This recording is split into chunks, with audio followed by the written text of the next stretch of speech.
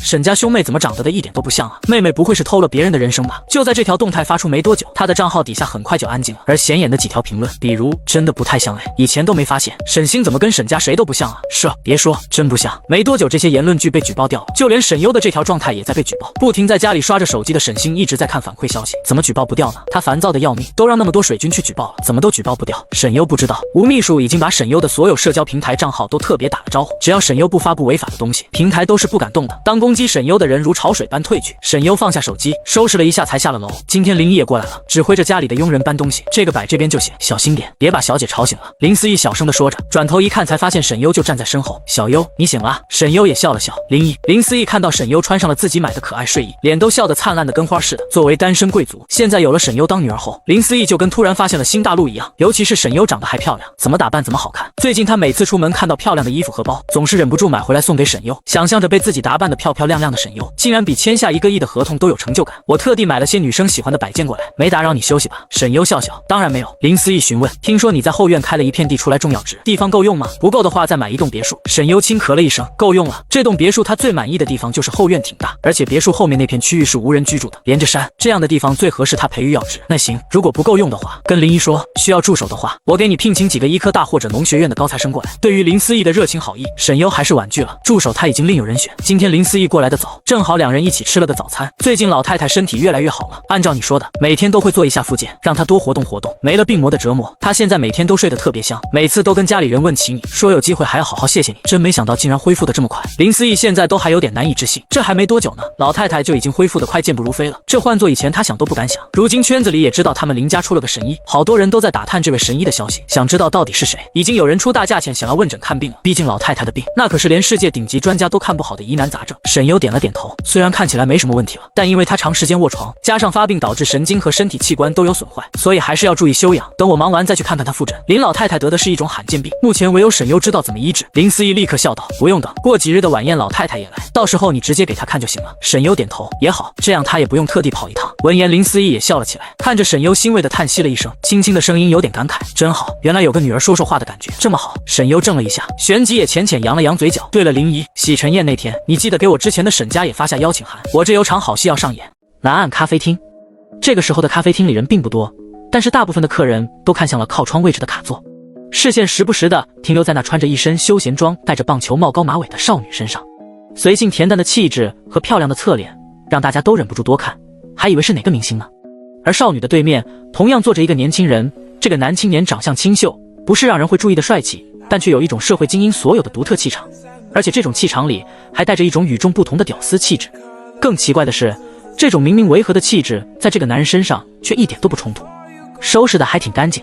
沈优勾唇，第28章，我是什么很贱的人吗？这个男人就是昨天给沈优发短信的那个人。对面的男人也笑了一下，来见你，当然要收拾干净点。在监狱里的时候，沈优结识了几个有门路有能力的人，而他们都多少在里面受过沈优的恩惠，也有人约定出来之后找他收留，眼前的男人就是其中一个。沈优从包里掏出一张银行卡，这卡里还有点钱，你来安排。男人伸手接过沈优手里的银行卡，笑，这么信任我？沈优咧嘴微笑，用人不疑，但你也应该知道辜负我信任的下场。江澄眉梢挑了一下，将银行卡收入囊中。最近的一部新电影《都市传说》可以投点。沈优随口说了句，端起手里的热咖啡轻轻吹了吹。江澄，娱乐行业。沈优，我演了个角色。江澄，女主。沈优，配角，30S 戏份。江澄，行。忽然江澄想起，钱够花吗？沈优抬眸看向江澄，会越来越多的。说完已经抿了一口咖啡。自从林老太太的病好以后，已经有不少病人找上门来，这些人非富即贵，都是这个世界排得上名号的有钱人。越有钱人越怕死，也越容易染上一些平时罕见的疾病。这些疾病或许不会要人命，但是却能让他们生不如死。因为有钱人身上最容易沾染一些脏东西，而且一旦寄生就很难消除。林姨已经跟他提了好几个想求医的人，但他也不是什么病都诊治。这件事交给了吴秘书，按照他的要求筛选病人，加上黑市上的收入，所以他现在倒也不担心收入来源了。听沈优这么说，江澄也就不用问了。沈优说有钱，那就一定有钱。放心，1年之内，我会让你的资产成倍数的往上翻。江澄勾了勾唇，对沈优保证。沈优脸上没什么反应，只是淡淡道，最好是。江澄16岁的时候就已经考上了世界一流的金融大学，并在最短的时间内攻读完成了硕博，且在校期间就已经成为了风云人物，靠自己的创业和投资身家资产过100亿，但却在最鼎盛的时候遭到身边朋友的背叛，被引诱犯下经济罪，而也因此得罪了某个投资大佬，被追杀回国后自首。按理来说，他们在监狱中是不可能有见面的机会的。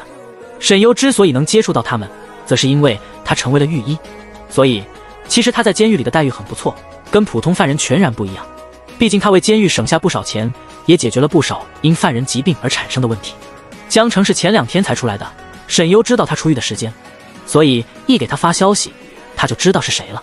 接下来江澄和沈优说了一下规划，2个人也聊了一会儿。直到被一个人打断。当那西裤长腿的男人走过来的时候，一股凛冽的气场也随之压了过来。江澄抬了下头，故意笑着问了句：“你朋友？”沈优也抬头看了他一眼，不熟。江澄哦了一声，准备继续说，但想开口又闭上了嘴，转而不耐烦地说：“先生，我俩说话呢，你跟个电线杆子杵在这儿礼貌吗？”沈锦州命令的口吻：“麻烦你离开一下，我有事要跟他说。”江澄没有离开，而是看向了沈优。沈优知道沈锦州今天是不跟自己说话不肯罢休的，所以跟江澄点了点头。江澄这才起身离开。江澄走后，沈锦州坐在了江澄的位置。可能因沈锦州常年处在上位者的位置，所以即便坐下来看向沈优的挥手，都带着一种居高临下。不回沈家，在外面当这种下贱的女人很开心吗？仔细一看，跟沈优长得还有个几分像。沈优勾唇，说的好像回沈家当你们下贱的牛马，我会很开心一样。张口闭口都是贱字，跟你们的好妹妹不愧是一家人，天生就是吃屎长大的，嘴巴又脏又臭。沈锦州惊冷的脸色也变得分外难看，唇线都冷抿了起来。沈优，别忘了我是你亲大哥，你嘴巴放干净点。沈优笑得真诚，我是孤儿，我户口本都死绝了，你算什么东西？沈锦州完全没想到现在的沈优会变成这样。虽然从几个弟弟口中听说了现在的沈优变得不可理喻，还喜欢人身攻击，但真正体会到的时候还是有些不可思议。这2年你怎么变成这个样子？进去应该是好好受教育，而不是让你变本加厉。沈锦州沉着声音厉声训斥。沈优懒懒地往后靠在靠椅上，手里轻轻摇着咖啡。我怎么变成这个样子？问你们啊，不是你们一家人害的吗？我应该进去受教育。你在说什么呢？教育我不该帮别人顶罪，我活该信了你们。沈锦州，麻烦你说话的时候先过过脑子，不然我会以为小脑萎缩遗传了你们全家呢。而沈锦州的气焰也在沈优的话里一点一点被压了下去。过去的事情先不提，他显然也不想让沈优一直拿之前的事情来说事，毕竟那件事的确是沈家对不起他。沈优勾唇，沈锦州让自己留着血缘关系的亲妹妹去给自己的养妹妹顶罪，你们一家这2年都睡得安稳吗？沈锦州深吸了一口气，小心单纯，而且他有很好的未来，不该毁在那件事上。我们原本打算等你回来再好好补偿你，可你自己非要自甘堕落，处处跟小新作对。我今天来找你，是想好好和你谈谈。他终于说出了自己的目的。沈优冷冷咧了下嘴角，没说话。他倒要看沈锦州能说出什么花来。离开那个男人，回到沈家，为这段时间来的行为给小新道个歉。以前的一切我都可以既往不咎，你想要做什么，我们也可以尽量满足你，前提是你不能和小新产生冲突。沈锦州还找补了一句，我不是偏心，但这么多年来，小新是我们看着长大的，他的努力我们都看在眼里，爸妈也对他寄予厚望，所以你也不能影响到他。如果你还是执迷不悟，非要针对他和我们的话，你也别怪我不念我们的血缘亲情。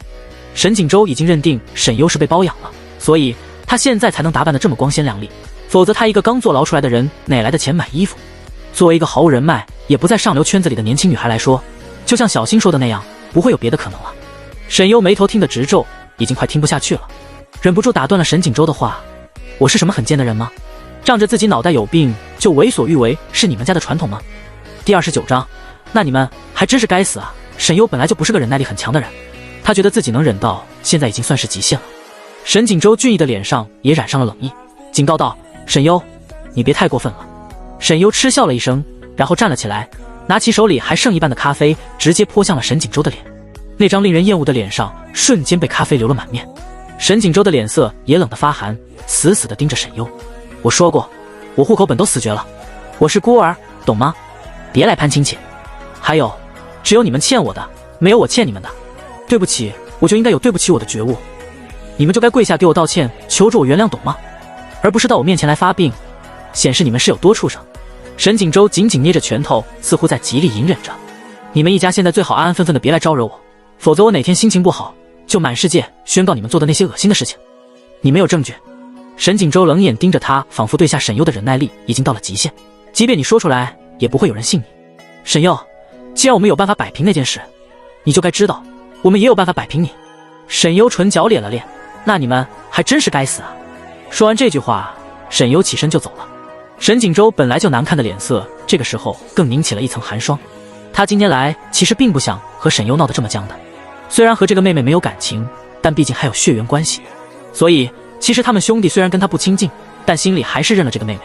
只是如果和小新比的话，沈优自然是比不上。而2年前的事情也让他们其实心里有一丝愧疚，所以这一次沈景洲是想跟他好好谈谈，带他回沈家，让他别在外面自甘堕落，也能避免他对沈家小新做出不利的事情。可没想到他竟然一点都听不进去，而他骂的那些话他更是无力反驳，所以只能用更强硬的态度。但是他想，只要他用点手段，沈优自然就会乖乖听话回到沈家。她一个坐了牢出来的女孩，一无所有，她只要知道到底是她背后的男人是谁。沈优只要一碰到沈家的人就觉得晦气，果然以后出门应该看看黄历。沈景洲也是有点本事，能找得到他。不过也不奇怪，沈家在市区内有不少资产，那么也就有自己的眼线，所以他能直接到这个咖啡店来找自己。真晦气，今天得回去跨火盆。沈优蹙眉，准备回去的时候，却意外见到了3道熟悉的人影。那一家3口正是沈优从前的养父母和他们的儿子。看样子他们3个人正从商场出来，手里提着一双价值好几千块的品牌运动鞋鞋盒。夫妻俩哄着自己的儿子，笑着上了辆车，打车离开了。他们哪来的钱？赵父是个赌鬼和酒鬼，赵母更是好吃懒做，每天除了打牌就是到处去借钱。至于他们的儿子更是个惹祸精，因为过于溺爱，经常大家惹是生非。他们上次还来找自己要钱，这次竟然有钱给自己的儿子买这么贵的鞋子。难道他拿起手机给吴秘书打了个电话，帮我盯着点赵家，看看他们最近在做什么。挂断电话，沈优看着赵家一家3口离开的方向，大概已经猜到了他们钱的来源。如果真是那样的话，也算是报应。他自从那天见到养母陈芬以后，就故意让人告诉了他们沈星的学校位置，还有沈星经常出入的地方。以前沈优在沈家生活了一段时间，所以对沈星的一些行程和喜欢去的地方也了如指掌。接下来不需要他做什么，以赵家的贪婪自然会找上沈星。如果不找沈星，就会去找沈景洲他们。毕竟他们的亲女儿坐拥万贯家财，而他们的儿子却读书都没钱，还欠一屁股债。有了上次沈优的点醒，陈芬自然就会把主意打到自己的亲女儿身上。以前沈优在沈家的时候，他们都是找的沈优，因为他们拿捏沈优习惯了。但现在沈优不在沈家了，而且他没钱，他们一家人自然就会把主意打到沈星身上。沈星害怕他们出去乱说，更不想让他们出现在自己面前，自然就会花钱去解决。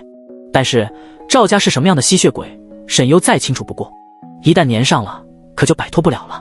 曾经在沈优身上发生过的事，总该要在沈星身上再发生一遍，这样才公平。他打开车门上车，驱车回别墅。没开多久，忽然他被一黑色轿车超车，他皱了皱眉。本来他倒没什么反应，但那辆车却又一个急刹停在了他前面，害得他差点没反应过来，直接撞了上去。但那辆车停下之后就没动了。虽然现在这条道上的车流不多，但依然影响了交通。沈优按了2次喇叭，前面那辆车都没反应，他才走下车。而他刚走下车，那辆车里的人也急急忙忙下车了，但是慌忙赶向了后座，将后座里的一位老者扶了出来。而那老者浑身抽搐，脸色发黑，双手不断地在打摆子，眼睛也瞪得老大。在沈优的眼里，那老人的整个面部都已经被一股黑色的气所蚕食了。先生，先生，那个从驾驶位下来的男人神色紧张，您还能坚持吗？先生，忽然身边传来一道年轻女孩的声音，怎么不直接送去医院？司机急声道，本来是要去医院的，但是先生这次突然是发病太严重了，我怕车子的颠簸会加重，所以他说话的时候甚至连抬头看沈优的分心都没有，全副身心都在这位老先生身上。让一让。年轻女孩的这句话才让司机抬起头看了他一眼。你要做什么？沈优看着全身打摆子的老者，眉心轻蹙。我是医生，让我看看。男人有点犹豫，因为沈优太年轻了，看着也不像医生的样子，而且先生的身份特殊，还是说你想继续在这里堵路？沈优淡淡道。男人看了一眼后面的车，最后还是让开了。那麻烦医生了。他虽然不抱希望，但这种时候也没办法了。第30章，叫我活雷锋虽然让开了，但他的眼神还是警惕地盯着两人，不敢有一丝一毫的松懈。沈优走上前，半蹲下身子，一只手按住了老先生，在他肩膀的位置用了一种特殊的手法挪位按压了2下。原本打摆子的老人浑身突然弹了一下，这一下把男人吓得够呛，但在反应过来的时候，却发现老人已经没有再打摆子了，竟然安静了下来。而此时沈优另一只手已经探向了病人的鼻息，紧接着撑开了他的眼睛观察了一下。老人眼白浑浊，2只眼睛的眼白里都无一例外的有着淡淡的黑色斑点。在男人好奇的时候，往前看的时候，又发现沈优的手里不知道什么时候出现了一根银针。他正要问，却见那枚银针已经刺进了老人的后颈处。随着他手指的动作，一股黑色的气体也随着那银针的地方缓缓冒了出来。这一幕更是看得男人震惊不已，眼睛都瞪大了。此时老先生已经开始渐渐转醒，睁开了眼睛。清醒的老者已经没有了刚刚那无力的模样，神情和状态都变得精神矍铄，那双眼睛也变得清醒坚毅，缓缓坐直了身体。先生，男人激动的都快哭出来。老者看了男人一眼，然后看向了身边的女孩。沈优将那枚银针取出，银针上已然染上了一点黑色的垢印，不过他很快就将那银针收了起来。男人不禁好奇，这女医生到底将银针收到了什么地方？2次他都没看清，那银针是怎么拿出来的，又是怎么收起来的？暂时没事了，不过治标不治本，这一次应该可以保证你2个月不复发，但之后就不一定了。这个老人的病有些奇怪，他暂时还不了解他得的到底是什么病，不过即便是知道，他也没有把他治好的义务，毕竟他又不是搞慈善的。但是为他暂时解决痛苦是很简单的事情，也能让他短期内不再发作。听那个男人说他有药，所以后面也能靠药维稳。沈优收好东西站起来，话是对那个年轻男人说的，没事了就把车开走吧，别在这里挡路。男人忙不迭点头，好，我马上。谢谢医生小姐。老者看着沈优，也明白了是这个小姑娘救了自己。小姑娘，谢谢你出手相救，请问方便刚告诉我你的名字吗？你在哪家医院上班？老者礼貌地询问。沈优微微一笑，萍水相逢，我叫活雷锋。他说完也礼貌回了一个点头，然后转身朝自己的车走了过去。老者看着沈优离开的背影，也笑了笑。走吧。男人立刻把老先生扶了起来，让他进车里坐好，伺候好之后才转去了驾驶位，驱车离开了。沈优见他们车往前开了，才踩了油门，在前面的路口右转，跟前面那辆车走向了相反的方向。司机看了一眼后视镜，正好看到了沈优的从车子往另一个方向行驶离开。先生，今天运气真好，没想到路上竟然遇到了个神医，不然我还真不知道该怎么办。按照平时先生的发病时间，今天不该发病的，所以他们今天就没带药在身上，没想到今天竟然会突然发病，真是吓死他了。老者平复过来之后，看起来状态也好了许多。是啊，这个女娃娃竟然用1枚银针就让我好了，这是中医吧？他低声疑惑道。可是我以前也看过中医，根本没有办法像他这样能够用这种方法治疗的。司机也点头，我也觉得神奇。先生您不知道，这位小姐那手法和动作简直神了，电视上拍的都没她那么厉害。开始我还以为她是个骗子呢。老者吸了一口气，我这种病这么多年了，还从来没有在不吃药的情况下缓过来过，没想到这丫头年纪轻轻竟然有这样的本事，就是可惜不知道这个姑娘叫什么。司机也笑了起来。老者笑笑，他不是说他叫活雷锋吗？闻言司机也笑了起来。就在这个时候，司机耳机里接入了一个电话。是，马上就到了，路上出了点意外，老先生好好的，您放心。好的，阿彻少爷。挂断电话，司机笑道，是阿彻少爷，问我们现在怎么还没到。听到阿彻少爷的名字，老先生眉眼里带着几分淡淡的怒气。这小子，我看他现在日子倒是过得挺潇洒。沈优回到别墅之后，把今天用了的那枚银针拿了出来，将上面的黑垢也剔除了下来，放在显微镜之下研究。这种病他还没见过，所以特地把这枚银针带回来好好研究一下。这是他的习惯，也是他们家族的传统。虽然许多罕见病的分类都大同小异，但病因却各有不同，他也不能保证所有的病他都见过。世界一直在变化，比如后面出现的核辐射的病例从前就没有，所以为医者也需要不断的学习和探索。期间佣人上来了一次，送来了3日后晚宴要穿的礼服。不过见到沈优待在自己的实验室里，放下东西就悄悄地离开了。另一边的庄园里，听陈叔说你们在来的路上出了点意外。陆思彻将茶水倒好，笑着递到了老爷子的面前。老爷子拄着拐杖，身体坐得笔直，看着陆思彻端茶改过来，突然一拐杖打到了陆思彻的腿上。陆思彻顿时吃痛，抿了下嘴，但还是勉强地挤出了一丝笑意。爷爷，见到您孙子也不用这么激动吧？老爷子冷哼了一声，别以为我不知道你这3年干了些什么事。我这一路走过来，听你干的那些缺德事，耳朵都听出茧子了。丢下你的那帮兄弟，扔下你的责任回来，就竟干些丢人现眼的事是吧？说着，陆思彻又挨了老爷子一棍子。第31章，神医女孩陆思彻也只能忍着。谁叫眼前这位老爷子是他干爷爷呢？虽然不是亲生的，但也跟亲生的没什么区别。老爷子是陆思彻亲爷爷的战友，在陆爷爷战死后，他为了纪念陆老爷子，就改姓了陆，把陆思彻也当成了自己亲生孙子。所以两人的感情其实和亲生的也没什么区别。陆思彻轻咳了一声，认真道：“爷爷，不信谣不传谣，道听途说的东西，您怎么也当真了？”老爷子没好气地瞪了他一眼，然后才说起了今天遇到的事情。今天在路上也不知怎么回事，突然就发病了，正好路上没有带药，病来得快，如果不是那位小姑娘，可能你现在见到的就是我的尸体了。老爷子平静地说着，他的药是另一位警卫员随身携带的，但并没有跟他在一起走，因为刚好警卫员有亲戚在 Z 城，所以去探亲了，原本明天就回来。而按照从前的发病频率，本来今天也不该发病。闻言，陆思彻的脸色也变了。陈叔，铿锵落地的声音让陈叔身体也猛地一下站得笔直。药呢？陈叔小声说，在阿茂那里，阿茂去探亲了，明天才回来。而且按照从前的规律，先生才从不会在这么短的时间里再次发病。好了，这件事怪我，事发突然，谁也想不到。老爷子摆了摆手，才继续说了起来。不过，我这病这么多年还是第一次见到，竟然可以通过不吃药的方式缓解的。老爷子忍不住赞叹，他竟然只用了1枚银针，就让我恢复了，而且还说，至少2个月内我都不会再发病。年纪轻轻的，没想到医术竟然这么精进。听到老爷子的话，陆思彻眉心不禁拧了起来。银针这2个字，让陆思彻脑海里下意识的就浮现出了沈优的脸，还有他当时在林家老宅为林老太太施针的画面。是啊，这么多年，他还是第一个用这种方法让我的病有所缓解的。陆思彻眸子微眯了起来。那您知道他叫什么名字吗？长什么样？老爷子见陆思彻这么关心，也认真的回忆了起来。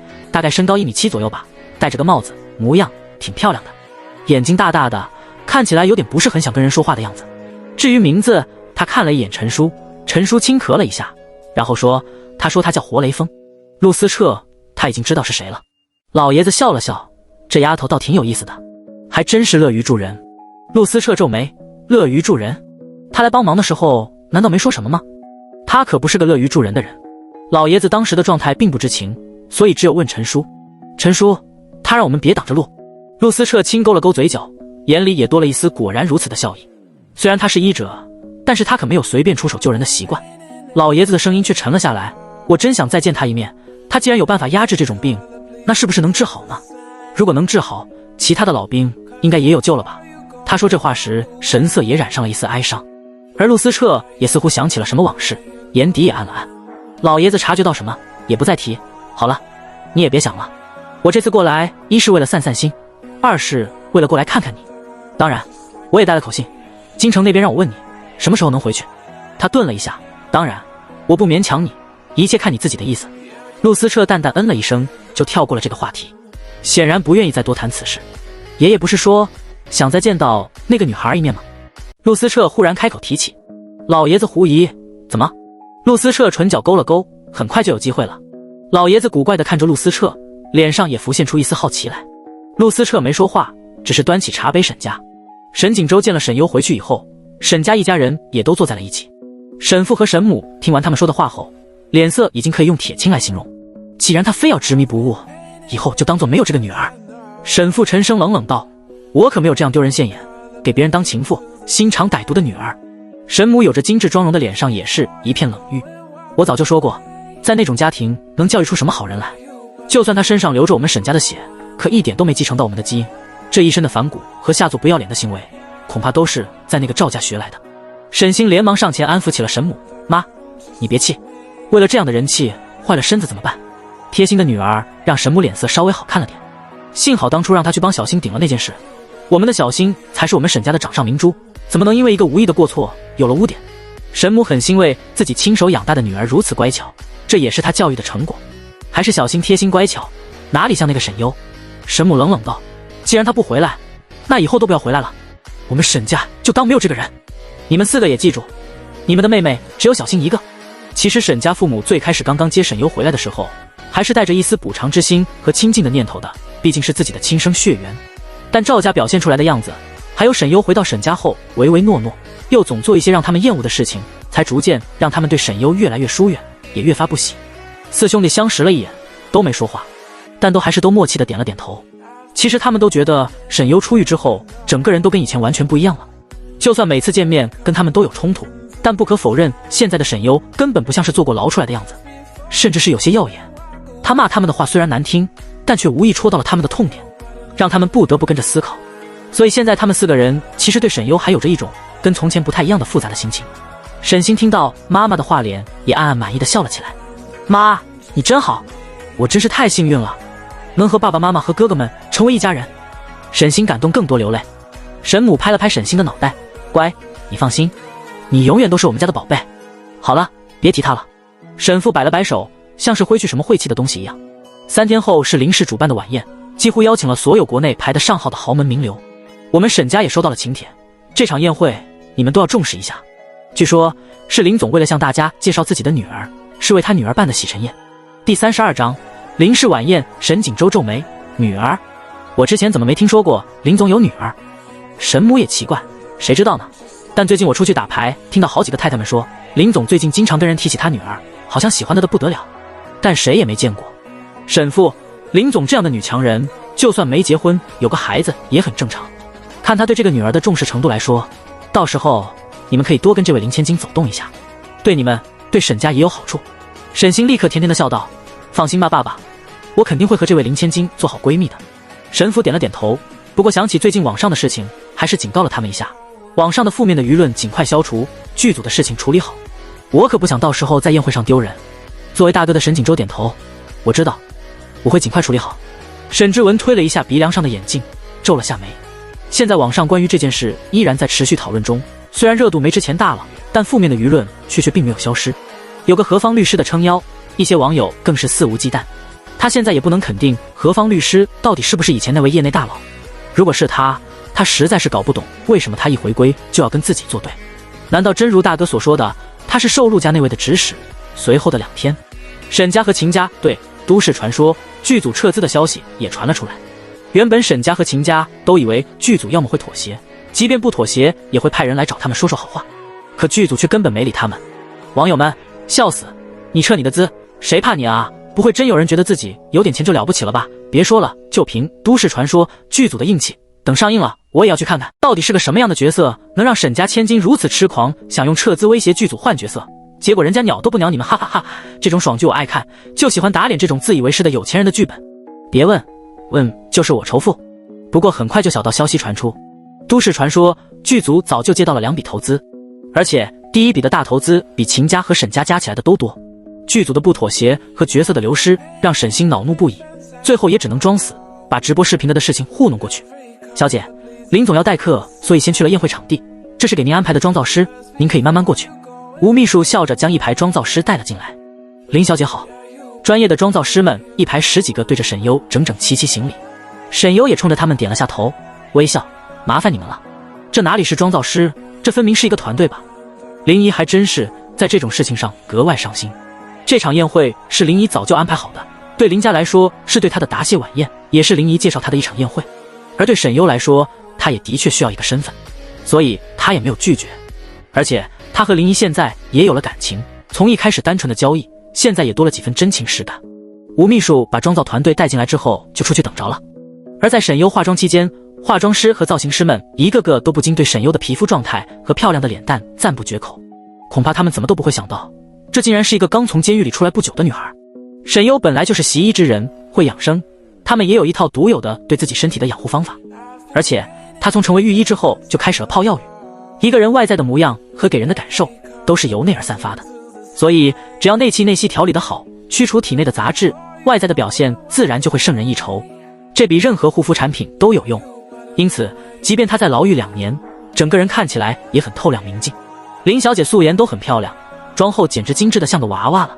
我还从没化过这么服帖的底妆，林小姐的皮肤也太好了，难怪林总说让我们可别打扮的还没本人素颜好看呢。那是因为林小姐原本就很漂亮吗？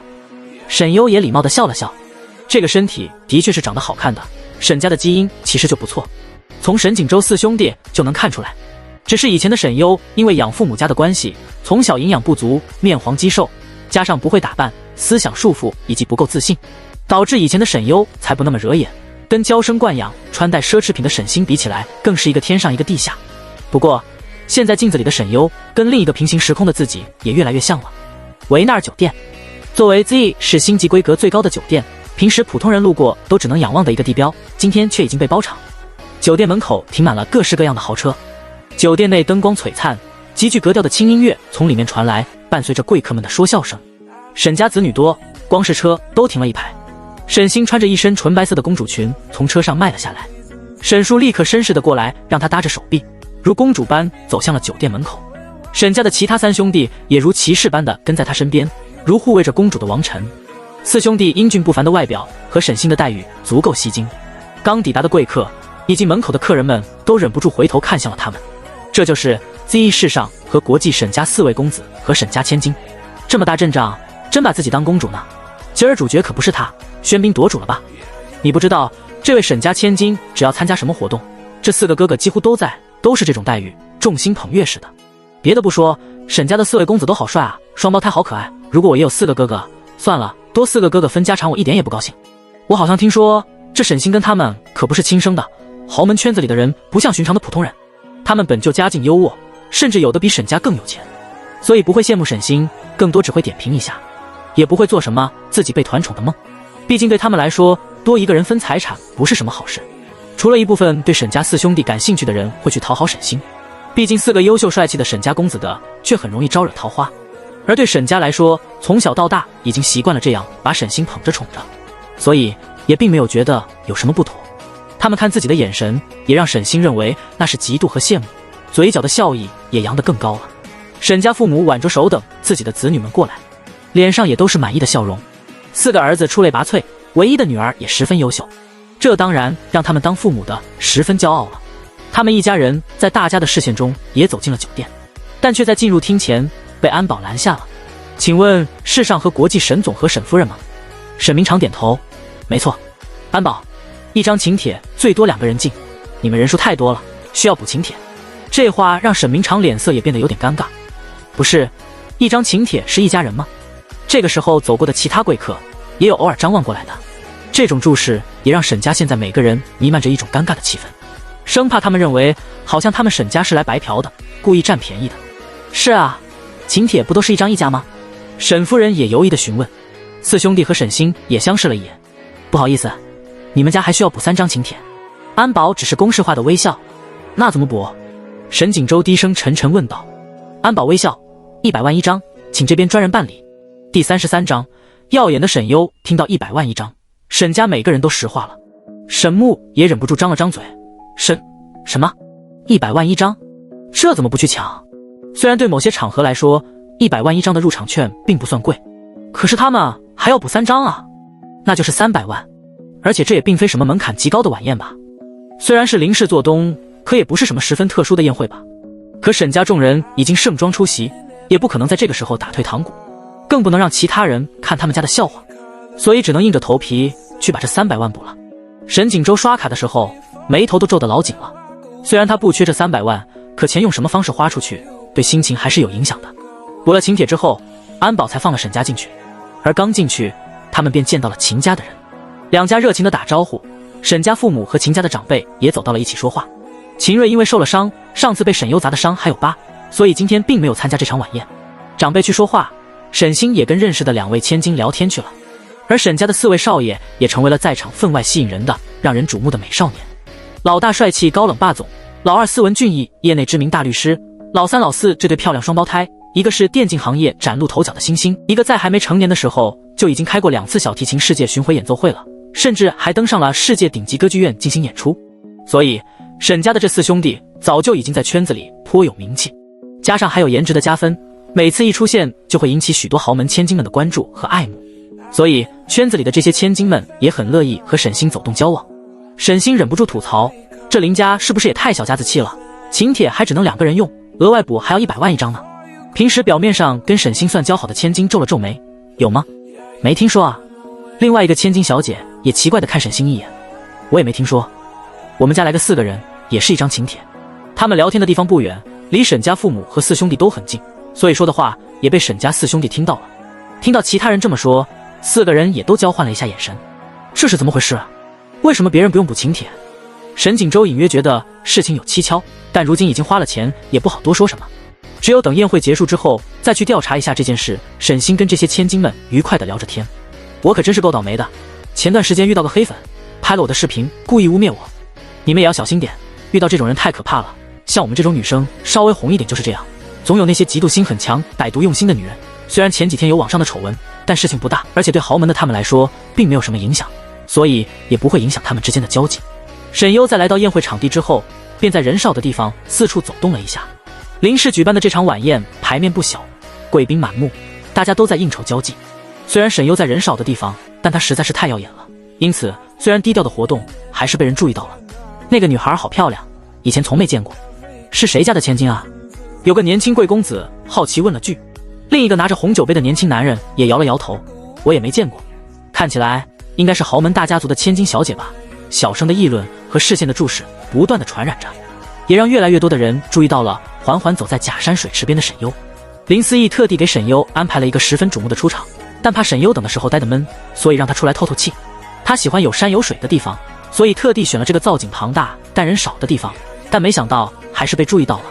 一门中人的体质特殊，修行的医术越是和自然接触的越多，就更有利于自身体内气的循环。现在他已经和身体融合，也继承了他本身灵魂所携带来的特质。他自是不知道，当他自身与这山水之气结合在一起时，身上更有一种出脱凡尘的韵味，耀眼的让人难以移开目光。而这种气质并非浓妆艳抹，也不是在漂亮的礼服能展现出来的。这种场合中贵公子本就多，对沈优的瞩目也让他们心中纷纷有了跃跃欲试的冲动。自然沈家这边也随着大家的目光和议论声注意到了沈优。哥，我怎么觉得那个女孩像沈优啊？沈星低声说。沈景洲也皱了皱眉，看向了沈优的方向。那个穿着香槟色礼服的女孩，礼服上宛若缀着点点星光，而她则像是万千星光所衬托的那一颗最耀眼的星芒，周身都像是被蒙上了一层滤镜，连一个侧脸都漂亮的让人无法呼吸。一瞬间，好像她跟其他人都不在一个图层似的。是她，沈景洲轻声道。沈之文也愣住了，怎么会出现在这里？沈树眸光微敛，我差点还以为认错人了，跟以前的她相差太大了。出狱之后的沈优，其实他们就发现不一样了。但今天的沈优说是公主，他们也信。就算什么都不做，就站在那里都格外耀眼。原本脸上还挂着笑意的沈星，在看到沈优后，脸上笑意瞬间全无，脸色也在顷刻发白，眼底阴郁。他怎么会在这里？沈明长夫妻也诧异了一下，那不是沈优吧？沈夫人犹豫不定，很快便有人上前去搭讪了。翩翩的豪门公子端着红酒上前，只是个画面都氛围感十足。那位好像是厉家的大少爷，厉少竟然会去搭讪，真是罕见。您好，这位小姐，请问能认识一下吗？这位贵公子绅士的一笑，微微颔首。沈优听到声音才抬起头，眼前的年轻男人身量修长，穿着高级烟灰色的西装，戴着一副无框眼镜，有着一种儒雅斯文的帅气，年纪应在25岁左右。他礼貌地点了一下头，你好。俊男美女本来就是养眼，更何况厉成本来就是豪门圈子里十分低调的世家公子，本家还是京城那边的，是真正沾了贵这个字的。都说厉成眼高于顶，没想到也会有主动搭讪的一天，所以更让大家注目。而这一幕也正好落到了另一个进入宴会场内的男人眼里。陆老爷子见搀着自己的陆思彻忽然不动了，见他定定地看着某个方向，他也顺着陆思彻的视线看了过去，但离得远，他看的也不是太清楚。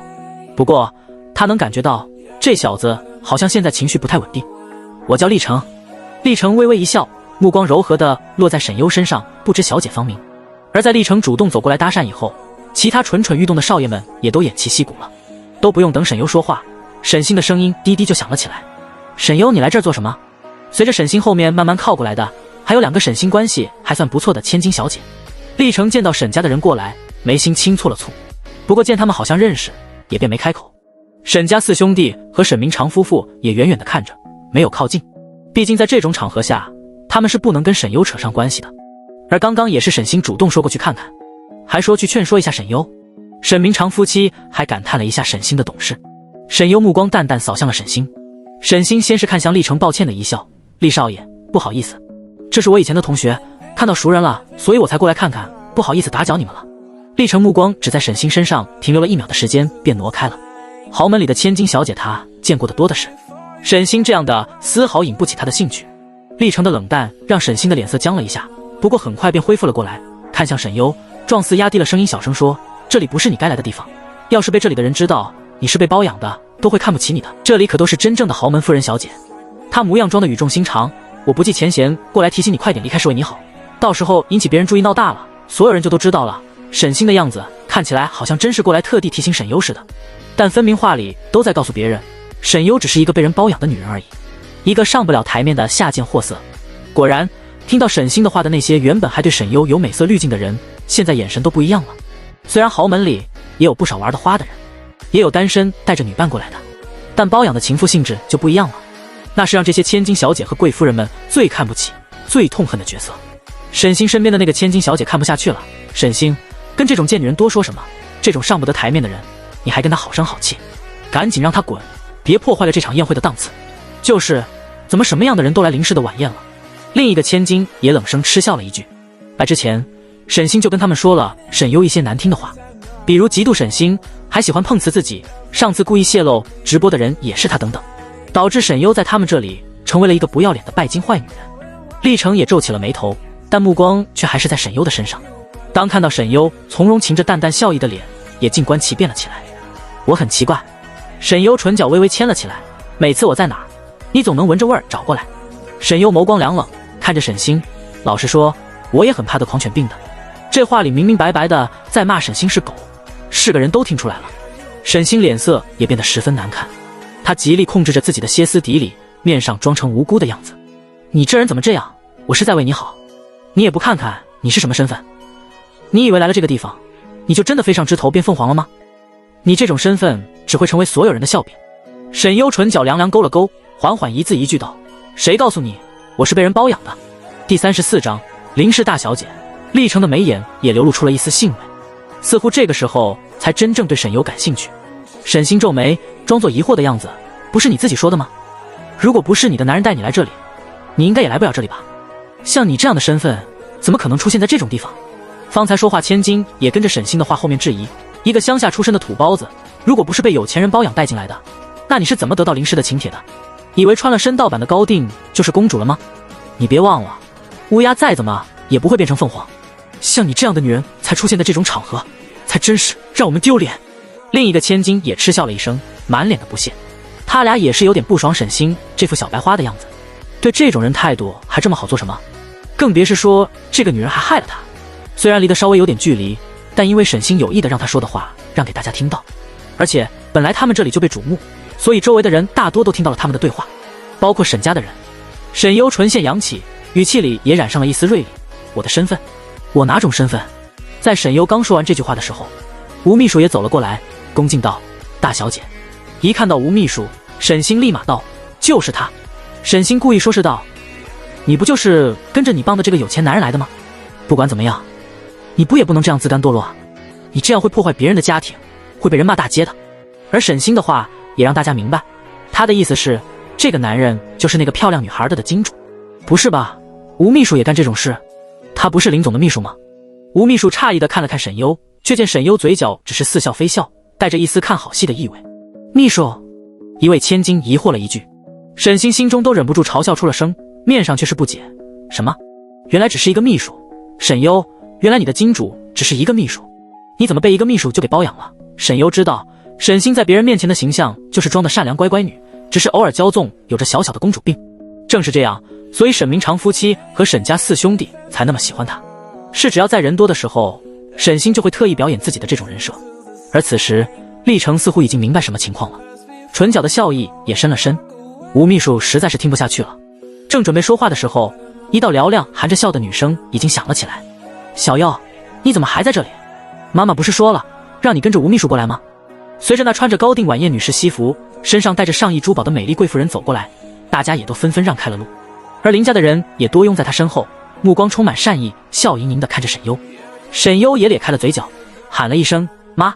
吴秘书也立刻上前：林总，我本来是过来带大小姐过的，不过临时出了点状况，好像引起了一点误会。他说后半句的时候故意看了一眼沈星那3个女生。沈星顿时脸色难看得如皲裂一般。什么？你喊他什么？第35章，反转打脸不只是沈星，所有人都愣住了。沈家父母和沈家4个兄弟也都上前走了过来。什么？沈优怎么喊林总妈？到底是怎么回事？而那2位刚刚还跟着沈星羞辱沈优的千金也都看向了沈星，眼神也都带着一丝埋怨。俩人此时脸色都难看的低声怒道：你不是说她就是个被包养的情妇吗？你是故意骗我们的？至于刚刚看了下热闹的围观人群，这下更是滑稽。但滑稽是针对沈星他们那3个人的，跑过来羞辱了人家一顿，还把人家林总的女儿当成了被人包养的情妇，这怎么都衬得他们3个人像个笑话。豪门圈子里的吃瓜事件不少，但大家当面看到这种神级反转的还是头一回。林思义蹙眉，误会。吴秘书只是尴尬地笑了一下，这种话他不适合说。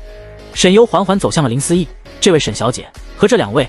当他看向另外2位千金的时候，却发现他俩已经离沈星远一点了。他笑了笑，这位沈小姐认为我之所以出现在这里，是因为我是被男人包养了，跟着男人进来的。沈优的笑盈盈之间，话说的大方又得体，好像丝毫不为刚刚的误会而尴尬，言谈之间看起来也没有一点斤斤计较的意思。这样的大气和体面，也让大家顿时对刚刚的误会而感到可笑。就连刚刚被误会的时候都那样不骄不躁，这言谈举止才真正像是林家这样的大户人家的千金。难怪林家的人一个个看他都是满脸的欢喜和欣赏。林总最近也总在外人面前那样吹捧自己的这个女儿，那是因为这个女儿有被吹捧的资本啊。2位千金脸色尴尬地笑了笑，不好意思，都是误会，如果不是沈小姐说的那么当真，我也不会相信的。是啊是啊，太好笑了，我还当真了呢。虽然2位千金平时算是和沈星关系不错，但在这场合他们也知道明哲保身，而且这件事他们本来就是听信了沈星的话才会去找沈优麻烦，要不是沈星他们也不会这么丢人。再说沈优都明显没跟他俩计较了，他们自然知道这个时候抱谁的大腿合适。这可是林氏的千金，比沈家的千金含金量可高多了。沈星要不是有那4个哥哥，他们才不会跟他来往呢。林思义冷笑，可真是什么谣言都往我女儿身上泼，沈小姐这样的女孩子真是很难不让人怀疑你的家教呢。在听到林思义说沈优是自己女儿的时候，沈家每一个人脸色更是震惊极了。沈夫人的脸色尤其格外难看，在听到林思义这句话时更是难看到了极点。而大家看向沈星的眼神更是宛如看一个小丑一般，这样的眼神让沈星根本受不了，脸上的样子也快伪装不下去了。沈夫人走了过来，和沈星站在了一起，尴尬挤出笑脸，林总，都是误会，小心他不是这样的人，他怎么会造谣呢？您误会了，对方是林氏的老总，作为家长他只能走出来打圆场。他虽然跟林思义说话，可却看向的是沈优，似乎在确定这个人到底是不是沈优。沈家其他人也走了过来，目光难以置信地落在沈优身上，似乎他们怎么都不明白沈优怎么会变成林氏的千金，而他们本来以为沈优是被有钱男人包养的这个认知，如今显得是多么的可笑。沈优站在林思义身边，华贵的礼服将她的肌肤衬得更加雪白，精致的五官在妆容的加持之下更为惊艳美丽。就连她身上那些价值连城的珠宝和首饰，在她的身上都完全被人忽视。她这个人本身就已经成为了最耀眼的存在，少女的魅力和介乎于亲属之间的美，让人根本挪不开视线。在沈优走过来的时候，林家的其他几个同辈也都靠向了沈优，和她打招呼。沈优姐姐，年幼的看着沈优满眼的喜欢，过来就来亲近了。稍微年长点的哥哥的也眼中藏不住对沈优这个妹妹的喜欢，小优妹妹。有的同辈在沈优救林老太太的时候他们见过，所以对沈优又有不一样的崇拜，这更让在场的人对这位林氏千金多增添了一层人气高的滤镜。沈夫人忍不住道，林总，您是不是认错了人啊？沈明常也试探性地问，对啊，林总，您是不是认错人了？沈锦州眉头也皱了起来，到底是怎么回事？沈之文走到沈锦州身边低声问了句。沈锦州冷冷道，你问我 TM 问谁？林思义精致的脸也冷了下来，你们这是什么意思？我的女儿我还会认错吗？他缓缓转过身面向了所有人，顿时属于林思义女强人的气场全开。今年我林思义做东，邀请诸位贵客参加今日这场宴会，最主要的目的是为了向大家介绍我的女儿。他笑着看向了身边的沈优，她叫沈优，她很美丽也很优秀，作为一个母亲，我很幸运能有这样一个美丽的女儿，也希望大家以后能多多照顾我家小优。他的话不紧不慢，停顿和语速都拿捏得刚刚好，也能让几乎在场的人都能够听到。而随之聚光灯也打在了沈优的身上，将她衬得如真正的公主般尊贵美丽。在他的话落下之后，大家的掌声也随之响起，伴随着一些沈优的夸奖和恭维，几乎每个人都满脸笑意地落在沈优身上，充满了对美好事物的欣赏和喜欢。尤其是有儿子的人家，都甚至想着要跟林氏联姻了。放心吧，林总，您的女儿我们一定好好关照。是啊，林千金真是优秀漂亮，只有沈家的人呆愣在了原地。没有什么事情比当众打脸来的更让人难受。现在沈家就是这样，被他们嫌恶的女儿，现在却在被所有人吹捧，甚至还成为了林氏的千金，这怎么不让他们心里有着一种强烈的落差？而且现在这个女儿还喊着别人妈。沈星不甘心地盯着沈优，一只野鸡凭什么当公主？一个沈家不要的人凭什么享受这么多人的追捧？穿得那么漂亮，成为所有人瞩目的对象，这样的人分明应该是自己才对。可现在的她却像是个小丑，让人看够了，笑话被人遗忘，就连爸爸妈妈和哥哥们都在看着她。她不甘心，她引以为傲的沈家千金，现在在林氏千金面前根本什么都不是。她更害怕哥哥们和爸妈被她吸引目光后就不要她了。沈优的目光淡淡扫过她，冲着她笑了一下，仿佛是在故意嘲笑和挑衅她。历城首先走了过来，唇角噙着笑意。原来这么漂亮的小姐是林氏千金，这样一来也省下了介绍的环节了。当然最后几个字她是看着沈优说的，是在对应刚刚她和沈优的谈话。或许是因为这个男人自带儒雅的斯文气的缘故，在别人说来有点冒昧的话，在他说出来却十分自然。林思义对历城的态度也是好的不一般，叫道：阿成，以后你可要多照顾妹妹。历城勾唇，目光看着沈优，自然。林思义看历城的眼神也不由笑了起来。而这个时候，另一道声音却强势地打断了他们的话：林爷，妹妹让我来照顾不就行了，喊别人干嘛？第36章，他怎么会认识这么多人？沈优一听到这声音，就已经知道来人是谁了。人群自动分流开一条路，陆思彻迈着长腿缓缓走了过来，而在他身边则斜着一位老者。历城也看向了陆思彻，镜片之下的眸子也闪过了一道锐光。见到陆思彻的时候，大家倒也不奇怪，毕竟陆家的确跟林家有点亲戚关系。这小祖宗3年前从京城跑到 Z 市来，接管了陆家在 Z 市的产业，那可以说得上是肆意妄为，铁血狠辣。这3年的做派，加上京城陆家的名头和地位，所以在场的人都对这位陆少十分害怕和忌惮。毕竟这可是一位即便是被人偷拍了照片放到网上，也能让关于他的所有信息全部瞬间消失的手眼通天的人物。只不过比起陆思彻，更让他们震惊的是跟陆思彻一同走过来的那位穿着中山装的老者。当他们相携走过来时，现场都变得肃静了不少，都没有人敢大声喧哗了。但凡是在这个圈子里年长一些的，亦或是关系深入一点的，都知道陆思彻身边的这位老者，那可是国将，地位都不是他们在场任何一个豪门能比的。尤其是一些长辈，神色都变得恭敬了许多，就连林思义神色都变得惶恐和受宠若惊，立刻上前去搀扶着陆老爷子。叔叔，您怎么来了？他声音都谦卑恭敬了下来。就连历城也微微冲着陆老爷子微微颔了颔首。陆叔叔。沈优也诧异了一下，这不是上次路上犯病的老爷子吗？陆老爷子笑着看着沈优，我听阿彻说能在这儿能见到我的救命恩人，所以我就过来看看，没想到你这里这么热闹。林思义狐疑，救命恩人？他好像明白过来什么，看向了沈优，眼神询问。沈优笑着回答，上次回来的时候路上遇见了这位老爷子。陆老爷子满眼慈爱地看着沈优，故意打趣道：活雷锋。沈优也忍不住笑了起来，没错，是活雷锋。当时他救这个老爷子的时候也没想过他们会再见，所以他也不打算认识，但没想到竟然都是认识的人，而且还是陆思彻的长辈。陆思彻也笑了笑，爷爷，你看，我就说能见到你的救命恩人吧。他虽然话是对老爷子说，但目光却是看着的沈优。这场面也让得宴会的所有豪门对林氏千金刮目相看了。人家不仅仅漂亮得体大方，还能这么和陆老爷子谈笑风生，甚至如此得陆老爷子青睐，光是这人脉就已经足以让不少千金小姐们眼红又羡慕了。要知道，陆老爷子这样的人平时都只存在于传说中，偶尔会在新闻联播里听到，甚至可以这么说，他一句话就能主宰一个门户的生死兴衰。他从不出现在任何公共场合，可这次竟然会为了林氏千金出现在这里，就已经可见林氏千金在他心目中的分量。历城也别有意味地看了沈优一眼，仿佛有种惊喜连连的诧异。沈明长夫妻更是傻眼了，明明是被他们嫌恶的女儿，现在却成为了人家手中的香饽饽，甚至连林家都因为他的关系而得到了陆老爷子这样的人的优待，这怎么不让他们眼红和难受？心中堵得慌。看到宛如众星捧月般的沈优，四兄弟更是心情复杂。他怎么会认识这么多人？沈树疑惑。沈之文沉声道：这话你该去问他。是啊，沈优怎么会认识这些大人物？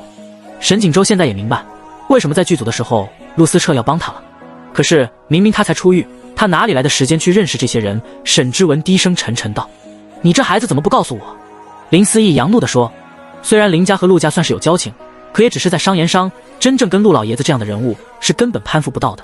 所以林思义今日也很受宠若惊，整个林家都蓬荜生辉。林思义立刻招呼了2句，先让吴秘书带陆老爷子去后面休息。他知道陆老爷子这种人并不喜欢这种场合，是看在沈优的面子上才来的。陆老爷子也没有拒绝，正式走之前别有意味地看了一眼陆思彻和沈优。在老爷子走后，陆思彻才先唇：林姨，论关系也应该是我和沈优妹妹更亲近一些，所以妹妹让我来照顾就好了，用不着旁人。傲慢里却又带着几分独有的占有欲。历程微笑，亲近归亲近，但总是不一样的。2个完全不一样的男人相斥得过于明显。沈优看了眼俩人，一下没反应过来他们2个人怎么突然争执起来了。林思义好像明白了什么，只笑着打圆场：那当然是多多益善了，哈哈哈哈！大家都照顾照顾妹妹。哎呀，自己的女儿就是优秀，到时候选谁当自己女婿好呢？好像选谁都很合适，哈哈哈哈！林思义忍住内心的兴奋，压下那和自己女霸总人设不符合的少女心。旁边的吴秘书忍不住暗道：怎么感觉林总自从有了女儿之后，人都好像变得少女了？陆思彻看向沈优，眉梢冲着他稍稍挑了一下。沈优，他好像在用一种很另类的方式和自己打招呼。妹妹觉得呢？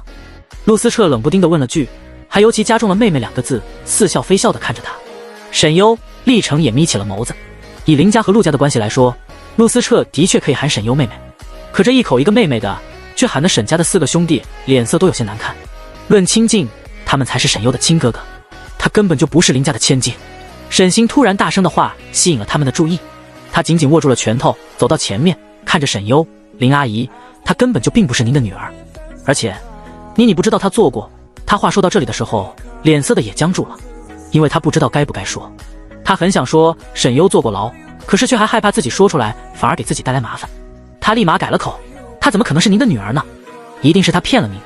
我以前和她是同学，她品行不端，我们所有人都知道的。沈夫人见也忍不住再次问：林总，她怎么会是您的女儿？这里面是有什么误会吧？沈木本来就不爽沈优现在这副高高在上的样子，立刻跟着开口：林总，沈优的确品性有问题，我们以前认识她，您肯定是其中有什么地方弄错了。沈优看向沈家，唇角噙着讥讽的弧度：沈小姐，你都能是沈家的千金，我为什么不能是林家的女儿呢？第37章，沈家的家教真是堪忧。林思义也怒了：沈优是不是我女儿我还不清楚吗？即便是收养的女儿，那也是我女儿。怎么，你们沈家一而再再而三的在这里污蔑我女儿，我看你们品性才有问题，安的什么心？这种客人我们林家可不欢迎。林家的怒火让沈夫人也闭了嘴，脸色难看的看了一眼沈明长，却被沈明长瞪了一眼，警告他不要乱说话。沈夫人皱了皱眉，她也不是故意的，她只是想弄清楚到底怎么回事。沈锦州上前打圆场：不好意思林总，家母和妹妹可能只是认错了人。沈明长也说着好话：是啊，林总别生气，回去我就说说他们。沈星不甘心，可这个时候也知道该闭嘴了。沈优目光也一一扫过沈家的人，然后缓缓走上前，将手里红酒杯里的酒水直接全泼在了沈星的脸上。原本妆容精致的沈星顿时狼狈不堪，在场的其他人也都发出一阵惊呼，似乎谁都没想到沈优会直接这么对沈家捧在手心里的宝贝。沈家的每个人也都变了脸色，愤怒地盯着沈优。沈星尖叫了一声，捂住了自己的脸。历程还是第一次见到这种场面，眼睛之下那平静的眸子也泛起了一丝涟漪，似乎眼前的女孩每做的一件事都在他的意料之外。而陆思彻似乎却一副见怪不怪的样子，唇角挂着笑意，十分纵容地看着沈优。这才是他认识的沈优，一次两次地踩在我脸上，在我妈妈在贵客们面前对我造谣抹黑，真当我没脾气吗？沈优不紧不慢地说道：你们沈家的家教还真是堪忧。他目光扫到沈明长夫妻脸上，教出个这么丢人的女儿，你们沈家也该好好检讨检讨，你们说是吗？沈优无视着沈家每个人看他的眼神，唇角也弯了弯。当然，你们沈家看起来也不像是什么好东西。沈优泼沈家千金酒水就算了，他们没想到沈优竟然还连带骂了沈家所有人，在场的人都不禁倒吸了一口凉气。这林氏千金也太生猛了吧！可他们又觉得仿佛就该这样，谁被造谣还被这么当着所有人面羞辱不骂回去啊？这不是应该的吗？这才是这种大家千金该有的魄力。这 TM 爽翻了好吗？又不是豪门千金没脾气。从此时沈优居高临下的气场和眼神都让他们的脸上仿佛有种火辣辣的疼，这话更是把沈家每个人都戳了一刀子，周围人的眼神更让他们觉得丢人。沈锦州目光冷沉，却只能警告地压下冲动的沈树和沈木林总。老太太听说这边有人对大小姐不敬，说让您将人请走就是，我们林氏的宴会上不欢迎这样的人。有下人走了过来传话。林思义淡淡点了点头，知道了。他看向沈明长，沈总，请看好您的家人，如果再继续闹事，让我听到什么不该听的话，那我就只能请你们离开了。他看向沈优、小优，陪妈妈过去一下。阿彻、阿成，你们两个就先自便一下。沈优微微一笑，好。陆思彻和厉成也微点了下头。沈星捂着满脸的狼狈，这种强烈的身份落差和沈优的打脸让他情绪几乎崩溃，冲着沈优的背影怒道：养女算什么女儿，你根本就是个假千金。陆思彻眸子冷眯了起来，看向沈星的眼神也染上了一丝冷炙的寒意。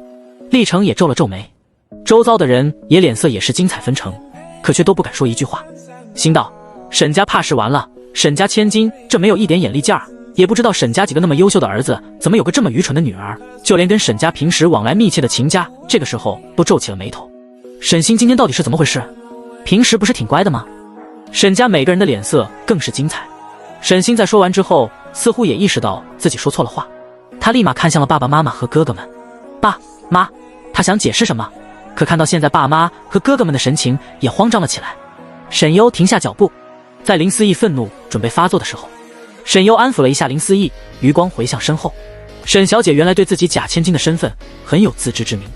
沈优的声音不小，所有人都能听到。不过沈小姐这话可能怕是会伤了你养父养母和哥哥们的心吧。沈优弯起嘴角。林思义也冷声道：你认为自己不算女儿，可不代表我林家不把小优当亲女儿。来人，把沈家给我请出去，我们林氏晚宴供不起这尊大佛。很快就有高大的安保走了过来，强制性的将夏沈家请离酒店。林思义吩咐完便和沈优继续从人群离开。陆思彻看向沈明长夫妻，最后看向了沈锦州，唇角冷冽，有这么个女儿可真是你们沈家的福气。讥讽的反话是都能听得出来，更何况陆思彻本就从不给人留面子。留下这句话，陆思彻也迈着长腿朝着沈优慢悠悠地走开了。厉成也淡淡地看了沈家的人一眼，随后也迈着步子走了上去。沈总，沈夫人。安保面无表情地开口。而此时沈明长夫妻感觉到周围人的是视线，脸颊只觉得火辣辣的疼。这么多年他们从来没有受过这种待遇，被林氏晚宴赶出去，这是多么丢人的事。以后他们在圈子里以后的都恐怕抬不起头来了。更不用说沈锦州四兄弟，两个已经是事业有成，是圈子里的佼佼者，双胞胎兄弟也是无论到哪里都是焦点，从小到大四个人就是被人瞩目的存在，本身就无比骄傲，也从没受过今天这样的气。现在还落得个被林家赶出宴会的下场，让他们都有些抬不起头来。当然其他人议论的更多的还是刚刚沈优骂沈星假千金的话。难道沈星真不是沈家亲生的？听到周围怀疑的目光，沈星满脸都是不安和惶恐。最后是沈家兄弟把沈星护着离开的，你该让我好好骂他们一顿。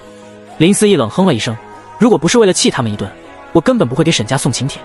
林思义是知道沈优的过往的，也知道沈家对他做的事，所以今日他本身就有故意为难沈家，让沈家难堪的意思。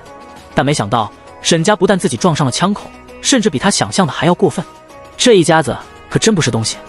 林思义都为沈优感到愤怒，但更多的是心疼。明明自己的亲生女儿就在他们面前，可他们却只会质疑和诋毁她，反而对他们的那个蠢货养女宝贝的不得了，即便是有感情也没这样偏心眼的。真难想象这时候为人父母能做得出来的。还有沈家的那几个儿子也是一个德行，明明沈优才是受委屈的那个，才是应该得到爱护的那个孩子。林思义忽然之间庆幸自己没有结婚生子，否则他真担心自己成为沈夫人那样的母亲。但现在白得到一个这么优秀的女儿，又让他觉得幸运。沈优唇角微扬了扬，您骂他们可没我骂的凶。这点林思义承认，笑道：这倒是没错。沈优骂起人来那叫一个六亲不认。不过今天也给您添麻烦了，让今晚多了一场闹剧。沈优抱歉地说。林思义拍了拍沈优的手，你是我女儿，有什么麻不麻烦？本来我今天就打算给他们个教训。沈优心中一暖，也浅浅笑了起来。我只觉得太便宜他们了，毕竟他们……林思义声音都冷了几分，想到他们对沈优做的，就恨不得让他们立刻受到该有的惩罚。沈优眉梢微挑，不急，他们欠下的债总要还的。第38章，他治病的条件，沈家欠沈优的，他都要拿回来。只是不急于这一时，要让他们彻底受到惩罚，付出代价，也需要足够的证据。只是不过，他想要的，他们所承受的惩罚，不仅仅是法律意义上的。以前沈家之所以那么护着沈星，那是因为沈星表现出来的乖巧、懂事、善良。从小有着优渥出身的千金小公主，在名媛教育之下，更是让身边所有人都赞叹喜欢的存在。这让有着4个儿子的家庭的沈家自然对沈星宠爱不已。可如果这个他们所以为的善良懂事可爱的小公主，实际上并不是他们所以为的那样，并且让他们沈家的利益受到了损害，且让他们沈家丢人了呢？他倒是想知道沈星以后在沈家的处境会不会发生变化，他们还会像之前那样宠爱沈星吗？沈优跟着林思义来到了宴会的后方，此时陆老爷子正在和林老太太寒暄。妈，小优来了。林思义笑着把沈优带了过去。林老太太一见到沈优，脸上立马就溢开了笑意。小优，老太太满脸都是慈祥，快过来让我看看。今天的林老太太可以说是容光焕发，比起上次沈优见到她的时候已经是天壤之别。只不过上一次见到沈优对老太太来说只是医生和救命恩人，但现在对沈优明显多了一丝亲昵和亲热，毕竟今天是外孙女了。沈优微微一笑，您别动，我给您复诊一下。林老太太也乖乖地坐好，周围林家的人都抿嘴不让自己笑出声。平时在家里，老太太可没这么听话，因为病好了的原因，天天可闹腾了，怎么劝都劝不听。这下可好，沈优让她别动，老太太还听话了。沈优仔细地查看了一下老太太的身体，张嘴，舌头伸出来，好，眼睛、手指在她的颈下和脖子后面的地方探了一番，然后才搭在了她的脉象上。而这个时候，所有人都安静了下来，都等着沈优复诊结束。经过上次沈优在林家露那一手，现在在沈优看诊的时候，他们都会保持安静。陆老爷看着看着，眉头就皱了起来。片刻后，沈优站了起来，恢复得很好，但是最近应该运动量有点过大了，可以减少一点活动量，多休息。林思义笑，我都说了，让您按照小优说的做适量活动，你还每天早晚都去跳广场舞呢。这话说的林老太太倒是不好意思了，就跟自己做了什么坏事被老师听到了似的，尴尬的咳了一声，知道了，我后面会注意的。陆老爷子淡淡道，沈优，为什么你给他看病还要复诊？给我这个老头子就只扎了1针啊。听起来陆老爷子话里有点酸味儿，他俩都是沈优手下的病人，但林老太太不但有诊治，还有复诊，而对他这个老头，沈优到现在却连问都没问。陆老爷子觉得不舒坦了。林老太太看了一眼陆老爷子，刚刚说话还好好的呢，怎么陆老爷子现在还吃上醋了？老太太是我的病人，我当然要复诊。沈优解释。陆老爷子双手拄着龙头拐杖，沉声道，丫头啊，要你治病需要什么条件？林思义和林老太太相视了一眼，也都没接话。不过林思义一招呼了一下林家其他的人去应酬。沈优唇角勾了勾，回答陆老爷子的话，钱以及看我心情。对于沈优的回答，陆老爷子点了点头。在刚刚和林老太太的聊天中，他也知道了原来老太太的病其实也是沈优治好的。要知道林老太太的病几乎所有人都知道，那是不治之症，甚至连病的名字都没人知道，可现在却这么轻松就被医治好了。现在就连医学界都在查沈优的消息，只不过林家将沈优的消息给封锁了。如果不是他亲自来一趟和林老太太聊天，恐怕也不会知道传到京城里的那位医治好了林家老太太的神医，没想到竟然就是给救了自己一命的女孩。第39章，用身体当作报答。而看到沈优一过来就对林老太太嘘寒问暖还复诊的，明明老爷子也被沈优看过病，但沈优却对他不闻不问的，导致他心里也不那么舒服了。加上这么多年，沈优也是唯一一个能在不吃药的情况下让那个他缓解发病的医生，所以他才有此疑问。而沈优看病除了心情的影响之外，对方是必须要付出代价的，这个代价无论是什么都要付出代价，这也是医门的规矩。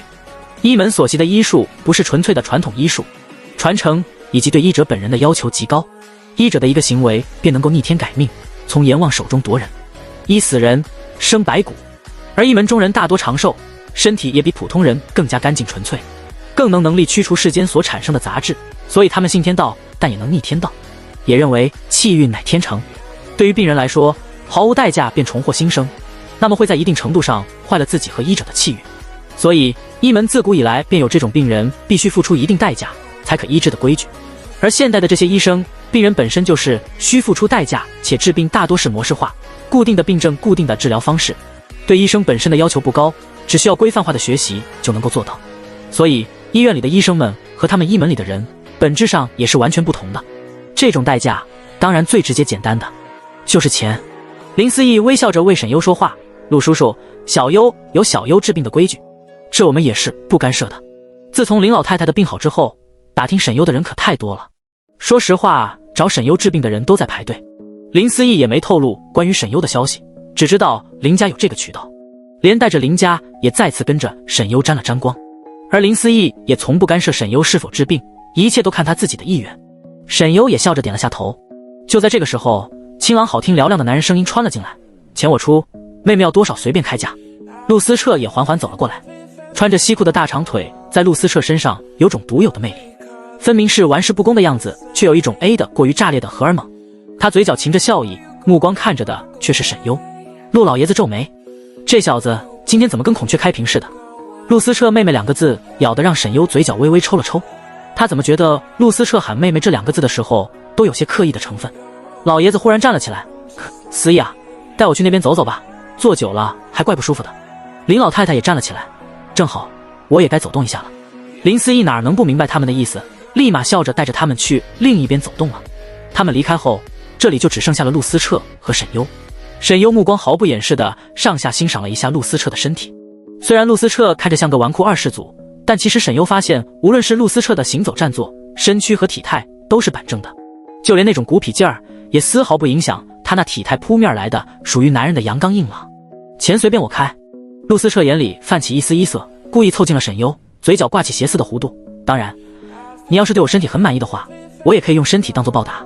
虽然沈优打量他身体的眼神没有欲望，但这种眼神却让他浑身火热。他是男人，还是个血气方刚的男人，当然知道自己的那种火热是什么。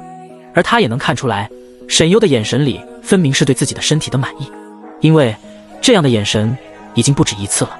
这种赤裸裸的每次见面都喜欢打量他身体的眼神，让他竟然还有些喜欢。不像其他的女人，那种眼神让他厌恶。而沈优也是唯一一个这么光明正大、眼神赤裸的。陆思彻的声音像是勾人的妖精，蛊惑的沈优的耳根都有些痒痒的。他眼神更赤裸地扫描着陆思彻的身体。如果眼神能开车的话，这时候沈优的眼神已经撵上了高速公路。你，眼神故意落在他的胯间。陆思彻眉梢轻挑，等着他后面的话。想的倒是挺美。沈优语带嫌弃。陆思彻脸色僵住，眼睛也危险地眯了起来，喉咙里一字一句吐出他的名字：沈优。在沈优看起来，现在的陆思彻就像是被他踹了一脚的小狗，冲着他汪汪叫一样。沈优唇角也牵了牵。另一边，厉成在应酬的时候，目光却瞥向了沈优和陆思彻两人所在的位置，看到两人相谈甚欢，镜片下的眸子也凉了几分。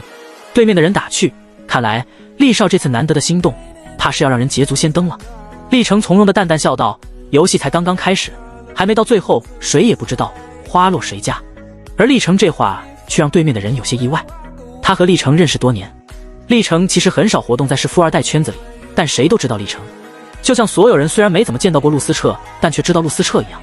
豪门也是分档次的，一般的富二代跟陆思彻和厉成这种京城扎根，而且是以家族代代传承下来的世家，是完全不在一个台阶上的。他们才是真正金字塔顶尖的人物，而且他们往往跟京城政坛或者军方有着一些紧密的联系，也只有他们才足以称之为真正的贵公子。厉成因为接管家族企业而活动在了 Z 市，斯文俊雅，帅气多金，想要爬上厉成床上的女人不胜其多。可厉成却从未表露对哪个女生有兴趣过，这一点倒是跟陆少差不多，只是陆少行事太狠，大多数的人是怕陆少的。相比之下，厉成就要儒雅许多了。虽然他们知道这种儒雅里实际上是一种不外露的狠，可也比陆少好说话太多。看来厉少这一次是认真了。男人谈笑着，半开玩笑地说。厉成没说什么，只是看着远处沈优和陆思彻所在的方向，意味深长地轻抿了一口红酒。而此时宴会里的这些千金小姐们，大多人的目光都忍不住地往厉成和陆思彻的方向瞟。毕竟这两个男人无论是颜值还是气质都是截然不一样的风格，可都是秒杀所有男明星的英俊和帅气。不，应该说只是在气质上就远不是那些男明星能比的。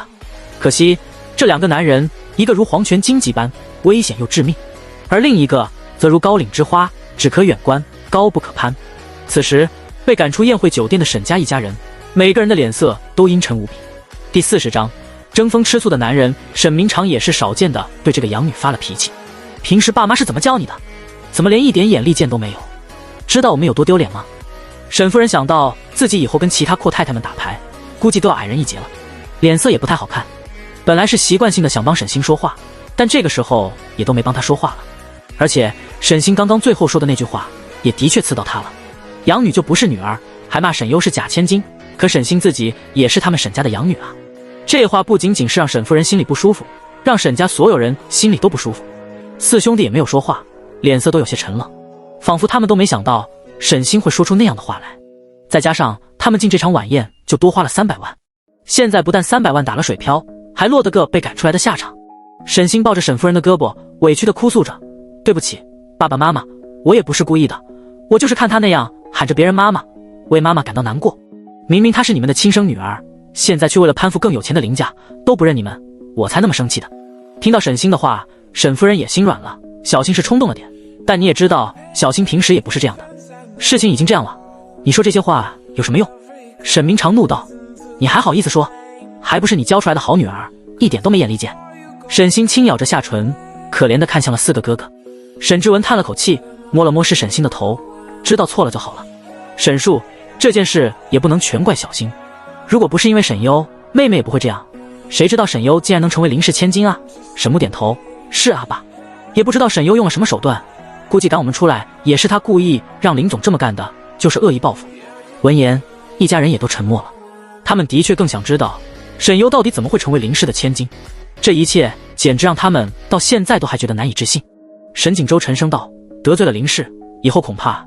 沈明长脸色沉郁，别说得罪林氏了，我看今晚在场的人以后都要戴有色眼镜看我们了。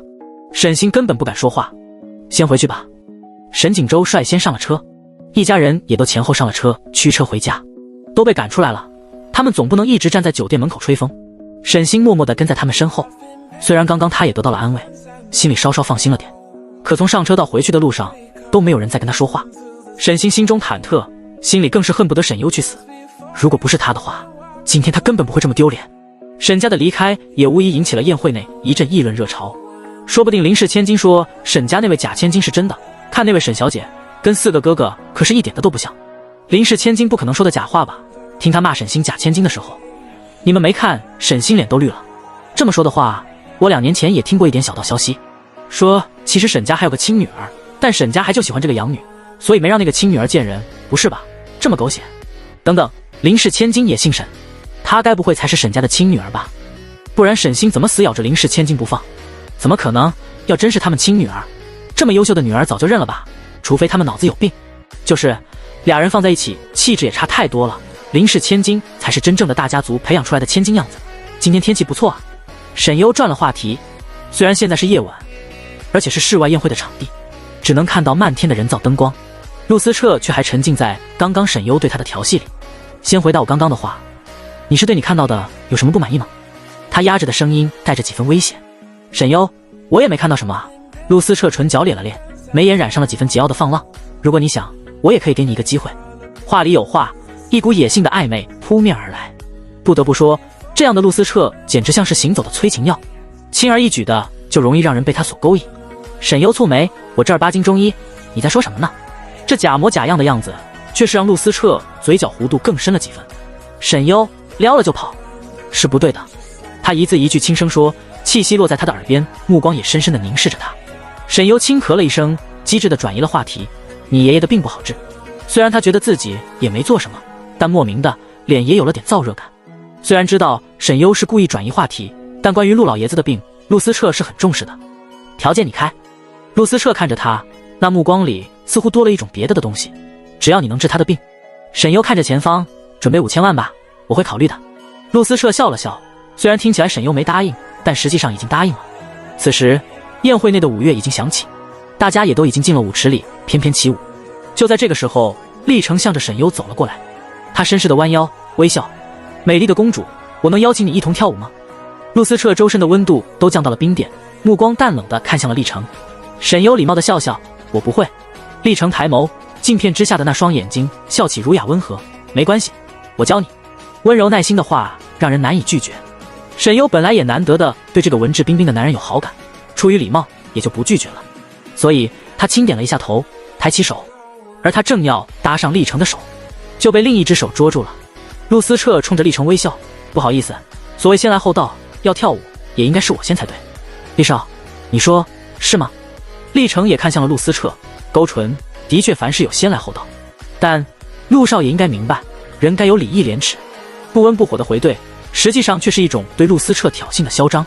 陆思彻的微笑渐渐敛去，两个人看似平静的目光也泛着针锋相对的火花。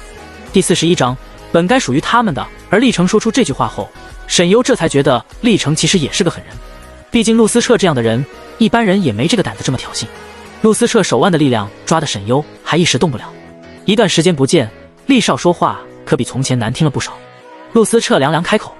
厉成微笑，比起陆少，我还是自愧不如。吴秘书过去在林思义耳边低声说了句什么，林思义这才看了一眼陆思彻和厉成所在的方向，他眼睛亮了亮。这种场面，他摸出了手机，赶紧把这难得的一幕拍了下来。吴秘书，他那雷厉风行、霸道严肃林总呢？沈优把手用力抽了出来，看了他俩一眼，要不你俩去跳吧。说完，他提着裙子转身就走了。有病！这俩人不对付，把他夹在中间干什么？陆思彻放下手，看向沈优离开的方向，嘴角轻挽，口吻带着一种充满占有欲的宠溺。我这妹妹性格就这样。厉成清推了一下鼻梁上的眼镜架，深邃的眉眼也染着几分凉意。都没什么血缘关系，就别攀亲戚了吧。不难看出，沈优其实是林思义收养的女儿，但这不重要。只要他承认并公开了沈优是林氏千金，那么沈优就是林氏千金，是他的女儿。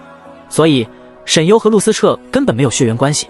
陆思彻嘴角的弧度敛了起来，面无表情的冷声沉沉的警告：别打他主意。可对厉成来说，这句话却并没有神威胁效果。他目光看向陆思彻，唇角浅浅的牵了牵。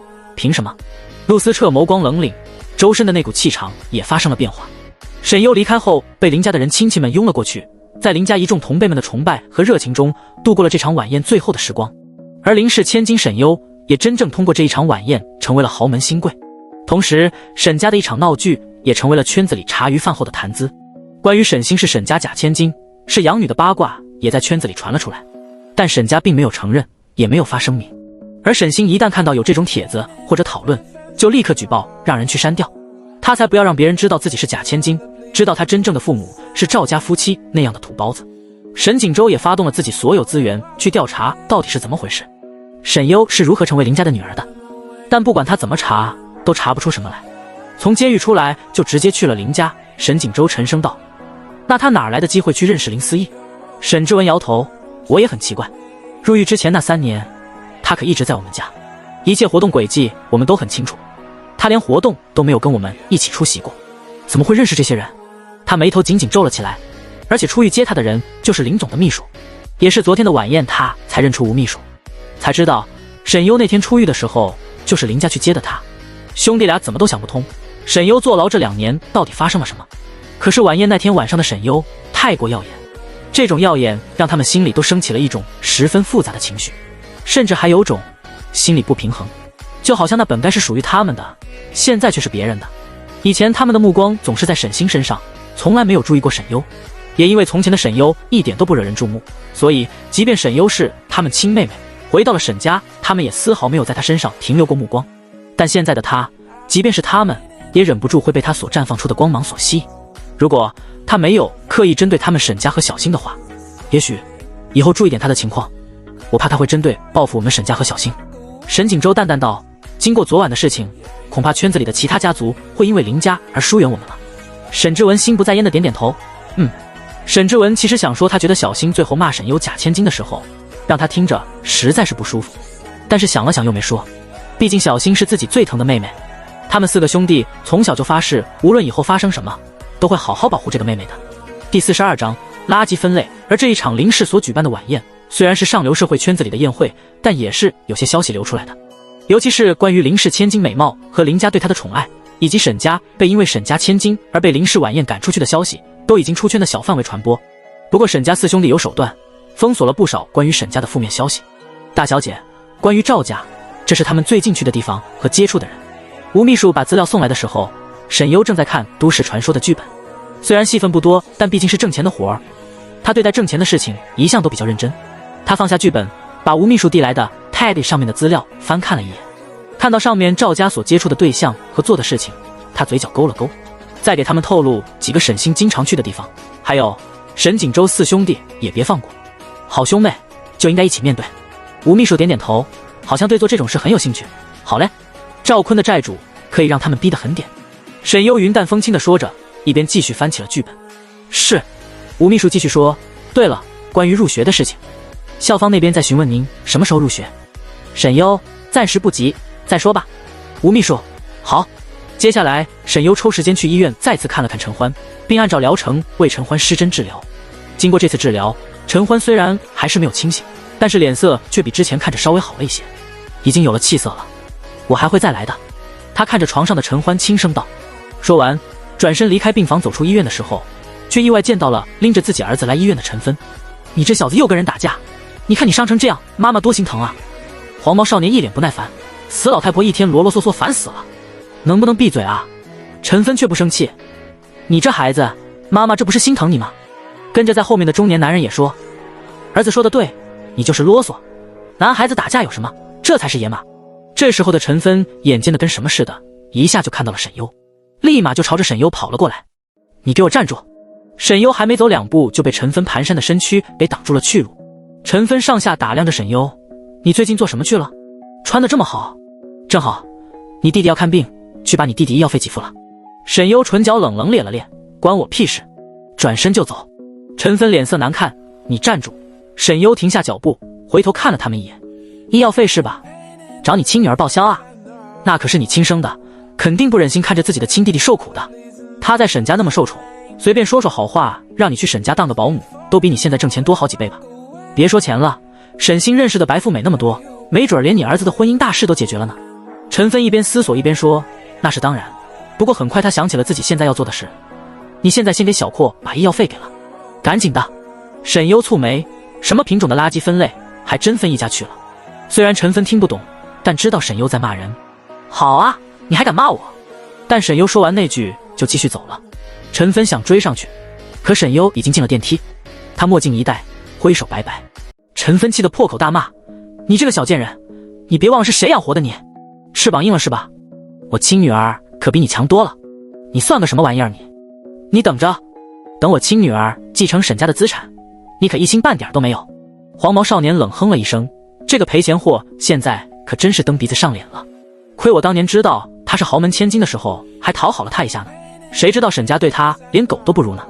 赵坤啐了一句，讨好他有个屁用，他又不是你亲生的，好在你亲姐姐现在被他们当个宝似的，这些有钱人傻，竟然对假女儿还这么好。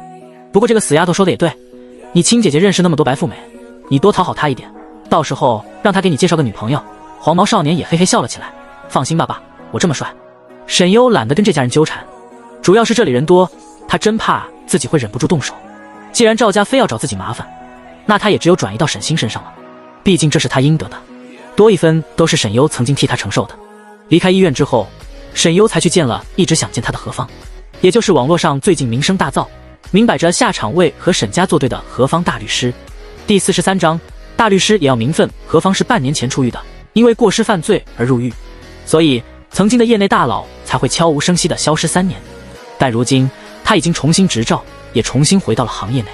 诺，去找他，他会给你安排的。沈优递给何方一张名片，上面有地址和电话。坐在沈优对面的何方穿着一身正装，头发梳得一丝不苟，帅气算不上，但却很是清秀的一个年轻男人。不过因为气质的加成，让他整个人也有一股别样的帅气。他接过沈优手里的名片，江城，念了一下这个名字，嘴角勾了勾，排在我前面，你先见的人是他。沈优不置可否，拿起奶茶喝了一口，他知道怎么安排，我的资产都在他手里，跟着他你才有工资拿。何方把名片收了起来，你还挺信任他。沈优，这不是有你吗？正好要是他公款私用的话，你能给我告诉他。何方，好家伙，这行程要闭环了是吧？何方从文件袋里拿出了一叠资料，这是我这段时间调查到的一些东西。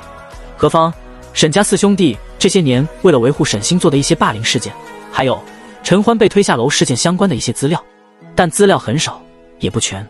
陈欢出事后，沈家为了抹去沈星的痕迹，花了不少功夫。沈优一边看，何方一边说，那个地方是监控死角，唯一的人证只有陈欢，其他的人都是被买通的人证，因为你正好经过了那个地方，所以故意把矛头指向了你，所以这个案子要翻还有点困难。何方皱眉，说不定可以从陈欢以前的同学入手，调查沈星的动机。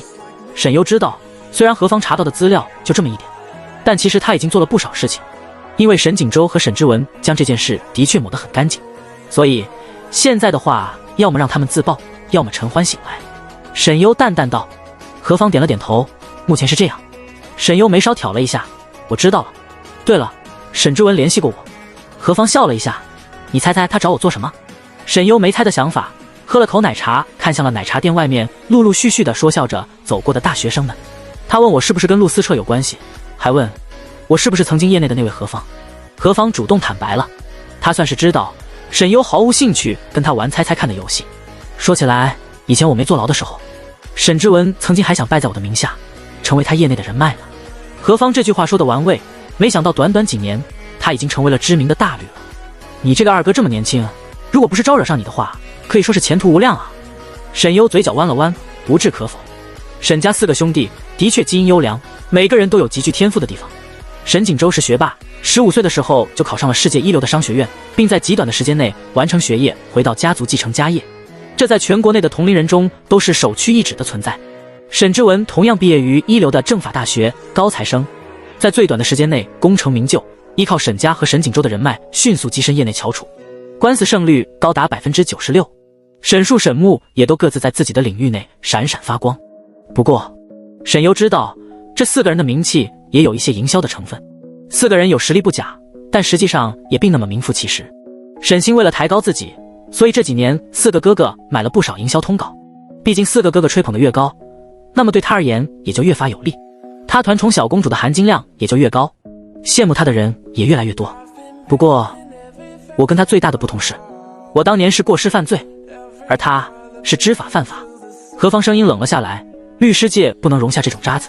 也正是因为是过失犯罪，所以何芳还能重新能当律师。他本身也是为了正义而过失犯下错误，被人算计送进了监狱。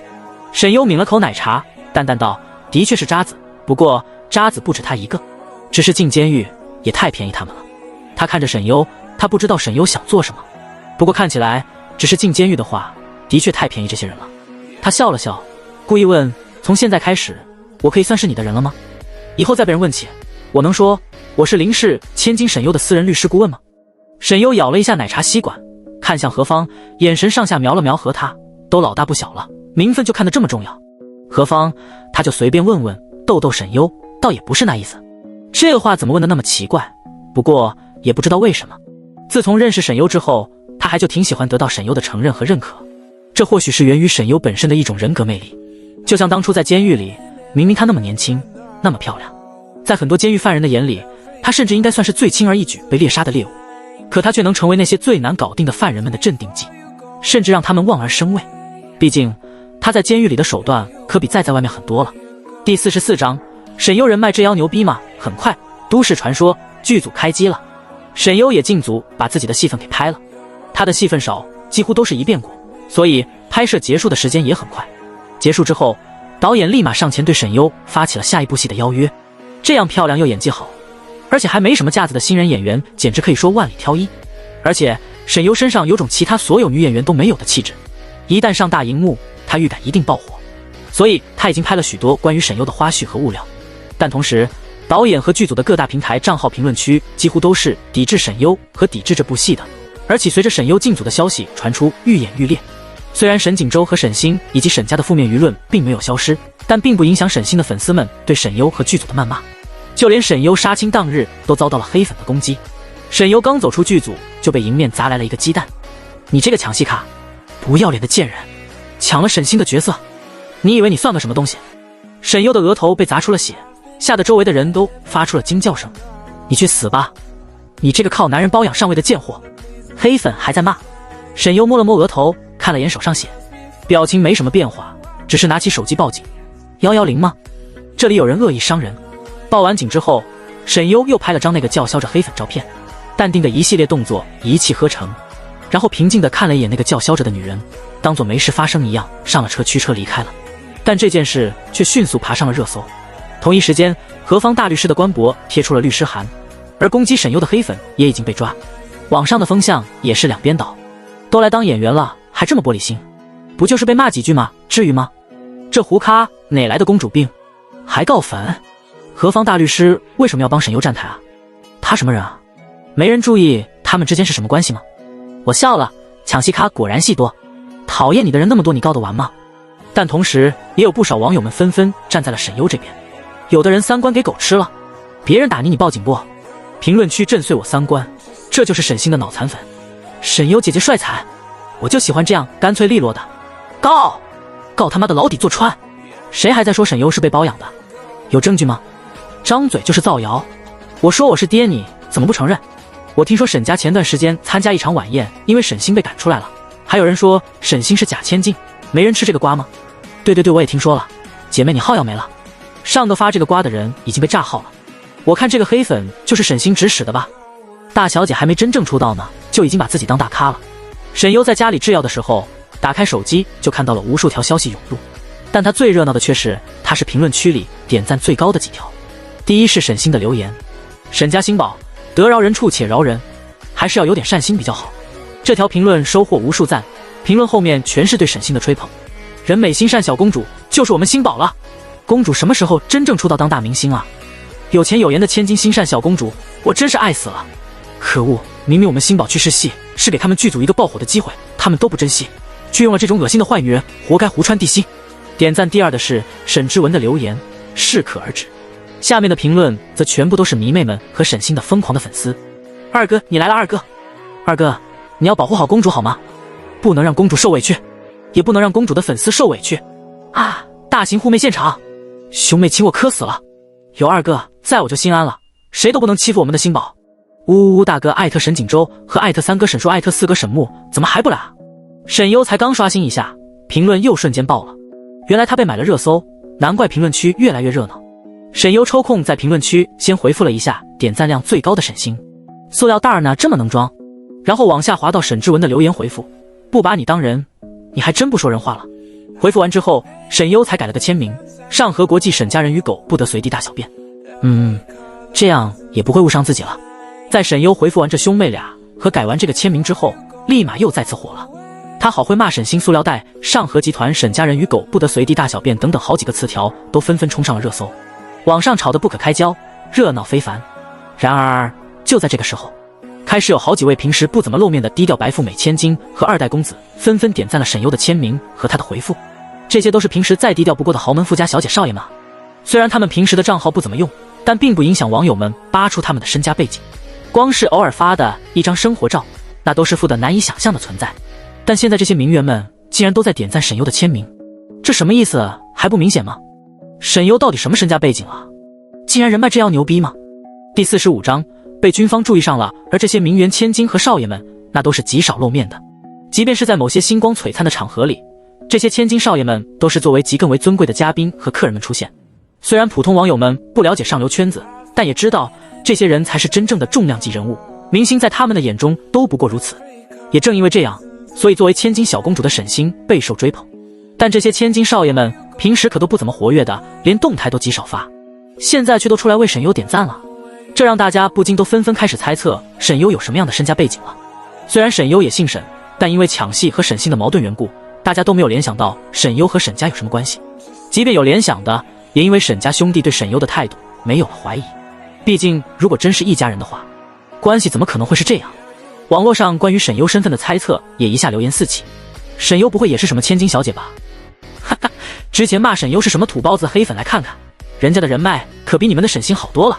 人家沈优可是低调的隐藏大小姐，哪里像这位沈家的公主，哪里都有她，生怕别人不知道似的。同样都是姓沈，差距可真大。这年头真是什么人都能营销千金小姐了。沈优以前是我同学，家里穷成那个逼样，还读贵族学校，怎么可能是千金小姐？就是这个沈优的爸妈那德行才恶心，又穷又坏，这种人家的女儿能是什么好人？虽然沈优在上流圈子里已经是名人了，但他们也不会把沈优林氏千金的身份到处去说，这跟他们的教养有关。当然别人的事情别人自然有自己的安排，所以他们并不会随意去插手这些网上的争议，但点点赞或者有时候阴阳怪气两句还是可以的。当然沈优是不知道自己所带来的又一场腥风血雨的，回复完之后就下线了，继续在实验室里制药。现在的他的药在黑市上已经供不应求，已经流通到黑市里的药也已经被拍卖出了更高的价格，这在沈优的意料之中，所以并不意外。即便是在另外一个时空更为发达的平行世界里，他手里的药品同样是千金难买，只不过现在因为头一批的药的药材不是他自己培育的，这个时空的药材已经失去了本身植物的灵气，属于是次品，他自己亲自培育的药材制成的药才是上品。黑市上甚至已经有不少人出高价买他的信息，想要找到他。不过黑市本身就都是假 IP， 用于保护每个买家卖家的身份和真实信息。沈优又在自己上网的时候给自己多套了几层壳，所以除非对方是顶尖的黑客，不然是根本查不到他的真实信息的。一门的继承人，也就是一门每一代的家主，而一旦继承这个位置，除了本身就要学习的国学相关的技能之外，还就必须精学许多生存技能，因为可能随便一个技能都能保命。计算机也是其中一项，如果不是顶级黑客，是很难查到他的。只不过沈优不知道的是，当他的药一流入黑市，也被世界医药组织 WMO 注意上了。这种药是黑市上新出现的外伤药，可以在最快的时间内愈合伤口和组织，并且让人在6个小时内不受伤势影响任意行动，且在6个小时后也没有任何副作用，伤口的恢复也是快得惊人，比世界上任何外科手术都要有效。穿着白大褂的医生拿着那枚药丸，眼里也是不可思议。最开始限量发售了20枚，似乎都被雇佣军团买走了，后来零散出售的也被一些运动员买走了，而现在这些雇佣军团正在大量求购，并且在到处打听卖家的信息。这种药对于常年战斗的人来说简直就是神药，也正是因为他们使用了之后深深感觉到了这枚药带来的价值，所以现在都在重金求购。自然当这枚药问世之后，一些国家军方也在密切关注，这枚药物的价值真正被发掘出来的话简直能让许多行业都被重新评估。另一位成员也点了点头，没想到这个世界上还有这种医药天才，真是不可思议。我们已经做过这枚药物的拆解了，但就算知道成分和配比，我们也没办法复刻出来。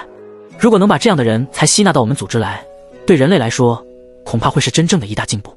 迈尔斯的神情都激动了起来，能让一位被写进教科书以及在各大学校都挂着伟人画像的医药学家都如此激动，足以可见这一枚药对他的震撼。药，陆思彻眉心轻拧了拧，什么意思啊？陆老爷子缓缓道，是京城那边发来的消息，说你正好没事，让你多关注关注，有时间的话再查一查。陆老爷端起茶水在嘴边吹了吹，军方还是挺重视的。陆思彻勾唇，不在其位还想让我干活，白嫖也不是这样干的。陆老爷子喝了口茶，还不是想让你回去，搁这儿跟你套近乎呢。毕竟京城那帮家伙也就只有你能镇得住。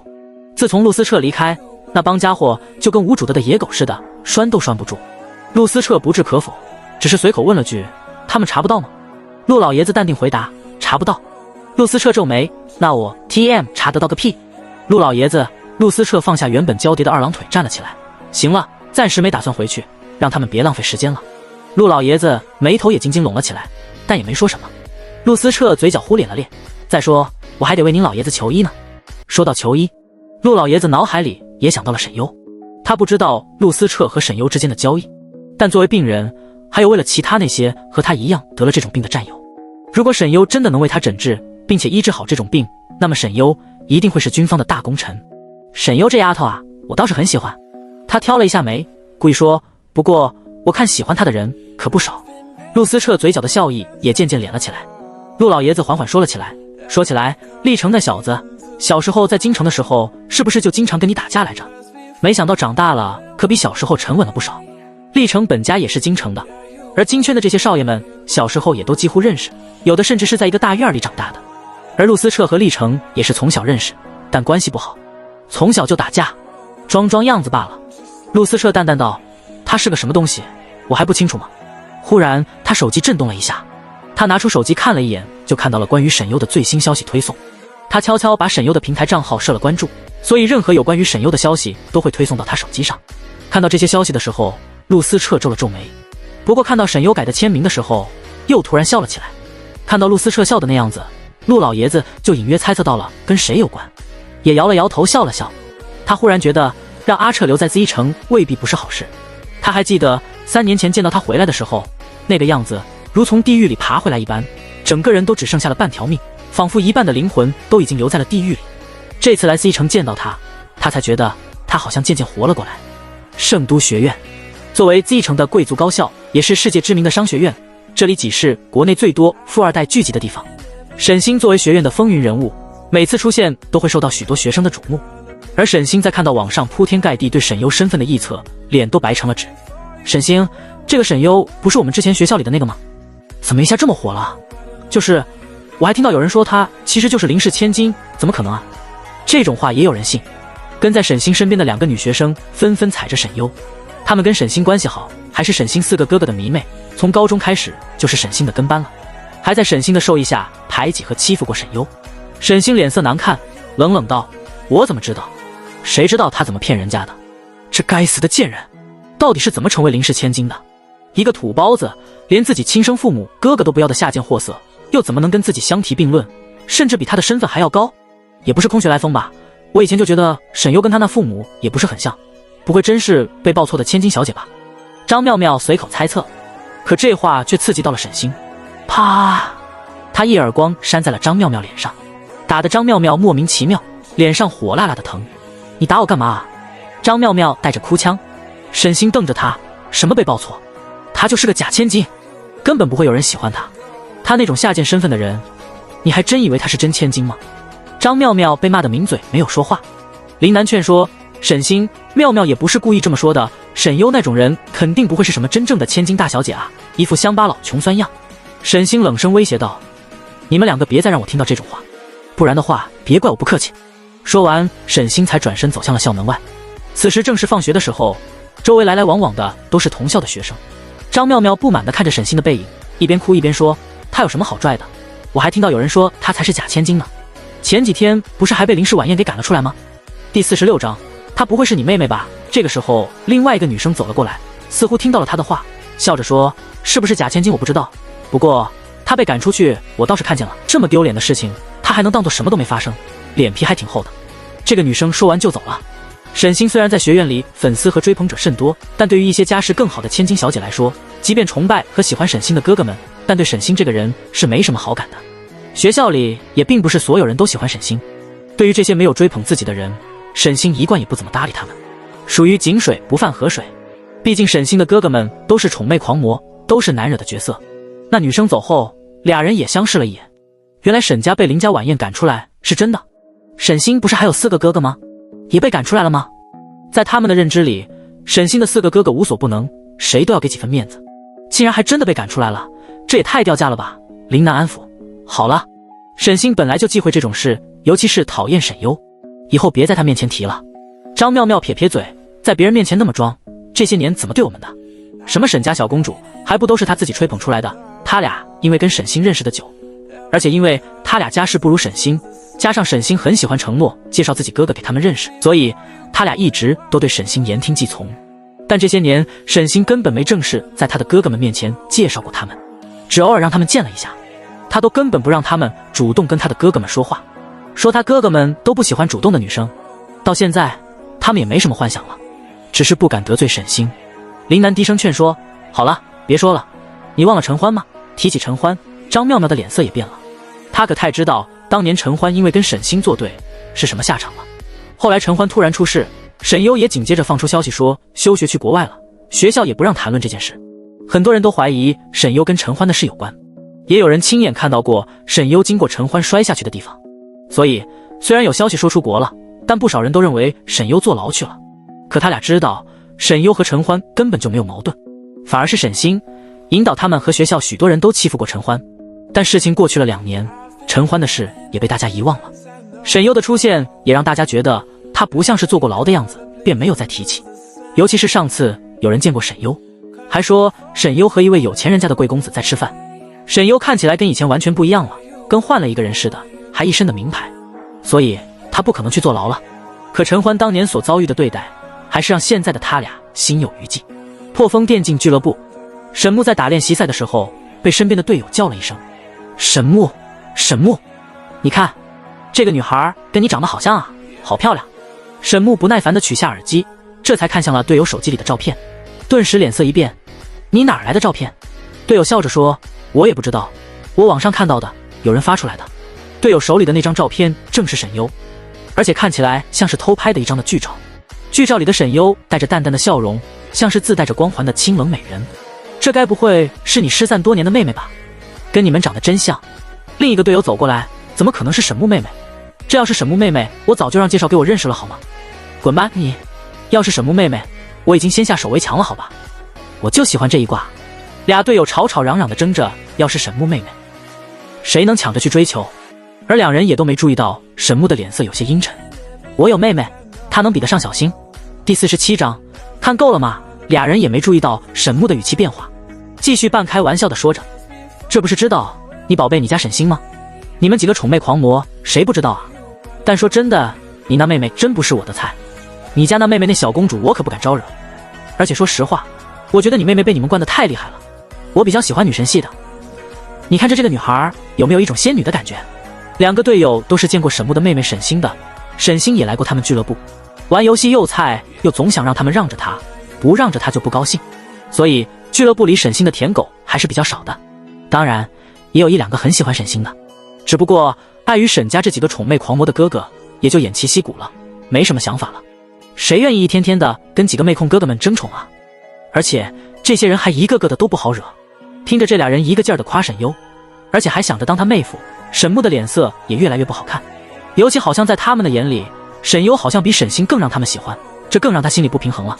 就看张照片，你们就喜欢上人家了？肤浅！他键盘一摔，站起来往外走了出去。两个队友相视一眼，他们不就开玩笑吗？怎么沈木这么大反应？你俩傻逼啊！这个女生好像跟她妹妹有仇的，因为什么抢戏吧？另一个队友看不下去了，走过来说：“你们这不是上去贴脸开大吗？”两个队友面面相觑，难怪反应这么大，原来是宠妹狂魔综合症发作了。沈优忙完之后，才看到手机的转账消息，银行卡到账5000万点00，同时也看到了陆思彻的发来的好几条微信消息。够吗？不够再说。很忙吗？在忙什么？要见一面吗？聊聊老爷子的病情。半个小时后。我是你的小三吗？不敢跟我聊天，怕被你老公逮住。哼，其实我也没有很想你回我消息。活爹，回我一句话要死啊！沈优看到陆思彻发来的未读消息，沈优嘴角忍不住抽搐了一下。这家伙是狗吗？在那次剧组试戏吃了顿晚饭过后，陆思彻不知道怎么拿到了他的一些联系方式的，直接就加了他微信好友。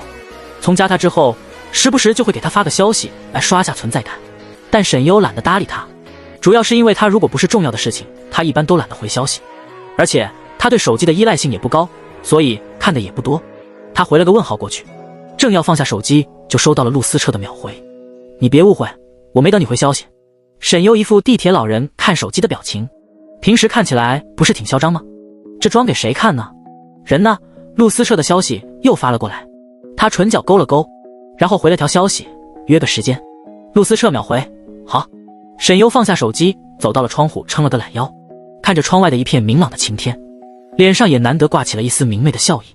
其实这个世界好像也没那么糟糕。陆思彻看着自己和沈优的聊天框，唇角也止不住的往上勾了勾。几天后，或许因为沈优在网络上一些照片出圈，加上剧组颇受好评，以及和热度大的缘故，一下接到了好几个综艺和节目的邀约。不过沈优已经将自己的商务全都交给了江城，所以也就直接让江城那边进行了对接。江城已经用沈优的资产盘活了一家快要倒闭的娱乐公司，并用以这家公司的名义进行了一系列投资。现在沈优既是这家公司的签约艺人，也是这家公司的幕后 boss。 他们说你当嘉宾就行，林氏大小姐的身份他们可不敢乱来，只是估计想要借一下你的热度，毕竟你现在可算是网络红人了。江城笑着说，这钱应该挺好拿，你去露个面就行。普通网友们不知道沈优的身份，但这些人娱乐圈的老油条们可是能查得到的，所以邀约沈优的时候也十分客气。而且林思怡的那场介绍沈优的晚宴，将他介绍给那些圈内的名流们，本来就有为他铺路的意思。这些名流大佬们手底下或许就有娱乐圈的产业，他们当然也会卖林家的面子，特意打个招呼。更何况以林家对沈优的重视程度，只要他们能讨好这位林家大小姐，那么自然和林家也能拉近一些关系。跟林家拉近关系，那对他们而言也是锦上添花。沈优缓缓走下楼，一边讲电话，你安排好就行。说完挂断电话，沈优已经走到了别墅门口。他看了眼手表上的时间，然后开车去了景明园。景明园是现在陆老爷子的住所，是一座安静的中式园林庄园。而之所以安静，是因为占地面积大。不知道是不是因为提前打过招呼，所以沈优的车直接就开了进去。他下车之后就直接进了会客厅。佣人见状连忙过来，请问您是沈小姐吗？沈优点头，他们人呢？佣人看了一眼墙上的钟，您来得这么早，老先生在后花园里锻炼呢。您先坐，我去跟他说一声。沈优也跟着看了一眼墙上的挂钟，愣了一下，时间这么早吗？他又看了下自己的手表，才发现手表坏掉了。不用了，那就让老爷子先锻炼吧。沈优说。佣人点了点头，笑着说，那您先坐。沈优嗯了一声，你们洗手间在哪？佣人指了指楼上，楼上左转您就看到了。房间里面的洗手间今天下水道出了点问题，所以您只能用外的。沈优点了点头，他也没打算去人家房间里上洗手间。他放下东西上了楼，准备去洗手间方便一下，顺便洗个手。按照佣人的指引，他上楼没走2步就看到了一个洗手间。洗手间门是关着的，沈优已经默认里面没有人在，所以直接推开了门。而这一推开门，一股水汽瞬间扑面而来，哗啦啦啦，花洒水流的声音戛然而止。沈优看到赤裸精壮的男人身体的时候也愣住了，对方也没想到沈优会突然冒出来，整个人都怔了一下。沈优眼神几乎是不受控制的看完了眼前的身体，近乎1.9米的身高，8块腹肌，充满了男性荷尔蒙 A 爆了的肌肉曲线，就连身体上的那些旧疤都迸发着属于男人所独有的性张力。在这样的身材面前，那张帅气而棱角分明的脸都仿佛能被忽略。但有一样玩意儿还真不能忽略，是根本忽略不掉。沈优目光毫无准备的往下一扫，我去，这是他不付费就能看的吗？看够了吗？陆思彻的话里带着几分揶揄。第48章，男人可真会装。沈优脸上也有点尴尬，赶紧转过身，不好意思，我不知道里面有人。鬼知道里面有人在洗澡啊？怎么有人洗澡还不反锁门呢？佣人跟他指的时候可没说里面有人。陆思彻也没想到沈优会闯进来，他本来是打算洗完澡去接他的，没想到他竟然提前来了。他平时也不在这个洗手间洗澡，今天因为房间淋浴间的水龙头有点问题，所以才会在外面公用的地方洗。陆思彻在沈优转身的时候就拿起浴巾过围住了下半身。沈优立马开门准备出去，门口外面就传来了佣人的声音，沈小姐，我看门开着，你在里面吗？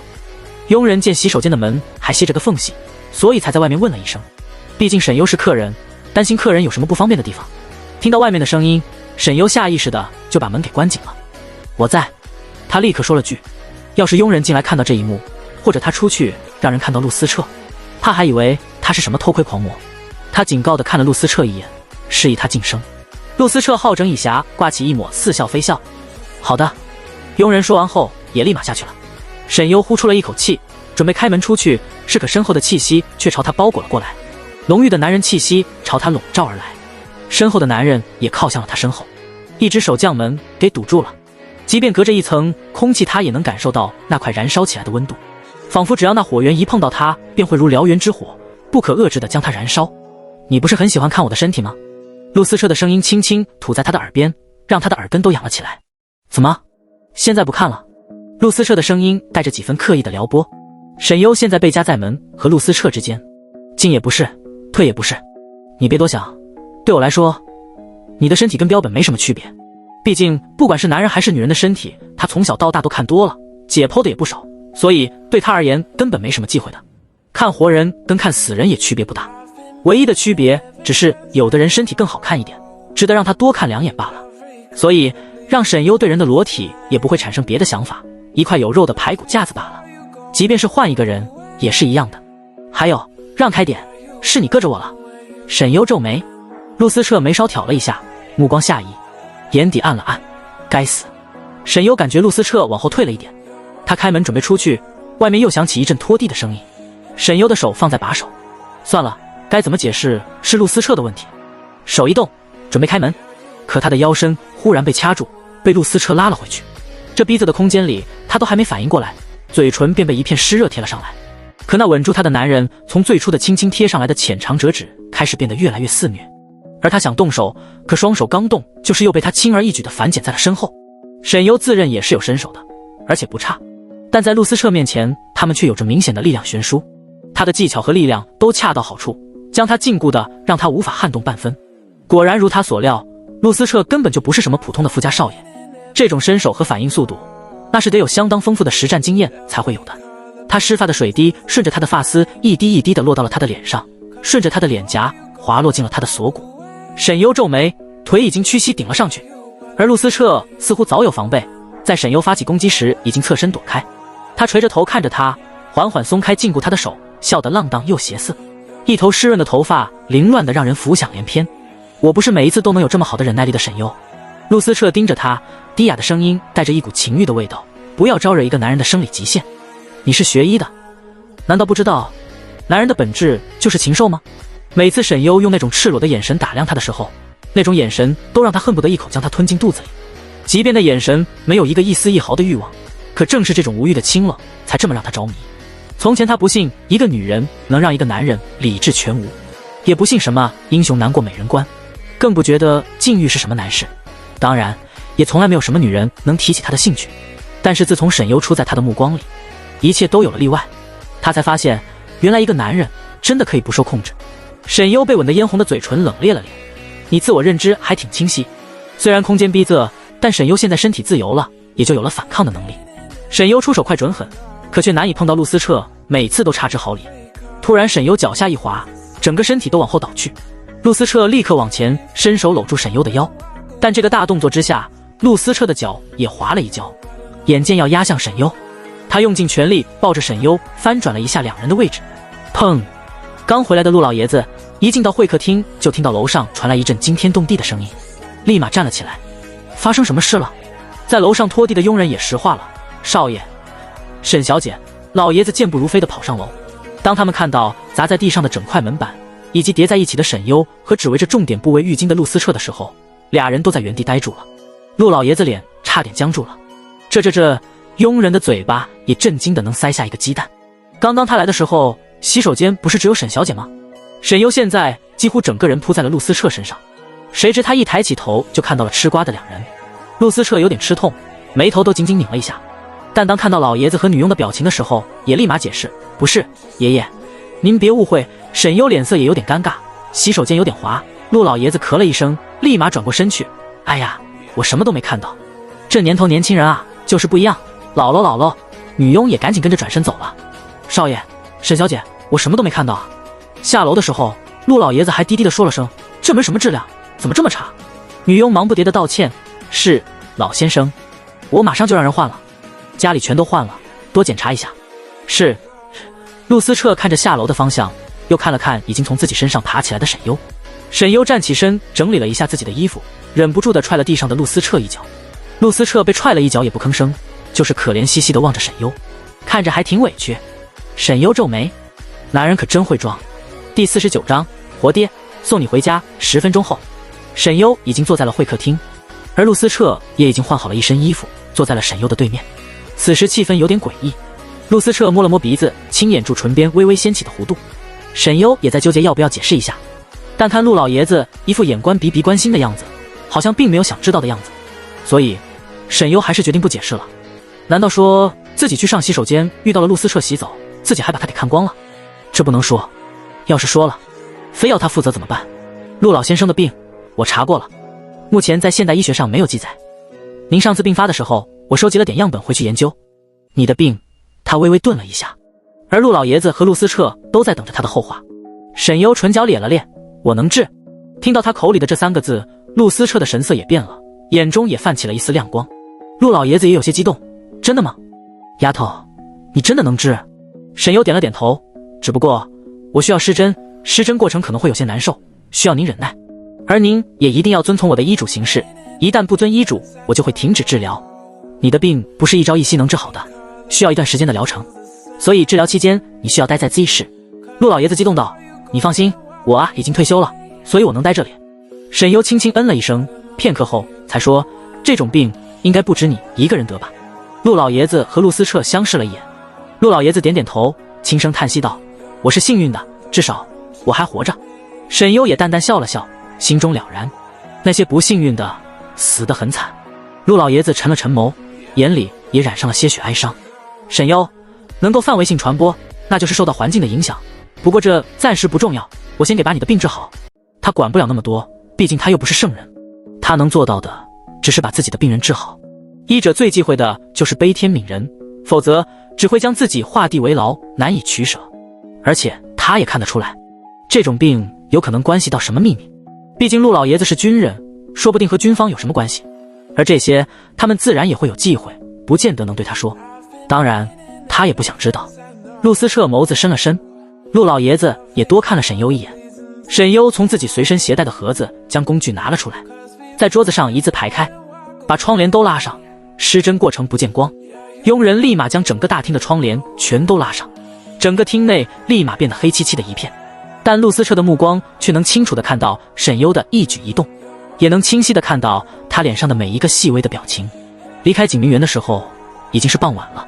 本来沈优是要自己开车回去，但陆思澈却把沈优直接拐进了自己的车，然后直接打电话喊了个拖车，把沈优开来的车拖回去。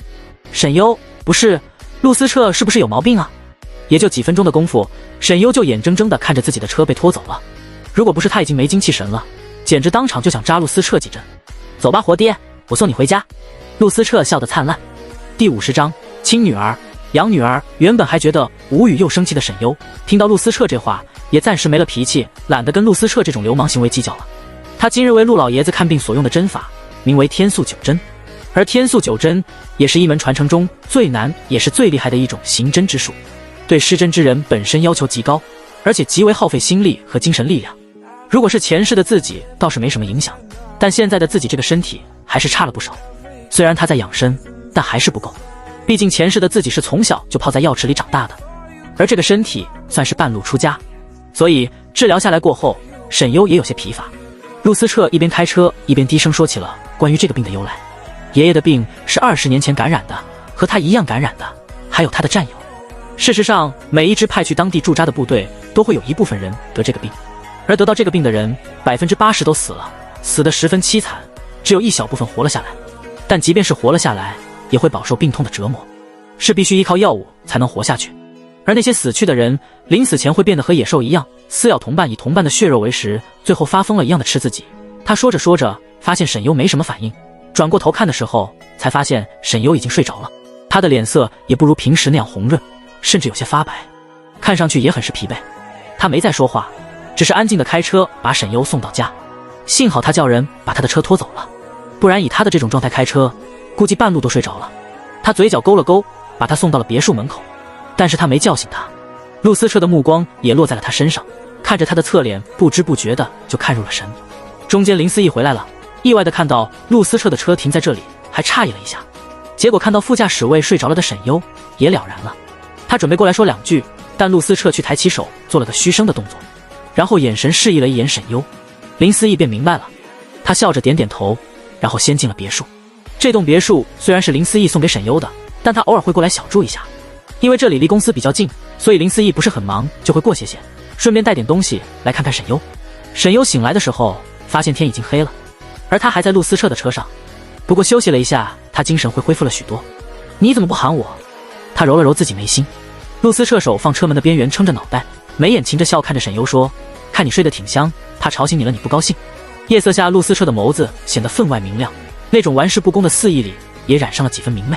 沈优清醒了一下脑袋，然后推开车门直接下车，习惯性的说了句谢了，但刚说完，他就看到了停在家门前的自己开去景明园的那辆车。等等，他谢什么？不是这家伙非要送他回家的吗？不客气。陆思澈声音里含着笑，紧接着便听到了车子发动的声音。沈优眉心轻拢了拢，转身看向那辆黑色轿车离开的方向，脑海里也忽然想到了今天白天发生的事。他不会误会什么了吧？要不要哪天给他解释一下，他其实对他的身体纯粹是一种出于完美标本的欣赏，而对于那个吻，沈优也没有放在心上。人类的发情跟身体激素的分泌有一定关系，那种场合之下，肾上腺素和多巴胺垂体后叶激素分泌过于旺盛也正常。他摸了摸自己的额头，低声思索，看来这个身体还得多养养，这点精神力完全不够用啊。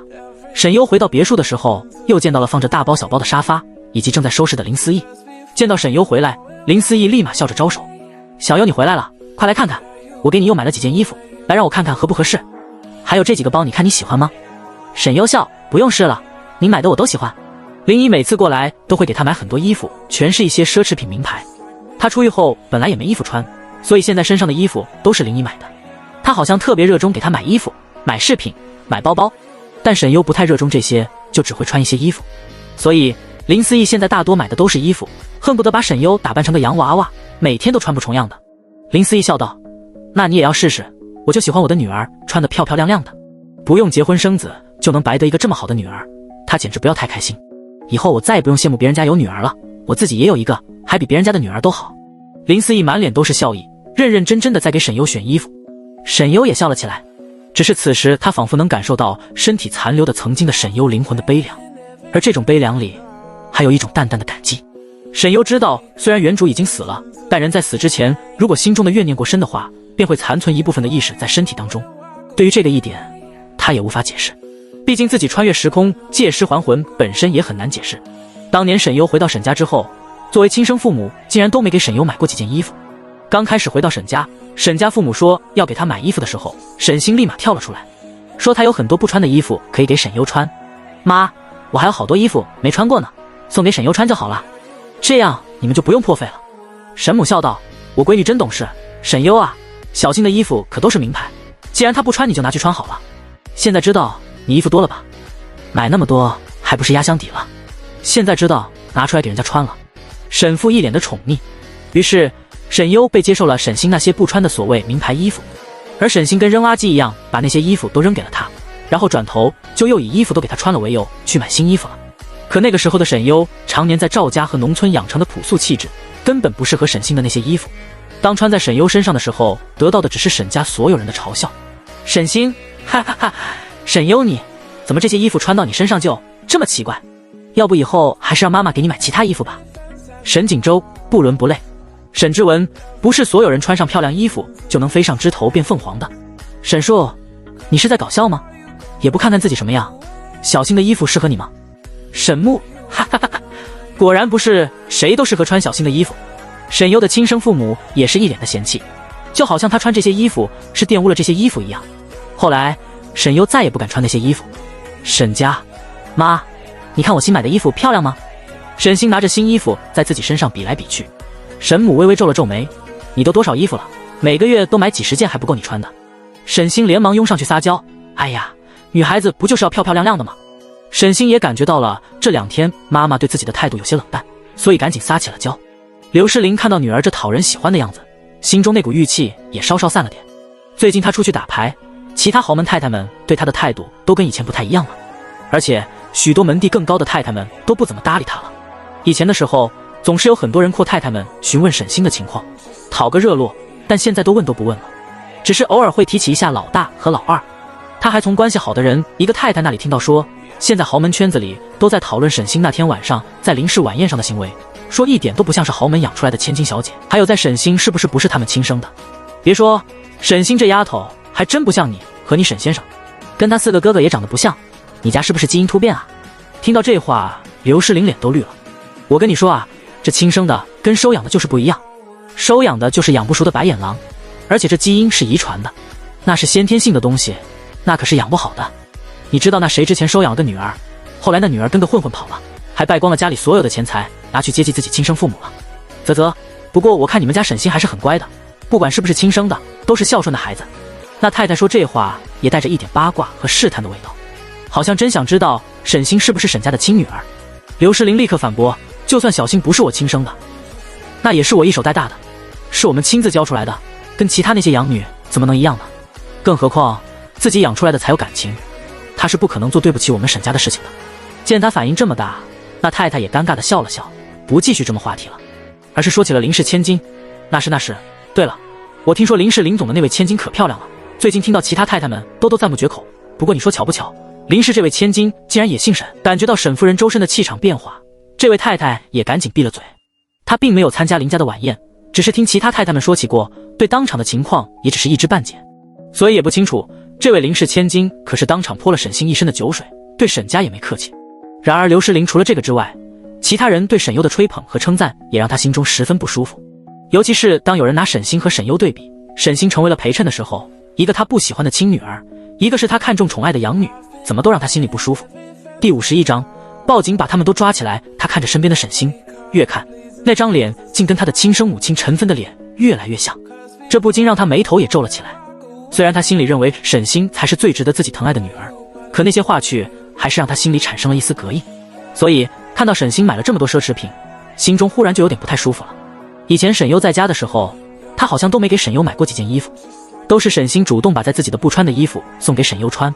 当时他还觉得沈星懂事，现在才想起来，沈星送了沈优自己不穿的衣服以后，就马上又买新衣服了。可沈优和沈星身材不一样，沈优从小营养不良，所以身体瘦得皮包骨，加上气质不行，所以穿上沈星的那些名牌衣服跟穿假货似的。当时他甚至还十分嫌弃自己的亲女儿怎么这么土。可这次在林氏晚宴上见到沈优穿高定气质过人的样子，见到她叫别的女人妈，她内心是有一丝崩溃和愤怒的。再看看眼前就只知道买奢侈品的沈星，她心情都不好了。还是要适可而止，你都多大了，家里再有钱也不能乱花的。她不满道。沈星撇撇嘴，知道了妈妈。最近你和秦瑞怎么样了？她问起来。沈星看着自己新买的奢侈品首饰，还可以，跟以前差不多。刘诗玲点点头，你跟他多培养培养感情，再过段时间就是你20岁生日了吧？正好，到时候把你们的婚事也一起定下来。虽然两家一定口头上定下了婚约，但还没正式办订婚典礼。最近秦家对他们家的态度也没以前热络了，得快点把两家的婚事定下来。沈星皱眉，妈，我一定要嫁给他吗？他在林氏晚宴见过陆思彻和厉成之后，忽然觉得秦瑞也就那样了。他明明可以嫁到更高的门第去吧，嫁给秦瑞岂不是耽误了？而且他觉得厉成和陆思彻比秦瑞要帅多了。最近他听到很多人提起厉成，说他在金圈如何厉害的，比起厉成，秦瑞都还不够给提携的。所以现在他对秦瑞也没有以前那么热情了。那不然呢？我们两家都说好了，而且你俩感情不是挺好的吗？当初你还非要闹着跟秦瑞谈恋爱，你哥哥们还气了好一阵才接受的。沈星推脱说，哎呀妈，我年纪还小嘛，我还要当明星的，这么早就订婚了以后对我事业不好的。这么说的话，刘诗玲想想也是。沈星看了看刘诗玲的脸色，故意说，妈，有件事其实我不想跟你说的，但是沈优实在是太过分。于是沈星把沈优在网上骂他和沈家的事情添油加醋的说给了刘诗玲听。刘诗玲气得猛地一拍桌子，这个沈优真是反了天了。沈星也低声叹了口气，妈，我觉得他现在特别恨我们，都是我不好，他应该是因为我才这样针对沈家的。而且他现在不知道怎么回事，成为了林氏的千金，林家那么有钱，也难怪他不愿意回来，连自己的亲生的家人都不要了。这时候沈锦州从楼上下来，刚好听到了沈星说这句话，他皱了皱眉头，淡淡道，你别忘了，你也不是爸妈亲生的，语气明显带着一丝不满。他的话让沈星怔了一下，这才惊觉到自己说错了话。沈夫人也反应了过来，沈星说沈优因为林家有钱而不愿意认他们，那他呢？他不认赵家的人也是因为钱吗？他的这些话很难不让作为养母的刘诗玲不多想。曾经深厚的母女情现在也出现了一丝裂痕，他脸色也一时有点不太好看。以后说话先动动脑子。刘诗玲没好气地训斥了一句。沈星连忙点头，知道了妈妈，是女儿说错话了。沈星抬起头看了一眼大哥沈锦州，可沈锦州却并没有在他身上停留过多的目光，下楼之后就出门了。沈星心里有些惶恐害怕，大哥为什么对他这么冷淡？难道是因为沈优？想到沈优，他心里的恨意和憎恶就快要喷薄出来。林氏千金，这个贱人凭什么拥有这一切？他才不会让他就这么好过。沈锦州想到沈星刚刚说的话，就想起了沈优，想起了沈优骂他的那些话。他皱了皱眉，坐在车里给林思义的秘书打了个电话。你好，我能约见一下林总吗？我是沈锦州。哦，沈总，不好意思，我们林总很忙的，暂时不预约任何会面。沈锦州沉默了一下。那你知道沈优住在什么地方吗？抱歉，我不能随便透露大小姐的住址。如果没其他事的话，我就先挂了。电话那边很快就传来了机械音。沈锦州沉默地看着手机，容色一片冰冷。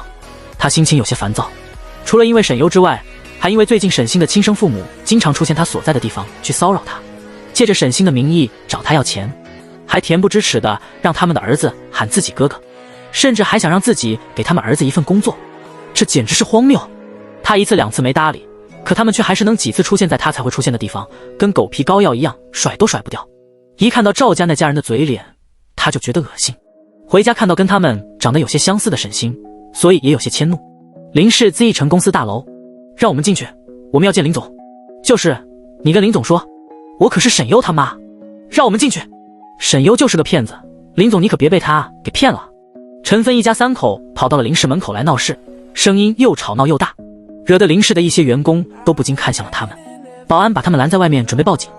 你们再在这里闹事我就报警了。陈芬一副无赖的样子，你们报啊！我告诉你们，沈优可是我女儿，我今天就是来揭穿这个诈骗犯的。而正好此时林思义从大楼里走了出来，一见到林思义，陈芬立马冲到了林思义面前去。您就是林总吧？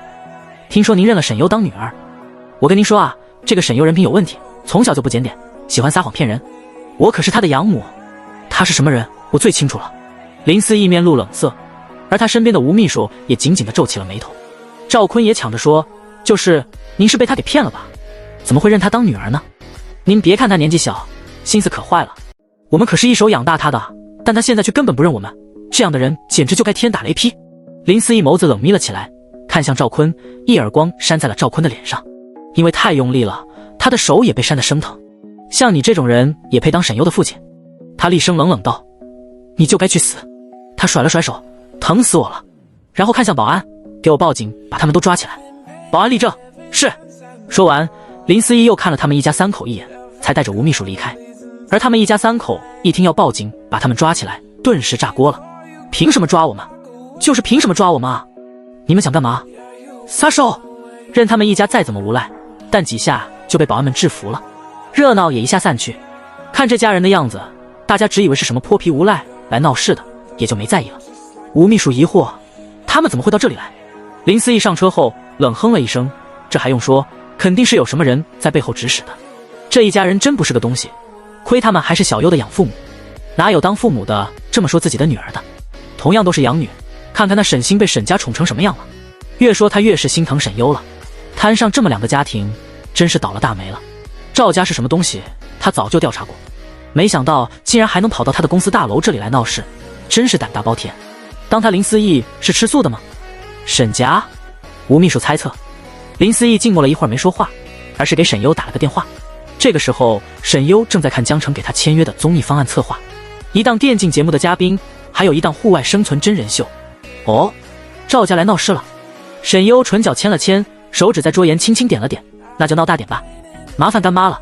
第52章弄死他们。自从晚宴过后，沈优就改了口，私下里叫林思义干妈，这样关系也更亲近一些。只不过外人面前沈优还是会喊妈的。挂断电话，沈优的眼里泛起了一丝凉意，他都不用思考，都知道赵家一家三口是谁指使去闹事的。既然他想闹，那不如就闹大一点。林思义放下手机，看向吴秘书，去办点事。吴秘书点了点头。跟吴秘书交代完之后，林思义认真思考了起来。阿年，你说小优这么聪明，不如把他培养成公司继承人如何？吴秘书皱眉，可是林总，林氏是家族产业，继承人也需要才从林家本家挑选。大小姐她虽然现在是您女儿，但始终不是林家的血脉。林思义缓缓道，也未必非要是林家的血脉，只要她名义上是林家的人，能够撑得起整个家族的产业，那么也能成为继承人的人选。能力比血缘更重要，我宁可看着在一个能力强的人手中守住林家的产业，并将林氏的产业延续下去，也不想看到一个无能之辈将林家败得渣都不剩。吴秘书没说话，只是心里为林思义的格局而感到有些微微的诧异。不过这些年林氏的确没出什么能力佼佼者，后一辈有些青黄不接。大小姐现在已经名义上是林家的人，养女也的确可以拥有继承权。她也知道林思义并不是心血来潮动这个心思的，这些日子的接触，她能感觉得到大小姐除了性子野了点，她是有城府有脑子有能力的。对于沈家，她既能精准打击，又能让自己免于麻烦。而今天赵家来闹事，她的做法既让她感到意外，同时钦佩于沈优的心计。她停顿了一下，算了，我再看看吧，也许这个位置对他来说，他还瞧不上呢。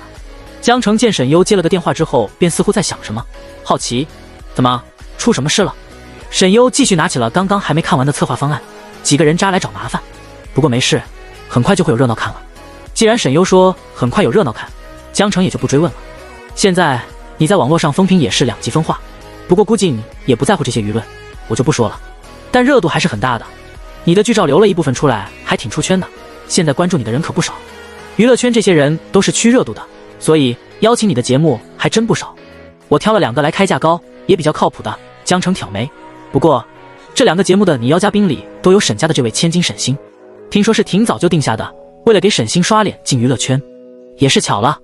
沈优淡淡嗯了一声，挺好。江澄，沈优嘴角微咧，像是恶魔一样露出了邪恶的笑容，弄死他。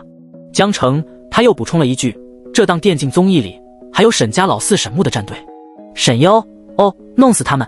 江澄，很好，不愧是他老板，不愧是北城监狱一霸。对了，还有件事我要提醒你一下。江澄声音也压了压。沈优看向他，什么事？江澄低声说，各国军方都在查你，不只是军方，还有一些其他势力都在查你的信息，你稍微注意点。黑市上的货音都被盯上了。江澄暂时接管了沈优黑市上的生意，当然他也有自己的门路，曾经能在短短时间内完成资本积累和成功创业，靠的可不是他一个人的孤军奋战。国外国内江城都是有人脉的，只不过有些人脉并不那么正经。沈优唇角淡淡勾了勾，我知道他自己设置的隐蔽网一直在遭受攻击，所以他当然清楚有人想要强行破解他的 IP 地址，能找到我也算他们的本事。前世他所在的世界里对一门的存在是知晓的，更会因为他名声的加成而让他制的药在黑市上溢价，但他的药在这个世界出现就是一种降维打击，会被注意上也很正常，就看那些人有没有这个本事找到他了。我的药填出苗了，消了服刑也快结束了吧？沈优询问。江城点头，快了，就在这个月。沈优轻轻嗯了一声，到时候我亲自去接。江城不满，我怎么都没这待遇？沈优挑眉，只是笑了笑。而就在第二天，关于一家三口跑去林氏大楼门口撒泼的新闻也在各大平台方出现，并且警方也随之通报了赵家一家三口寻衅滋事拘留的通告，并且有人将赵家一家三口的照片也在网上被爆了出来。这家人我好像见过，贼不要脸，还重男轻女。这三个人现在就住在我家隔壁，男的是个赌鬼，女的泼辣不讲道理，他们儿子更不是个东西，经常去骚扰人家漂亮小姑娘。当然关于赵家一家人的说的那些话也被人翻译了出来。林总还有女儿吗？我怎么不知道？等等，林总的女儿是沈优？不会是那个沈优吧？卧槽，沈优是林氏千金，这么低调吗？那之前其他大小姐们的点赞就完全说得通了。之前不是还有沈星粉丝说沈优是靠男人上位吗？不是说她被包养了吗？现在打不打脸？这才是豪门真正低调的千金啊，跟沈星那个高调营销的样子简直是高下立见。什么林氏千金？你们没听见他们说了沈优才是他们的养女吗？从小人品就有问题，难怪现在成了抢戏卡。你们想舔林氏千金，别拉踩我们小新好吗？什么胡咖也来蹭热度，我们小新才是真正人美心善的小公主，不是什么土包子能比的。全豪门只有新宝才是真正的团宠公主，四个哥哥的团宠是什么含金量，你们懂吗？此时林氏官方号关注了沈优的账号，并在底下评论大小姐好。紧接着平时鲜少出现在大家视线里的几个数一数二的大企业官方号也都先后关注了沈优的账号。最让大家震惊的是，就连厉氏集团的掌权人厉成的个人账号竟然也关注了沈优。虽然什么都没说，但厉成却在沈优的签名上点了个赞。啊，厉公子也能这么接地气吗？这不是厉公子吗？我没看错吧？卧槽，真的是厉公子，是我那有钱帅气多金又低调的斯文儒雅气质男神老公啊！姐妹该醒了，别做梦了。这几个意思？沈优是厉公子关注的第一个女生吧？虽然厉成很少露面，但毕竟厉成这几年经常登上一些商业杂志以及一些特殊的大型场合。虽然他很低调，但部分网友们还是知道他这个人的，毕竟他的长相实在是不低调。这种豪门世家的公子，光是气质就一眼能区别于所有人，甚至厉公子也成为了独属于他的称呼。而这一波关注不但坐实了沈优林氏千金的身份，还坐实了沈优作为林氏千金的含金量。至于赵家的人说的那些话，也有人出来证明赵家这一家人本来就不是什么好东西，也被打为了故意想要抹黑沈优的极品亲戚，让先前抹黑沈优的黑粉们以及沈星的粉丝们的脸被打得啪啪响。黑粉们也闭了嘴，这么多大佬，他们哪还敢去乱说啊？难怪这些年林总都没孩子呢，原来是流落在民间啊。该不该说沈优不愧千金小姐，就算有这种养父母，但气质和美貌真是绝了啊。当初沈星和沈锦州威胁剧组的话简直像个笑话，恐怕他们也不知道沈优的身份吧。你懂什么啊？大哥那是宠妹，有什么不对吗？大哥只是护短而已，保护自己的妹妹有什么错？除了关于沈优林氏千金所带来的讨论之外，很快就有人发现了另外的滑点。你们有没有发现赵家这一家三口跟沈星长得好像啊？是啊，尤其是他们儿子跟沈星简直像是亲生的。怎么这么像？他们才是一家人吧？有人说赵家是被人指使才去林氏集团大楼给沈优泼脏水的。朋友们，我有个大胆的想法。陆思彻看到这些消息的时候，容色也是一片冰冷。您交代的事情我查过了，档案里当初是沈小姐主动认罪的，而沈小姐的辩护方正是沈家二少爷沈之文。陆思彻目光在这些资料上扫了一眼，这件事被沈家捂得很死，到现在也没几个人知道当初沈优是去坐牢了，而其他痕迹也被抹得很干净，目前查不到其他的漏洞。陆思彻淡淡道，如果沈家没有想要掩盖什么，就不会捂这件事，无非是不想让这件事被讨论，被所有人知道，从而降低关注度，免得让人知道什么不该知道的东西。秘书疑惑啊，陆思彻眸光冰冷，嘴角勾起一抹残忍的弧度，所以沈优坐牢的事本身就有蹊跷，他更有可能是被冤枉的。当初认罪，怕也是被诓了。真有人会这么对自己的亲生女儿和亲妹妹吗？秘书都觉得背脊发凉。陆思彻眼底森凉，冷哼了一声，他目光斜着看了一眼手机上弹出的一些消息，去查查这些年跟沈星有关的人和事。秘书点头，明白。忽然，陆思彻看到了弹出的某条历程和沈优关联到一起的消息，面色也沉了下来。怎么哪里都有他？他虽然关注了沈优，但是他却并没有私人的认证账号。准确的来说，为了安全起见，他也不能有。陆家的身份也注定了他们不能随便出现在公共视野里。给那2个公关公司找点活干。陆思彻凉凉开口，是，我马上去办。网上关于沈优的身份还有沈星跟赵家人的相似讨论的热火朝天，但处于讨论之中的主人公们却还不知情，因为此时的沈星正缠着自己的哥哥带自己去靶场。哎呀哥，你就带我去嘛，我听说历程也会经常去哪里。沈之文狐疑，你又看上历程了？沈星腼腆地笑了笑，哪有，我就是想认识认识他嘛。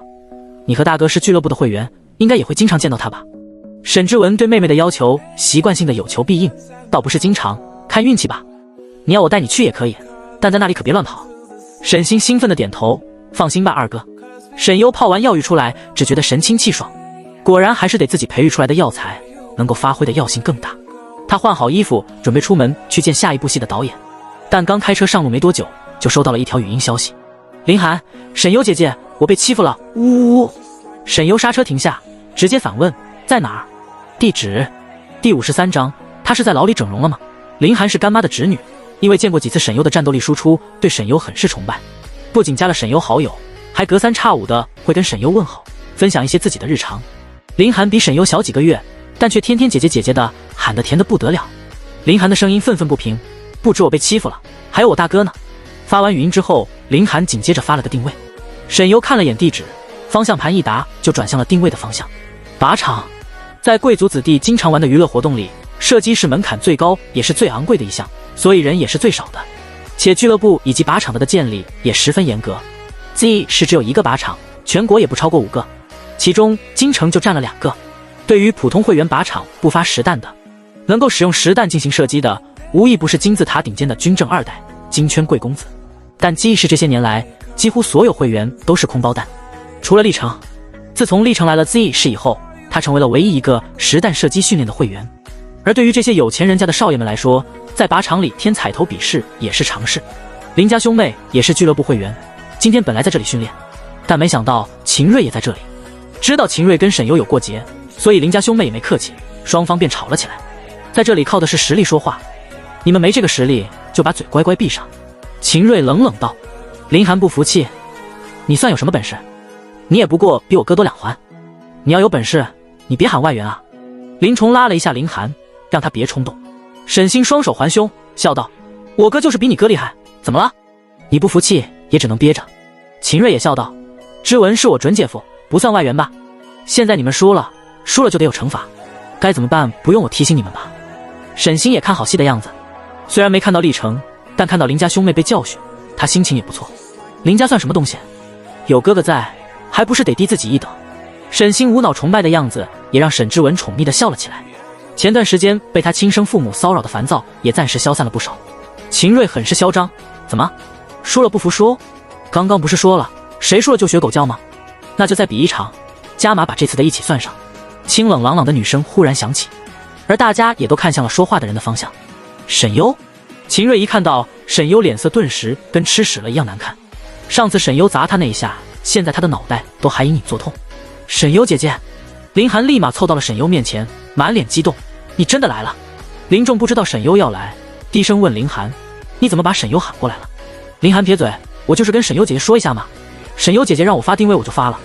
林涵年纪小点，对沈优要格外崇拜一些，而林仲则不想麻烦沈优，也不想让沈优卷进来，毕竟沈优是林家的恩人，现在也是他的妹妹。沈之文看到沈优，脸色也微变了一下。沈优。沈星的手立刻挽着沈之文，好似害怕沈优一样，往沈之文身边躲了一下。二哥，沈优不会打我吧？沈之文看着身边这个害怕的躲在自己身边的妹妹，又看了一眼对面大方从容的沈优，第一次他感觉到了沈星这个妹妹好像也不是那么得体。如果是从前，沈之文是不会有这种感觉的，但现在有着跟他有血缘关系的沈优那么亮眼，就不由自主的让他有了这种对比。就像当年沈优在他们面前，他们会不由自主的和沈星对比，对沈优嫌恶一样。沈之文是沈优出狱之后第一个见到的人，也是第一个挨沈优骂的人，也是亲手把沈优送进监狱的人，所以他自认为应该是4个兄弟里跟沈优之间接触最多的人，也是最熟悉的。秦瑞虽然有上次被沈优打的阴影，但不得不说，这次看到沈优，他也忍不住的多看了沈优几眼。沈优肉眼可见的越来越漂亮，皮肤越来越好，这都是掩藏不住的。沈星当然也发现了这点，心里嫉妒的要命。他不明白为什么沈优坐了2年牢还能变了一个人，他是在牢里整容了吗？第54章，搁这儿玩什么双标呢？沈优先问了一下林寒，才知道了事情的来龙去脉。总的来说，就是他俩因为自己跟秦瑞起了冲突，然后打赌比赛。刚好这个时候，沈之文和沈优来了，也一起参与了进来。而他们打赌的赌注就是谁输了谁是狗。现在对方正逼着他们履行承诺。林仲枪法不如沈之文也很正常。沈之文作为律师，在学校的时候就已经学过枪法。沈锦州和沈之文都是俱乐部的会员。沈锦州更多的是玩票性质，但沈之文更多的是为了不落下枪法，所以有空就会来靶场练练。秦瑞冷笑，语气高高在上，怎么？难道你要帮他们学狗叫吗？上次的林氏晚宴秦瑞不在，但是他听说了一些事，从沈星的口中也知道了沈优不知道用什么手段成为了林氏千金，而且还仗着这个身份让沈星难堪。所以现在在秦瑞的眼里，沈优就是个心机重、小人得志的坏女人。林仲直接挡在了沈优面前，冷冷道，跟我妹妹没关系，这件事是我应下的，我履行赌约就是。沈优意外地看了一眼林仲，似乎是感受到里的沈优的目光，林仲脸颊微微有点滚烫，但声音却是掷地有声地重复了一遍，沈优是我妹妹，要履行赌约也是我履行，跟我妹妹没关系。林寒也点了点头，他也没觉得林仲说的有什么错，因为沈优现在林思义的干女儿，那跟她就是姐妹，在关系上当然也就是林仲的妹妹了。而且林寒知道哥哥很喜欢沈优姐姐的。沈之文那张看起来斯文气十足的脸也有了一丝皲裂，冷冷出声，她怎么就是你妹妹了？她姓什么你不知道吗？他的反应让秦瑞和沈星都不禁看向了他。秦瑞是不知道沈之文这么大反应什么情况，沈星的脸色却有些难看。林仲皱眉，我不管她姓什么，我只知道她现在是我们林家的人，就是我妹妹。林仲兄妹俩从小家教就比较严格，而在一个相对有爱的家庭里长大，所以对沈优的接纳度也很高。加上沈优救了他们的奶奶，又厉害又漂亮，现在又是他们姑姑的女儿，有这样的人当家人，他们简直求之不得。听到他的话，沈之文脸上的神情也越发的冷。不过是没有血缘的兄妹，你还这么护着他？他语带讽刺，这话让沈星的脸色也变了一下。沈优皱眉，实在是忍不住骂人，你搁这儿玩什么双标呢？你都为了你这个养妹连违法犯罪的事情都能干得出来，你还有脸质问我林仲哥哥，说你是畜生都辱畜生了。一口林仲哥哥把林仲给喊脸红了，而这句话也让沈之文和沈星兄妹俩脸色都一阵青一阵白。他们都没想到沈优会这么口无遮拦，他疯了吗？怎么什么都说？沈之文眼神闪过一丝心虚，眼神也别开不敢看沈优，只强硬地反驳了一句，我不知道你在说什么，你在胡说八道什么？沈星愤怒地看着沈优，低声警告，沈优，你最好别乱说话。沈优唇角勾了勾，我想说什么你管得着吗？世界报他以疯狗，他就得比疯狗更疯。当你去梳理沙比的逻辑，只会发现他常年用沙比的熟练度打败你，所以对这种沙比，沈优从不给脸。毕竟心虚的人又不是他，做了亏心事的人也不是他，他还就喜欢看沙比们抱团鼠窜的样子。对沈优这种油盐不进，沈星也有了害怕，转头看向了沈之文。秦瑞听到沈优的话，也看向了沈之文和沈星。他最近一直听到有人在传沈星是假千金，难道是真的？还有什么非法犯罪的事？沈优在说什么？沈之文冷着脸，只说了句，说话最好三思而后行，说话要负责任。沈优看了他2秒，那眼神竟然连沈之文都有些发怵。沈优冷笑，你们该庆幸我现在没工夫骂你们。说完他才看向了秦瑞，刚刚你们打了个赌。秦瑞看向沈优，不错，输了的人学狗叫。林仲和林寒相视一眼，林仲愿赌服输，我来。沈优却拦了一下林仲，再开一局我加码。刚刚你们的赌约翻倍。秦瑞盯着他眯了眯眼睛，你什么意思？沈优，我说得很清楚了，再开一局，刚刚你们的赌注加在这一局里，这一局我跟你们比，如果我输了，不但学狗叫，还带上他们一起学狗叫绕场1周。如果你输了，你们3个沈优扫了一眼他们3个人，你们3个绕场1周，喊林仲是你们爸爸，怎么样，赌吗？这一句话他甚至带上了挑衅。可能因为他们这里过于热闹，所以本来就不多的在靶场训练打枪的会员和招待们也纷纷看了过来。沈优姐姐，林涵劝说，你不要跟他们赌。林仲也不满，不关你的事，你不要插手。沈优话都说到了这里，秦瑞也不可能拒绝，但最先应下的却是沈星。好，这可是你说的。沈星盯着沈优，不能反悔。沈优反悔死全家。突然，沈之文以及林家兄妹都看向了他。沈之文皱眉，沉默却眼神冷厉。林仲和林涵，他们俩也是被带上全家了吗？你……秦瑞目光都是嘲弄，这枪你会拿吗？沈优歪了下头，你先。秦瑞从旁边拿起自动手枪，戴上护目镜，走到靶场前。随着10枪射出，6枪命中靶，都在5环到9环之间。对于一个业余玩家来说，秦瑞的枪法不算好，但比普通人也强多了。沈星一脸得意，沈优，你根本就不会射击，还敢打赌？现在你后悔了吗？秦瑞也很满意，已经是胜券在握。沈优眼神都懒得给他，而是看向了沈之文。你一个字而已，但沈之文却知道他的意思，并且已经下意识地拿起了自动手枪。快点，我没耐心。沈优冷声催促。沈之文看了一眼沈优，这才缓缓走到靶场前。10枪9枪命中靶，2枪靶心。二哥好厉害！沈星激动地鼓掌。沈之文走回来的时候，沈星立刻跑了上去。二哥你好厉害，可惜我害怕枪伤，不然我可要你好好教我。沈星一边撒娇一边夸沈之文，但从前每次他撒娇都会宠溺地摸他头的二哥，现在却没有任何动作，对他的撒娇也没什么回应。沈星皱了皱眉，二哥怎么了？沈之文只是看着沈优，似乎在看沈优会怎么做。当看到沈优直接拿起了本属于林仲的自动手枪的时候，他沉声道道，你现在道歉，跟我回一趟沈家，我可以让这个赌约取消。语气也放缓和了点，并且认为沈优应该会识好歹。可沈优根本没搭理他，而是专注地盯着前方的靶子，右手拇指轻轻一磕，空弹匣就滑落了查出来。左手接住的同时，掌心的另外一个满弹匣已经推了进去。一套换弹匣的动作漂亮的行云流水，熟练的就跟玩过千百次一样。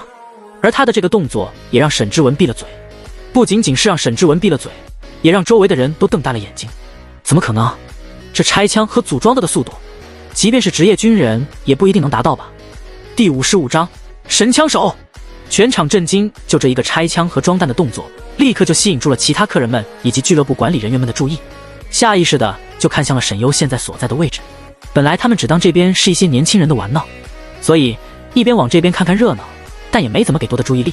可就这么个并不高调动作，却低调的引起了不少高玩的注意。林家兄妹也愣住了，林仲以为沈优只是吓唬他们的，没想到沈优还真会啊！光是从这个动作，他就能看出来，这绝对是个用枪的高手。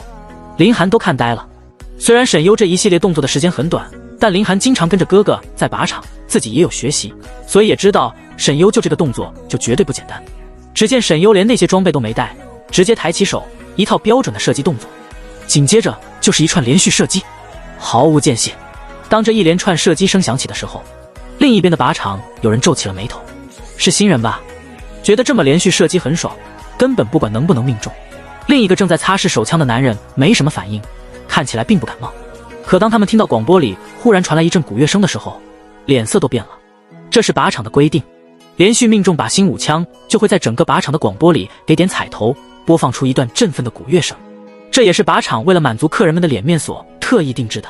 而每满5枪的连中靶心，每一次的鼓乐都有所不同。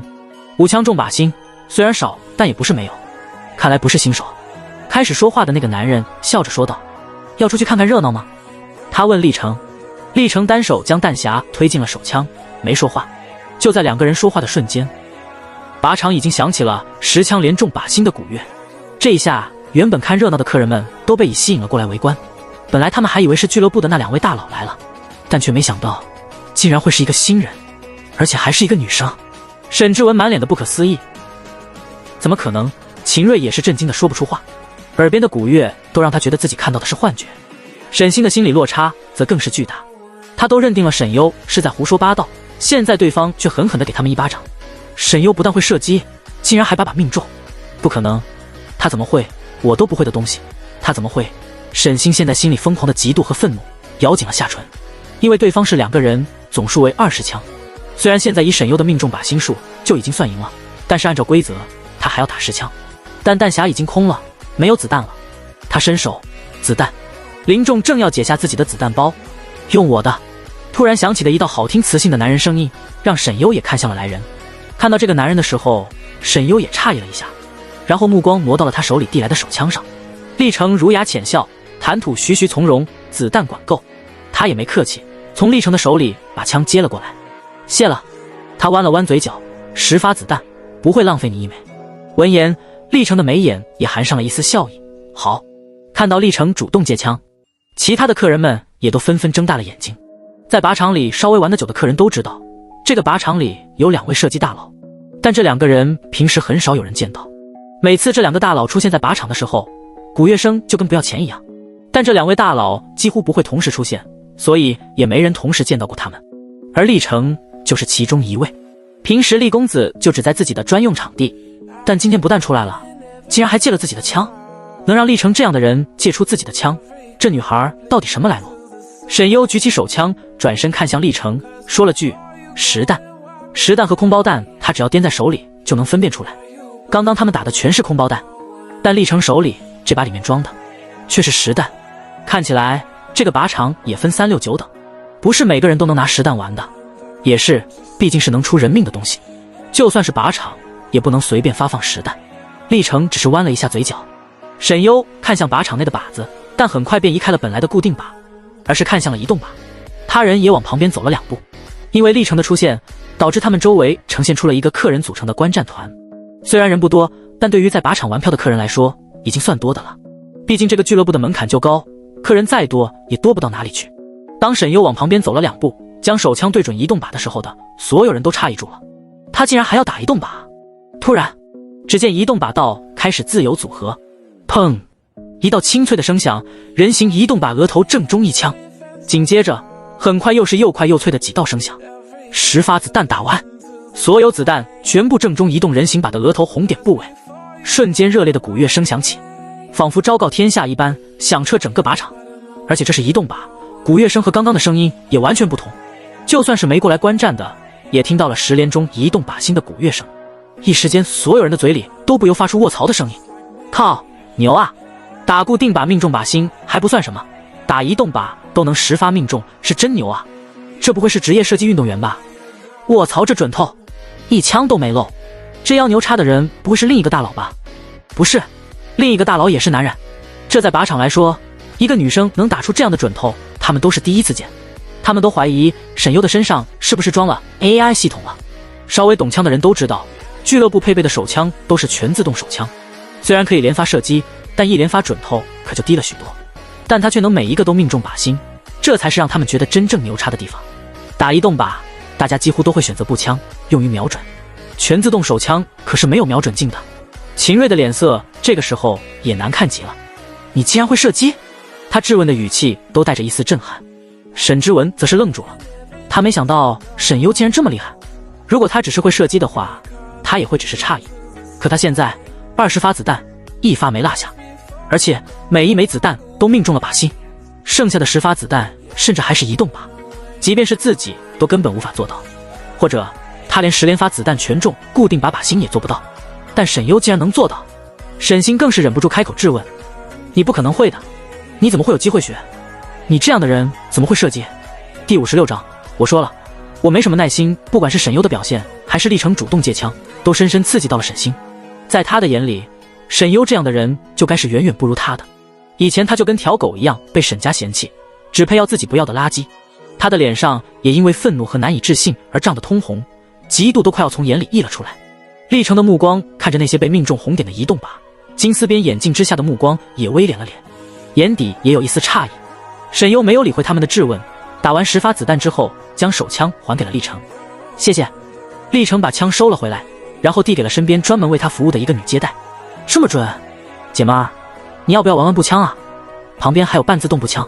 听到这声音，沈优才看向了历程身边的一个年轻男人。这个男人一看就是非富即贵的富家公子，很年轻帅气，不过比起举止翩翩、斯文儒雅的历程来说，这个年轻男人却显得要跳脱得多。现在这个男人正神采奕奕地看着他，好像发现了什么新奇事物的兴奋。沈优没答应也没拒绝，下次吧。他出手只是为了林仲和林寒，又不是为了出风头。现在他完成了赌约，就没必要再继续了。殊不知，他这句话却让所有人都震惊了一下。什么？他还会步枪？那会狙击枪吗？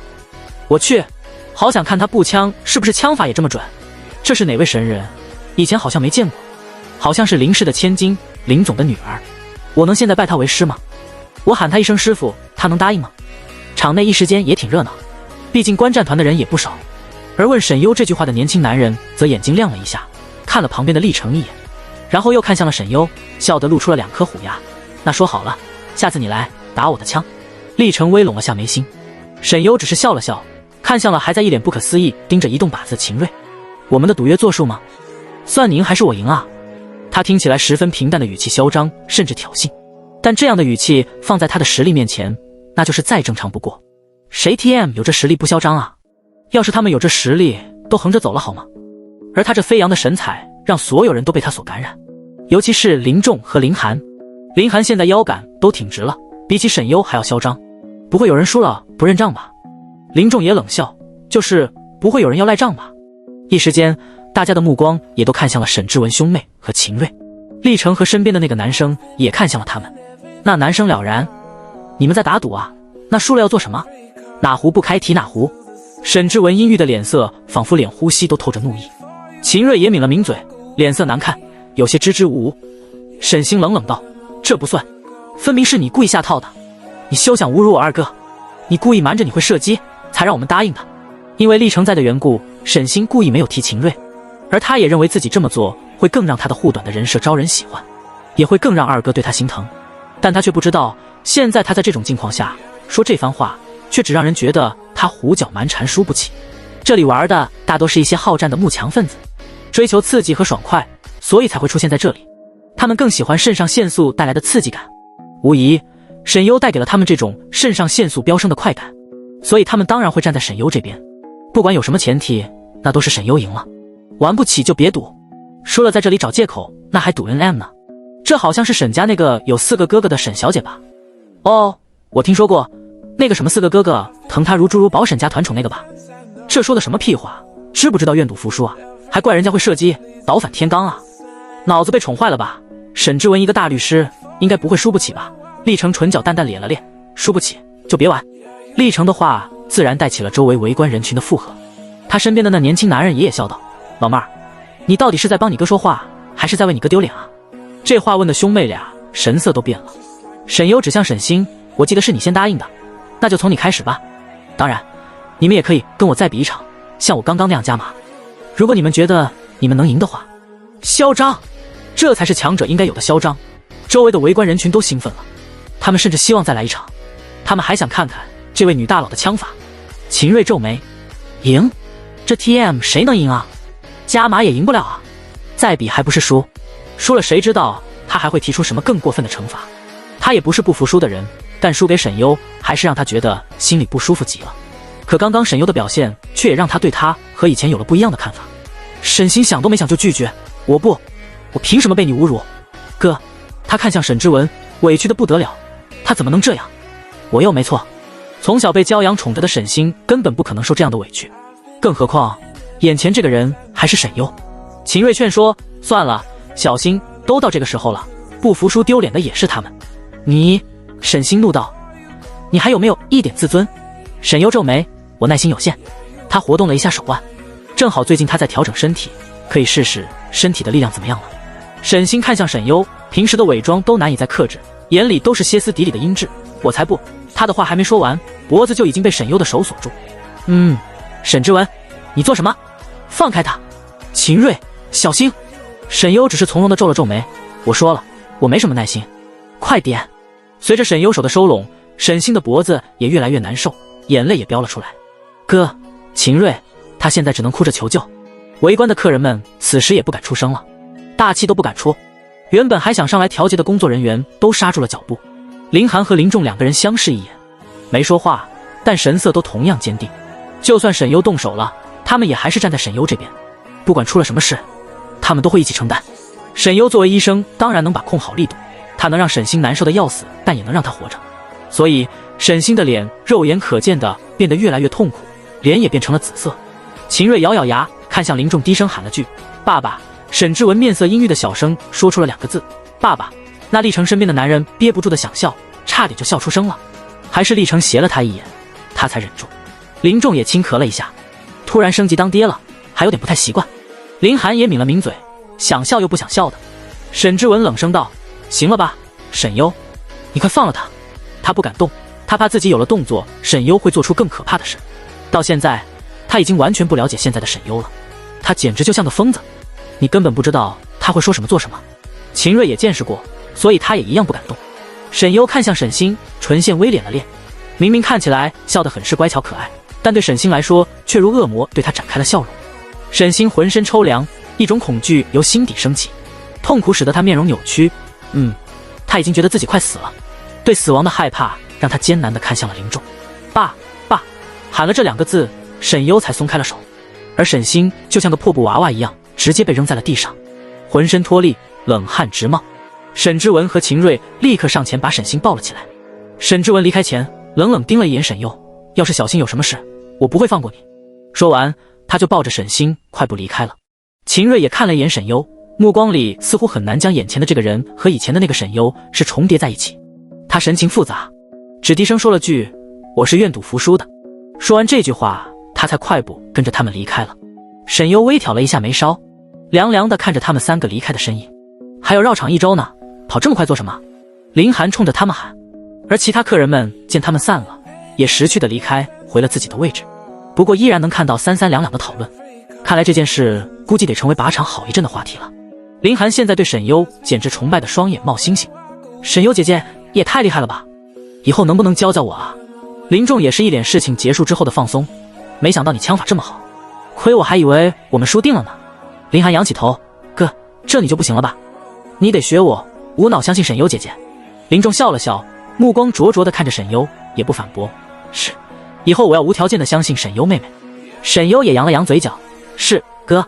听到这个字，林仲嘴角的弧度都快咧到了耳根，笑得都有些傻乎乎的了。林寒也忙喊着，还有我，还有我。沈优摸了摸林寒的脑袋，小妹。林寒这下满意了，从林仲站出来保护他的，把他当成自己的妹妹的时候，在沈优心里就已经把他们当成了自己的兄妹。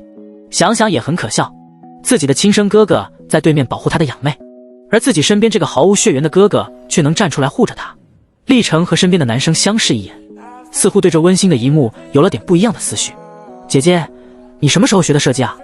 也太厉害了。林寒好奇问了句。沈优只是笑了笑，没回答。他的枪法是从小练的，一门的人经常会遭遇到世界各种组织的猎捕、追杀、抓捕等等，所以在那个世界，他从小就被扔去了部队训练基本的生存技能。而失真也需要准头，对力量和精准度拿捏的会更细一些。枪法对他来说也是一样的，所以上手并没有难度。他虽然习惯性的用银针自保，但不代表他不会热武器。加上他本身有点天分吧，学习能力比较强，所以在成了部队里各项第一的时候，就被家族赶紧弄了回来，生怕被那些狂热分子强行把他留在部队。家族里的人说他是这么多代继承人里唯一一个几乎每一项他们需要学习的技能都能练到满分的人，即便不是满分，那也是顶尖。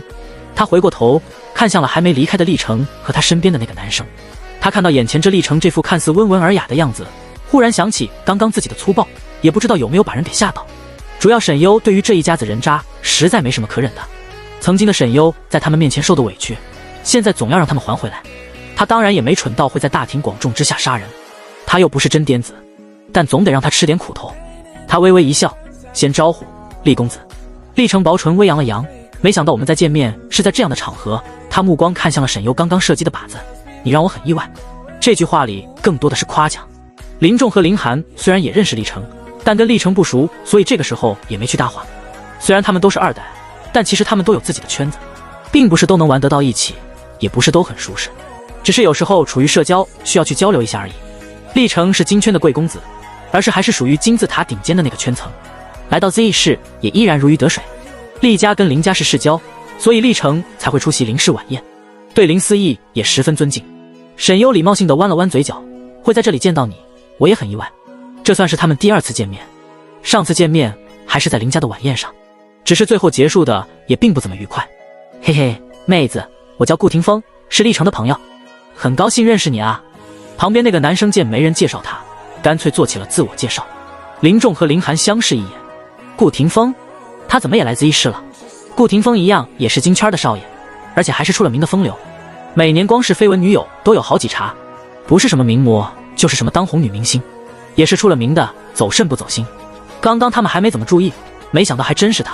第57章，历程的邀请，沈优笑了起来，也介绍了一下自己的名字，沈优，叫名字多生分，以后我就叫你妹子，你可别忘了，下次打步枪给我看看。顾廷峰还真是个自来熟，而且几句话就很容易让人对他产生好感。沈优也只是笑笑，没说答应。顾廷峰还想说几句，但被历程看了一眼，才收了话匣子。不过看得出来，顾廷峰对沈优很感兴趣，一直在偷偷跟沈优用面部表情交流。沈优嘴角笑意也深了深，这是我朋友，说话做事都有些随性，你不要介意。历程看着沈优，眼神几乎就没从他身上挪开过，只是他的目光并不浓烈，可能因为戴着眼镜的关系，让他的注视都显得温和，不会让人觉得不适。金丝边眼镜的儒雅大帅哥，这不典型的斯文败类的外貌模板吗？不过败类不败类的沈优不感冒，不介意。沈优随口回了句，他对顾廷峰又不熟，属实是没什么介意的。在他们说话的时候，靶场内的经理走了过来，然后看着沈优激动地说，您就是林家的沈小姐吧？沈优对这个称呼稍稍愣了一下，然后点头，是啊。经理立刻握住他的手，沈小姐，您以后能经常来吗？我给您免费办一张 VIP 卡，只要您随时来就行。经理的眼里充满了一种资本家的渴望。林涵见状赶紧拍打经理的手，撒手撒手，干嘛？握手就握手，抓这么紧干嘛？经理这才惊觉自己的失态，将自己的手撒开了，脸上尴尬的笑，不好意思，我实在是太激动了，以后沈小姐您随便来，我们俱乐部的大门随时为您敞开，只要您有时间过来都打枪就行。美女神枪手，光是这个噱头就已经是流量密码了，更何况这位沈小姐还不是普通人，那可是林家的千金，另外2位大佬他攀不着也不敢攀，但美女效应可要大多了。林仲看向沈优，可以答应，反正免费的。林涵也笑道，那以后沈优姐姐就可以随时和我们一起过来了。听兄妹俩这么说，沈优也就点了点头答应了，反正白嫖的不要白不要。经理激动的不得了，靶场的不怕菜鸟多，就怕高手少，只要沈优选择到他们俱乐部偶尔露露脸，已经能让他们靶场闻名全国甚至全世界了。刚刚他看了他射击的情况，就连他经营这么多年还是第一次见到这么厉害的女枪手，甚至可以说整个俱乐部里也就厉公子和另一位能和他一较高下了。好好，谢谢沈小姐，以后您就是我们俱乐部的贵宾了。经理开心的脸上都笑得满是褶子。紧接着经理立马跟厉成打招呼，讨好的笑道，厉公子。又看了看顾廷峰，顾少爷，俩人点了点头，示意没什么事。经理也就识趣的又跟林家兄妹打了个招呼，吹嘘了几句才下去了。沈优目光收回来，能把生意做到这份上的都是人精，而且能经营这种地方的背景也不会小，但面对客人却还这么客气，是个会做生意的人。厉成的目光看向沈优，徐徐开口，你知道这个俱乐部里另一位能用全自动手枪打出这种精准度的人是谁吗？沈优猜测，你。厉成应该也是个玩枪的高手，对于这些2代少爷们家里有些背景的，玩枪对他们来说除了玩票性质也有自保的一项技能，就跟自己从前一样。甚至对于一些军政家族背景的，枪法不能落下还是家族规定。从刚刚厉成出现的时候周围人的表现来看，厉成明显是这个俱乐部 top 级的枪法。厉成对于沈优猜测自己似乎挺高兴，眉眼都含上了些许春风。不是我。沈优好奇，不是他是谁？厉成目光落在他脸上，只缓缓说了3个字，陆思彻。在说出这3个字的时候，他也在观察他的反应。沈优闻言只愣了一下，但也没有太大的反应。看他神情并没有透出别的什么情绪，厉成的嘴角也微伸了伸。身边的顾廷峰疑惑地看了一眼厉成，他怎么觉得厉成话里有话？厉成笑，你好像一点都不意外。沈优耸耸肩，也没什么好意外的。陆思彻的身体就不是普通人的体魄，身手他试过，是专业训练过的水准，甚至还更高。他的身上有弹伤留下的痕迹，他至少经历过军方的系统化训练，所以会玩枪，还是个高手，也就不意外了。厉成镜片下温和的眸子也伸了伸，笑道，下次有机会的话可以一起吗？他看向自己所在的靶场，我那边随便你玩，和刚刚一样，子弹管够。林仲拢了拢眉，看表情好像不大高兴。而厉成的靶场，沈优可是有史以来被邀请的第1个人，就连顾廷峰都有些意外。沈优习惯性的体面的敷衍，下次再说吧。反正不管什么，只要涉及到答应或者不答应的，答应了吧也不一定能做到，不答应又不太好意思的时候是，他通常都用2字真绝敷衍。下次谁也不知道下次什么时候，下次还有余地，下次真是个好东西。对于他的敷衍，历程也不生气，只微笑着说了个字好。顾廷峰摸了摸下巴，好像明白了什么。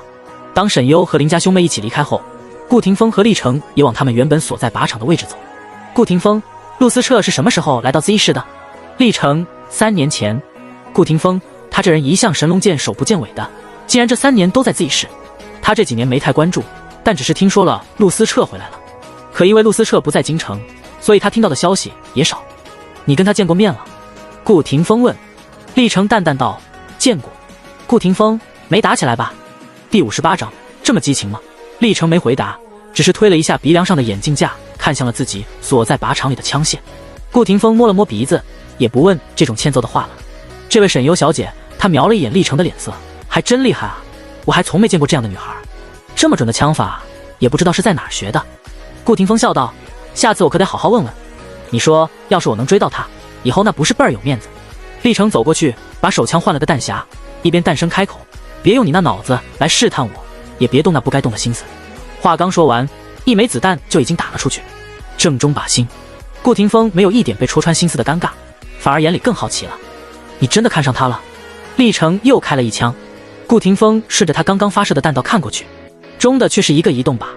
历程没回答顾廷峰的话，只是看着那移动靶说了句：陆思彻也盯上他了。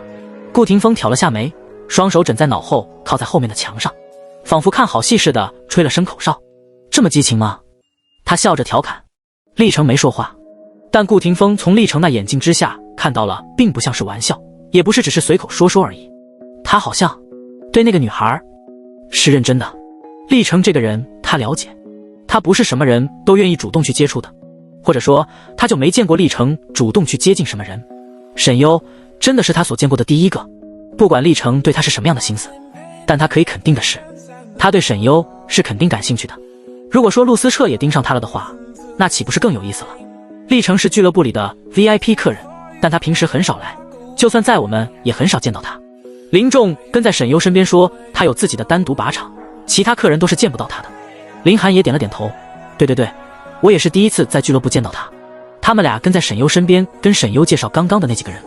林仲，历程这个人，我听我爸说是个很不简单的角色，是那一圈子的继承人里最早一个完成家族考验并完成权力过继的掌权者。前些年因为家族在 Z 市的生意有点问题，所以这些年就一直在 Z 市当负责人。厉家之前是从正方退下来的，算是比较早的大院子弟，这点知道的人不多，算是圈子里的秘密，知道的人也就仅限跟京城走得比较近的。他停顿了一下，陆思彻的性质跟他差不多，但陆思彻好像……他皱了皱眉，那边背景更厉害一些，反正我爸他们每次说起陆家的时候都挺忌讳的。沈优当听八卦，也没怎么往心里去。沈优姐姐，我真搞不懂，你说那沈星就跟个傻子似的，怎么沈家的人还那么护着他？以前还听说他是什么大小姐楷模，我看他那样子可一点都没有教养。林涵实在忍不住吐槽，就是靠炒作吧，给自己丽人设骗粉丝。林仲也说，以前见到过他几次，他那几个哥哥都宠他宠得不得了。我听以前的同学说，学校里得罪过沈星的人都没什么好下场。林涵冷哼了一声，不要脸。说话间，沈优已经走到了自己停车的地方，他扬了扬嘴角，一个人装不下去的时候，就会暴露出自己最真实的样子。有句俗话说得好，本身就是垃圾，总会散发出恶臭的。林仲狐疑，这是俗话吗？确定不是你自己说的？沈优挑眉，你猜？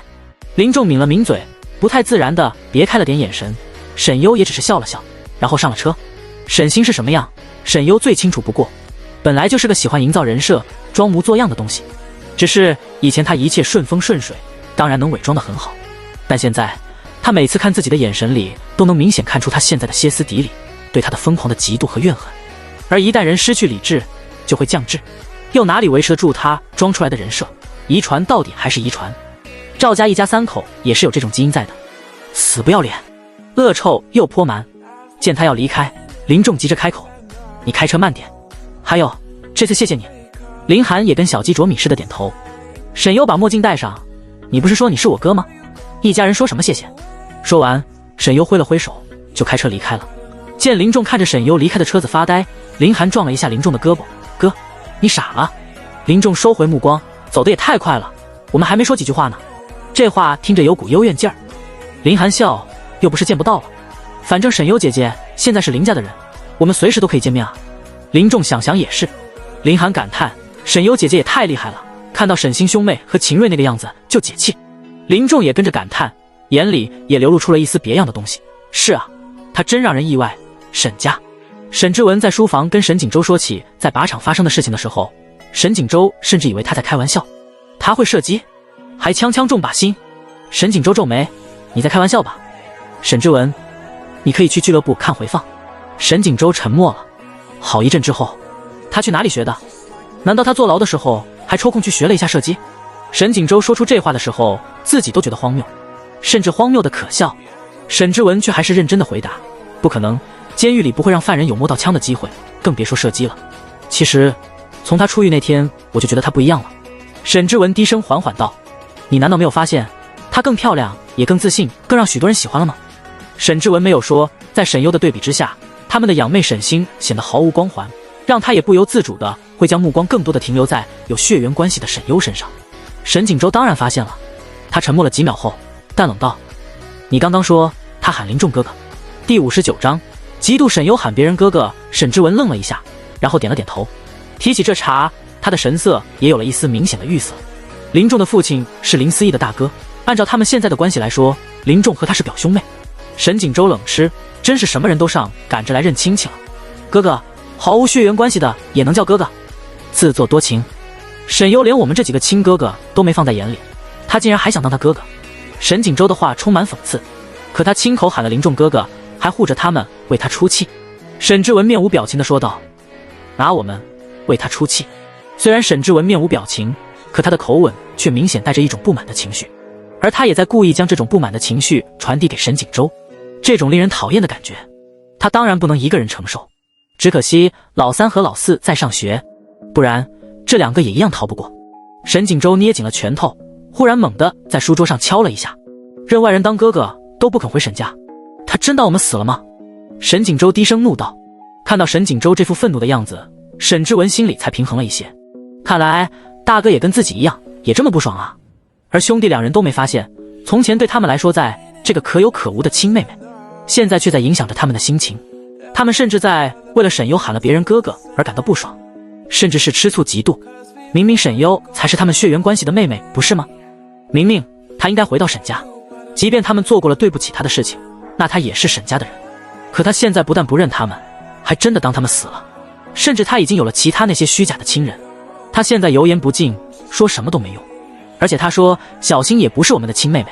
沈锦州皱眉，小新怎么能一样？她是我们看着长大的。他似乎明白了什么，沉声道，他就是极恨小新。沈之文没说话，虽然他也有这个认为，他如果是因为小新的话，下次跟他好好说说。沈锦州淡淡道，我们愿意分一部分的感情到他身上，让他别在外面丢人现眼，该回沈家就回来。坐牢的事情我们也会补偿他。沈之文嗫嚅了一下嘴，还是没忍住开口，我觉得他会骂你脑子有问题。他跟沈优出狱后接触的几次来看，沈优根本不会吃沈锦州给的这种甜头。沈锦州脸色也顿时变得难看，他沉声道，坐牢那件事，他如果说出来的话，虽然我们处理得很干净，但以他现在的身份，说不定还真能搞出一些事情来对我们不利。放他在外面也是个定时炸弹，不管怎么样，都要想办法把他弄回沈家来。沈之文垂了垂眸，神色也有一丝复杂。聊完之后，沈锦州才想起什么的问了一句，小新怎么样了？沈之文，没什么事，受了点惊吓，这几天嗓子发不出声音，但没什么大碍，休息下就好。闻言，沈锦州也没再追问，他自己也没发现，他对沈星已经没有了从前那样的紧张和关心。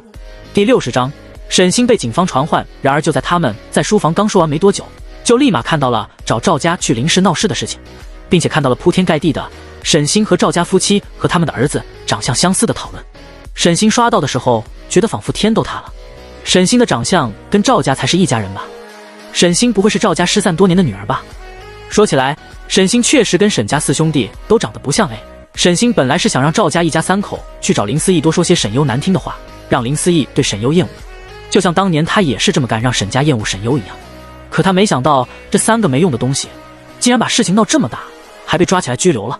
他打开手机，看着自拍里的自己这张脸，好像他不管怎么画精致的妆容，都无法摆脱这张脸本来的样子。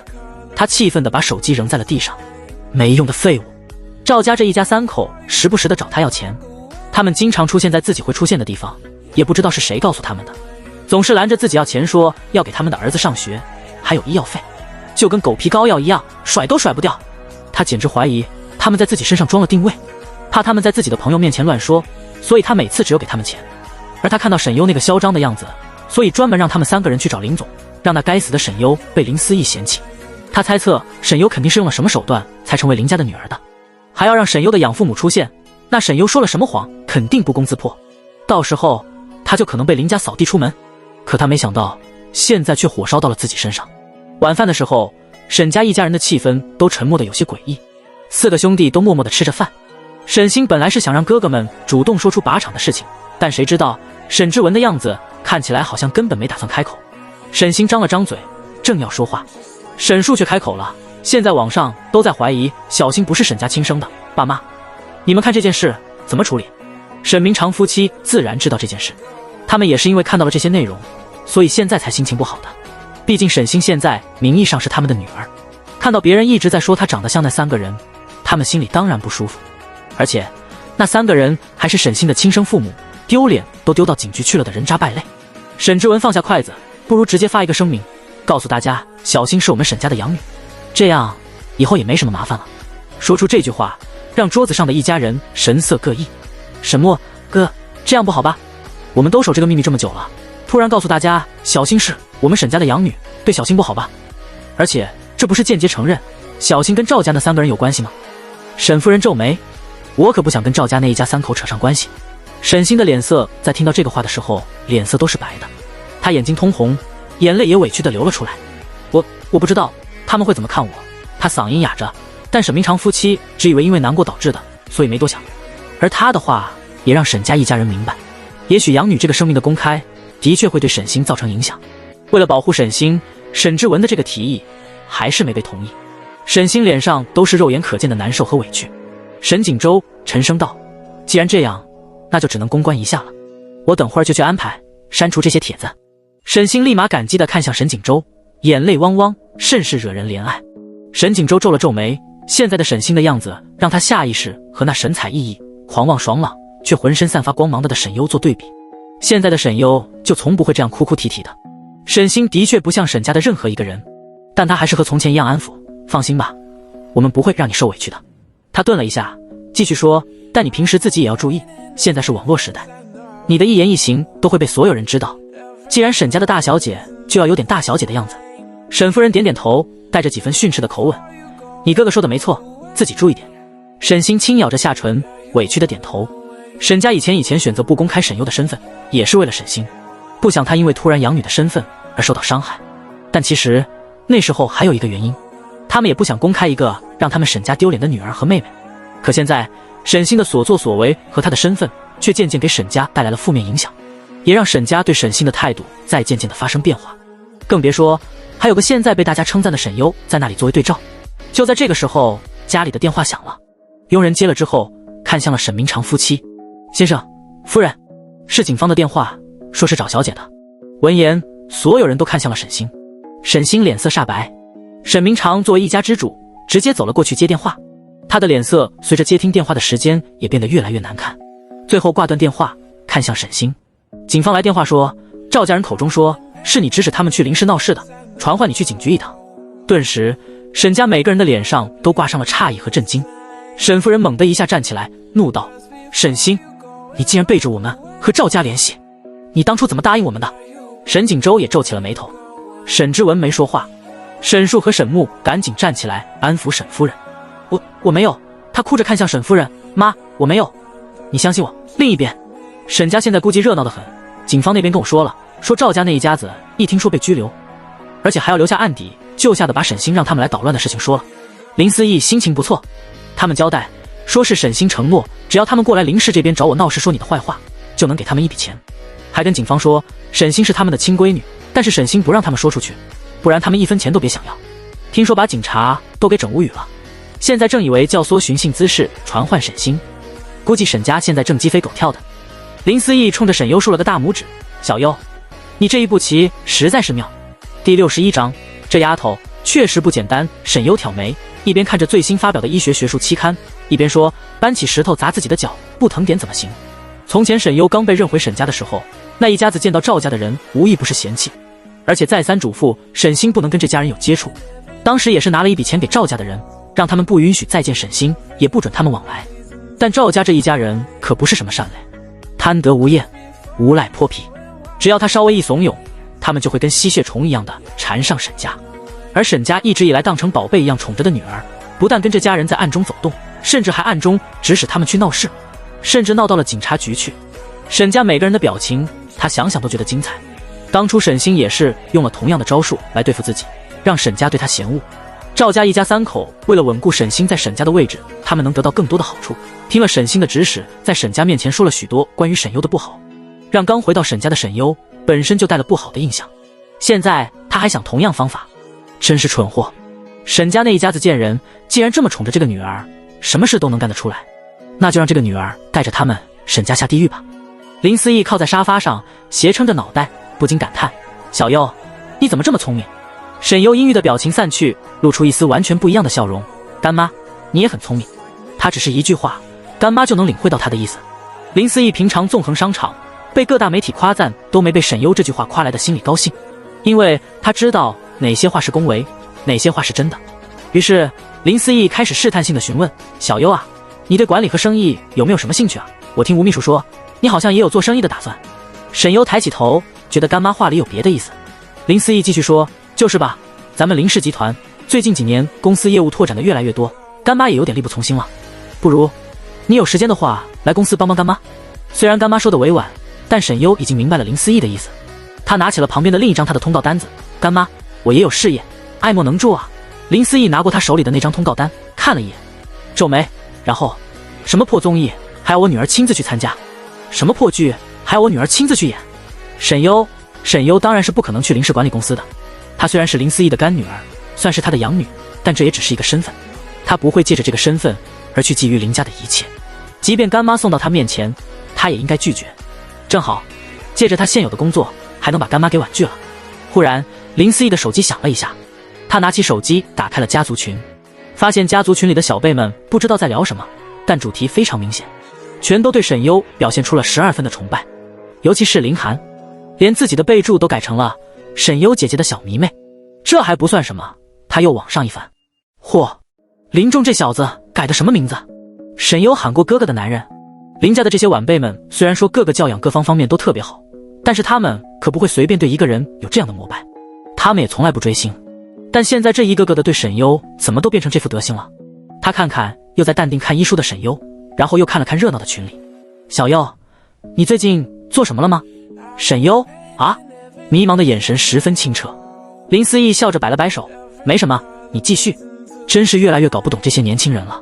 然而其实沈优在靶场的射击和枪法并不只是在林家的年轻一代中传开，因为那天有围观群众，而且多数都是2代圈子里颇有钱有权的人，所以豪门子弟里也听说了靶场里的事情，也知道了林氏千金沈优竟然是神枪手。血气方刚的少爷们开始到处打探沈优的联系方式，想拜师想认大佬的，也有想认识传说中的牛逼人物的，而消息也不知道怎么传到其他靶场去了。都知道Z市的靶场有一位年轻漂亮的少女神枪手，全自动手枪打一动靶100发100中。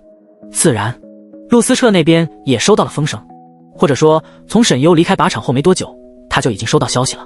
而这个消息是历城派人传给他的，很难不让人怀疑历城不是故意的。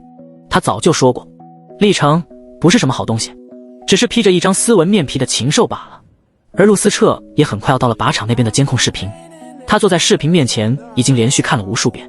很可惜，这样的场面他没有见到。历城也正是抓住了他这个心思，所以才故意让人把这件事传进他的耳朵里。陆思彻的心底也有一丝郁结，可看到沈优视频慢放的每一个动作，却又让他肾上腺素飙升。他眯了眯眸子，这种专业的握枪姿势，还有那么强的预判能力，不可能没有受过专业训练。这种枪要打出连击，就已经注定会失去命中率，可他却能每枪必中，说明他将每一个枪的偏移以及他每次的手感都能准确地做到预判。当然，更可能的是她拥有强大的手感，那是一种与生俱来的天赋，也是任何人都学不了了的。他忽然想到沈优每次行针的时候那飞针走穴的手法，哪怕是在他面前，他有时候也看不清他是怎么动手的。你已经看了整整2天了，怎么能看出花来？陆老爷子走了过来，目光也看向了眼前的剧目，里面正好定格在了沈优举枪的瞬间。就连他也忍不住赞叹，这丫头确实不简单，太让人不可思议了。这种枪法就算是在王牌部队里也少见。陆思彻唇角咧了咧，所以您猜他会不会被王牌部队注意上？陆老爷子愣了一下，哎，你的意思是第62章他没这个义务？陆老爷子忘了这茬了。他作为老兵当然知道靶场除了是给这些贵族少爷们玩票之外，其实靶场跟军方也有一定的联系。靶场必须每隔一段时间把场内枪击命中80%以上的客人们的视频传送给军方，因为军方也需要吸纳人才，毕竟一名顶级狙击手就算是整个军方也没几个，而且要培养一个的成本是极大的。可如果有天才横空出世，那就不同了，他们甚至可以省去培养的时间成本。而沈优明显有成为一名王牌狙击手的潜质，如果被军方看到了，是必不可能无动于衷的。历程其实本来也是个被军方所注视的人，但他除了偶尔去部队训练一下，是没有进入部队的意愿的。厉家有厉家的安排，军方也不会去跟厉家抢人。而且历程的枪法虽然好，但在同样的环境同样发弹速度下，他不一定有沈优的准确率高。刚说完，陆思彻就接到了一个电话，听对方说了几句话，陆思彻眉头就淡淡的拢了拢。不知道，关我屁事。他忽的嘴角依恋，泛着一丝痞气和狂妄。不好意思，我现在可 TM 没这个义务。片刻后，他嘴角的笑意敛去。我说了，我不知道，没听说过，想要自己想办法。对面话还没说完，陆思彻就把电话挂断了，脸色也变得冰冷。陆老爷子大概猜到了什么，军部给你打电话了？陆思彻冷哼了一声，偏偏给我打电话，当谁不知道他们肚子里装的什么心思，贼心不死。陆老爷子也笑了起来，拄着拐杖在旁边的沙发坐下，还不是想和你多亲近亲近，想让你回京。你在 Z 市，当然要给你打电话了，就跟当初我要回来的时候特地让我跟你说好话一样的道理。陆思彻没说什么，只是随手点了个根烟，然后站了起来，走到了旁边的落地窗边。等我再想想吧。陆思彻吞吐出一口烟雾，看向了窗外。陆老爷子也沉沉地叹了口气，是，其实你现在也挺好的，比起当年我最后见你那一面的时候好多了。陆思彻不说话，只是烟头一直在燃烧着。听你那语气，那边给你打电话是因为沈优的事？陆老爷子适时地转移了话题。陆思彻点头，靶场的视频他们看了，问我知不知道有这么个人。陆老爷子，你说的还真没错，他们还注意上这丫头了。陆思彻淡淡道，他要做什么是他自己的意愿，哪怕他天生就是一名医生，也不该被理所应当用来治病救人，他没这个义务。所以他的态度也很坚决，这件事他也不会告诉沈优。陆老爷子点点头，那丫头一看就是个有自己主意的人。随之他笑了一下，上次黑市上的要的他们也找你，那都是八竿子打不着的事都找你，这件事刚好发生在 Z 市，更没理由不找你了。提起药的事情，陆思彻一时间脑海里仿佛闪过什么药，他想起那边给他提供的消息，黑市上流通的那种药似乎是在2个月前开始出现的，而2个月前正是沈优出现在林家之后的时间。他眸光微敛，眼底也深了些许。很快，沈优作为嘉宾参与的一档真人秀要开始直播录制了。这个时空的综艺节目为了噱头，几乎都是直播和录制同时进行，直播的时候赚一波流量，等到播出的时候再赚一波流量。而也因为节目组提前放出了你邀嘉宾，沈优和沈星海报的放出立马引起了海啸般的热闹。同时都市传说剧组也放出了沈优的一些花絮视频，蹭了一波热度。当沈优的高清花絮一放出来，一时间之前关于对于沈优演技和抢戏的质疑也都被打消了，甚至还给沈优吸了一波演技和颜值粉。我总算知道导演为什么选沈优了，不只是因为漂亮，漂亮只是我们沈优微不足道的优点好吗？哈哈哈哈，笑死了！你可别说沈优漂亮，等下沈星的粉丝听到高又要破防了。啊，姐姐，这神仙演技杀我！白衣天使的诱惑，天哪，这真的是新人吗？换我是导演，我也选沈优啊！同样都是千金小姐，人家沈优可是凭实力被选上的，不像某些人带着哥哥来玩霸凌这一套，结果打脸打马腿上了。这个人是谁我不说，我看谁又在犯贱蹭你星姐的热度。你星姐从小就火，团宠文照进现实的人间星光小公主，4个哥哥的宝贝，别来蹭好吗？谁不想成为沈星？没有人不想成为沈星，所有女生的梦想你星姐。沈家掌上明珠根本看不上你这破电影。小新综艺首秀，陪哥哥一起上综艺，超越时空电竞，敬请期待。笑死，这沈优除了脸能看，还有什么能看的？你们就这么肤浅吗？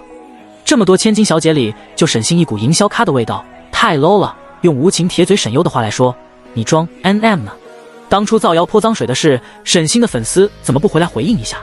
我听说沈星进局子了，不知道真的假的，好像跟起那段时间赵家去林氏闹事有关系。所以沈星不是沈家亲生的这个事根本不是空穴来风，说不定是真的。沈星和赵家真是一家人。很快负面言论就被众多的沈星粉丝给举报了。沈星因为经营自己的人设多年，所以去全网的粉丝并不少，就算他防了脱粉一波，还有不少死忠粉，其战斗力堪比当红流量。只是现在稍微顾及了一下沈优背后的林氏，他们也不敢像之前一样辱骂沈优了。而沈星被警方传唤后，因为最后沈家出面，才让沈星没被拘留，只是罚了一些款，被警告了一次。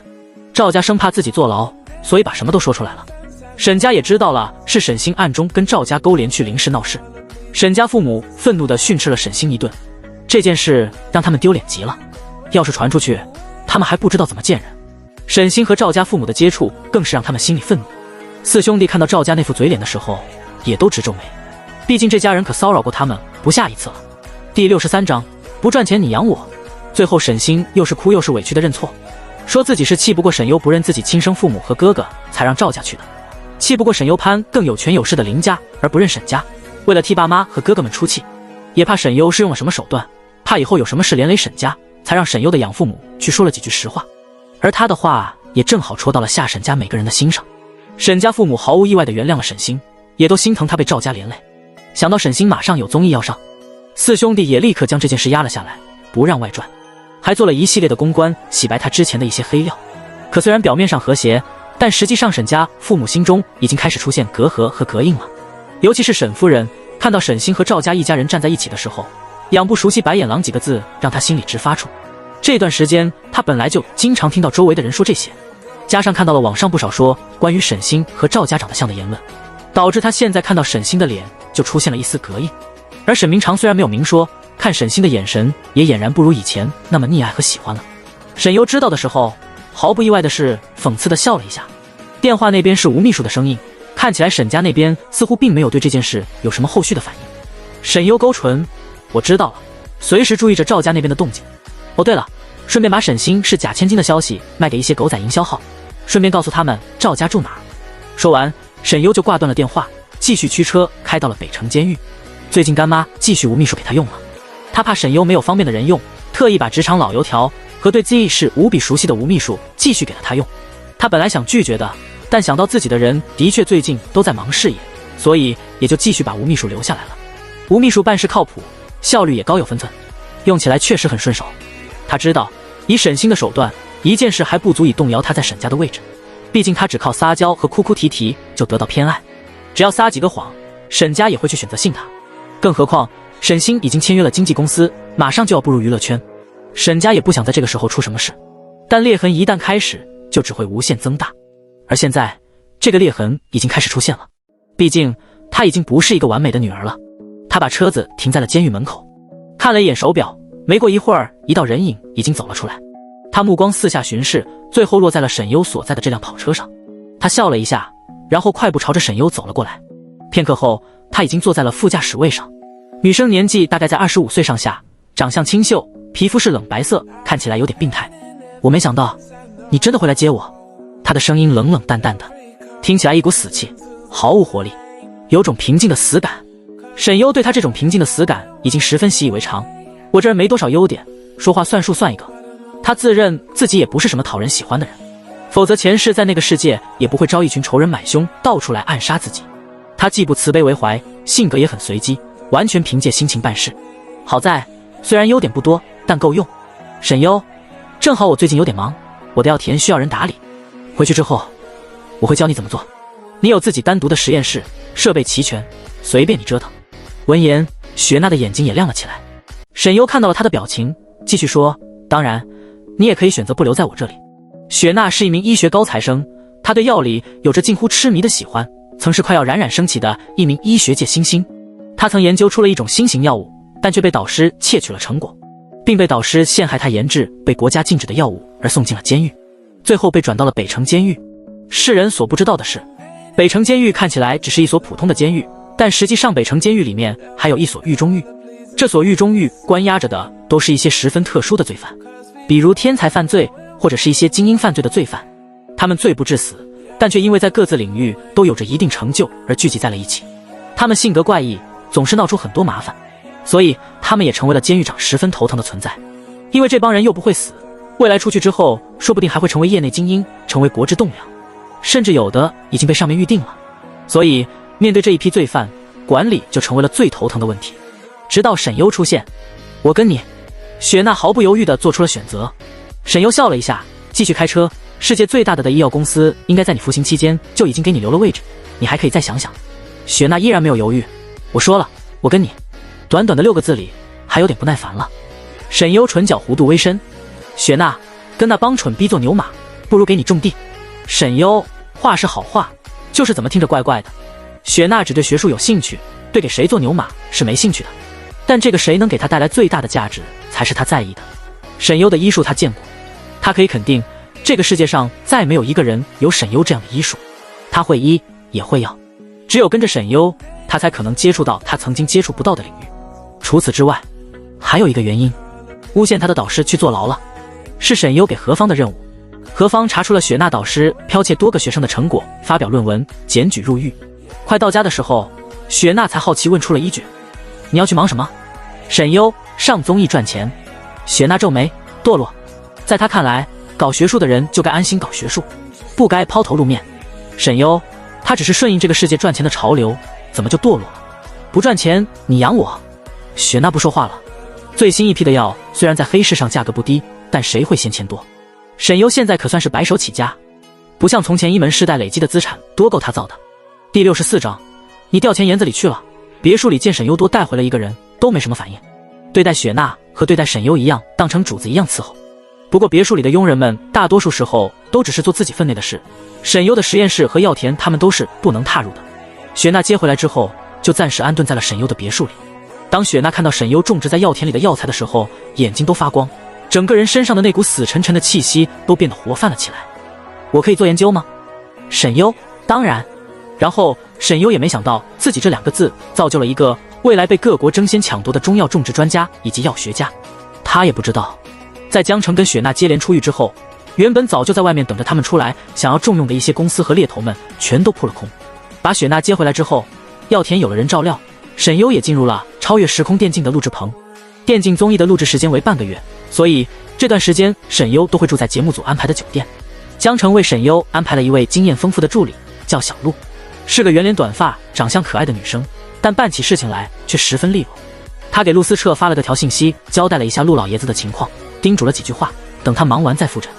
而在这条消息前面，还是陆思彻昨天给他发的消息，他没回，因为陆思彻几乎每天都会刷下存在感，有时候发个表情，有时候问他在做什么。沈优偶尔会回1-2句，但大多数时候都懒得回。在陆思彻底下的聊天框是历程的好友添加信息，只有好友添加消息，2个人还没说过话。当他消息发送过去之后，陆思彻立刻秒回。好。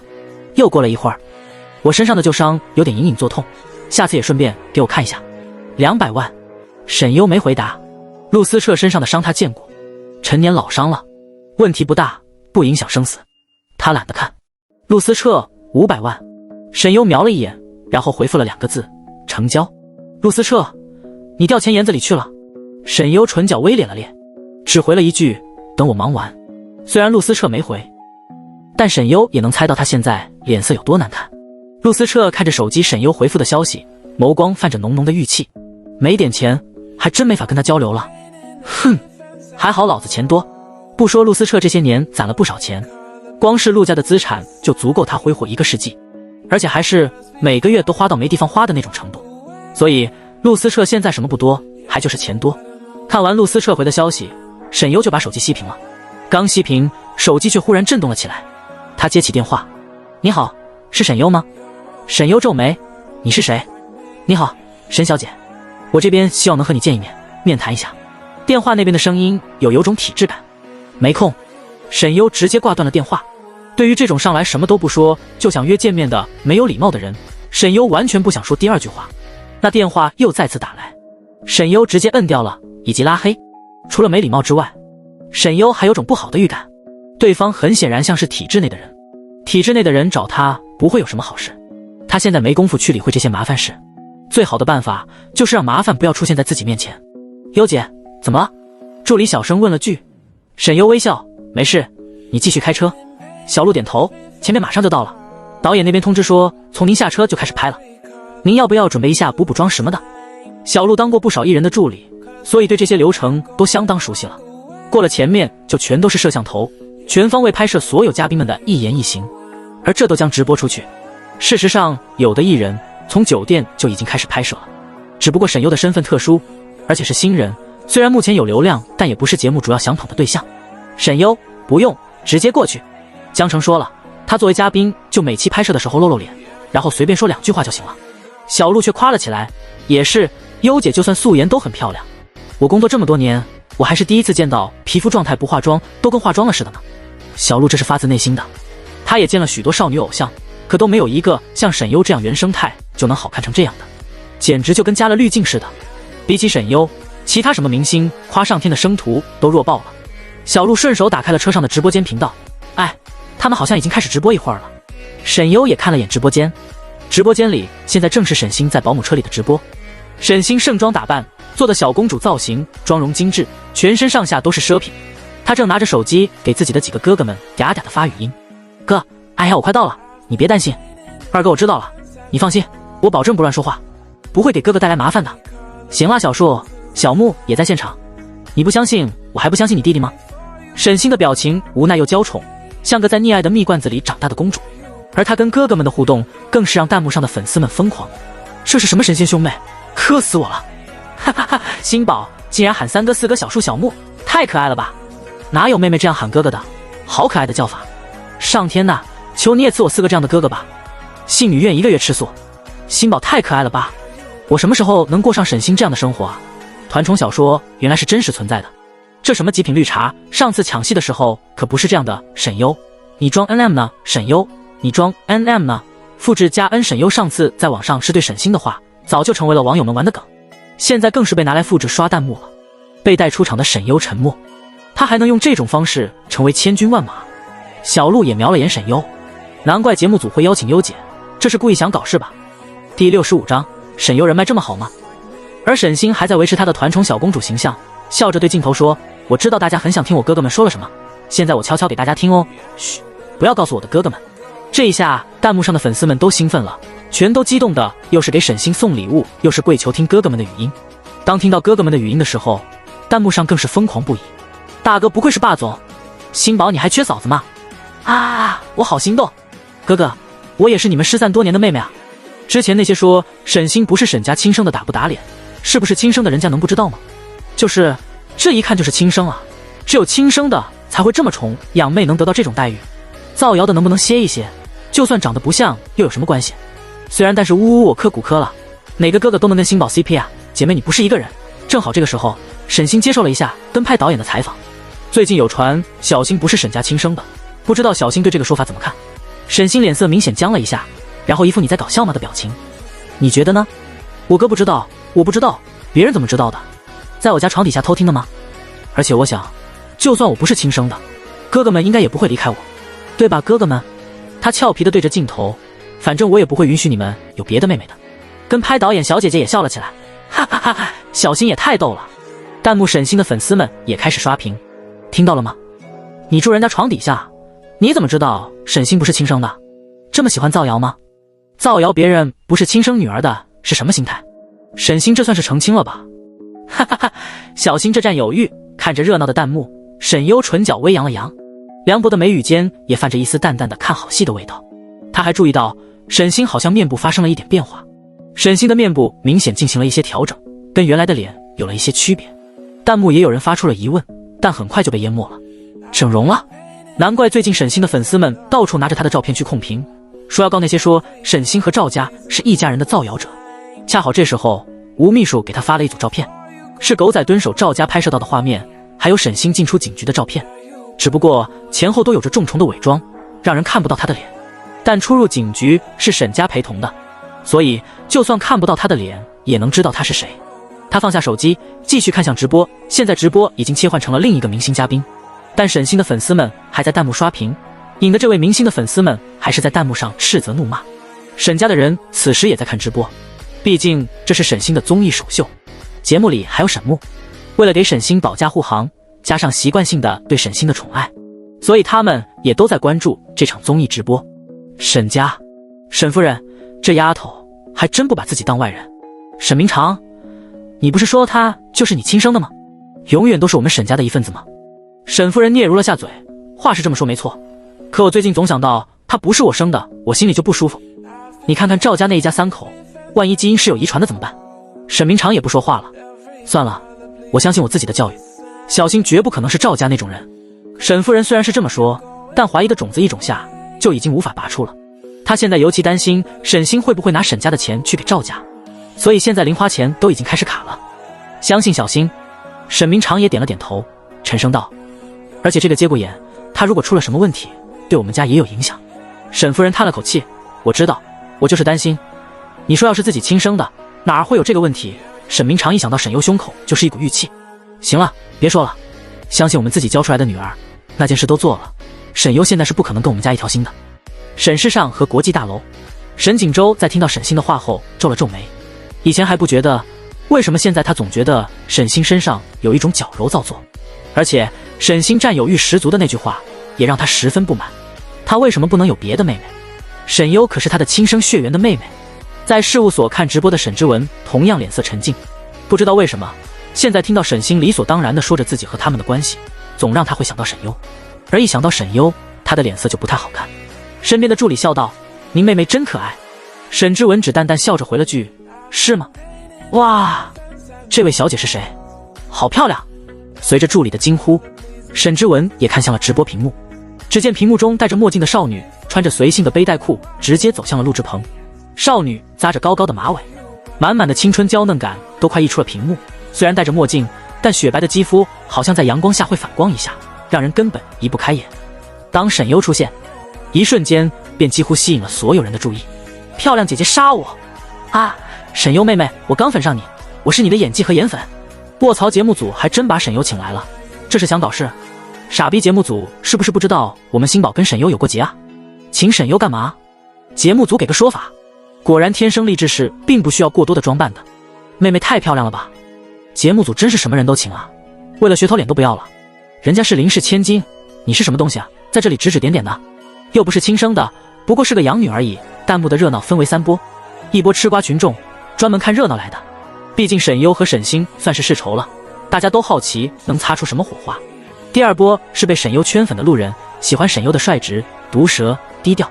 第3波就是沈星的粉丝了，弹幕全都是对沈优各种挑刺，有说她整容的，也有说她靠手段欺骗林氏女总裁攀附有钱人的。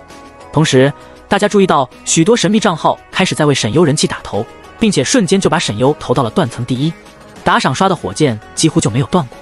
这一下惊呆了众人，这些神秘账号不是都是那些低调的有钱豪门千金和少爷们吗？沈优这人气这么高吗？人脉这么好吗？第66章装逼天花板。这些少爷小姐们的刷榜让这些普通的粉丝们望尘莫及，原本还在第1的璀璨带着王冠的沈星头像瞬间被挤了下去。以林家的几位少爷小姐们为首，豪门圈子里有名有姓的2代们都来了。原来有钱是这种感觉吗？随便刷一下就上百万了。少爷小姐们，你们还缺保姆吗？我可以，我简直不敢想象我要是这么有钱，我的道德底线有多低。沈优到底是什么恐怖的人脉啊？上次沈优骂沈星兄妹的时候，他们也来点赞了，1、2、3、4、5、6、7、8。那位不是出了名的纨绔公子哥吗？他竟然也是沈优的好朋友。还有那位风流成性被称为夜店小王子的贺少爷也来了。这些人的出动并不但把网友惊呆了，都把节目组给吓着了。这些少爷小姐们，那随便一个都是能请来当嘉宾的人物啊。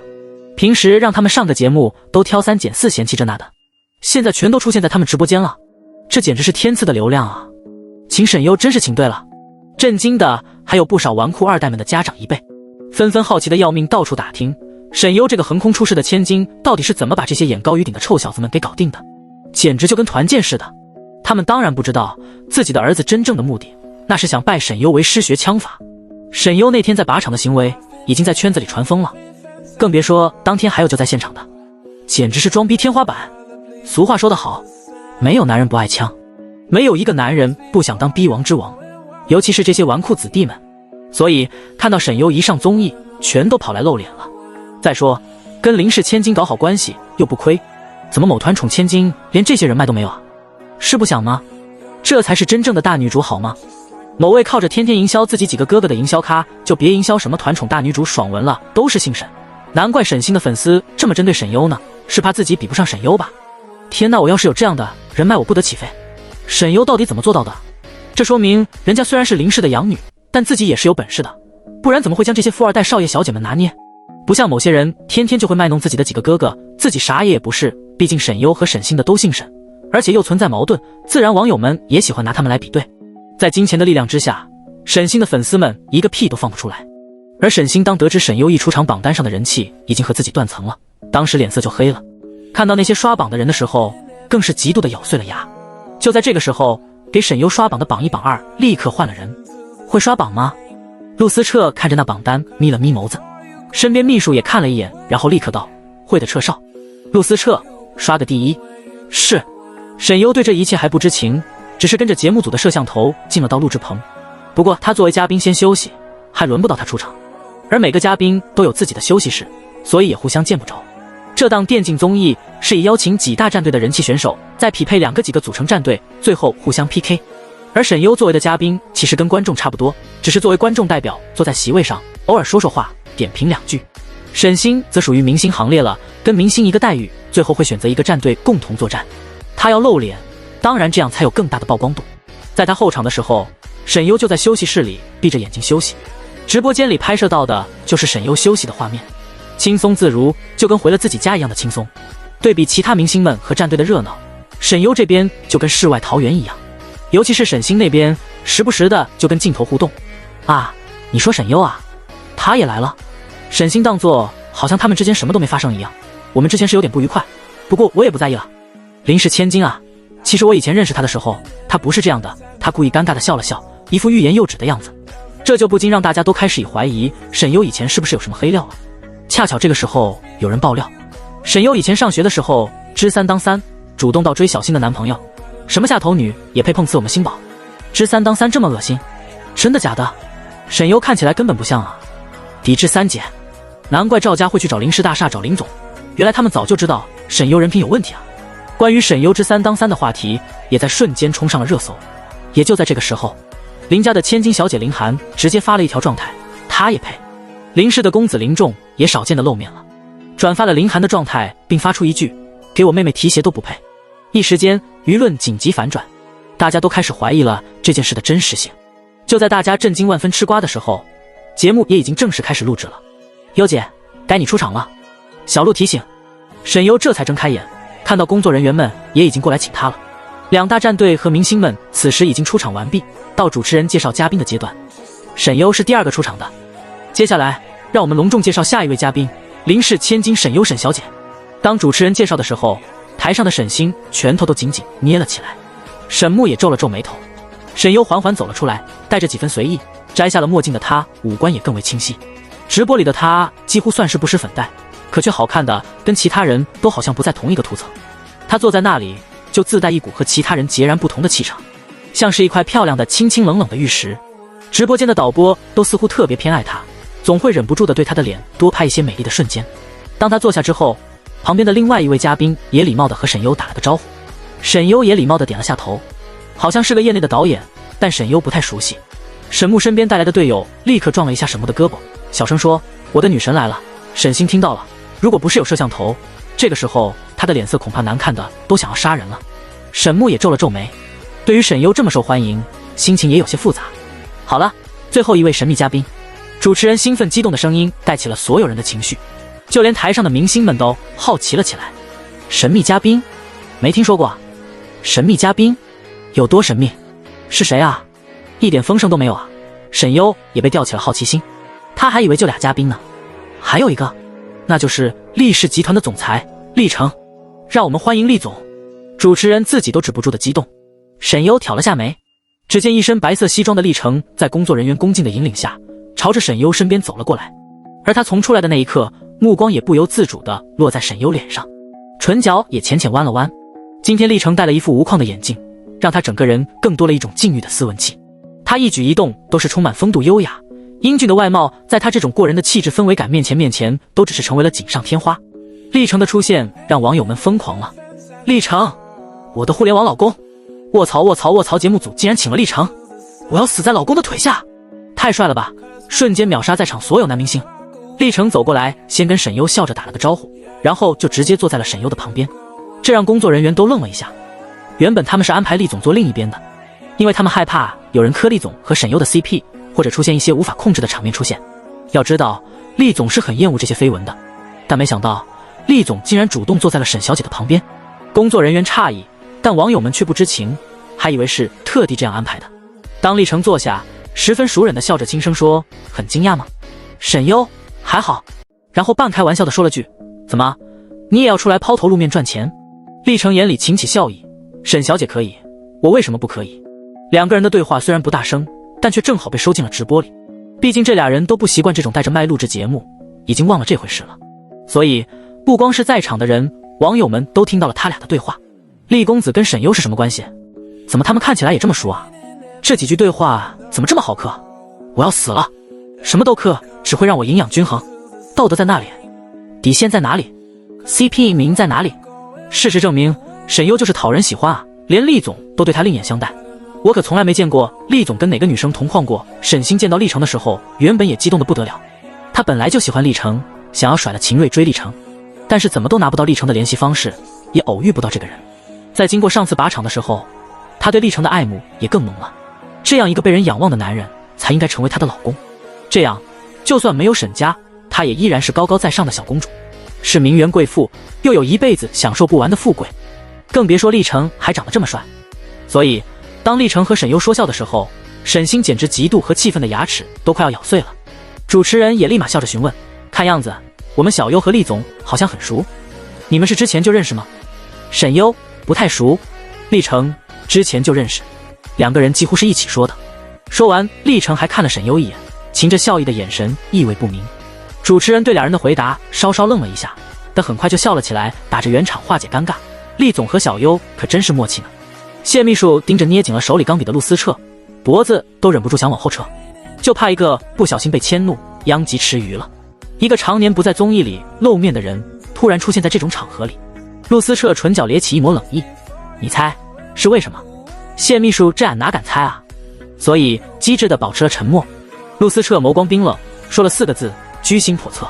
历程这个人虽然他们现在已经不算熟，但他是什么样的人，他是知道的。无事献殷勤，非奸即盗，他不会做没有目的的事情。这种综艺跟厉家没有任何关系，而且他也想来不喜欢卷入娱乐圈的这些绯闻中，所以按理来说他不会出现在这种场合，那么缘由也就不言而喻。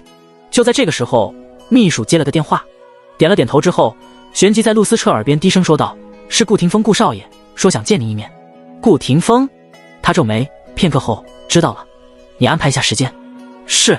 吩咐完之后，陆思澈的目光继续落在了直播的荧幕上。而此时，在经过历程和沈优的小插曲掀起了一阵小波澜之后，节目也进入了正题。主持人故意询问沈星：“我们从小火到大的沈星同学也来了，请问你是出于什么目的来参加我们这档电竞综艺呢？”沈星笑眯眯地说道：“小时候我想玩游戏，我哥老说我笨，这次我要证明给他看，我可不笨。”沈木也笑了一下，眼里宠溺。主持人继续追问：“那小星现在技术怎么样？”沈星不好意思地抿了抿嘴，然后一脸委屈地看向沈木：“得靠我哥了。”弹幕：“什么神仙兄妹情，小星也太会了吧！好可爱，小星不会电竞白痴吧？”哈哈，很好笑吗？电竞白痴也来上节目，那不是浪费所有人的努力？说的好像沈优也会似的，看他那样子，估计连这个游戏怎么玩都不知道吧？看到沈星那装模作样的样子，沈优皱了皱眉，就是个蠢货，来拖后腿的。他点评了一句：“带妹局。”江城说的，他的任务就是时不时的点评一句。第67章，别喊我姐姐。难听，但是他却不知道，他所说的话不但引得台上的人变了脸色，弹幕上更是变成了2大极端。卧槽，哈哈哈，这是能说的吗？我院才称之为鉴察达人，我就说这沈星说话装的要死，真带妹局。沈优虽然话难听，但也是实话，哈哈哈，他不会觉这样自己很可爱吧？我之前还真觉得他可爱，但沈优这么一说，我突然就觉得沈星好蠢啊，不会说话能不能闭嘴？是嫉妒人家哥哥不带你吗？小木愿意，星宝愿意，关你屁事。沈优就是嫉妒沈星，毕竟他的成长环境可没有哥哥疼。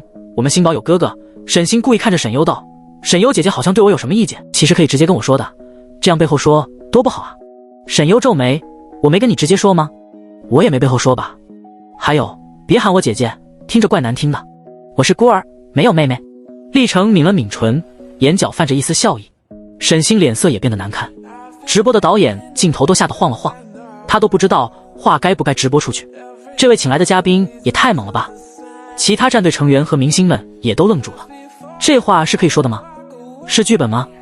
现在的剧本都这么生猛了，他们怎么不知道？沈星想说什么，却又如鲠在喉，想骂沈优，可又在直播，所以只能忍下来，面上不高兴的委屈说，我又没说什么。他这句话和表情立刻引起了网友们的同情，纷纷帮沈星说起了话来。历程淡淡开口，是不好听。沈优正要好好骂沈星这个装货两句，听到历程开口，下意识疑惑地看了他一眼。历程赞同的点头，他叫你姐姐是难听。沈星本来就不好看的脸色听到这话仿佛要裂开了，他委屈的咬唇看着历程，可历程从始至终都没看他一眼。大家也没想到历程会突然来这么一句，都诧异极了，更别说观众们了。沈木不满地看了一眼历程，最后落到了沈优脸上。某位林氏的千金，说话最好注意点。沈木的语气带着明显的警告。沈优勾唇，你们沈家的兄弟都喜欢威胁人呢，这话都不算内涵了，已经是明指了。这话让所有人都想起了当初沈锦州和沈星威胁剧组抢角色的事情。沈木也立联想到了，所以脸色铁青的也不再说话。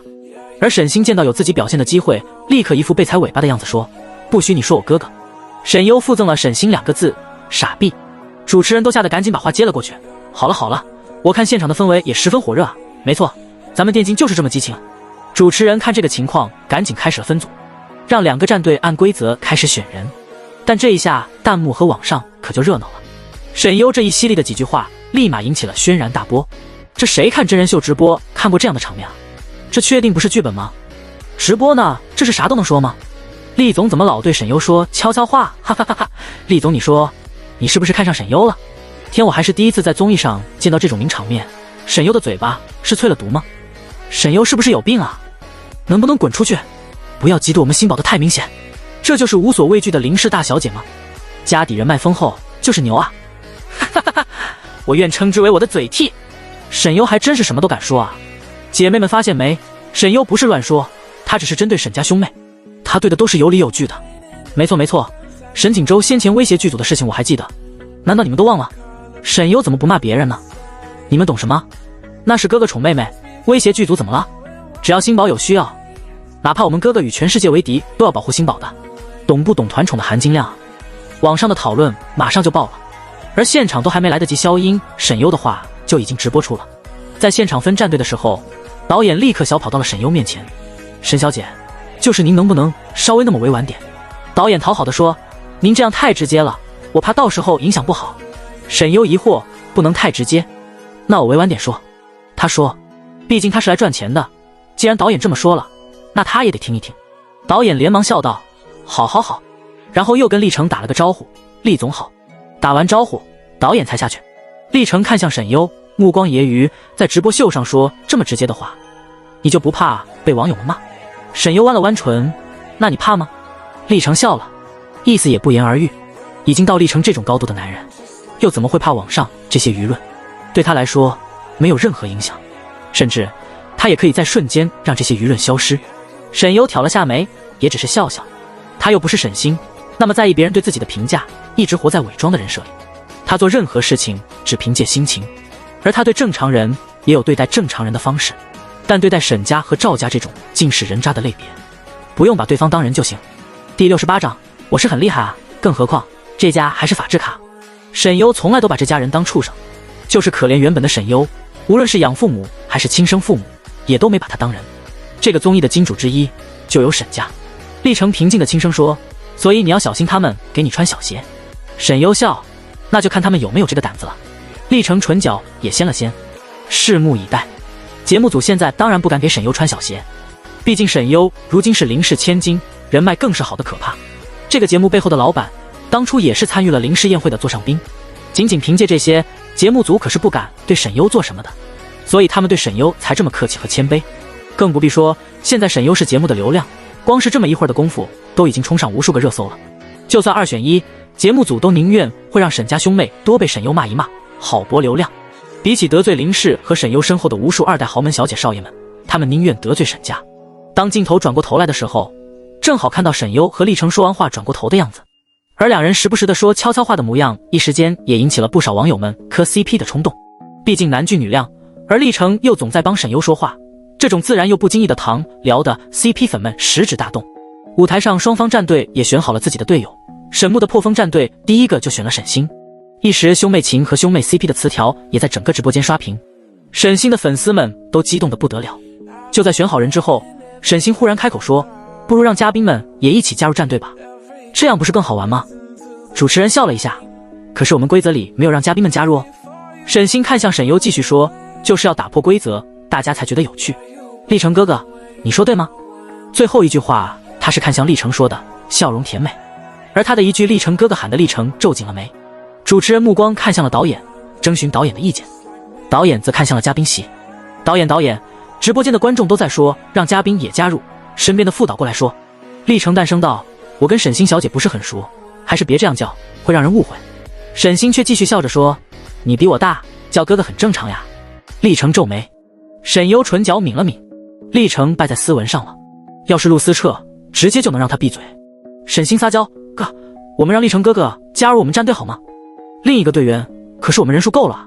沈星，让一个人不要上场就好了。这话让沈木和其他队员们神色都微微有了一丝不太好看。沈木也皱了皱眉，这样不好吧？沈星撒娇，反正只是一场娱乐比赛而已，有什么关系？战队的其他2个队员神色都微微流露出了一丝不满，他们才是战友，是靠实力走到这里的，凭什么让沈木妹妹说让他们下去就让他们下去？然后特意看向了沈优，既然作为嘉宾来参加这个节目，肯定会玩这个游戏，对吧？在导演和主持人沟通了一下之后，主持人，那么3位嘉宾的意思是？导演笑着摆了摆手，我年纪大了就不玩了，还是你们年轻人玩吧。沈优微笑，好啊。厉成，随便。主持人也激动了起来，立刻说，那请双方互选吧。沈优和厉总作为第6人加入战队，不过为了战队的可看性，最后由双方队长决定最后是否让嘉宾上场。沈木为了沈星直接选了厉成，沈星也对厉成发起了撒娇攻势。另一个战队见状，在不满之下也只能选沈优了。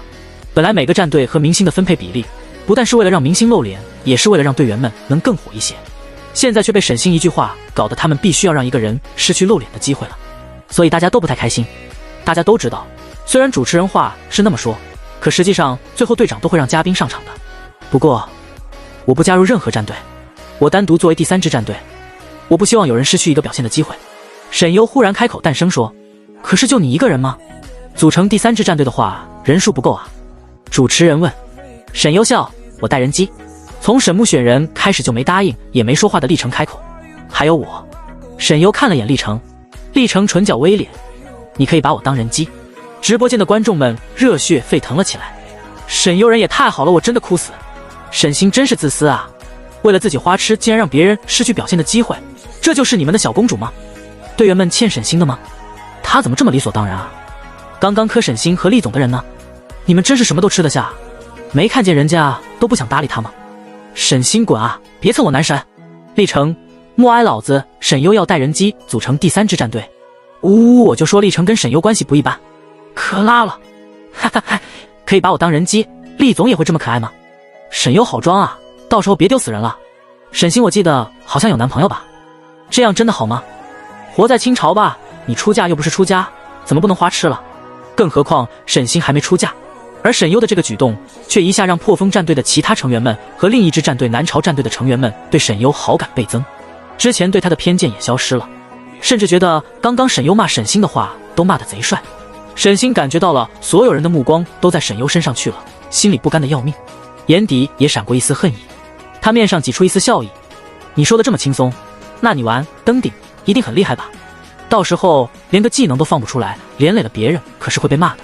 虽然是笑着说，可沈星的话却明显是在带节奏。沈优故意笑着说，是很厉害啊。而沈优这句话大家都以为他是故意在放狠话，看着就像是在吹牛。在另外2个有职业队员的战队面前，竟然说自己很厉害，这不是班门弄斧吗？反正吹牛不要钱是吧？对方可是有职业队员。沈优说这话也不怕脸被打肿，就是坐等吹牛不打草稿的人脸被打烂。观众们纷纷发出对沈优吹牛的鄙夷。沈星压着心里那股憋气也笑了起来。那我们拭目以待，他等的就是沈优这句话。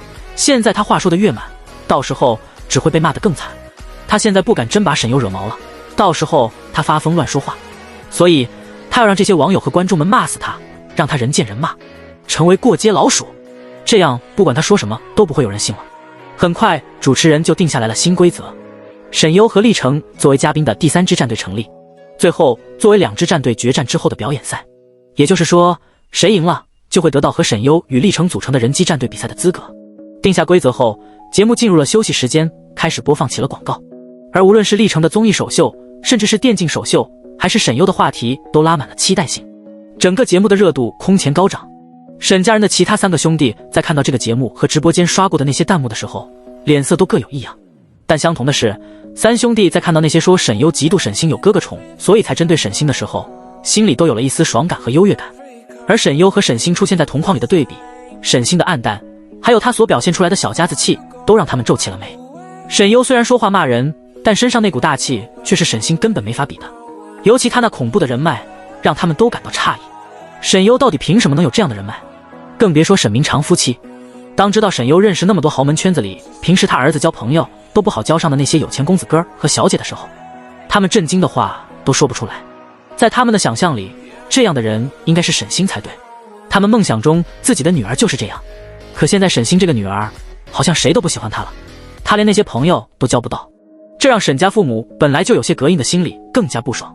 如果是沈优成为了他们想要的那种女儿，沈星让他们失望的话，这显得他们曾经所做的一切都像个笑话。沈优到底是怎么办到的？沈明长脸色阴沉。沈夫人皱眉，难道是因为林氏？是林氏给他铺路的？沈明长点头，有可能。旋即冷哼了一声，不就是因为林氏能给他好处，所以他才不认我们吗？当人家的养女有什么用？还真以为林家能给他分财产吗？沈夫人冷冷道。可刚说完这句话，他脸色也变了。夫妻俩都想到了沈星是他们的养女，以前他们还没觉得，一直都把沈星当亲女儿。可现在养女这2个字好像始终在提醒着他们，沈星流着别人的血，难道他们的财产以后都要分给别人的亲女儿吗？一时之间，夫妻2人心中都有了一丝动摇了。如果沈优现在在沈家，她是沈家的大小姐，那些人脉不就也是他们沈家的了吗？第69章，非要招她干嘛？想到这里，夫妻2人神色都有些郁闷。真不知道他坐了个牢出来，怎么就跟变了一个人一样。沈树沉声说道。沈树来公司找沈锦州的时候，正好和沈锦州一起看了这场直播。那些人他是怎么认识的？要说林氏的面子，也只有那些人的长辈才会给卖吧。这几个人可不是谁的面子都给的。沈树皱着眉头，现在那些给沈优打榜的账号，全都是眼熟的一些少爷小姐们的账号，几乎每个都是身价100亿起。这些个可是圈子里出了名的刺头。沈树认识其中1-2个，但关系并不算好，也仅限于酒肉朋友认识而已。他们那些人有自己的圈子，一个个都眼高于顶，是豪门里的顶层圈。跟他们比起来，沈家的门第都还够不着。沈锦州看着那些榜单上的人，而现在沈优榜单第1的位置被一个叫 X 的账号占领了。这个叫 X 的账号，他隐约觉得熟悉，好像见过，但又想不起来了。而当叫 X 的这个账号上来之后，底下的其他打榜的少爷小姐们纷纷哭穷，呜呜，没钱了，打不过正是哪位大佬，快来让我们膜拜成为沈优姐姐榜1大佬的计划落空了。 QAQ 哥们儿真没钱了，能不能给我几个位置？沈锦州也有些疑惑。在这个圈子里，如果说在年轻人一代中有这个资本的人只有3个，因为只有他们在掌控公司，手里有钱有资本。一个是立成，一个是自己，另一个是陆思彻，那个可怕又神秘的男人，一个分明很少出现在世人面前，却提起他名字豪门圈子里的人腿都能抖一抖的人物。他注意力从榜单上收回来，继续刚刚的话题。也许是因为靶场的事。靶场，沈树也想起来二哥说过这件事，那天他们在靶场发生的事情，但他一直觉得二哥是不是有点夸张了，心中也一直存疑。即便他知道二哥不可能会在这种事上说谎，可那实在是太不可思议了，让他难以置信。这些公子哥儿很是喜欢拿射击当玩票，也很喜欢在靶场比试，痴迷枪械。而那天靶场的事情，估计有不少人亲眼目睹或者录了视频传到了这个圈子里。沈锦州诞生说，再加上林家兄妹本身圈子就广，所以才会出现这种情况。沈树不可思议，难道是真的？沈锦州沉了沉眸，看向了播放着广告的直播间，没有说话。沈优趁着休息的去后台喝了口水，顺便吃点点心，没想到却被沈木拦住了路。这就是你上这个节目的目的？羞辱小新，故意给他难堪是吗？沈木冷冷盯着沈优质问。沈优冷笑，这都被你猜到了，不过你猜错了一半，我还要羞辱你来着。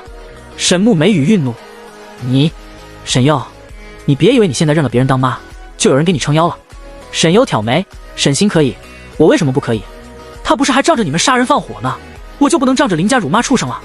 你们说话之前凡是先过过脑子，虽然我不把你们当人，但你们也别太自甘堕落，我做的事情应该还远不及你们半分吧。沈优盯着沈木，为了沈星的一己私欲，就想要自己的战队的队员退场，你也配当队长？沈木脸色一阵青一阵白，被沈优指责的竟然找不到话来反驳。滚开，你不滚开的话，我就要喊人了。沈优冷冷道。沈星这时候又不知道从哪里钻了出来，沈优，你在干嘛？你怎么能欺负我哥？沈优看向沈星，却见到沈星身后偷偷跟了个摄像头，很显然这是沈星故意带过来的。果然，沈星单独的直播间，网友们也发出了疑问：沈优在后台欺负沈木，这是什么情况啊？没想到星宝带我们秘密探后台，竟然还拍到了这一幕。不会吧，沈优真的在欺负沈木吗？不知道事实，先不予判断。沈星很愤怒，我都跟你说了多少次了，你有什么不满你冲我来，你找我哥哥麻烦做什么？沈星的声音说着都快要哭出来了。沈优皱眉，没人告诉你刚整完容别做大表情吗？你看你脸都变形了。沈星仿佛被点了死穴，脸色也唰的一下变得卡白，直播间里也都被弹幕刷满了。难怪我觉得沈星这次看着好像不太一样，原来是整容了。我就说今天他的粉丝怎么到处拿着截图说他跟赵家一点都不像，是在干啥呢？他不会是因为有人说他跟赵家那一家人长得像所以去整容了吧？沈优怎么回事？哈哈，怎么一句话就戳中别人的死穴？哈哈哈！沈星整容的目的就是为了让自己不像姓赵的那一家人。我去，我看出来了，沈星真的整容了，直播都不敢对他了。沈优继续懒懒地说道，还有，你整得再像我也没有用。克隆羊的故事你听说过吧？学人精没有好下场的。沈星立刻条件反射道，你乱说什么？不要污蔑我，我才没有学你。他说话的时候也不敢再做大表情，可反应却出卖了他。拿摄像头的也赶紧把直播画面前切了，他是沈星的助理，在沈星直播间自己开的直播，见势不对，他也不敢再继续直播了。直播呢？画面怎么没有了？我还等着看后续呢。后面怎么了？别在关键时刻掐断啊。6. 第一次见到自己直播翻车的沈星，可能本来想拍沈优的黑料，结果被沈优爆出了自己整容的事，所以赶紧关了。只是妆容问题而已。沈优说什么你们都信？我们星宝天生丽质，才不需要整容。仔细对比看看，沈星的确现在更像他哥哥了，也更像沈优了。沈优能不能去死啊？怎么天天胡说八道，污蔑小星妹妹？二哥能不能把这个人告到坐牢？沈优笑了一下，然后就要迈腿往前走，但沈木却没有让开。沈优不耐烦，还要我再说一次滚吗？沈木冷冷看着他，我会在游戏里教你怎么好好做人，只要沈优的表现够菜，那就够他被骂的。说完，沈木才让开了路。沈优，等你有资格跟我比再说吧。说完，沈优就往前走了。沈木被气得脸色铁青，他和历程作为嘉宾，本身表演赛就是突然加进去的，最后胜出的战队和他们的嘉宾对比，是最不会破坏规则和赛制的，最后还能当成一个娱乐的表演赛，所以两个战队的获胜者才会跟沈优在游戏里相遇。沈优说的也没错。小木，沈星走到沈木面前，难受的快要哭出来了。沈木现在心情也很烦躁，看到沈星这哭哭啼啼的样子，他更烦了。谁让你去整容的，非要去招他干嘛？你不知道他要骂人吗？第70章，什么榜一大哥？沈星没想到沈木对他态度变成了这样。你凶我？沈星愤怒又委屈，我整容还不是为了不想给你们丢脸，不想让别人拿我和他们家对比，我做错了吗？沈木皱了皱眉，看到沈星这样子，心里又自责了起来。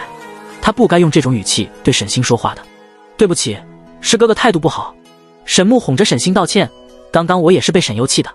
沈星擦了擦眼泪，不说话了，心里却恨死了沈优，巴不得他现在就去死。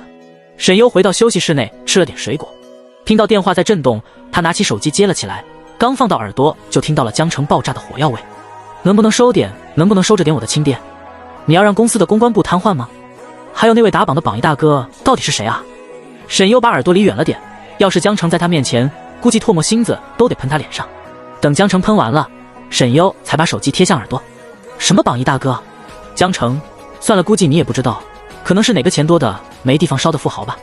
我再跟说一遍，你干啥都行，别给我公司整没了，到时候咱所有人都喝西北风去。沈优挑眉，你放心，喝不了西北风，公司就算垮了他也有钱。但江城是个事业脑，他表示绝对不能允许公司垮掉，再三叮嘱沈优了之后才挂断了电话。小鹿听到了江城的全程咆哮，忍不住道：优姐，江总会不会节目结束后对你……他做了个比划脖子的姿势，表情滑稽。沈优，他没这胆子，江城只是事业脑发疯而已，公司都是他出资的，江城还能把他炒了不成？不慌，问题不大。他很淡定，然后拿起小鹿给他买的奶茶喝了一口。小鹿忽然双手合十，然后一脸膜拜地看着沈优。沈优接过奶茶，怎么了？小鹿双手合十，小圆脸都是粉扑扑的。优姐，你简直就是我偶像，竟然能把沈家兄妹骂成那样，我看他们在舞台上脸都没好看过。在小鹿的职业生涯里，还是第一次见到这种场面，简直就跟做梦一样。他差点都要以为会出直播事故了。而且关键是，沈优那么不客气的话，竟然还没有被全网黑，网上风评竟然是2级，简直是不可思议。我听说他们兄妹经常霸凌别人，以前我有个朋友跟沈星是同学，就是因为跟沈星有了矛盾，所以最后被他们逼得转学了。小鹿皱着眉，所以从那以后，我对他们兄妹就一直没有好感。可网上全是吹捧他们兄妹的，沈星更是火得不得了，他们有钱有势，有点黑料都被抹掉了。沈优闻言看了一眼小鹿，目光在他身上停留了一会儿。小鹿面上虽然掩饰得很好，但沈优还是看到了小鹿眼里一闪而逝的恨意。小鹿很快又笑了起来，娃娃脸可爱的脸上人畜无害，所以我看到优姐骂他们的时候，简直是大快人心。沈优看着小鹿片刻，你的那个朋友跟你关系应该很好吧？小鹿目光垂下，手里一边帮沈优收拾东西，算是不错，从小一起长大的好朋友。沈优只是笑了笑，没有再追问，但心里已经有了一丝计较。他拿起手机，直接给吴秘书发了个短信过去：查查我的助理唐璐的同龄人际关系。吴秘书秒回：收到。沈优放下手机，又看了一眼小鹿：你身边有人生病吗？他问了一句。小鹿愣了一下，然后摇头：没有吧。沈优微笑点了下头，也没再问。小鹿身上有病气，这种病气不是他自己的，应该是他身边长期接触的一个亲近的人，所以他才会这么问一句。既然小鹿不说，他就不多问了。很快休息时间结束了，不过沈优他们不知道的是，就在这休息时间里，关于沈星整容的话题也引起了广泛的讨论。只不过一直有人在压这个话题，降低讨论度。而对超越时空电竞节目组来说，这次简直是天赐的热度，从没有那次节目的直播能够招来这么大的流量。当直播再次开启，直播间已经挤满了人，几乎整个屏幕都被网友们的弹幕刷屏了。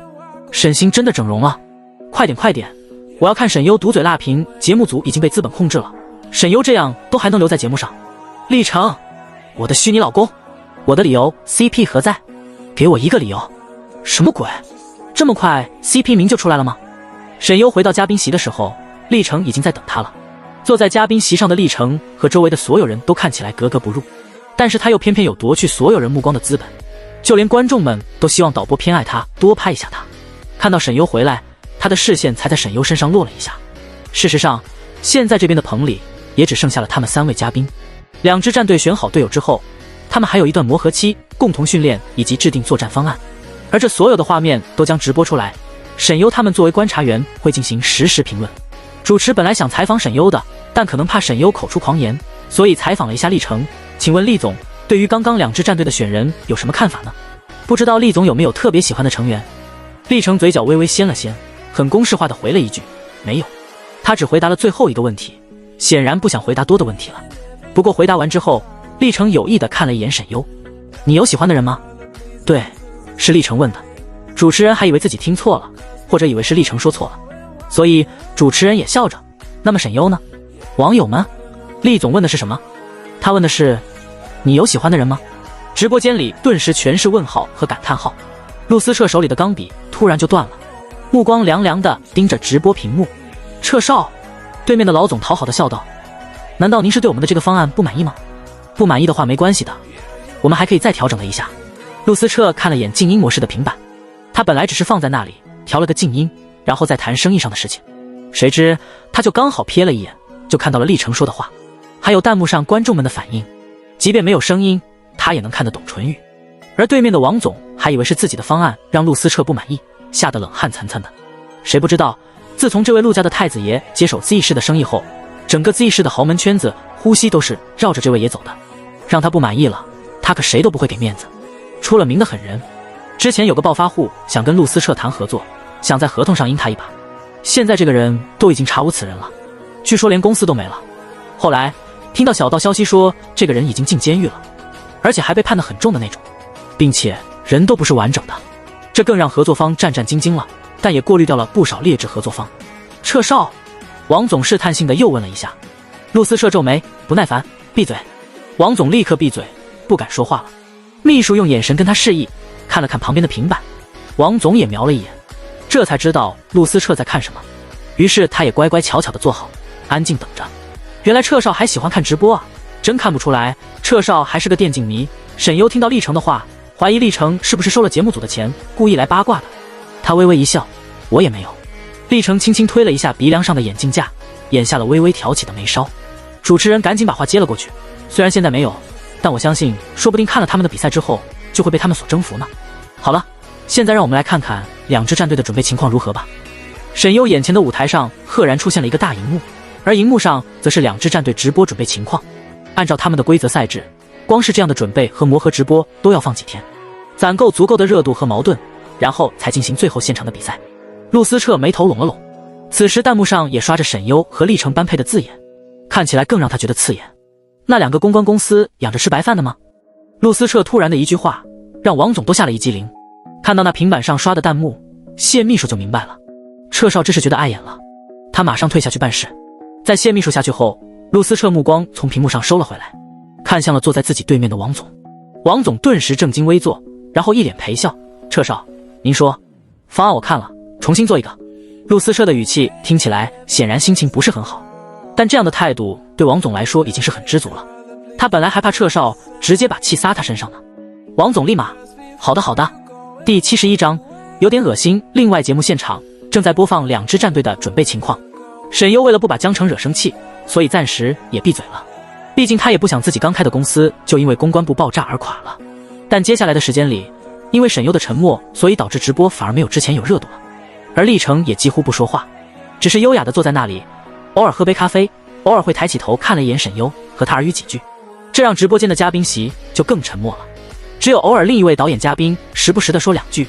眼看直播间里只有两支战队的声音，主持人主动挑起了话题，开始把麦递给了沈优。于是接下来战队准备的时间里便出现了这样的场面。当沈星撒娇然后不想训练的时候，沈优，我的看法吗？我建议战队直接换人。当沈星跟队训练次次拖后腿说，哎呀我好菜啊，我是笨蛋，我摆烂了，我不会。沈优，恶心心，他不会觉得自己很可爱吧？当沈墨安慰沈星，没事的小星，你就跟着我不会也没关系。沈优，这么厉害，那输了就退出竞圈吧。看到南朝战队的几个明星们正在跟队友们积极练习，沈优微微手速不错，反应也快，长得也很漂亮，配合的不错，比隔壁带拖油瓶的好多了。当南朝战队分析新队友的情况时，沈优没毛病，分析的挺合理的。新加入的队友们都是进攻性，改为进攻性的打法很适合现在的他们。在面对南朝战队的夸奖的时候，大家才发现沈优也不是只会对人，还会夸人，而且夸的直接，一点都不委婉，并且在对他们对游戏的理解，沈优也有自己的看法，都说到了点上。这样让本来对沈优有恶意的观众们有所改观，但也依然有一些不和谐的声音。沈优应该不是针对沈家兄妹，只是针对事实。怎么他不骂南朝战队的人？哈哈哈哈！不行了，沈优就是我的快乐源泉。他说一句，我笑一句，这就是顶级嘴炮王者的实力嘛！爱了，就是。而且两边一看就高下立见。破风战队被沈星拖后腿，还引以为傲，又想偷懒，又跟不上进度。南朝战队这边多努力啊！两个明星也没有架子，我也是第一次是见到微微这一面。我现在对他路转粉了，只有认真努力的人才配得到喜欢吧。沈星他凭什么？就凭自己的4个哥哥吗？可不敢说，我怕沈星粉丝出来说我行我上，我上了我档期很忙的。之前沈星就说了自己不会啊。你们在对他期待什么？你行你上啊！有些人别太急，就算星宝不会又怎么样？别忘了还有沈木，我们哥哥会带星宝无痛赢的比赛的。看到直播间和网上的流量又上来了，节目组就安心了。果然还是得让沈优开口啊，他哪句话不是爆点？至于历程，虽然不怎么说话，但会回2句沈优说的话，跟他讨论几句。当然，讨论的话也很炸裂。看到沈星输了就撒娇，还骂对方不让他的时候，沈优有点恶心。历程确实，而这让把沈星平时都吹上天捧在手心里的粉丝们可受不了了。但他们又不敢去骂历程，只敢阴阳怪气几句历程，但对沈优却是重拳出击，在沈优的各大平台粉丝账号底下辱骂。而这也被其他眼尖的正义网友们发现了。沈星粉丝跟他本人一样爱男吗？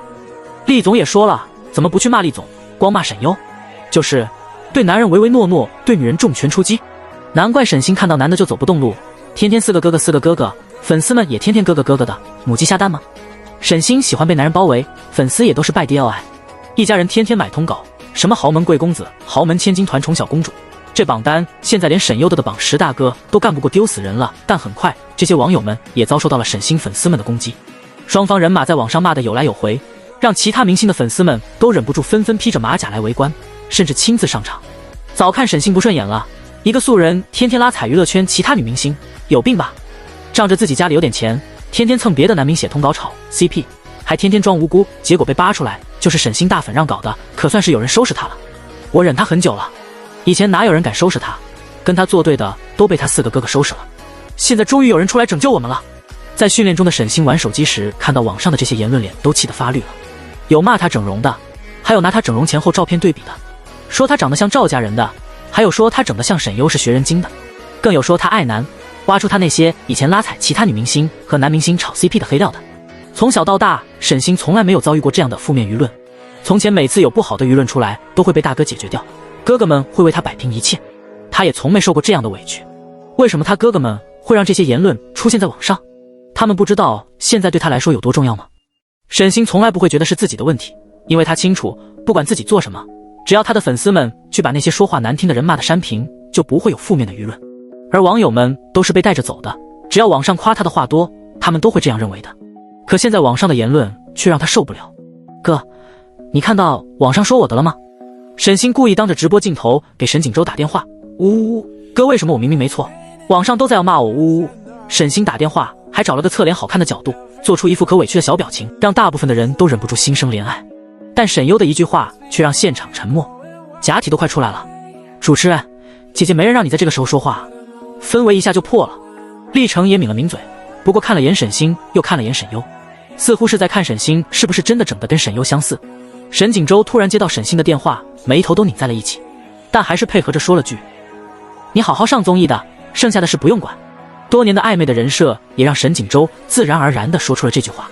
但其实沈家其实一早就在公关了，可根本没什么用。他们还找了之前那2家公关公司，花了大把的钱砸出去，却没一点水花。问他们怎么回事，他们只会说我也不知道啊，让沈锦州有种仿佛被人骗了钱的愤怒感。沈之文已经在准备起诉那2家公司了，但又怕事情闹大不好看。沈星哭着点点头，知道了哥哥。挂断电话后，他才离开了直播的镜头。兄妹之间的互动又让不少粉丝们吹起了团宠妹妹的标签，也有许多女粉喊着要给沈星当嫂子。在这样的热闹之下，节目也来到了最后的决赛前的准备。在录制那天前，沈优和厉承正坐在酒店的卡座上喝咖啡，因为2个人都住在一个酒店，所以出来就遇见了。现在你可是大明星了。厉承揶揄地看着他，你的热搜已经碾压了近些年来所有明星的热度，空前绝后第一人。清淡温和的目光和他这个人给人的感觉一样，就像是夜间洒下的月光，柔和却十分清凉，带着点点禁欲的味道。他有种悄无声息的侵略感，在你不知情的情况下，似乎一下就从很远的位置走到了你的面前。就像沈优明明跟厉承也不熟，没见过几面，但现在却坐在了一起喝咖啡，而且就好像老朋友一样。网络时代都是娱乐产物。沈优淡淡笑了笑，宠辱不惊。厉承看着他，深邃的眼眸难以看清被掩藏在镜片之下的色彩。你对这些事倒是不在意，跟你的年纪一点也不相符。沈优的身上其实没有一点她这个年纪的少女该有的一种蓬勃感。她好像对什么都不在意，不在意外界对她的看法，也不在意自己行为所带来的后果，或者在她眼里，一切的后果她都有承担的能力。她的承受力、意志和生命力都极其强大。她像是一团火焰，燃烧在冰山之上的火焰，又像是生长在枯骨之地的曼陀罗。这种矛盾感觉让人不由自主的就被她所吸引。至少在历程的世界里，从小到大都没见如沈优一般的人。像你这样年轻漂亮的女孩子，应该喜欢奢侈品，喜欢漂亮的衣服和包包，喜欢被人追捧，喜欢成为耀眼的焦点。立成唇角牵起一抹浅浅的弧度，但你好像什么都不喜欢。沈优不置可否，其实他不是不喜欢，而是这些东西他曾经拥有的太多了，所以没什么感觉。再昂贵的奢侈品，在他眼里依旧是一串数字，看多了就没感觉了。立成眼睛之下的眸子犀利地落在沈优的脸上，那你喜欢什么呢？沈优扬眉，疑惑地看向立成，然后目光在立成英俊的脸上扫过，最后落到了他的躯体。我喜欢好看的人体标本。沈优作为一个学医的人，对于完美的人类身体还是有着特别的爱好的，当然不仅限于皮囊，他更看重内在，比如骨骼、肌肉、经络、脏器什么的。前半句让立成的嘴角稍稍扬了起来，后半句让立成的嘴角僵在了原处。不过以他的接受能力，很快就恢复了。他看着沈优，半开玩笑半认真地说，那等我死了，我的身体归你。这话里带着一丝不经意让人难以察觉的宠溺。沈优也只当立成是开玩笑，顺嘴就笑着接了句好啊。闻言，立成眼底也深了深，唇角噙着笑，就这么看着他。酒店的灯光落在他的眉眼，镜片反射出的光泽让他温和英俊的脸上都仿佛洒下了无数星光。而沈优在回答完之后便已经看向了另一边，所以没有注意到立成此时的目光。他看到正好有俩人对着他们拍，听说他们在磕我和你的 CP。 沈优询问，立成也看了他们一眼，反问有什么不好吗？沈优想起江城的话，直接就说了，我们家江总说了，让你别蹭我热度，捆绑 CP 不好，影响我事业。立成，这个江总是谁？另一边，顾廷峰捂着自己被揍肿了的侧脸，满脸悲戚，我不就说了几句立成和沈优有戏，以至于揍我这么狠吗？陆思彻赤裸着上身，精壮的薄肌也一览无遗，一看就是常年训练且自我管理十分严苛的结果。而在他的腰腹上、肩膀上、背脊之处都残留着一些疤痕和枪弹的痕迹，有深有浅，有大有小。因为才刚运动，所以身上还流着汗，而这个画面，那肾上腺素堆满了的荷尔蒙都快要从他的身上爆散出来。陆思彻将缠裹在拳头上的纱布一圈一圈取下，面无表情的脸上泛着一丝戾气。我只是刚好最近没人练手。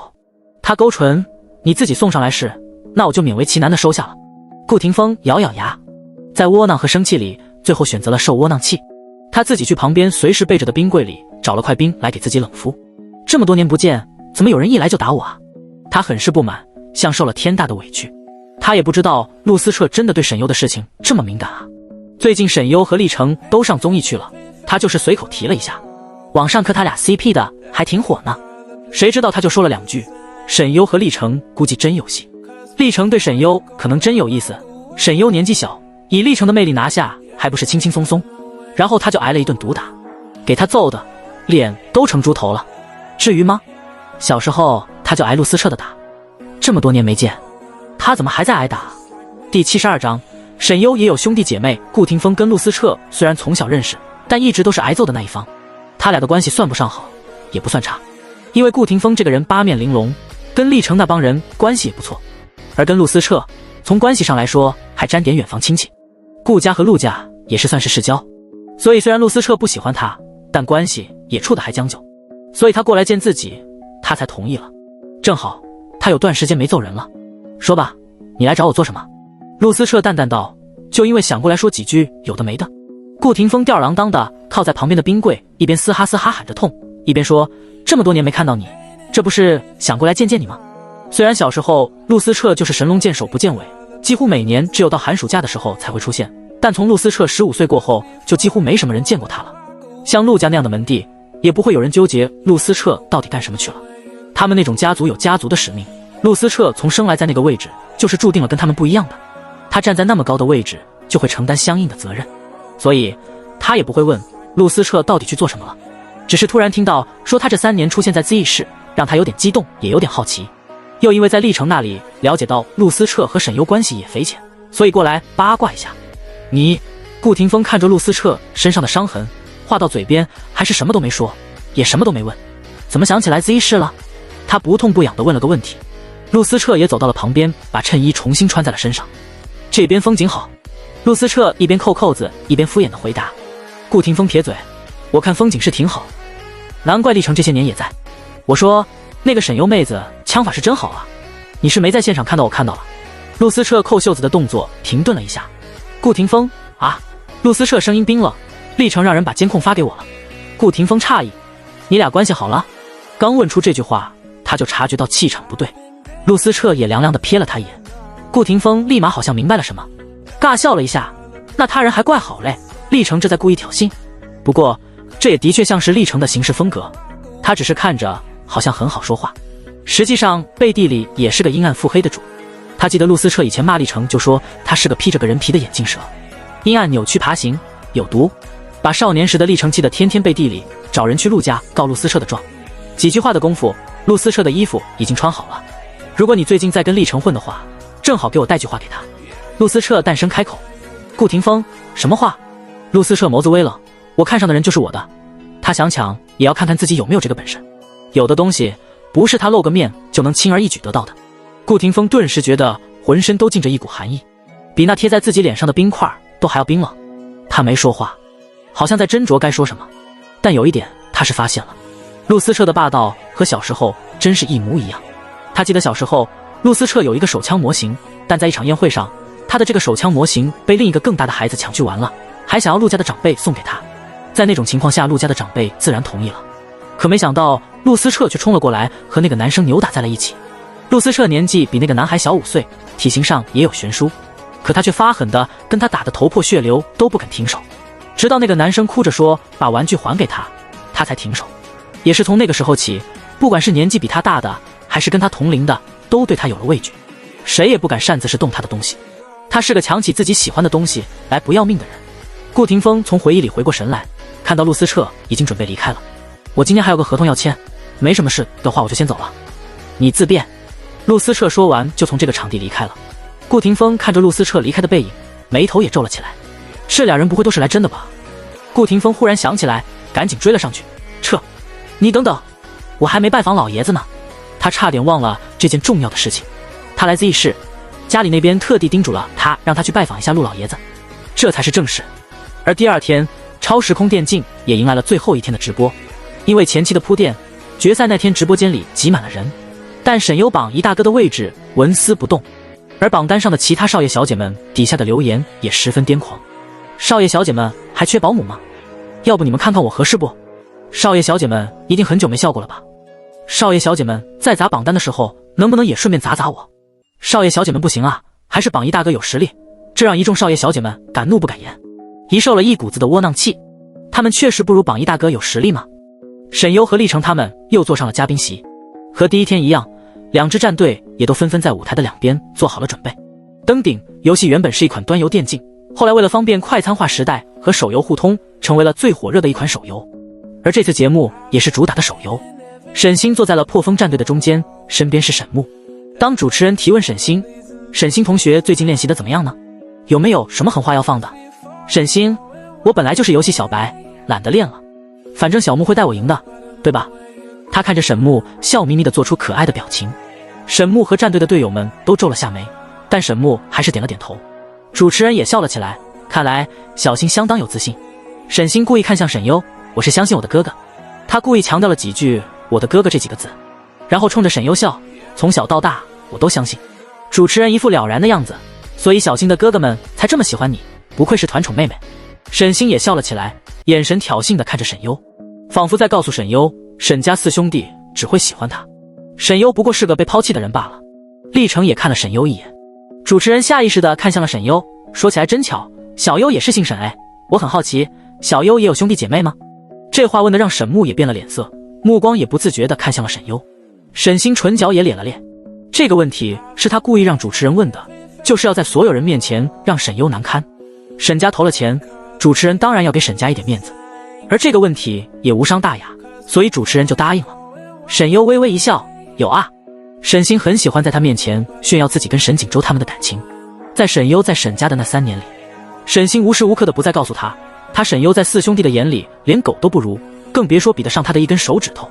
他处处宣示主权，并且很喜欢玩一些小把戏来让他们4个兄弟在他们2人之间2选1。毫无疑问，他们总是会选沈星。沈优永远都是被无视被抛弃的那一个，来满足他的虚荣心和稳固他在沈家的地位。沈优的回答让沈木神色微微动了一下，沈星也皱起了眉头。不过他并不担心，因为他认为沈优就算说出了沈家的4个哥哥是他的哥哥，哥哥们为了他也不会承认的。沈优只是一个没人要见人，哥哥们为了自己都能让他替自己去坐牢，肯定不会承认他的。此时屏幕外的沈家其他3兄弟也都隐隐集中了注意力，甚至有点隐藏的一点期待感。因为自从沈优出狱以后，沈优就没承认过自己跟他们的关系。沈优对他们的厌恶和反感也让他们愤怒不已，尤其是沈优不认他们，却喊林仲哥哥这件事，让他们心里更是膈应的要命。他们不愿承认自己吃醋，但不爽是真的，所以听到沈优说的回答，他们反而期待起沈优的回答了。沈锦州语气淡淡的说，如果他说出了我们，算他还认我们沈家，还把自己当成我们的妹妹，那么我可以原谅他的话对小新造成的影响，大不了把真假千金的事情公开，正好让他滚回来。沈之文也点了点头，到时候让他给小新道个歉就行了。沈叔皱眉，他要是愿意认错回到沈家，我也同意公开他们的身份，只是小新要受点委屈，他们自己都没察觉到。这段时间以来，他们对沈星的偏爱没有从前甚改为深。沈优大气漂亮，又耀眼夺目，人脉广，什么都会，还没什么麻烦，只是嘴巴毒了点，还是有血缘亲生的。对比之下，沈星好像除了会撒娇卖萌、哭哭啼啼之外就什么都不会了，甚至最近还做了不少丢人的事情。晚宴上他害得沈家被赶出去，更是让沈家抬不起头，更别说还有赵家对他们的骚扰。赵家骚扰他们的时候对他们说的那些话，什么亲闺女，还说认他们当儿子，还要给他们的儿子安排工作之类的话，光是听着就让他们烦躁。对沈星那种毫无底线偏爱的心理也发生了一丝变化。主持人也很惊喜，哦，小优也有兄弟姐妹？沈优笑，我林仲哥哥185长腿大帅哥，林涵妹妹人间小天使，他们都很好的。这个时候的沈优因为毫无攻击性，所以看起来显得平易近人许多，真的有点少女的浪漫的和俏皮可爱。本来因为沈优攻击性太强而讨厌沈优观众们，这个时候都不得不臣服于沈优的颜值的氛围感之下。沈优说完这句话，他个人榜单的下面排名也发生了变化。林仲185长腿大帅哥在此刷刷刷一顿火箭飞舞，林涵他夸我是人间小天使，又是一顿火箭飞舞。他们不但在这里刷，甚至还在自己的账号发出了同样的一条状态，好像恨不得昭告天下似的。而他们底下的评论也是其他少爷们小姐的留言，呦呦呦185长腿大帅哥，呦呦呦人间小天使。沈木的脸色木住了，眉头也紧紧皱了起来。他是一点都不想提起他们吗？沈星却没什么感觉，只是低声说了句，又不是亲生的。因为是直播，所以这句话也被收音了。星宝说的对，又不是亲生的，有什么好炫耀的？又不像我们星宝可是有4个亲生的哥哥宠着的，所以沈优到底是林总的亲女儿还是养女啊？不知道，但我知道他们感情很好。林涵多稳重的千金啊，哈哈哈！现在怎么成这样了？养女就养女呗，养女还是不是有继承权？林总膝下无子，沈优可是唯一的女儿呢。真正的林氏千金，人家是不是亲生的关你什么事？就你话多，我看你才不像是亲生的呢。沈木脸色有些难看，警告性的看了一眼沈星，看着这个靠整容才跟他们有几分相似的养妹，她也不是亲生的。沈星到底在说什么？而在沈优回答后，主持人又互动了一下另外2位嘉宾历程和隔壁导演，又采访了一下南朝战队。南朝战队队长温和笑道，我的队员们都很努力，我相信我们会取得好成绩的，就算输了也没关系，至少我们都一起为之努力过，一切都是最好的安排。沈优挑了下眉，听说南朝战队背后的俱乐部快倒闭了，他要不要让江城把这个俱乐部收购过来？双方战队不一样的境况也让网友们吵了起来。毕竟一边带个拖油瓶，这个拖油瓶还不努力，并以此为荣抱大腿，而另一个战队则认真又努力，每个人都为之付出过，没有一个人摆烂，只有热爱和热血。截然不同的三观自然掀起了不小的波澜和争执，而节目组也顺势发起了关于遇到自己不擅长的事情是选择摆烂还是努力的话题，底下一片热闹。在双方开始备战的时候，沈家几个兄弟则还在因为刚刚沈优所说的话而沉默着，仿佛每个人都有种表错情的愤怒和尴尬。还有沈星那一句被收音进去的不是亲生的。沈锦州捏紧了椅子扶手，冷笑，林仲也算他哥哥，那我们是什么？沈之文也皱紧了眉头，冷冷道，因为林家势大，所以他瞧不上我们沈家了。沈树也忍不住发泄出心中的怒火，忘恩负义的东西，当年如果不是我们把他接回沈家，他早就被赵家卖了，不过是让他去做个2年而已，至于吗？早就说过他出来后我们会补偿他，给他安排好未来的一切。沈树说着说着忽然也说不下去了，而大哥和二哥也因为沈树的话而沉默，直到沈锦州沉着声音说了句，这件事以后别再提了。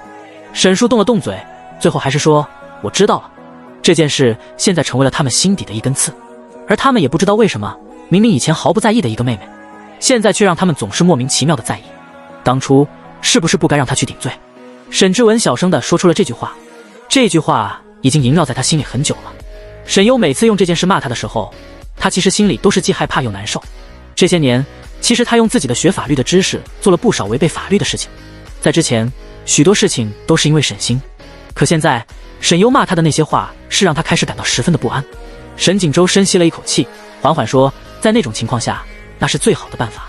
第73章就是有点天赋。而这个时候，节目的直播现场双方已经开始了比赛，所有人的注意力都集中在了比赛的画面中，解说们热血沸腾。为了让嘉宾们也参与其中实时互动，沈优他们3个人也坐在了解说席位旁边。而从比赛一开始，明显破风战队这边是4带1的局面，沈星的角色已经成为了对方提款机。沈星懊恼和不满的声音时不时的从麦克风里传出，并伴随着一阵阵的“你们帮我报仇啊，想杀我就杀呗，就欺负我一个人不会呗，你们烦不烦啊？为什么光杀我啊？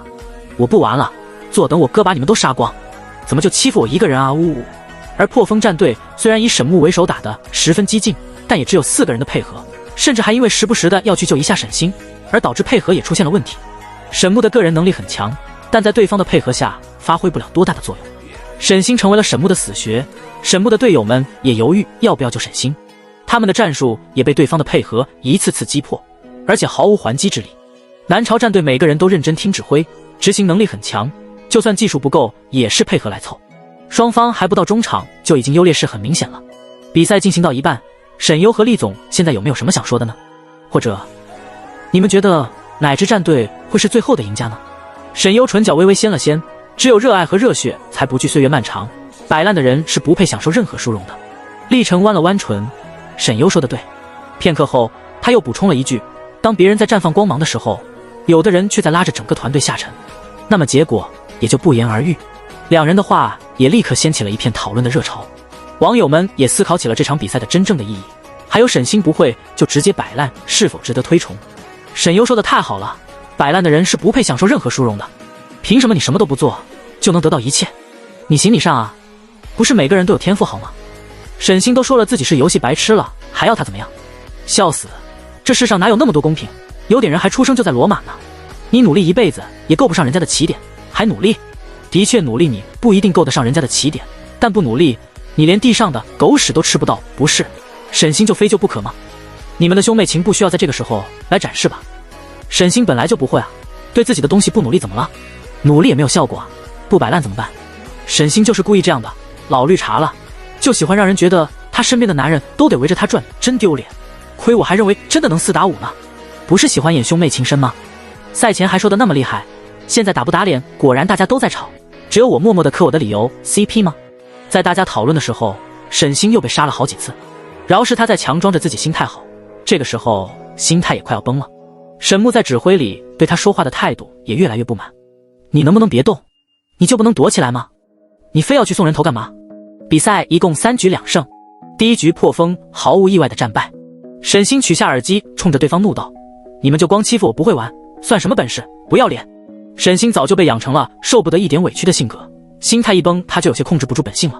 南朝战队的队长笑了笑，输赢又不是一个人的，你作为破风战队的一份子，我们当然要杀你了，难道游戏里还要让着你吗？沈星紧紧咬着下唇，愤怒地盯着他。另一个队员也笑着说，你不是有你哥吗？既然他都决定了带你，总不能就因为你就让我们放水吧？这可是战队赛，不过我是真没想到你是一点都不练啊，连个技能都放不出来，幸好你哥选了你啊，没来霍霍我们。沈优撑着下巴看起了好戏，唇角也勾着笑意，看来咱们的表演赛是遇不到破风了。厉成皱眉，这就是沈家千金，语气明显带着一丝嫌弃。沈星看向厉成，眼泪汪汪又委屈，可能是教养如此吧。沈优非常合适的说了一句，于是弹幕上纷纷开始复制沈优这句话，同时沈家的家教也遭受到了网友们的质疑。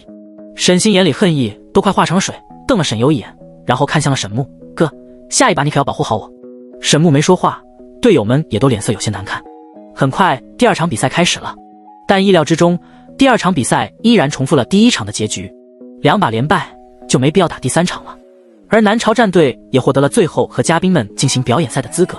沈木看着沈优坐上表演赛的席位，目光呆滞，似乎没有想到自己会输。身边的队友，你就非要选他？你又不是不知道你妹妹什么水平，水平就算了，他根本不和我们练习，你真以为你自己带得动他吗？就是，还非要去救他。队友们也忍不住抱怨。本来他们就对沈星之前说把他们换下去的话有怨言，现在比赛输的，他们心里更是对沈星不满。这些话也听得沈木心梗，看到沈优看他那嘲笑的眼神，他更觉得无地自容，脸都丢完了。而沈星却还在责怪南朝战队光盯着他打，大骂不公平。当他们劝说的时候，沈星看到沈优坐在了表演赛的席位上，更是愤怒。他咬了咬牙，讽笑：他明明也不会，他就可以坐在最后比赛，你们节目组这是双标吧？他不明白，节目组明明就有沈家的投资，为什么还要向着沈优？主持人也尴尬了一下，哄道：好啦好啦，沈星同学别生气了。沈优笑盈盈地看向沈星：有本事你来坐我的位置啊。沈星面色难看：没本事就不要说没本事的话，不然就跟刚刚一样会死得很惨的。沈优笑着看了一眼沈木，故意说：是吧沈木？明显他也在嘲讽沈木。沈木也想到了之前他还说要在游戏里虐他，看现在自己却上场的资格都没有。历程戴上耳机看了一眼沈优，提醒了句：准备开始了。沈优这才戴上耳机，拿起了自己的手机。不过因为误触，他不小心打开了常用的黑市网页，但很快他就把页面退出覆盖了。因为延迟手机还没投屏出去，所以也没被观众看到。最后的表演赛大家都当作是个调味剂，也没对沈优他们抱什么希望。毕竟一个临时组合哪里打得过人家配合默契经过练习了的半职业战队。可令所有人没想到的是，沈优的操作简直和职业选手没什么区别。历程虽然不太熟悉，但也上手极快，并且能很默契地对沈优打出配合和超炸裂的伤害。沈优支援，历程沈优来得挺快，历程一刀。南朝战队也轻敌了，完全没想到对方这么厉害。沈木也愣住了，看到沈优的操作，他简直难以置信。这是沈优吗？跟职业选手有什么区别？卧槽，我女神这么强！身边队友也惊呆了。沈优是隐藏的大神，这技术职业水准了吧？沈星也呆住了，他也没想到沈优是真会，而且玩游戏还玩得这么好。看到沈优的击杀视角，所有人都震惊不已。没人告诉我沈优这样牛啊，这是职业水准了吧？天，厉总这么会打配合吗？不是，他们是不是私底下天天玩啊？不然哪里来的这种默契？南朝战队竟然被杀穿了，不是听说他俩都不怎么玩游戏吗？游戏都还是参加节目线下的。沈星不是总说沈优根本不会吗？现在看看到底谁不会啊？卧槽，又杀人了，这是什么神仙操作？某人快看看，这就是你优姐！自己跟个废物一样，在弹幕一阵阵的卧槽和震惊中，表演赛也结束了。出乎所有人意料的是，最后竟然是双方同时推爆了对方的水晶，这种误差连系统都卡住了界面。最后解说人员们都站了起来，满脸震惊和激动，更别提观众们了。直播间已经是满屏的感叹号。因为是表演赛，所以最后节目组也卖了个关子，没有说到底是谁更快，也没有公布谁赢。南朝战队的队员们都朝着沈优和历程走来，一时间七嘴八舌。优姐你也太牛了，你怎么预判到我在草丛的？你刚刚那套丝滑的小连招能教教我吗？南朝队员们对沈优很有好感，毕竟如果不是沈优主动说单独成立一个队伍，说不定他们之间谁都有可能下去。也是因为那件事，所以他们在游戏里可没对沈星放水。无法再这样的，而在见到了他刚刚的一些操作之后，这种好感也变成了尊重和对大神的膜拜。双方其乐融融，跟刚刚和对破风战队的态度分明是两模两样。破风战队现在要叫破防战队了，看沈木的脸色都是青的，输了就输了呗，有什么好嘲讽的？比赛不就是有输有赢，不管怎么样，今天也是为沈星和哥哥们的兄妹情感动的一天。看明白了，破风战队的这对兄妹被南朝嫌弃了，哈哈哈哈。沈优也淡淡笑着回答一两个他们的问题。其实登顶这款游戏好巧不巧，在前世他的世界里流行过，平行世界里大部分的进程以及所流行的东西都是一样的。他从看到这个游戏的时候就已经知道了，这游戏他从小就玩，而本来沈优天生就在许多方面有着不一般的天赋，所以玩着玩着就玩到世界排名了。其实吧，主要是手感还在，加上他穿进这个身体里的时候还年轻，所以肌肉记忆也习惯了。要是他来到这个世界的时间再晚个几年，就不一定能玩得这么丝滑了。沈星根本不愿意相信，眼睛通红。他怎么会的？他哪里学来的？就像上次在靶场看到沈优射击一样，明明沈优这种下贱的货色，在那种家庭里长大，怎么可能有这样的水准？他以前在沈家的时候更是什么都不会，连什么是电竞都不懂，更别说还坐了2年牢啊！周围人看沈优那追捧的目光，让他觉得眼睛刺痛。沈木在沈优身上停留的目光也让他心中抓狂不已。明明这一切的目光都该是他的。主持人的脸上也满是不可思议，没想到小优玩游戏竟然这么厉害，这么厉害的技术到底是怎么练成的？沈优微笑，只是简单的回了句，就是有点天赋。他说的也是实话，而这句话也让大家都笑了起来。厉成也被采访，那么厉总呢？刚刚看厉总跟小优配合的这么好，不会私底下就在一起玩吧？其实真正让大家意想不到的，除了沈优的技术，还有所有人都没想到厉成竟然真的也会玩，而且技术还不赖。这种感觉有点像一直以来让大家仰望的神突然接地气了，不真实感。厉成缓缓回答，以前年轻的时候玩过几年。说着看向了沈优，镜片下的眸子泛着一丝色泽，微笑。我也没想到能配合得这么好，以后不知道有没有这个荣幸私底下和妹妹约着一起玩。这个时候在厉成的口中对沈优的妹妹称呼有种亲昵和宠溺感，而也因为加了妹妹2个字的称呼，显得他们之间关系也亲近不少，也少了一丝和他互动的冒昧。大家这才知道，原来他们根本没有私底下在一起玩啊。沈优也没驳厉成的面子，得体的笑道，当然。此时直播间里由 CP 粉们简直到了狂欢的地步，而观众们也都为厉成下凡而感到诧异不已。厉成综艺首秀也就算了，竟然还和一名美少女有着这样的甜蜜互动，简直是匪夷所思。沈星眼里溢满了愤怒和不甘，明明这是为自己刷脸捧自己的一个节目，现在却把沈优捧了起来。一个完全不如自己的人，一个坐过牢的乡巴佬，他忍住心底的怒火，看着沈优朗声开口，你什么时候学会的？我记得不错的话，你以前好像都不会打游戏吧？沈优笑盈盈地看向沈星，似乎在等着他说。沈星故意说，以前你给秦瑞发表白短信的手机好像都是老人机，连游戏都没法下载吧？然后呢？沈优笑眯眯地问，眼里却是一片清寒。可这句话也无疑掀起了浪花，直播间又有人重提起了沈优之3当3的事情。第74章，我的优秀刺激到你了，就是重提，但因为之前已经有邻家兄妹为沈优说话，所以其实大家都只是把这个当成了谣言。可如今从沈星嘴里把这话说出来，又似乎是在坐实这件事。沈星故作疑惑，什么然后？我就是单纯的好奇而已。作为老同学，我都不知道你会玩游戏啊。我还记得你当时因为手机坏了，借了另一个同学的手机给你爸妈发消息，结果他们还以为你偷家里钱买了手机你呢，特地跑到学校里打了你一顿。沈星说到这里，好像察觉到自己说错话了一样，抿嘴半笑半不笑的，不好意思，就是突然想起这件事，觉得很好玩。沈星的话就是想告诉所有人，沈优就是个土包子，是个穷逼，他分明以前连智能手机都没有，而且还被自己的养父母跑到学校来打了他一顿，那多丢脸啊！也在故意引导把赵家甩到沈优的头上，把沈优跟赵家那一家人联系在一起。他现在再怎么光鲜亮丽，也掩盖不了那一身的土臭味，他就是在这种家庭里长大的，才不是什么千金小姐。果然沈星的爆料让导演和主持人也始料未及，大家都愣住了，面面相觑，有点人则瞪大了眼睛吃瓜。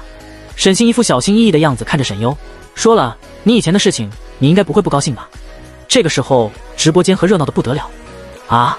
沈优，我的千金毒舌大小姐，人设崩得这么快吗？真的假的？还跑去学校打他，这也太丢人了吧！一个巴掌拍不响。之所以他养父母这么对他，应该也是因为他之前就干过这种事吧？他肯定自己也有问题，他都能知3当3了，还有什么是做不出来的？估计平时就经常偷钱，所以他养父母才追来学校。难道这件事可怜的不应该是沈悠悠？他养父母什么德行？你们又不是没人爆出来过。这种重男轻女的家庭能是什么好东西？就算在那种环境长大，可现在却依然光芒万丈，出淤泥而不染。难道这不应该值得称赞吗？不可思议，竟然会有人嫌弃他以前的出身。先弄清楚知3当3这件事吧，不然我很难相信他的人品啊。经典茶言茶语 XXXXX， 姐姐不会生气吧？沈星是塑料袋吗？这么能装，正是看人家赢了觉得丢脸，又极度故意说的吧？在网友们激情开麦的时候，直播也在继续，都已经直播出去了，导演也没法喊停，而且两边都没有要喊暂时停播的意思，所以节目组也就只能继续直播下去了。厉成眉心轻拢了拢，眸光深深地看向沈优，却见沈优的眉宇之间似乎根本没受什么影响，眼里一丝波澜都没泛起。沈优唇角浅浅牵了起来，我记得沈家应该不住在洞庭湖吧？突如其来的一句话让大家摸不着头脑。沈优看着沈星，眼里啐着冷意，嘴角却含着笑，怎么养出你这么个碧螺春呢？沈星顿时脸色一变，而大家也明白过来，沈优这是在骂沈星茶。哈哈哈哈，好一个碧螺春，沈优就是我的嘴替，我可太喜欢这张嘴了，有啥说啥，谁也不惯着女王大人，收下我的膝盖。沈优，你这是在骂我？沈星语气也变了，再也掩藏不住自己的愤怒。沈优顺势又补充了一句：“当然，这也可能和你的家教有关。”正好在看直播的沈夫人听到这句话，气得差点晕厥过去。而沈家此时就没有一个人脸色是好看的。沈优这是骂沈星，也要带着连沈家一起骂。沈优继续说：“当年我的确我眼下少不更事，给秦瑞写了表白信，但写了又怎么了？你觉得这是很丢人的事吗？”当年沈优的确是暗恋秦瑞，被沈星发现以后，沈星故作善解人意的让他去勇敢追求。沈优还以为沈星是好心，也并不知道秦瑞和沈星的关系，所以才会写下表白信，但没想到却成为了他们 play 的一环。沈星愣了一下，半天反应出来一句：“难道不丢人吗？”他现在都记得当初把沈优表白信贴在公告栏上，沈优被指指点点害怕又觉得丢人的恐惧的样子，而直播间却刷了起来。表白有什么好丢人的？就是年轻人表白很丢人吗？沈星有毛病吧？怎么不丢人？表白一个有女朋友的人就是丢人。沈大小姐，你几次三番的强调我只是林家的养女，那看来你一定觉得养女也是一件很丢人的事，那你一定觉得自己很丢人才对吧？毕竟你也是沈家的养女啊。沈星着急慌忙的想插嘴打断：“我不是这个意思，你住嘴。”沈优笑了：“还有，你口中的我爸妈，可是你自己的亲爸妈，一口一个我爸妈，难道你连你亲生父母都不认了？”沈优皱眉：“不会吧？沈家的家教差到这种地步，连自己的亲爹妈都不认。”沈木也站出来说话，阻止沈优：“够了，沈优，你别说了。”沈优却根本没管沈木，而是继续冷声道：“占了我的身份，还在我面前大放厥词，你觉得你算个什么东西，在我面前狂吠？是我林氏千金的身份刺激到你了，还是我的优秀刺激到你了？这么喜欢给我泼脏水，你是什么垃圾转世吗？”此时不管是节目现场还是直播间里，都已经张大了嘴巴吃瓜的状态了。骂完沈星沈优也没放过沈木。还有你这么喜欢恋爱妹人设，你不如就跟沈星凑一对算了，反正你们也不是亲生的，你说对吧？你稍微忍忍，说不定还能跟你3个哥哥共侍一妹，谁也别放出来祸害别人。沈木脸色铁青，屏幕外的沈家其他3兄弟脸色也一个比一个难看。2年前沈优故意拖了一下声音，笑道：“毕竟沈家还有你的哥哥们为了你什么都做得出来，是吧？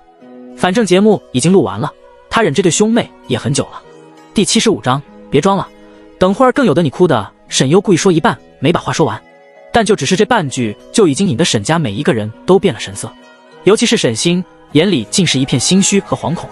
即便沈锦州他们认为当年的事情已经没有留下一点证据，沈优说出来，他们也能让他说的话无任何实锤，可却还是心虚。这种心虚里，或许还掺杂着一些复杂的情绪。沈锦州眸光也冷眯了起来，紧紧盯着那直播里的画面。可这个时候，似乎导演已经意识到了什么，立刻让人把直播掐断了。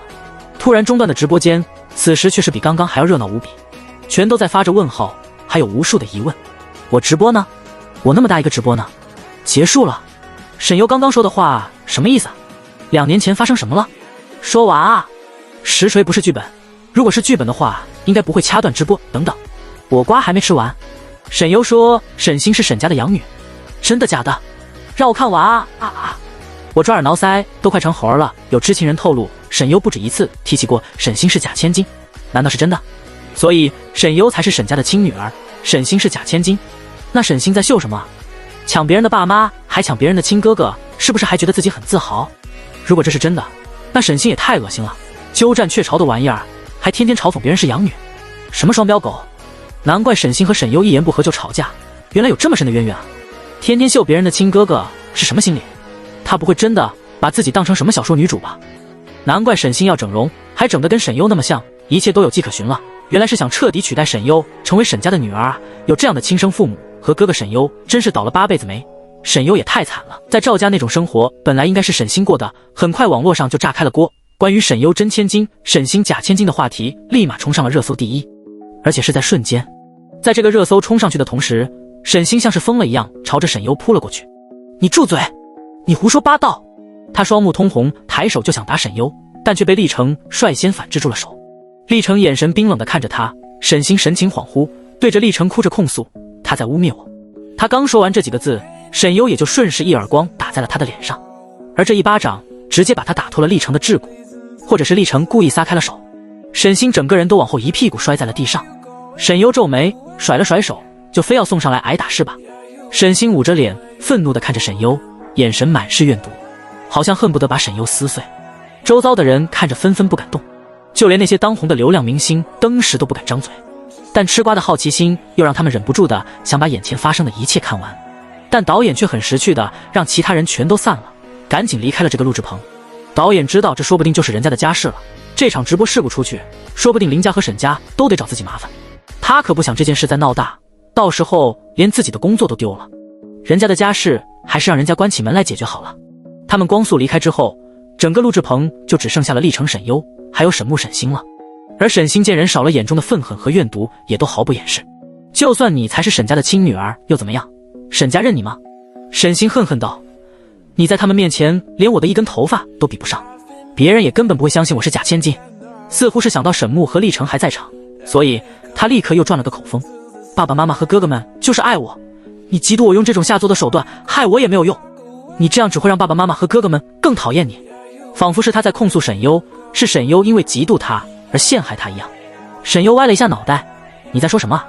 我为什么要跟你抢这一坨人渣的爱啊？沈木神色有些呆滞，沈优的话让他回过神，他看了看沈星，又看了看沈优。你够了！沈木怒道，你到底想做什么？即便现在沈木心里已经不那么偏向沈星，可现在他也只能站在沈星这边。沈星立刻故技重施，哥哥，都是我不好，他就是恨我才会再迁怒你们和沈家的。沈优一脸的不耐烦，行了，别装了，等会儿更有的你哭的。沈木死死盯着沈优，咬着牙一字一句，你知道你所做所说的这一切会带来什么后果吗？沈优不想在这儿浪费时间，无视了沈木，看向历城，你还要看他们表演吗？历城推了推鼻梁上的眼镜架，眼下眸中的思绪，即便都看到了眼前的这种场面，他看起来都淡定异常，风度从容。说完这句话后，沈优就已经转身往外面走了出去。历城在沈优转身离开的时候，看了这对兄妹一眼，也转身跟在了沈优身后。在走出去的时候，历城才好奇地问了句，你刚刚说更有的他哭的是什么意思啊？沈优挑眉，等会儿你就知道了。历城也勾起了兴趣，你知道毁掉一个人最好的办法是什么吗？沈优突然随意地问了句，历城深邃的眸子也微微敛了起来，那就是毁掉对方最在意的东西。沈优唇角咧开一丝邪恶的弧度，这才应该是最顶级的惩罚，对吗？历城只是看着他没说话，但眼底却压抑着那泛起的丝丝涟漪。当然，我觉得像厉公子这样的人，沈优的目光落在他的眼睛上，笑得甜美，应该比我更懂。明明是甜甜的笑容，可眼里却是清冷彻骨。在这一瞬间，他那双笑眯眯的眼睛却像是有种洞穿人心的能力，直看到人的心底。片刻后，厉成户的嘴角绽开一抹笑意，你的每句话都让我意外。顿了一下，他看着他眼中的情绪也肆意流露，嗓音温柔入耳，我很开心。沈优拢眉，还不明白他说这几个字的意思，小鹿已经慌忙过来了。其实导演和节目负责人早就看到他们俩出来了，但是谁也不敢上前，也怕上去就挨一顿沈优的骂。这种千金大小姐可跟那些资本捧出来的明星们不一样，那种流量明星他们能随时左右他们生死，可这种豪门老总却能直接让他们丢掉工作。佑姐，怎么样？他们兄妹没欺负你吧？小鹿满是担心，他刚刚在后台看到了直播的，他想冲进去，却看到导演又在疏散人群，不让他进去，所以他就只能在外面等。沈优笑了一下，怎么？你觉得我很像是被欺负的样子吗？小鹿这才放心，然后拉着沈优就走。快，我们先走，现在这边赶来了好多娱乐八卦记者，还有好多粉丝，我们先从另一边离开。沈优跟着小鹿走，顺便跟导演和立成打了个招呼拜拜。导演礼貌性的拜拜了一下，然后才呼出了一大口气，这位祖宗可算是走了。不过真没想到啊，林氏千金竟然是上河国际沈家的女儿，太狗血了吧。导演内心已经想到了导演内部群里吃第一手瓜被他们问来问去的样了。立成的助理也走了过来，低声喊了是句 boss， 有点担心的询问，您没事吧？看着沈优离开的方向，立成嘴角微微掀了掀，声音温凉，没什么，看了一场好戏。而当那些八卦记者和粉丝们跑到演播室外面的时候，却正好见到赵家一家3口人在外面仰着脑袋在望着什么。嘿嘿，儿子，等会儿有你喜欢的女明星，可要好好记着，到时候跟你姐说，让你姐介绍给你做女朋友。赵坤笑着搓手，满脸都是期待，还有点猥琐。陈芬拍了他一巴掌，那也是给儿子留着的，你别给我打什么歪心思。赵耀祖一脸得意，放心吧，我会记下来的，到时候跟我姐说。3人早就听说了沈星当明星上节目了，打听到沈星在这里录节目，所以他们就赶紧来了，也想来露露脸。对他们来说，豪门的规矩他们不懂，但他们知道露脸当了明星就会被所有人追捧，那不管做什么都有人送钱来。而且还能让沈星给他们儿子找个女明星老婆，那可就真是光宗耀祖了。一看到赵家这一家三口，人群也蜂拥而上去。三人什么时候见过这个阵仗，顿时被吓了一跳。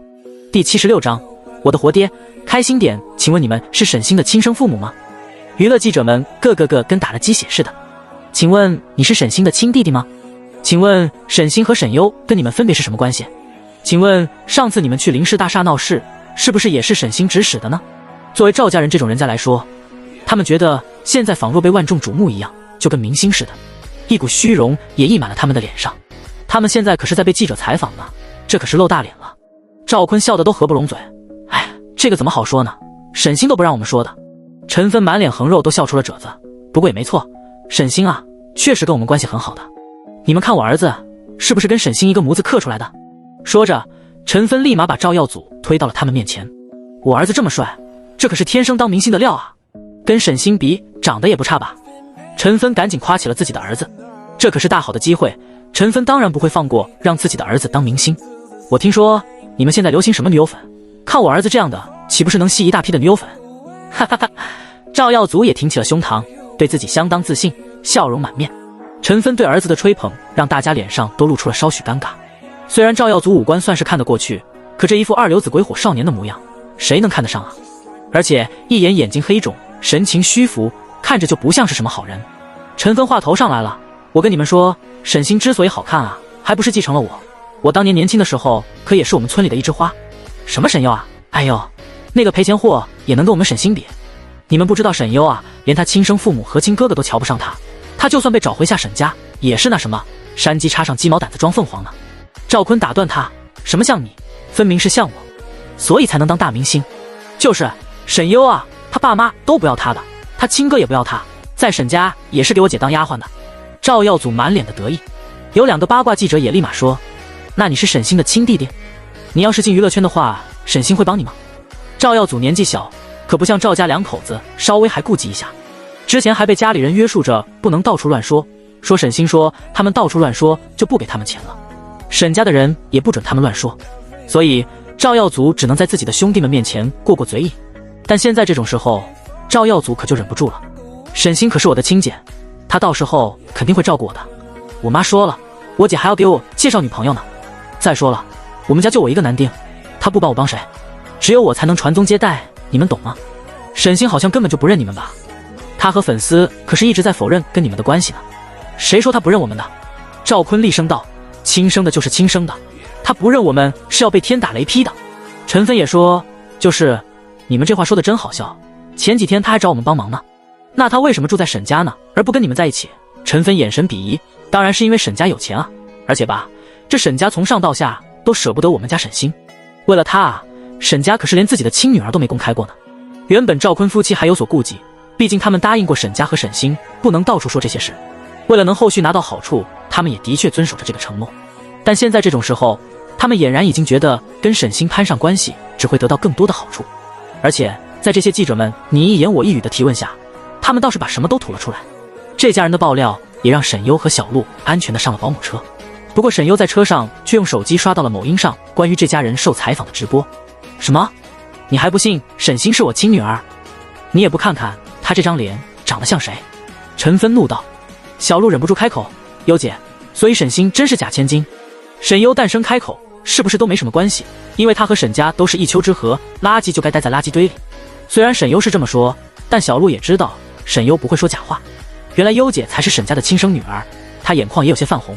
他们这家人好好的亲女儿不要，却偏要一个这么做作的养女，也太偏心了吧。虽然不知道沈家到底对沈优什么态度，可就从沈木对沈优的表现来看，就知道了沈家没有一个人是爱他的，反而是那个养女被他们宠上了天。不管是从前的养父母还是自己的亲父母，怎么都能这么对他，这太不公平了。小鹿愤慨的声音带着哭腔，幸好您遇到了林总，我看林家这边的人可对您才像是亲生的。小鹿明显十分共情，看着沈优的目光都带着一丝难受，想到沈优这样的人都还遭受过赵家那家人的欺负，都觉得心痛不已。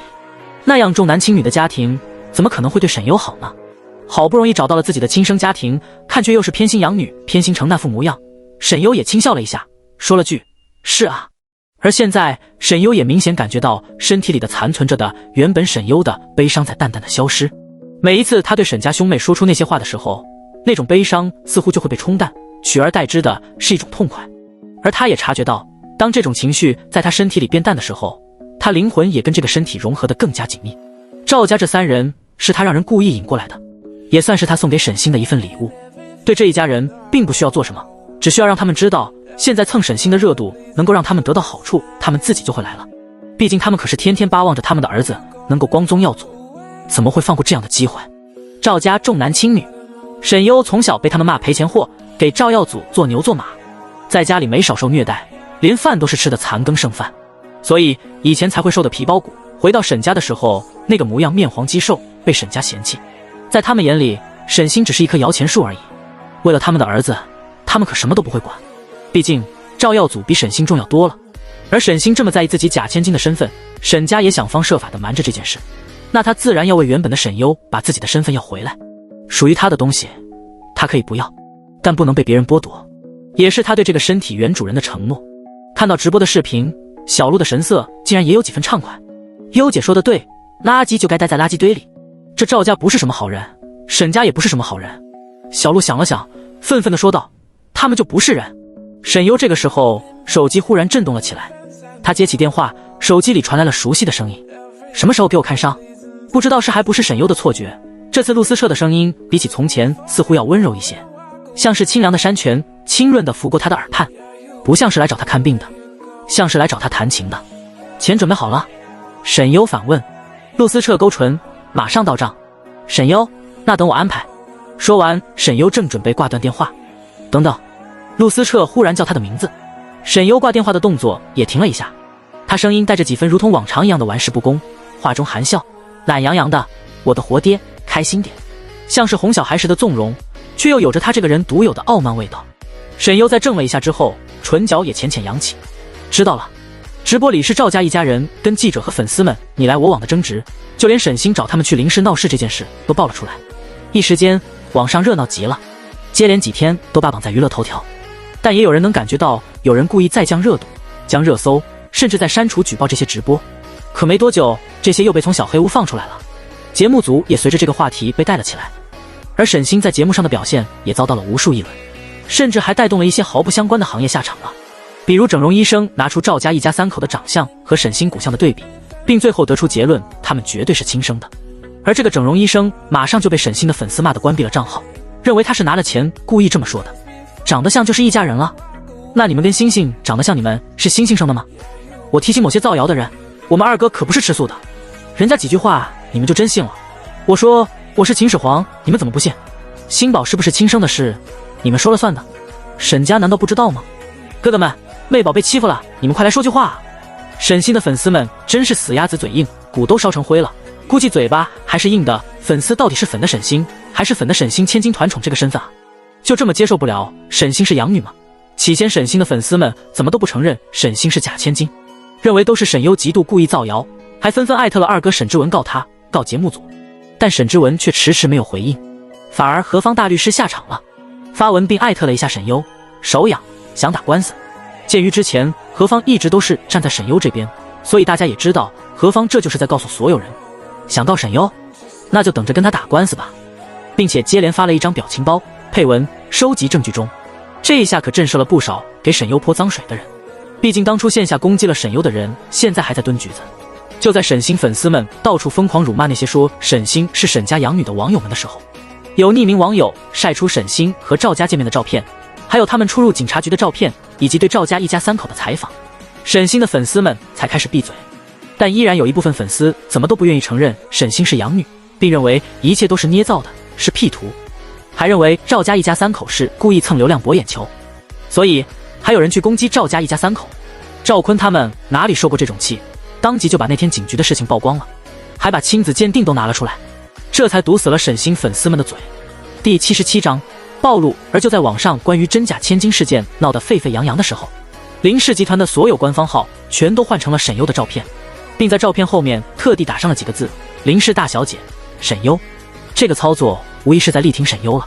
所有人都知道林家对沈优的喜欢和宠爱，不管什么真假千金，沈优就是林家的大小姐。更不用说林家的兄弟姐妹们都纷纷下场，阴阳怪气，沈家宠养女，弃亲女儿，偏心眼到没边。什么人家啊，连自己这么好的亲女儿不要，偏心死一个绿茶，是什么心理？沈家那一家人是不是小说看多了吧？这世上还真有不要自己亲女儿而要养女的，就不怕家贼难防啊？建议他们家的人都去看看眼科，顺便也看看脑科，喜欢养女不要紧，就不能一碗水端平吗？他们这干的是人事吗？我就说有那个真豪门大小姐，天天搁那儿卖弄人设，搞营销养粉丝的，原来基因里就是小家子气的。难怪了，要是我有沈优这样的妹妹，我做梦都要笑醒。沈家这四兄弟脑子是被马桶抽水抽走了，才会这么厚此薄彼吧？我要是沈优，我可要报复社会了。豪门千金少爷们之所以纷纷为沈优说话，除了他们本来就看不惯沈星之外，也因为他们带入了沈优的身份的视角。如果是他们被报错，本来该属于自己的一切都被剥夺了，他们肯定会比沈优骂的还要难听。很快，沈家迅速陷入真假千金、抛弃亲女的丑闻风波。一些知情人也开始爆料了一些关于沈星多次暗示别人沈优碰瓷他姓氏，让其他人误会沈优是攀附沈家的穷鬼。沈家这几天忙公关都忙得晕头转向，但那些帖子怎么都沉不下去。沈家的市值都因为这些舆论受到了波动和影响，而沈星在沈家的日子也不好过。让你上个节目，你惹这么大麻烦，沈星，你真是太让我失望了。沈明常怒声指责，表现差也就算了，要不是这些网友扒查出来，我还不知道你竟然经常私底下和赵家见面。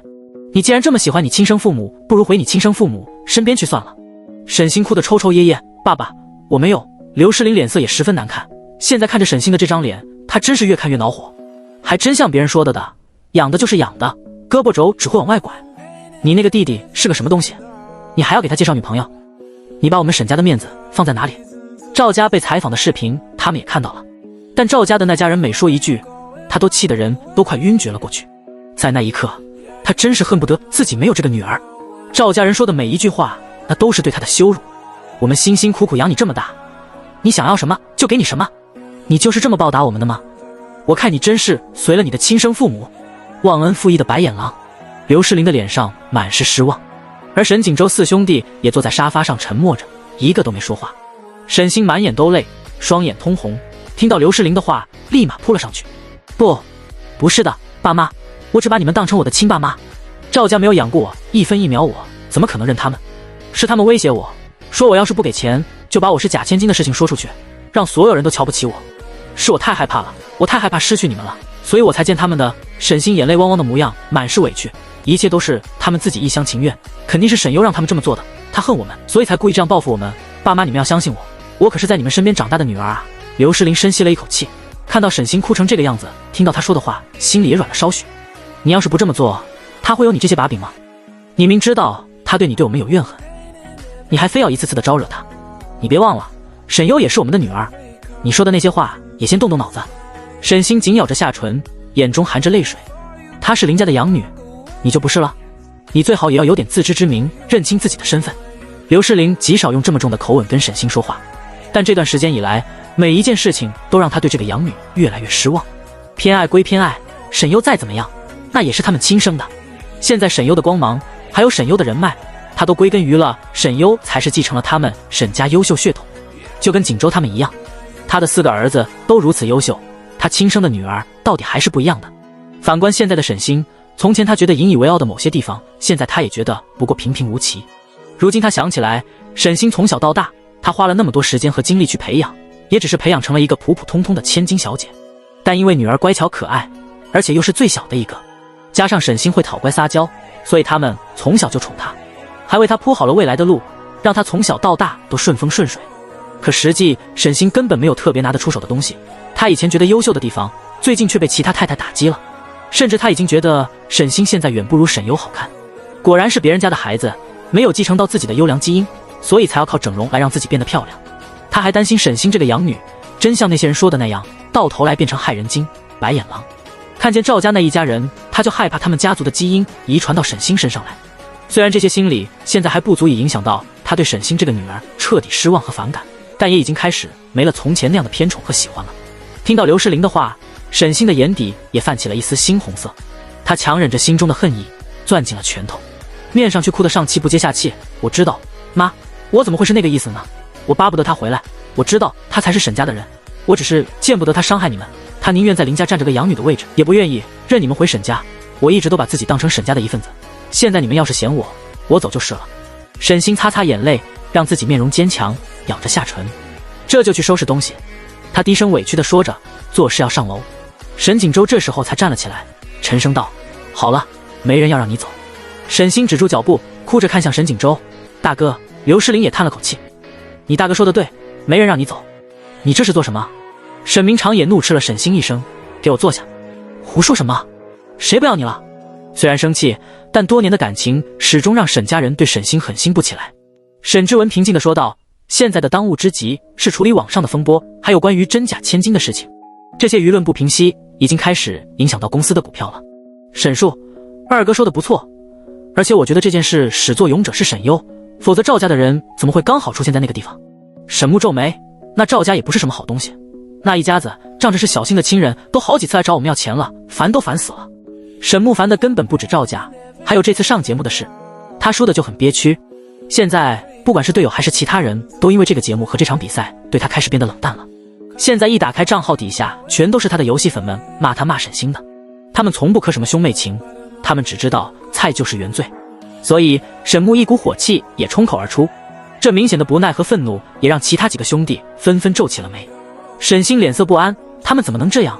这么丢人的事情，他们竟然还打着他的名义去找哥哥们要钱，他怎么会有这么下贱的亲生父母？为什么自己不是沈家亲生的女儿？沈家这边在忙着思考怎么公关，而沈优则回别墅里大睡了2天。也就是在这2天里，沈优并不知道，他作为黑市里试药师的位置已经暴露了。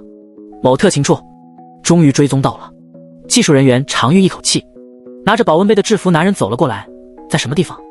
能定位吗？技术人员也穿着形制一样的制服，只不过颜色和肩章有所区分，不能精准定位，但已经划定一个范围了。就在这个位置范围内，已经2天没动了。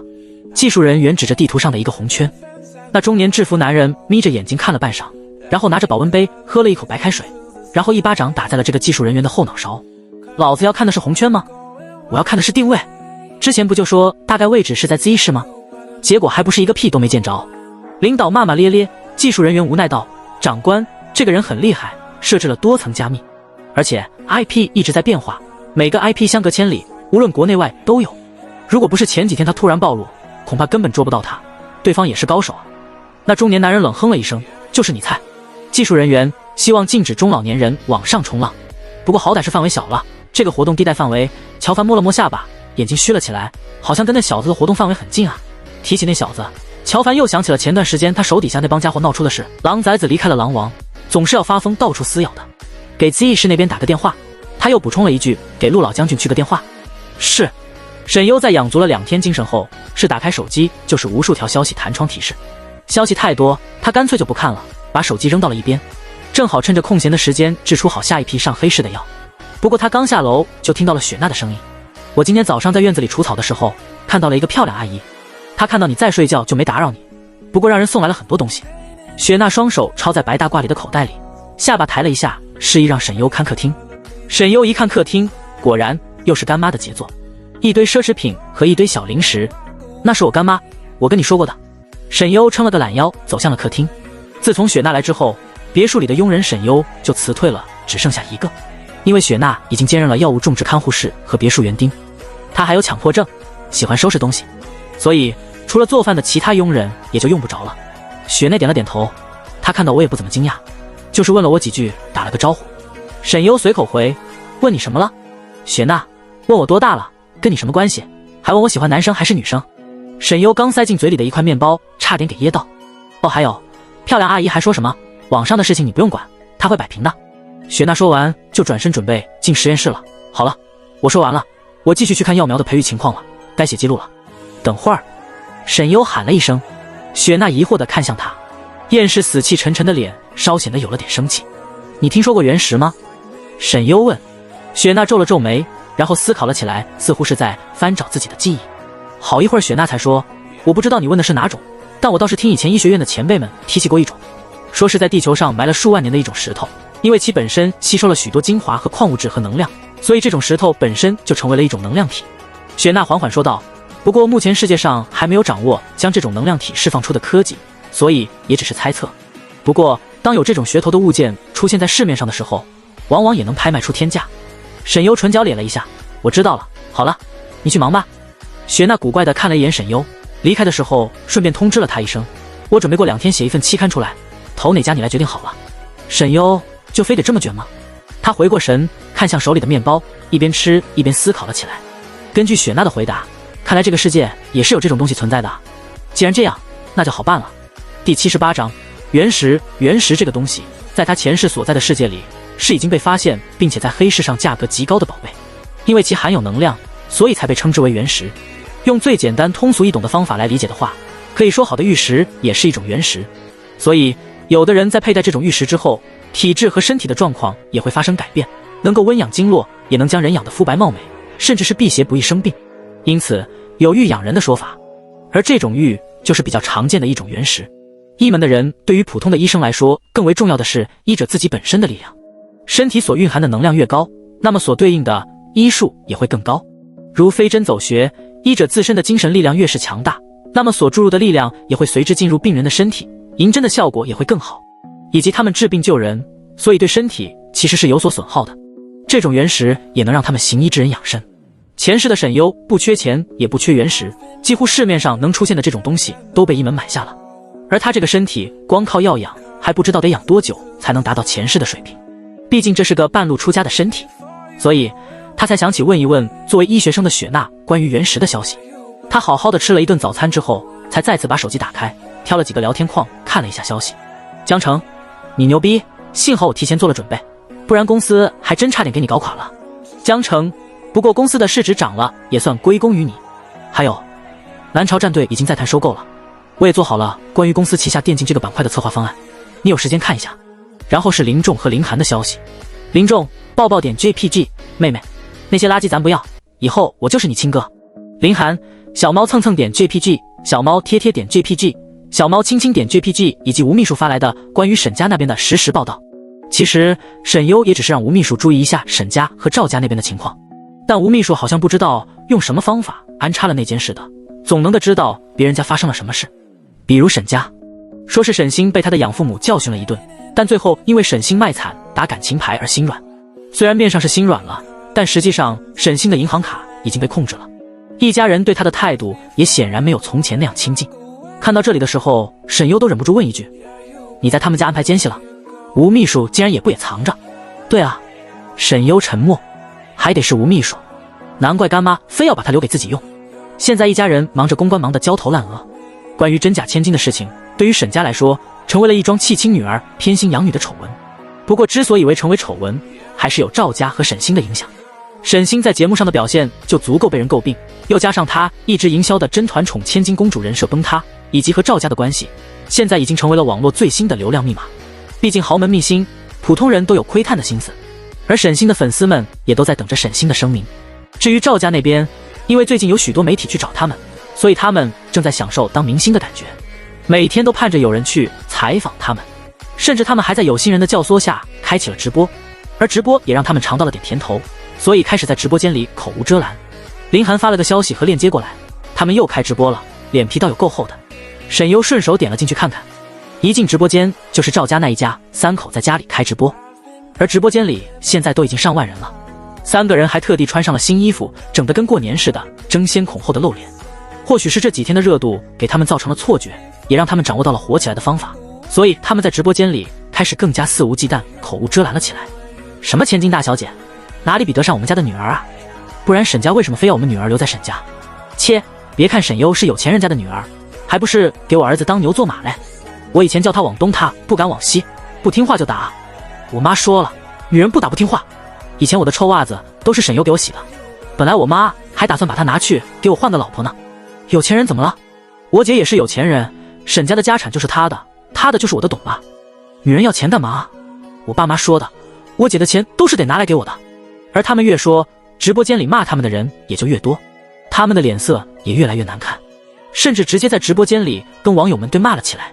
最后直播间被举报低俗、虐待儿童、三观不正，很快就被封了，并且被拉入了黑名单，各大平台都不允许再让这家人进行直播，气得赵坤一家3口气愤不已。沈优勾了勾唇，赵家这个重男轻女的家庭根本不会以此为耻，只会把当初对沈优做过的事情当作炫耀。最近的爆火让他们自以为是的飘了，他们认为自己爆火之后就会和沈家一样有钱，所以才会这么肆无忌惮。从前的沈优在赵家没过一天人过的日子，尤其是他们的那个宝贝儿子，自从赵耀祖一出生，沈优就沦为了赵耀祖的保姆，为他做牛做马，任打任骂。他在赵家甚至没有自己的床，他就睡在过道里，随时他们走过都会踢他一脚。有时候赵耀祖一生气，他们就会罚他去猪圈里跟猪一起睡觉。他们不让他上学，后来是村委会的人过来说免费让他上学，他们才松口。可就算上学，他还是要每天给他们做饭做活儿。所以在他回到沈家的第一天的时候，沈家每个人看到他的那个表情都充满了疑惑和嫌弃，他们似乎在怀疑她真的是他们的女儿吗？可亲子鉴定书就在眼前，让他们不得不认。沈星还故意拉了拉沈夫人的手，脆生生的好奇问妈妈，她身上怎么有股味道？她假装天真烂漫，却让整个沈家从上到下的每隔一个人对她有了个第一印象，就是臭。他们敷衍地询问了一下自己过去的情况。赵家当时害怕说虐待她，沈家不给他们钱，所以故意说对她很好，是当亲女儿养的。沈家所有人都信了，却没想过如果他们真的对沈优很好，怎么会把她养成连个人样都没有？他们也没有去看她身上那些密密麻麻的伤，对他们来说就只是家里多添了双筷子而已。沈优把手机放下，起来往实验室的方向走了进去。最新的一批药得上货了，他还得趁着有空的时间把下一批药做出来，等到黑市上的人等得不耐烦的时候再一次挂上去。饥饿营销什么的，什么地方都能达到一定的效果，物以稀为贵，多了就不贵了。所以他每种药只会隔很久很久才出售一次，而每次每种药物都是限量出售。除此之外，他也的确能力有限，毕竟他只是一个人，又不是制药厂能批量生产，而且制这种药是极其花费精力的。赵家一家三口直播，沈家这边也都看到了。当听到他们说的那些对沈优侮辱以及从前对他所做的那些事情的时候，每个人的脸色都变得格外凝重。刘诗玲脸色难看，他们以前不是说对沈优很好吗？怎么会一直在虐待他？沈明常也冷凝着脸，我一直以为他在赵家过得很好，虽然那家人人品有问题，可毕竟以前他们也是把沈优当成亲女儿，怎么会这样？四兄弟相视了一眼，此时却都有着一丝心虚。他们没说话，因为他们其实很早就知道这一切，但是他们都没有说。对于他们来说，那时的沈优不过是个陌生人而已，陌生人发生什么事跟他们有什么关系？所以即便他们知道沈优在赵家吃苦受罪，当时也没有任何感觉。那时他们只希望自己的妹妹沈星永远留在沈家，不想让沈优取代沈星的位置罢了。可是现在听到这家人所说的话，兄弟四人的眼底竟都有了一丝懊悔。第79章，乖，叫声爹。以沈锦州和沈家几个兄弟的能力，从一知道沈星不是他们亲生的时候，他们就调查过赵家，所以也知道沈优在赵家所遭受的一切。只是那个时候他们更不想让沈星离开沈家，毕竟一个他们素未谋面的只是有着血缘关系的陌生人，而一个是被他们从小宠爱到大的妹妹，他们想无论换作是谁都会选在身边长大的妹妹的。所以即便知道当初沈优在沈家所遭受的一切，他们也没放在心上，他们只是庆幸沈星没有在这样的人家里长大。所以沈木也知道，当时如果不是沈家把沈优认了回来，沈优恐怕已经被赵家卖掉给赵耀祖读书娶老婆了。他们厌恶赵家那上不得台面的恶心低劣，所以也不喜欢在这种人家长大的沈优。但现在如今再听到这些话，兄弟四个人心底都有了和从前不一样的心情。沈星此时哪里敢说话，可是他却能明显感觉到沈家所有人，不管是爸爸妈妈还是哥哥，都好像对沈优的态度跟以前有点不一样了。这让他害怕的不得了，他害怕自己一无所有，害怕沈优会取代自己。他不明白为什么一个坐牢出来的人还能有现在这样的资源，明明他的一生就该被毁了，他会被沈家厌恶抛弃，再也无法跟他竞争的一个废物才对。为什么坐个牢出来就不一样了呢？他就应该死了才好。是啊，他怎么没死呢？沈明常夫妻也都下意识地看了一眼沈星，眼神颇为复杂。现在他们对这个女儿已经没有了以前的亲昵感了，尤其是当赵家再次说起沈星是他们的亲女儿，什么沈家的钱以后也会是他们的钱这种话，更让他们一个个脸色难看不已。就算沈星再怎么不承认，但心里这根刺已经扎进去了。现在他们已经对这个女儿开始疏离了，甚至现在已经万分后悔把沈优弄去坐牢。再怎么样，那也是他们自己生的，总不至于当白眼狼吧？把沈优劝回来吧。这话是沈锦州说的。沈之文也沉声道，只要他公开承认，说几句好话，沈家的负面舆论就会消失。沈星的手也狠狠地捏紧，面色惨白。我看他不会回来的。沈树皱眉。沈木也嘲讽地说了句，他现在在林家，哪里还瞧得起我们沈家？虽然话是这么说，面色也好像根本不在意沈优是否回来，但说的时候眼底都划过了一丝别的情绪。沈明长夫妻也沉默了片刻，他们现在当然是巴不得沈优回到沈家。最近几天或许是因为爆出了沈优是他们的亲女儿，从前两家都不怎么搭理他们的豪门都跟他们打招呼了，而打招呼就是为了想和沈优认识一下。沈优人脉广，而且还跟陆老将军有渊源，跟陆思彻和厉成这两位金圈的贵公子都有关系，圈子里的人自然也想通过沈优搭上这些人脉。我同意锦州和之文的意见。沈明长沉声道。沈星忍不住开口，爸妈，那我沈优要是真回沈家了，那他怎么办？他目光可怜地看向了4个哥哥。沈锦州看向他淡淡道，你只要闭嘴，什么都别说，还有别再在他面前提起从前的事。沈星只觉得心里委屈极了，大哥从来不会对他这样说话的。沈之文皱了皱眉，最后到底还是什么都没说，只有沈树安慰了他2句，放心吧，贾千金又怎么样，你还不是我们的妹妹。沈木语气也一样冷淡，他当初可是因为你去坐牢的，沈家最对不起他的人是你吧？如果他真的回来了，你就对他好点。因为综艺的事情，沈木对沈星也变得有些冷淡。沈星抿了抿嘴，看了爸妈一眼，却见他们已经在跟沈锦州商量怎么去跟沈优沟通了。他眼泪啪嗒地落了下来，嘴唇都快被咬出了血。比起沈优是否回来，他更难受的是失去家人和哥哥的宠爱，尤其是失去哥哥们的宠爱，这是他万万不能接受的。他眼底的恨意浓重，眼底仿佛也闪过了一丝杀机。这是什么？沈优看着陆思彻放在自己面前的一叠文件，他今天正好过来给陆思彻看伤。刚进门没多久，陆思彻就让人在他面前放下了一沓文件。你看了就知道了。陆思彻唇角划过一丝笑意，平时都梳起来的刘海也软趴趴的垂着，看起来柔软又顺滑。比起平时那副乖戾的模样，现在陆思彻脸上也多了几分乖巧，像是一只摇起了尾巴的大狼狗。沈优疑惑地拿起了这一叠文件，他蓦地看向眼前正在脱衣服的陆思彻，你干嘛？陆思彻衣服已经脱了一半，正好露出腰腹的那一截，细腰薄肌人鱼线分明。陆思彻一脸无辜，脱衣服啊？不脱衣服你怎么给我看伤？沈优瞄了他一眼，才继续看起了手里的东西。当看到里面的内容的时候，眸子也冷眯了起来。这些内容里全都是这些年跟沈锦州和沈星相关的事情。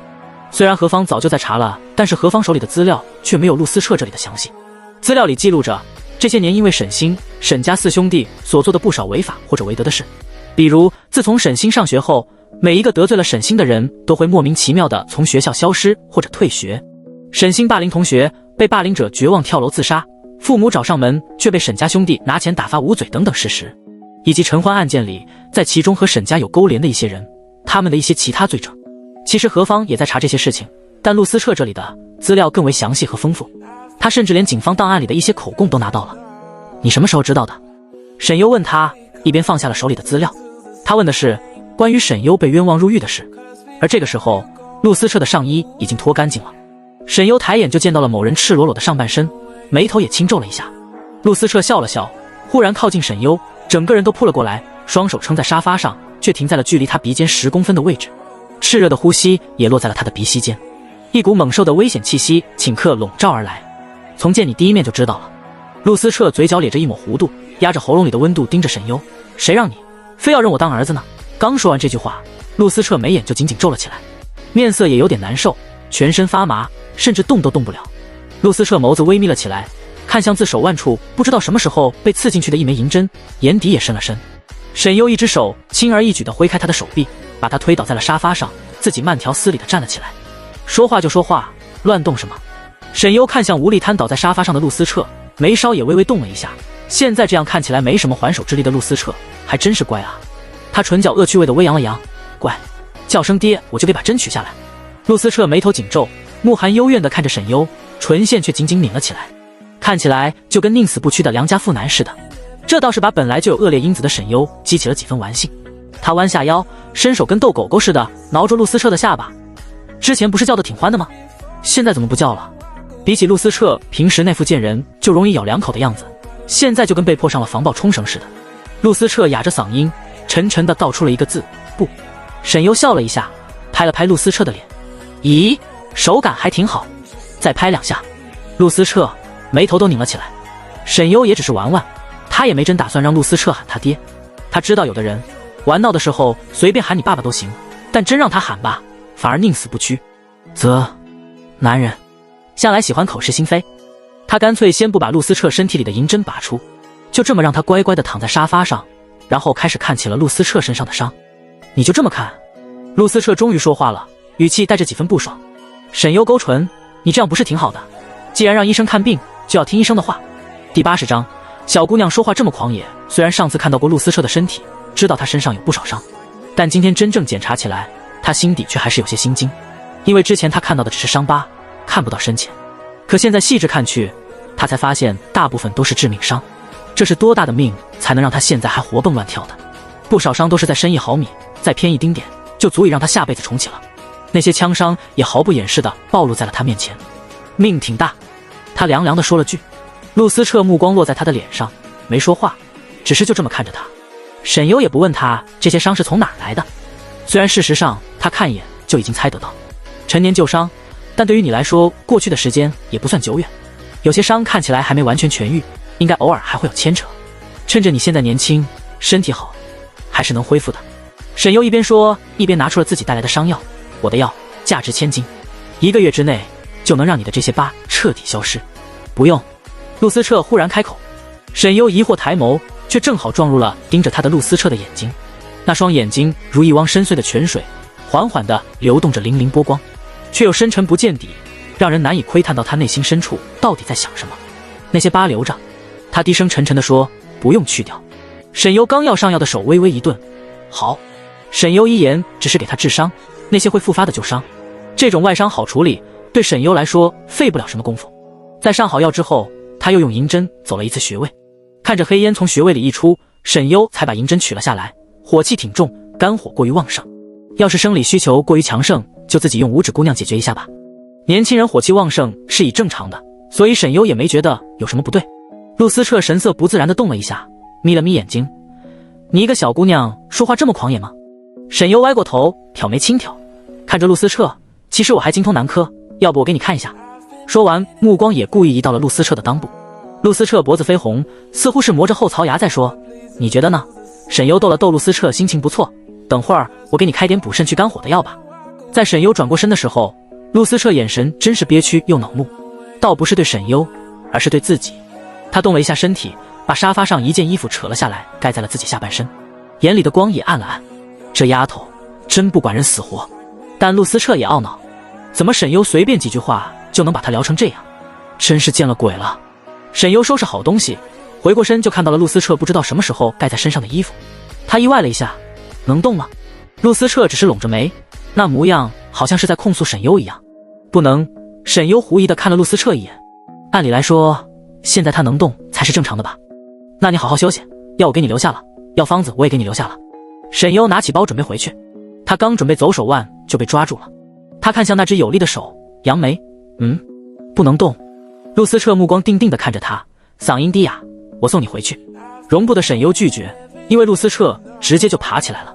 沈优没有开车过来，他约好时间后是陆思彻派人去接他的，但现在他怀疑陆思彻是故意派人去接他的，不然按照他的脾气，要是他自己开车过来，可能他又要给他的车子叫一辆拖车了。陆思彻一边开车一边状似漫不经心地开口，我看你跟厉成在综艺上互动挺多的，你们关系很好吗？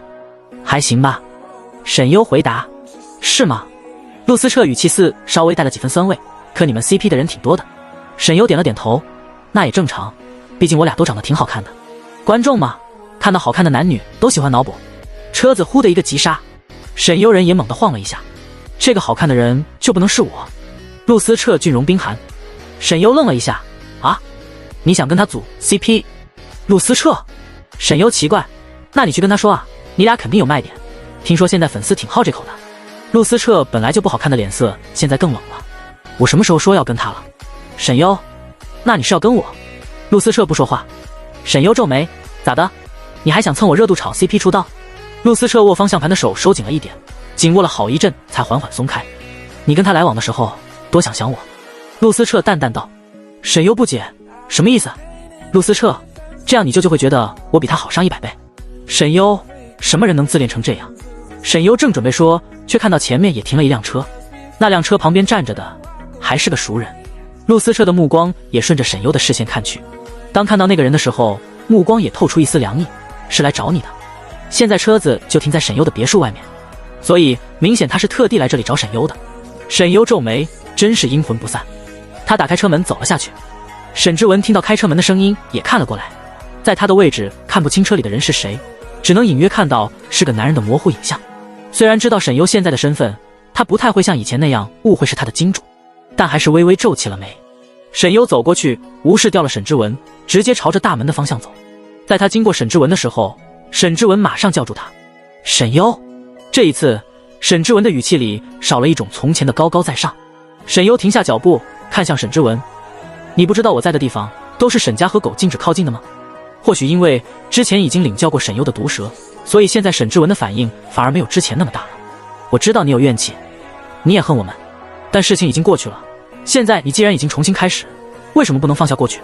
沈之文看着他，低声道：“我知道，你是因为怨恨我们，怨恨沈星，所以才故意让所有人知道他是假千金的事情。现在你的目的已经达到了，所有人都已经知道他是假千金了，你也该出气了吧？”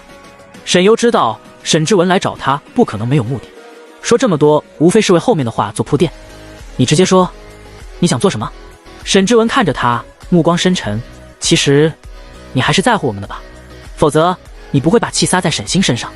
沈优都想笑了，他真的笑了。他对沈之文说：“你知道吗？原来人在无语的时候真的会笑。”第81章，恶心的人是你们。沈之文容色也浮现出了一丝裂痕。沈优好笑，你该不会以为我真的很在意你们吧？这句话的杀伤力继续把沈之文的脸色变得更加难看。你是觉得我是在意那对偏心表面上说把我当女儿，事实却随便听信赵家污蔑我的话，不管什么时候都偏向沈星，而将我当成小丑的夫妻呢？还是在意把我当成狗一样对待的你们四兄弟呢？沈优冷漠的话不带一丝感情，尤其是你，我的律师好哥哥，将自己所学的法律知识用在自己亲生妹妹身上，把自己妹妹欺骗送进监狱，很有成就感吧？还是你觉得我会在意你？沈优每说一句，沈之文的眉头就皱起几分，尤其是最后一句话，刺得沈之文面色都涨红了几分。沈优眼里的厌恶第一次让他觉得自己仿佛罪大恶极。沈之文深吸了一口气：“我这次是想跟你好好聊聊的，我不想跟你吵架，这也是我们全家人的意思。”沈优皱眉：“你们全家也配称人？照过镜子吗？你们真觉得自己有人样吗？”沈之文语气也变得有些冷：“你一定要把话说得这么难听吗？不管怎么样，你也改变不了你跟我们流着一样的血的事实。”沈优勾唇，只是冷笑，虽然不说话，可这种态度却更让沈之文此时有些难堪。他把语气放缓了些许：“爸妈知道你当初在赵家所受过的委屈了，希望你能回家，给他们一个补偿的机会。过去的事情就让它过去，只要你回到我们沈家，你就是我们沈家的千金大小姐。现在我们希望你和我们沈家一起发一份声明，我们公开承认你是沈家真千金，你也态度好一点。至于沈星，我们可以让他给你道歉，算作是之前所有事情的一个结束。”沈之文的话还没说完，人就被突如其来的一脚给踹的直接往后倒退，飞摔了出去。沈之文身量不小，身高1.8米，能直接被这么踹飞，可见此人这一脚的力量之大，爆发力之强。但以沈优的估算，这一脚其实留了力，如果真用尽全力，沈之文的骨头都已经断了。沈之文从没这么狼狈过，他爬起来，脸色难看地看向踹他这一脚的人。沈优也看向了不知何时走到了他身边来的人。陆思彻手懒懒地抄在裤兜里，随性的姿态桀骜又张狂。他目光居高临下，审判性地盯着沈之文，眼底冰冷森寒：“老子忍你已经很久了。”沈之文虽然没跟陆思彻打过交道，但是也知道这个人，在几次场合里也远远地见过几次。而每次见到陆思彻的时候，身边的人总会提醒他：“那位祖宗可千万别得罪，那可是真正金圈的太子爷。陆思彻啊，心狠手辣，谁都卖不了面子，千万别惹。大哥也会说，这个人千万别招惹。即便是历城在 Z 市这些年，也不会给人带来这种恐惧。只有他，虽然听说过陆思彻和沈优之间关系有些不清楚，可他也没想到会在这个时候见到陆思彻，而且还是这样的方式。”沈优皱眉：“你踹他干嘛？”陆思彻目光冷冷地注视沈之文，但嘴角也弯了起来：“我看你想踹，就帮你踹了。”沈优：“那谢了。”陆思彻唇角微伸：“不客气。”沈优确实是想这么干的。听沈之文说这番话，他都已经快忍不住了。不过没想到陆思彻竟然先动手了，而两个人的对话也让沈之文现在狼狈更为尴尬。他从小到大从没有过这样的处境，也从没有被人这样对待过，这让沈之文的自尊心都像是被碾压在了地上摩擦。陆少，这是我们的家事，他冷声冲着陆思彻说。陆思彻冷声回道：什么你的家事？人家认你吗？就你的家事，自作多情。沈之文咬牙切齿，却碍于陆思彻的身份，即便是被踹了一脚，现在也不敢说什么。他看向了沈优，沉声道：话我已经带到了，你好好想想吧。你实在是讨厌沈星的话，我也会想办法让他少出现在你面前。沈之文最后的一句话稍稍的停顿了一下，这一句是他自己的想法，跟沈家其他人无关。如果沈优愿意还认他这个哥哥，还愿意回沈家的话，那他会把沈星处理好的。说完，沈之文才转身准备离开。陆思彻目光冰冷，盯着沈之文背影的眸子里都噙着几分寒意。沈优讽刺出声：真正恶心的人其实不是沈星，而是你们。沈之文脚步顿住，从我回到沈家的那一天起，你们是对我的所做的一切，以及纵容沈星对我做的一切，才是杀死这一层血缘关系的罪魁祸首。沈优眼底森冷，一字一句道：在某种意义上来说，你们才是真正的杀人凶手，你们每个人都会下地狱的，不会有人逃掉。他凉凉勾唇，这是你们该得的。沈之文身体微晃了一下，眼底竟也有一丝慌乱和恐慌。旋即他快步走向了自己停在旁边的车子，上车发动油门离开了。沈优收回目光，心里扫兴，一看到沈家的人他就直犯恶心。虽然沈星令人厌恶，但真正害死沈优的其实是跟他真正有着血缘关系的父母和4个哥哥，是他们亲手把他推入的地狱，而他们现在却又将一切推到了沈星身上。沈星不冤，但他们更该死。看来我那一脚踹轻了。陆思彻凉凉出声。陆思彻说这句话的时候，沈优是真切地从他身上感受到了一股杀气，是那种十分平静而从容的杀气，就好像手里沾染过无数条人命之后的平静。沈优睨了一眼陆思彻，能让沈之文这种人对你毫无怨言，看来他挺怕你。现在他也明白为什么这些人会这么怕陆思彻了，毫无章法，没有规矩，既会动口也会动手，认识谁也不想惹上这么个魔王。陆思彻勾唇，他就不怕历程。沈优显得他是的，这有什么可比的？我回去了。他收回目光，转身朝着别墅大门的方向走回去。陆思彻的目光也随着他的身影如影随形，直到沈优的快走到大门的时候，沈优喊他的声音是少见的认真。沈优也将步子停在了原处。第82章，你是自由的。他注视着沈优的背影，你做的任何事都是以你的自由为意志。他声音微微停顿了一下，记住，你是自由的，没有任何人能够勉强你。说完这句话后，陆思彻才换了副口吻，笑道：下次给老爷子复诊的时候我再来接你。沈优微拢了下眉心，见陆思彻说完了，才抬脚继续往大门里走了进去。陆思彻唇角噙着一抹笑意，看着沈优进了家门，直到看不到他这个人了，自己才转身走向了他停在不远处的轿车。而他嘴角的弧度也渐渐地敛了起来，容色也变得沉了。在他打开车门的时候，突然接到了一个电话，他眉眼清凉，锐利的眼里也泛上了一丝冷冽。想找人，去找警察，找我干嘛？说完就挂断了电话，目光再次看向了沈优别墅所在的方向，停留了几秒后才继续上了驾驶位。有没有这个本事收拢他，那是他们的事情，至于能不能找到他，也是他们的事情。想通过他来找到他，没门。沈优回到家的时候，雪娜还一头扎在实验室里没出来。最近他在忙着写论文投期刊，所以沈优也没打扰他，拿了一听冰可乐就直接上楼了。脑海里浮现出刚刚陆思彻说的话，眉心也轻轻拢了拢。怎么莫名其妙的？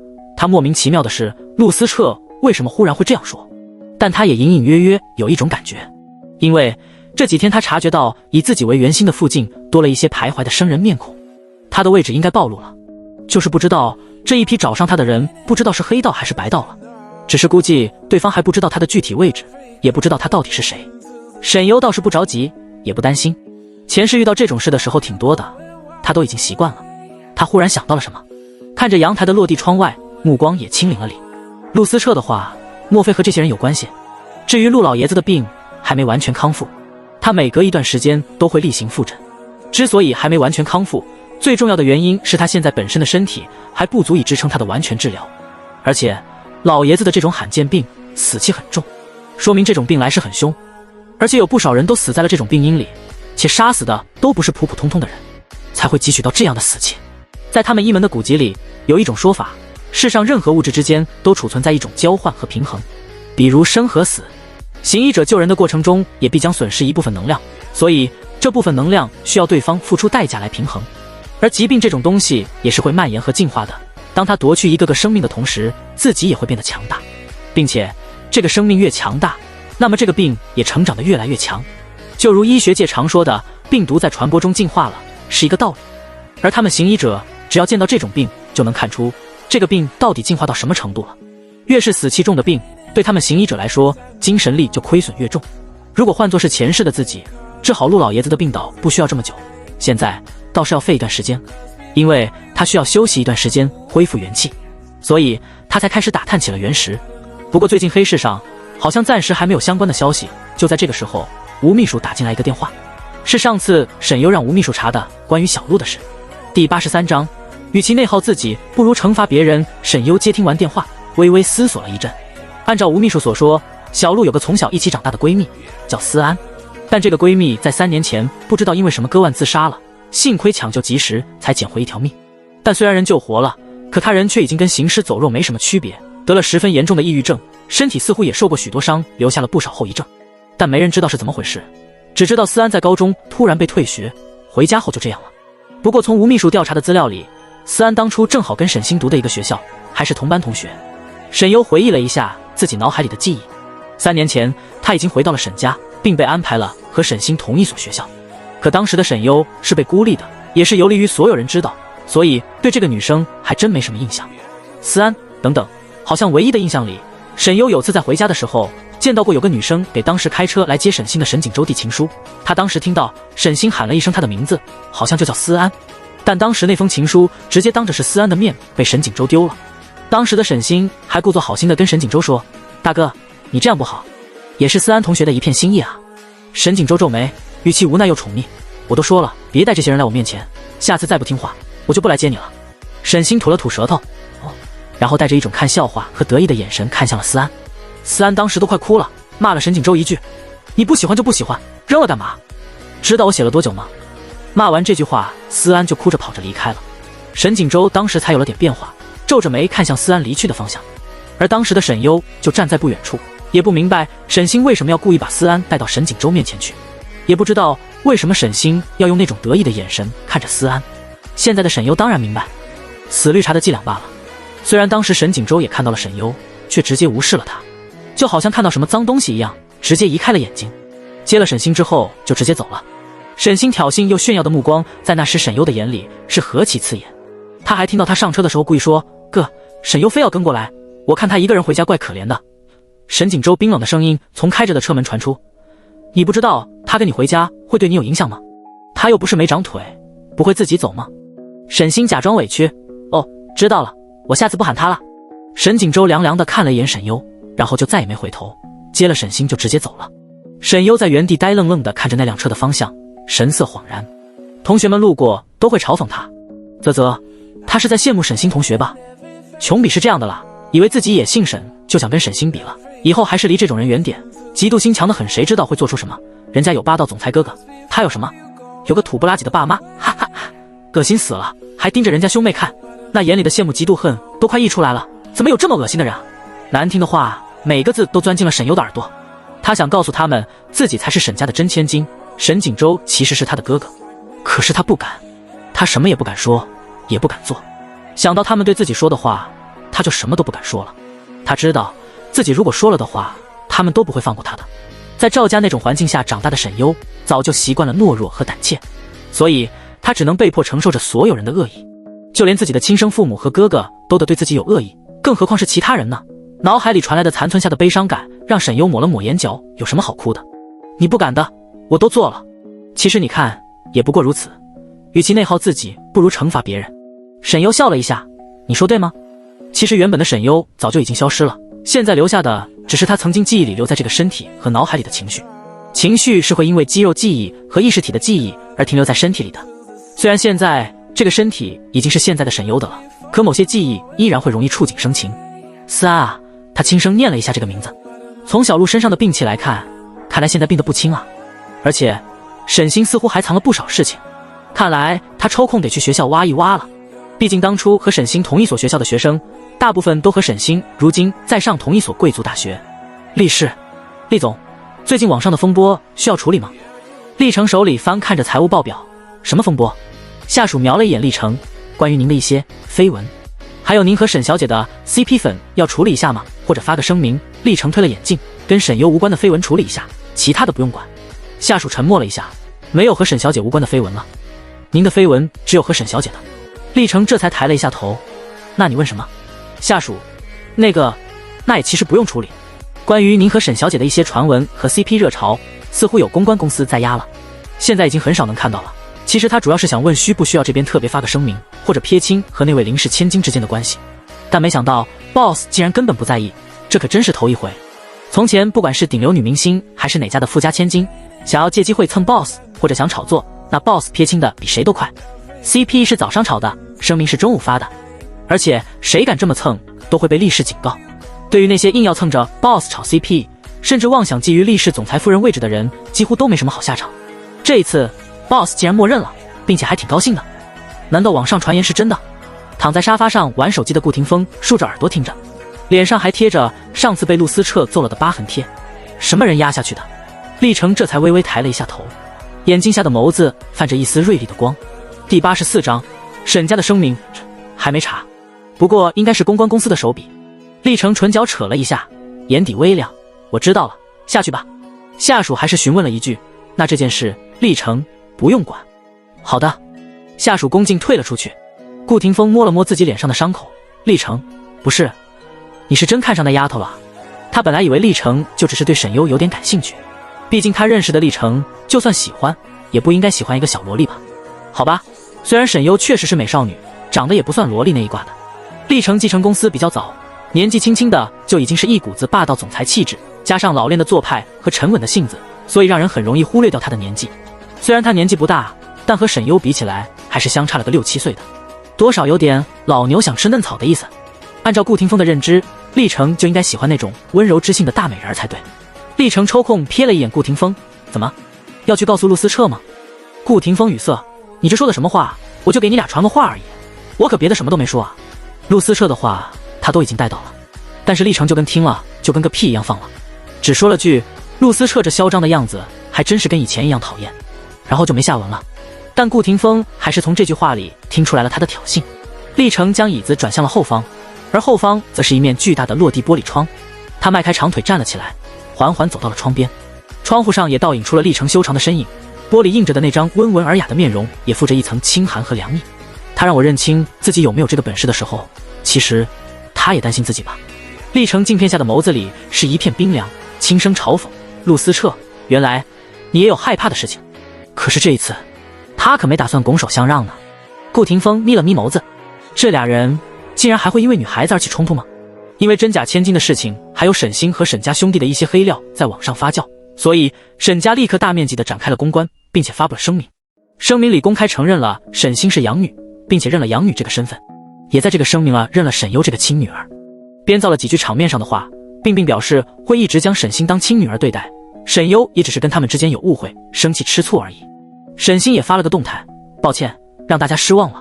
一时间沈星的粉丝们只觉得天塌了，不少因为沈星这个身份而粉上他的粉丝们纷纷脱粉回踩。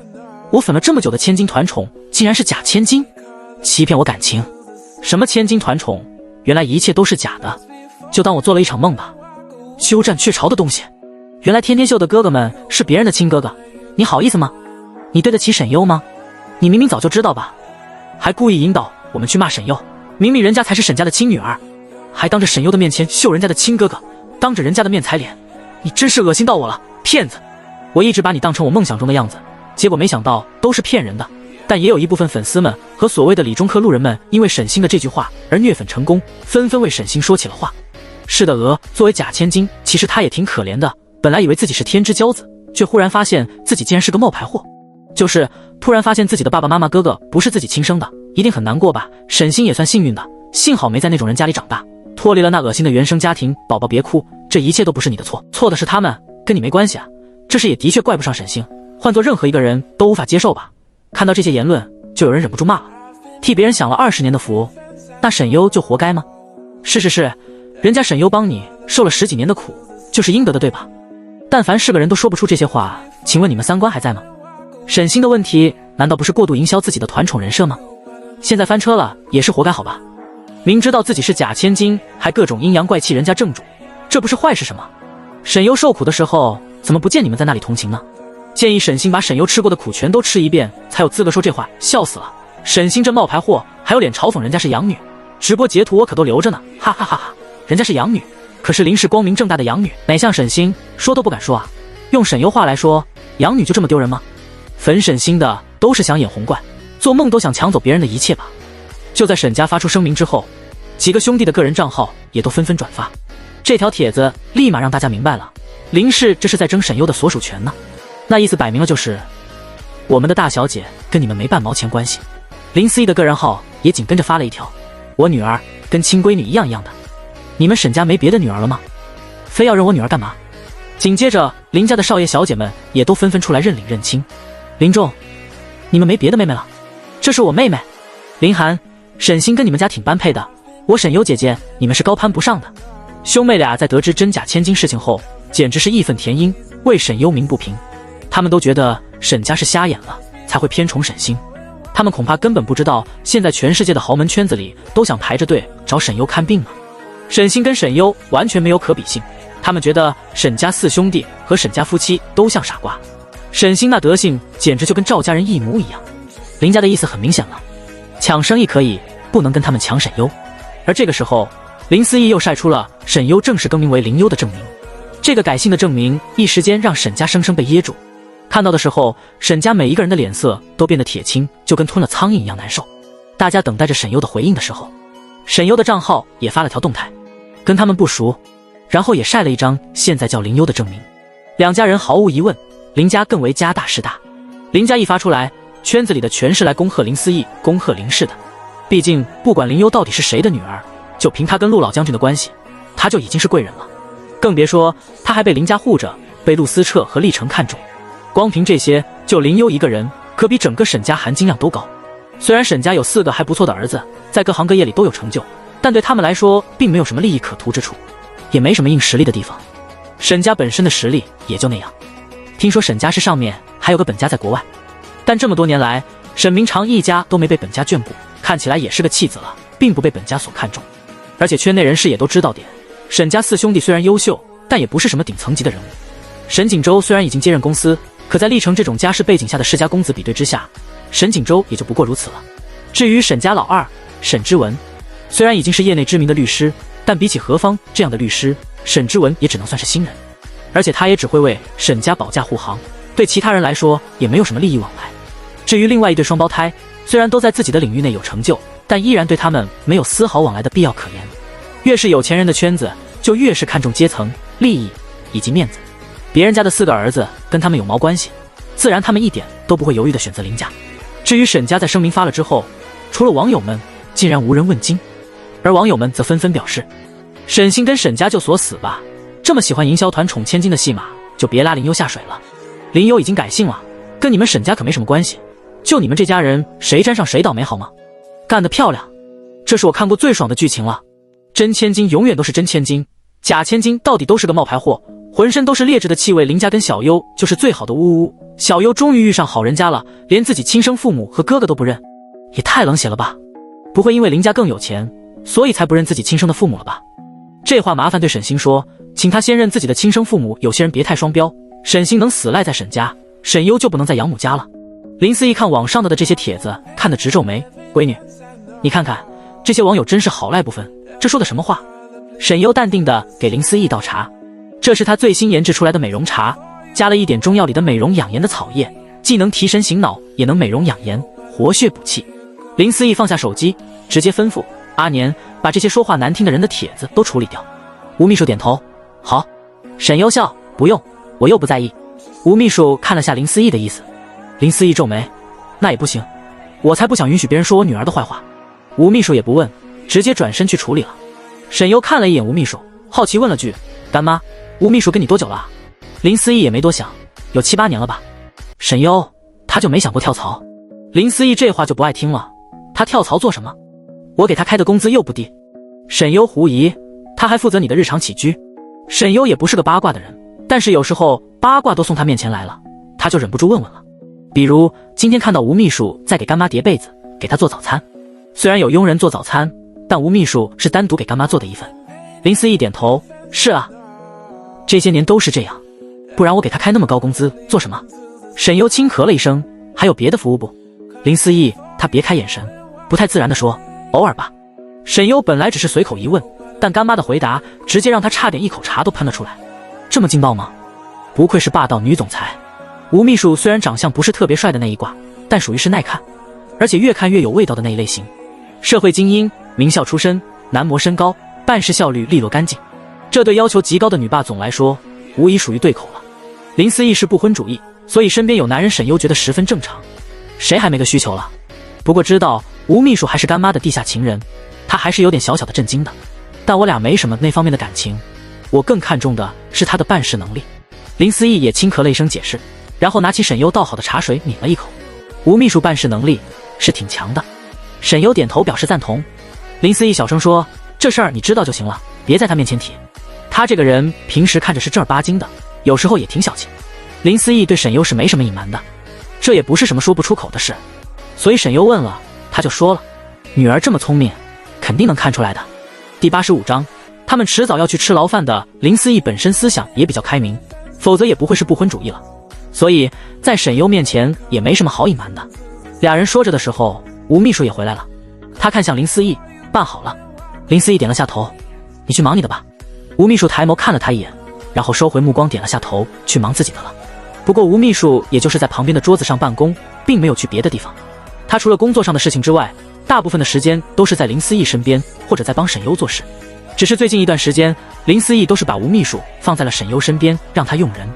沈优也看了一眼吴秘书，端端正正的，完全看不出来一点地下情人的身份。两个人平时也没有一点暧昧的氛围。现在的长辈们都这么会玩了吗？不过干妈保养得好，看起来年纪也就30多岁的样子，气质非凡，又是个大美人，一点都没有岁月的痕迹。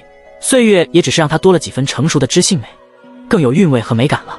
所以在她看来，干妈就算跟20几岁的小男生谈恋爱都很正常。不过我还真没想到，骂沈星和沈家的人也会这么多。林思义有点微微的意外，我请的水军都没派上用场。沈优淡淡勾了勾唇，物极必反。沈星越在意自己的身份，别人也只会在意他的身份，营销的越重，反噬的就越重。自己在意什么，别人就只会看到什么。其实只是一个真假千金的身份，根本不会让沈星和沈家遭受这样的舆论风暴。但这几年沈家都在捧沈星，沈家兄妹的所谓的兄妹情、妹控等等经典标签随处可见，几乎属于是霸凌大家的眼睛了。所以假千金事情爆发，沈星和沈家才会被唾骂。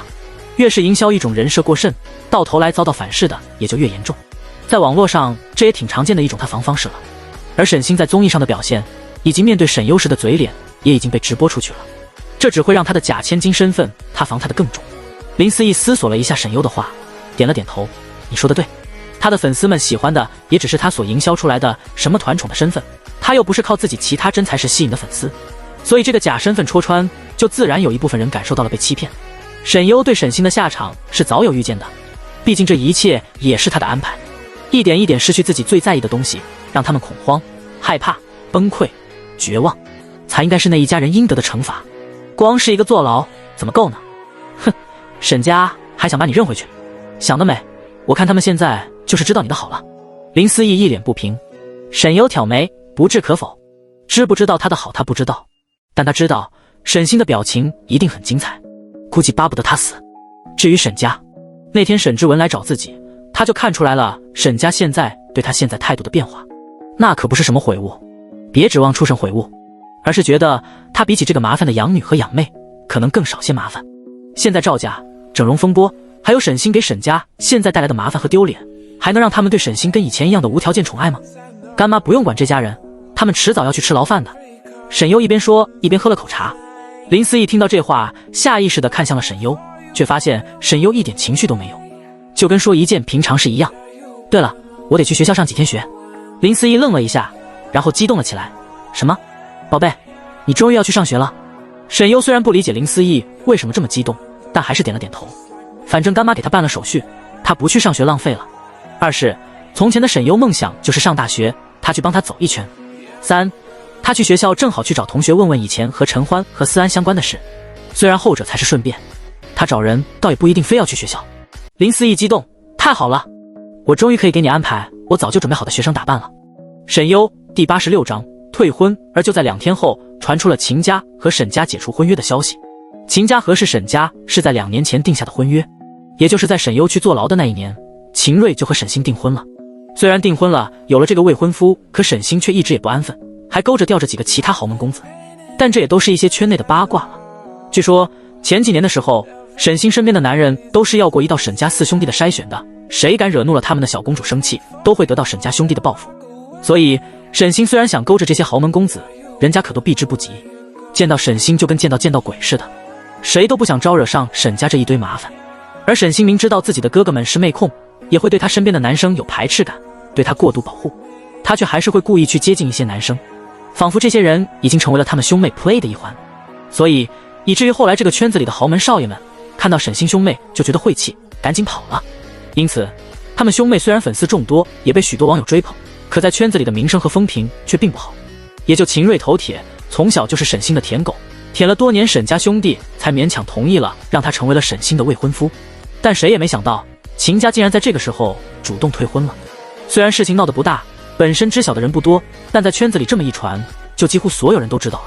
沈星得知自己被退婚的时候，脸色惨白愤怒，他直接夺过了电话，亲自质问：凭什么是他退婚？要退婚也是我退婚，你有什么资格退婚？沈星从没受过这种委屈，在他看来，对方就是个自己的舔狗，只要自己勾勾手指就能言听计从，只能自己不要他，就是不能是对方退婚。即便他已经不想要秦瑞，他已经有了更喜欢想要的未来丈夫，可也无法容忍自己成为被嫌弃的那一个。一向被捧在掌心里的骄傲的公主，哪里能容忍这样的侮辱？电话是秦夫人打过来的。沈星啊，虽然我们2家有婚约，可是还没结婚呢。再说就算结婚了也能离婚，有什么不行的？秦瑞现在不喜欢你了，而且你又不是沈家的真千金，还有那样的亲生爸妈和弟弟，我也害怕到时候你嫁过来，你这亲戚也跟着来我们家吸血啊。你看看你现在这样子，像个泼妇似的，就跟你那个亲妈一样，哪有一点千金小姐的样子？你这些年对我们家秦瑞也不是那么专一吧？反正这件事就这么着了，婚约取消了。如果是沈家的亲女儿的话，我们还是可以再继续谈谈的。沈星紧咬着下唇，眼眶通红，我要跟秦瑞说。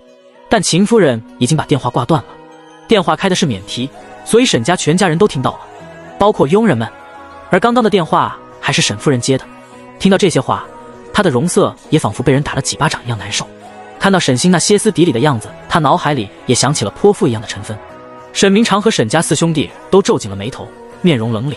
第87章，晦气的秦瑞。沈夫人也没想到有一天自己会面对这样的难堪，也没想到自己好好教育多年出来的女儿，她亲自养育出来的千金小姐，竟然会有这么难堪的一面。先前在林氏晚宴上，她只当是她为沈家抱不平才会那样，可现在沈星一次次暴露出来歇斯底里的样子，却让她现在不得不很怀疑基因的问题了。本来退婚的事情就已经让她不满，沈星的表现更让她脸上无光。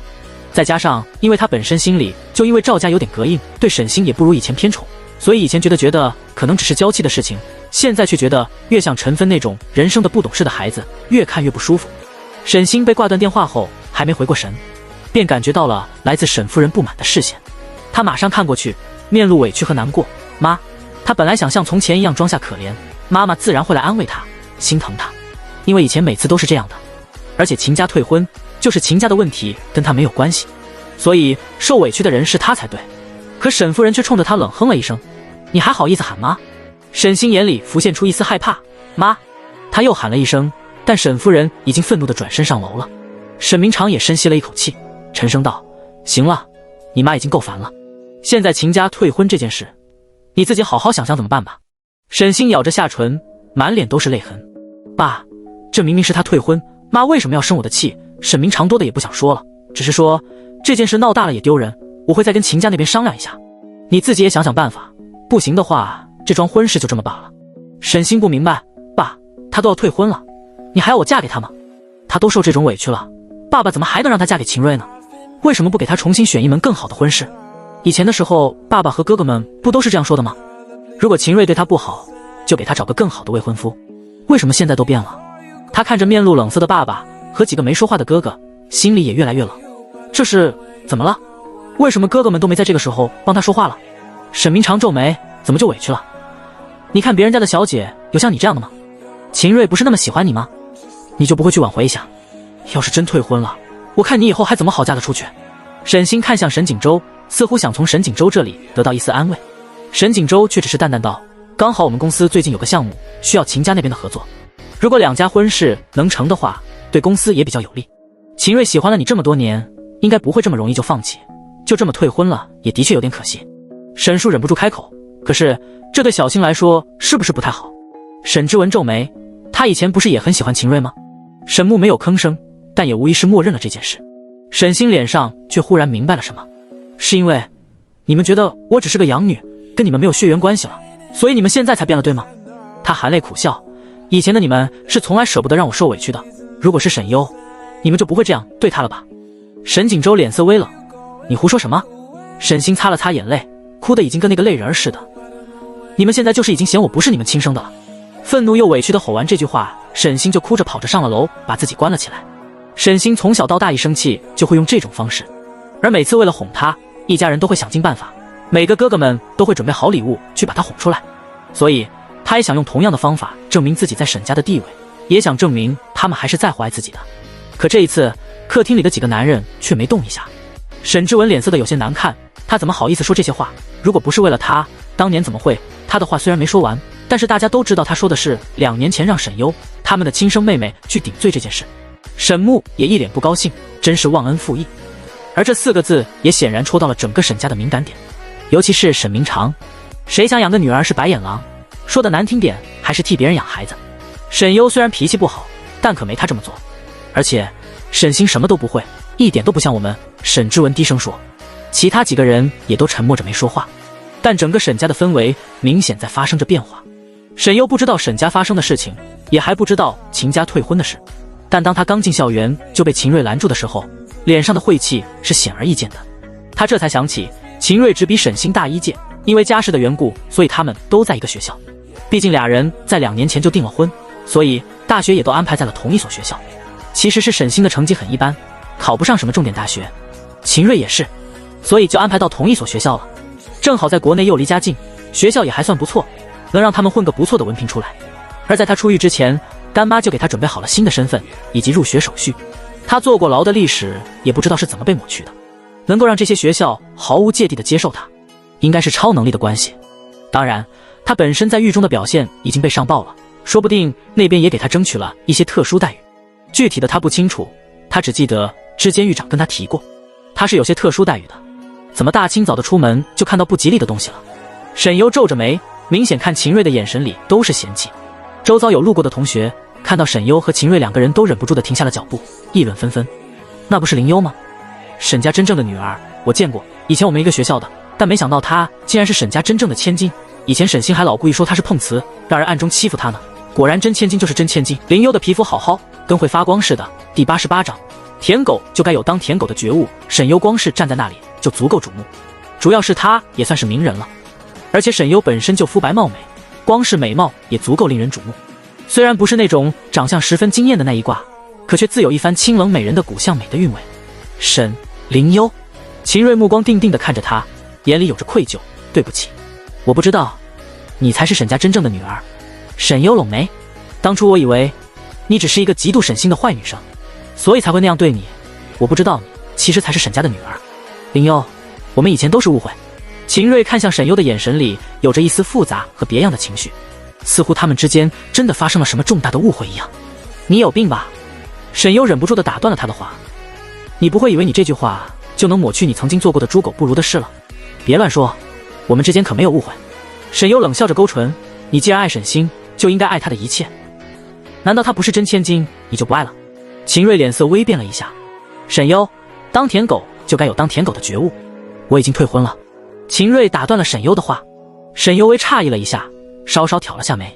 秦瑞这个舔狗会退婚，他倒是没想到。不过更多的应该是秦家的意思吧。沈星现在作为一个假千金，而且风评现在也陷入了低谷，还有那一家子不消停的亲生父母和弟弟。经过这几次一闹，怕是秦家也担心这家人会找上他们了。虽然是我妈的意思，但我也是同意了。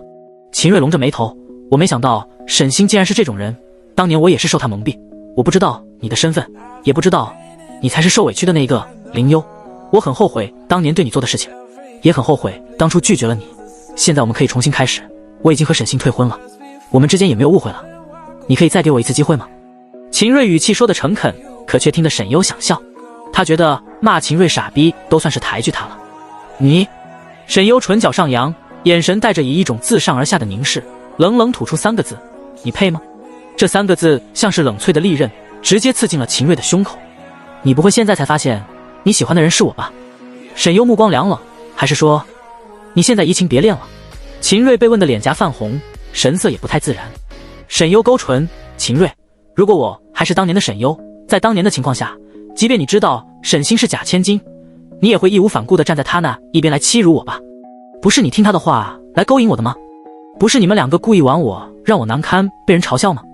秦瑞眼里闪过一丝心虚，当时我是听信了沈星的话，我真的以为你是坏女生，所以我才……沈优继续说，现在不过是你现在发现了，我不但是真千金，而且我还曾经喜欢过你，我比起沈星更加优秀，所以你才会对现在的沈星视如敝履式。说到底也只是我跟以前不一样了，导致你移情别恋了，对吗？甚至还妄图有一种可笑的征服欲。像秦瑞这种人，沈优一眼就能窥探出对方的内心，什么情情爱爱的，无非就是虚荣心和变心了而已。秦瑞似乎被撕开了什么遮羞布，脸色也一时变得十分难看。过了一会儿后，他试图解释，不是这样的，我也不知道，事后我开始被你吸引了。沈优笑，眼里淬着凉意，那又怎么样呢？把别人的真心和感情当成践踏的玩物的畜生，你配吗？他丢下这3个字，转身就准备离开。秦瑞整个人都怔了一下，仿佛脑子被什么撞了一下，浮现出一阵轰鸣。林优！秦瑞喊了一声，你以前明明那么喜欢我的。他看着沈优的背影，恳切地说，我们就不能重新开始吗？我保证以后都不会和沈星联系，我会和他断得干干净净。沈优眉心越皱越紧张 ，MD， 忍不了了。他转身把肩膀上的背包直接砸向了秦瑞，原本还在滔滔不绝表白的秦瑞瞬间砸倒在了地上。看到秦瑞到底说不出话了，沈优才把背包继续背上，转身朝教室的方向走去。要不是这是在公共场合，他非得直接把秦瑞给打一顿。迟来的深情比草贱，更何况跟深情沾不上半毛钱关系，纯粹是来恶心人的。这所谓感情里唯一的受害者，恐怕也就是曾经的沈优了。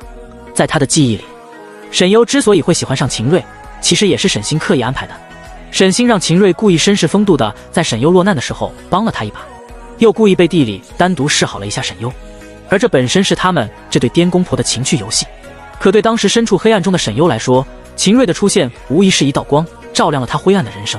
于是一场被精心策划的邂逅就这么让沈优上钩了。情窦初开的沈优对那时帅气几多金又对他温柔绅士还帮过他的秦瑞自然会产生好感好暗恋的情愫。毕竟那时所有人都不喜欢他，唯一一个对他好的人就这样被他捧在了手心上。于是他将这份暗恋和倾诉写在了日记本上，上面写的满是对秦瑞的喜欢和倾诉。可有一天他的日记本被偷走了，当再次看到的时候，就已经被人撕下来，将那些对秦瑞的爱慕的言语全都贴在了公告栏上。所有人都说那是沈优写给秦瑞的情书，那的确是，可那其实都是他从未过想过送出去的情书，却被他们就这样公之于众。在那场闹剧里，他看到了秦瑞，看到了沈星，还有那些平时欺负过他的人，他们无疑不再嘲笑他，都在笑他癞蛤蟆想吃天鹅肉，更有人骂他想吃3当3。他明明什么都不知道，就连秦瑞也只是在走过他身边的时候冷冷说了句，你真恶心。被他喜欢，他真恶心。看还没走多远，沈优就听到他和沈星之间的对话，秦瑞，都听你的，把他的那些情书都公开了，我的小公主这下该开心了吧？你都不知道每次他看我那眼神我都快恶心死了，这下好了，又要别人笑话我好久。沈星，哼，算你表现不错。那时的沈优脑袋已经埋在了阴影里，听着周围人的指指点点，一边疯狂地冲上去撕着自己写的那些情书，一边忍不住的嚎啕大哭。从那以后，所有人都传那是沈优恬不知耻递给秦瑞的情书，但没有人知道那是沈优被偷走的日记本。毋庸置疑，那日记本肯定是沈星偷走的，然后把情书部分撕了下来给了秦瑞，让秦瑞去公开，故意让沈优难堪，在学校里抬不起头来。沈优深吸了一口气，每次沈优的回忆想起来就让他憋屈的想杀人。让我们欢迎我们的新同学林优。班导师微笑着介绍。沈优也走进了教室，礼貌性的颔首，大家好，我是林优，以后请多多指教。第89章，他喜欢我这样的。沈优的出现让在场所有人都眼前一亮，也眼前一惊，都没想到竟然能现场看到最近的大红人。大家都不禁私底下小声交谈，天呐，是林幽，真的是她！我可太喜欢她了，我就是她的灵魂粉，我不一样了，我是她的颜粉，本人比电视上还漂亮多了，果然是真千金，天生丽质比整容怪好看多了。她也不是什么好人，听说还是第三者呢，我看她脾气好差，仗着家里有钱欺负人。沈优打了声招呼，就去到了自己的位置。在老师开始上课的时候，他也拿起了一本书看了起来。这个世界的书跟他原来所在的世界内容相差无几，只不过这个世界的书在他那个世界已经被淘汰了，属于是历史产物，所以沈优看这些书就属于降维打击了。看了一会儿，他就无聊地打起了瞌睡。讲课的导师在上面看到他睡觉，也没有喊他。领导交代过，林优是特殊的学生，不用管他。虽然心里有点鄙夷这种靠钱来混学历的学生，但导师还是觉得年纪轻轻的就这样虚度光阴有点可惜。在沈优打瞌睡的时候，校园论坛上关于他的讨论却热闹得不得了，甚至还有人发起了新的校花投票，把沈优睡觉的侧颜拍了照片上传到了投票选项中。原本排名在第一的沈星的位置立刻就被挤了下去。沈星在看到校园论坛里关于沈优的帖子和校花投票的时候，气得把手机都摔了。而帖子里还有今天早上秦瑞表白沈优的专题，热度也居高不下。但很快就有人一个匿名的帖子大骂林优是贱人，勾引别人未婚夫，不要脸。有同学问，你是沈星本人吧？这么激动。这帖子立马说自己不是，只是一个看不下去的路人而已。可很快就有人扒出这个账号很多地方和沈星本人账号的相似之处，毕竟是学院论坛，都是需要实名的，虽然匿名了，可很多地方也能看出端倪。所以很快这个帖子的主人就不说话了。沈星因为避风波，所以在家里休息几天，暂时没去上学。可他没想到，就这么一会儿的时间，沈优就成为了学校的风云人物。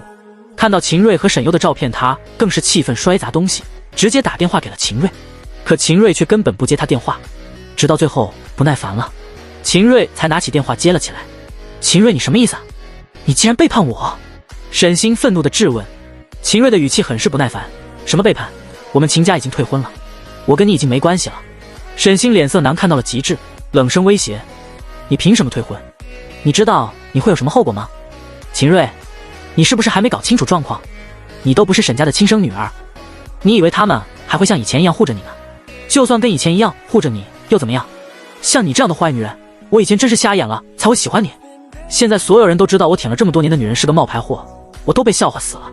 行了，别给我打电话了，好聚好散吧。说完，秦瑞就直接挂断了电话。沈星不死心的又打电话过去，却发现自己已经被拉黑了。混蛋！他狠狠摔砸着房间里的东西，脸上都是歇斯底里的愤怒和崩溃。房间外的佣人们路过听到里面的声音，赶紧跑远了。下楼的时候正好撞到了准备出门的沈夫人。夫人，刘诗玲也听到了楼上传来的动静，面色也崩了起来。真是上不得台面的东西，就只会跟他亲妈一样撒泼。他皱着眉说完这句话就走出门了，没理会正在房间里发疯的沈星。虽然有些嫌弃，但现在的刘诗玲也还没到彻底厌恶沈星的地步。曾经他喜欢沈星，宠爱沈星，那是因为他把沈星当成了另一个自己。他有着和自己一样的认知，一样的社会关系，一样的品味，甚至穿一样的奢侈品，加上多年来的感情，所以他理所当然的会偏爱沈星。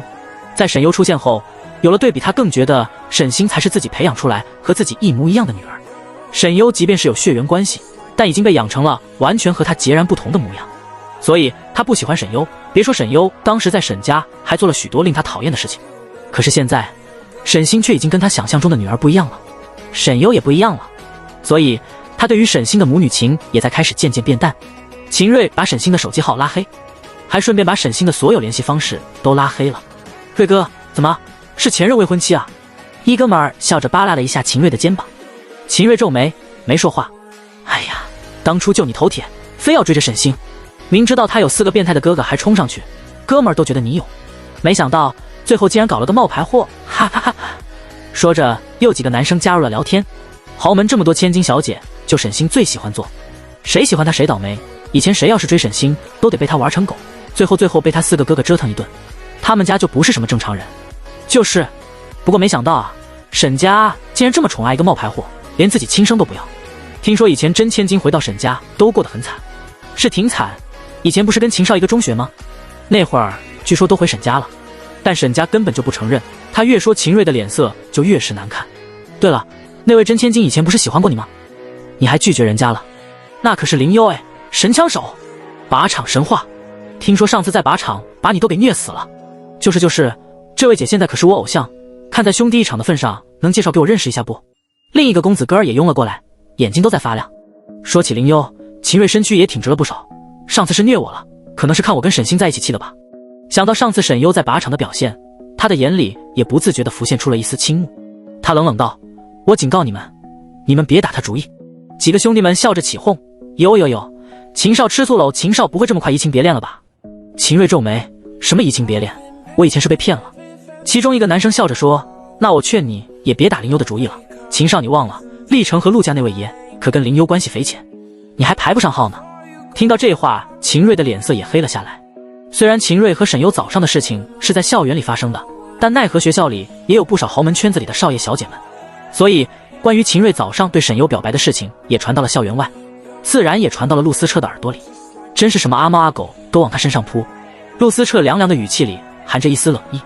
现在的陆思彻正在林家探望林老太太，正好林家有几个晚辈在，晚辈们的朋友圈是相通的，消息也是群发的，所以就在陆思彻面前说漏嘴了。林老太太见陆思彻情绪不太对，不禁看了一眼其他几个小辈。虽然老太太不太清楚是什么事，但好像也明白是跟优丫头有关系。阿彻啊，我听你林姨说你跟优丫头走得很近啊。老太太故意问。现在的林老太太气色好多了，看起来甚至比起普通这个年纪的老太太还要精神矍铄。正好你帮我问问优丫头喜欢什么样的男孩子。林老太太瞄着陆思彻的神色，我看优丫头年纪也该谈恋爱了，我还想给她介绍介绍呢，万一跟咱们家的孩子看对眼了，那不就是亲上加亲了。林老太太还真一直这么想的，甚至都一直在给林仲做思想工作，让林仲努力把沈幽追到，把沈幽真正的变成林家人。陆思彻闻言脸色也微变了变，他唇角微勾，一张俊脸笑得人畜无害。祖母，他喜欢我这样的。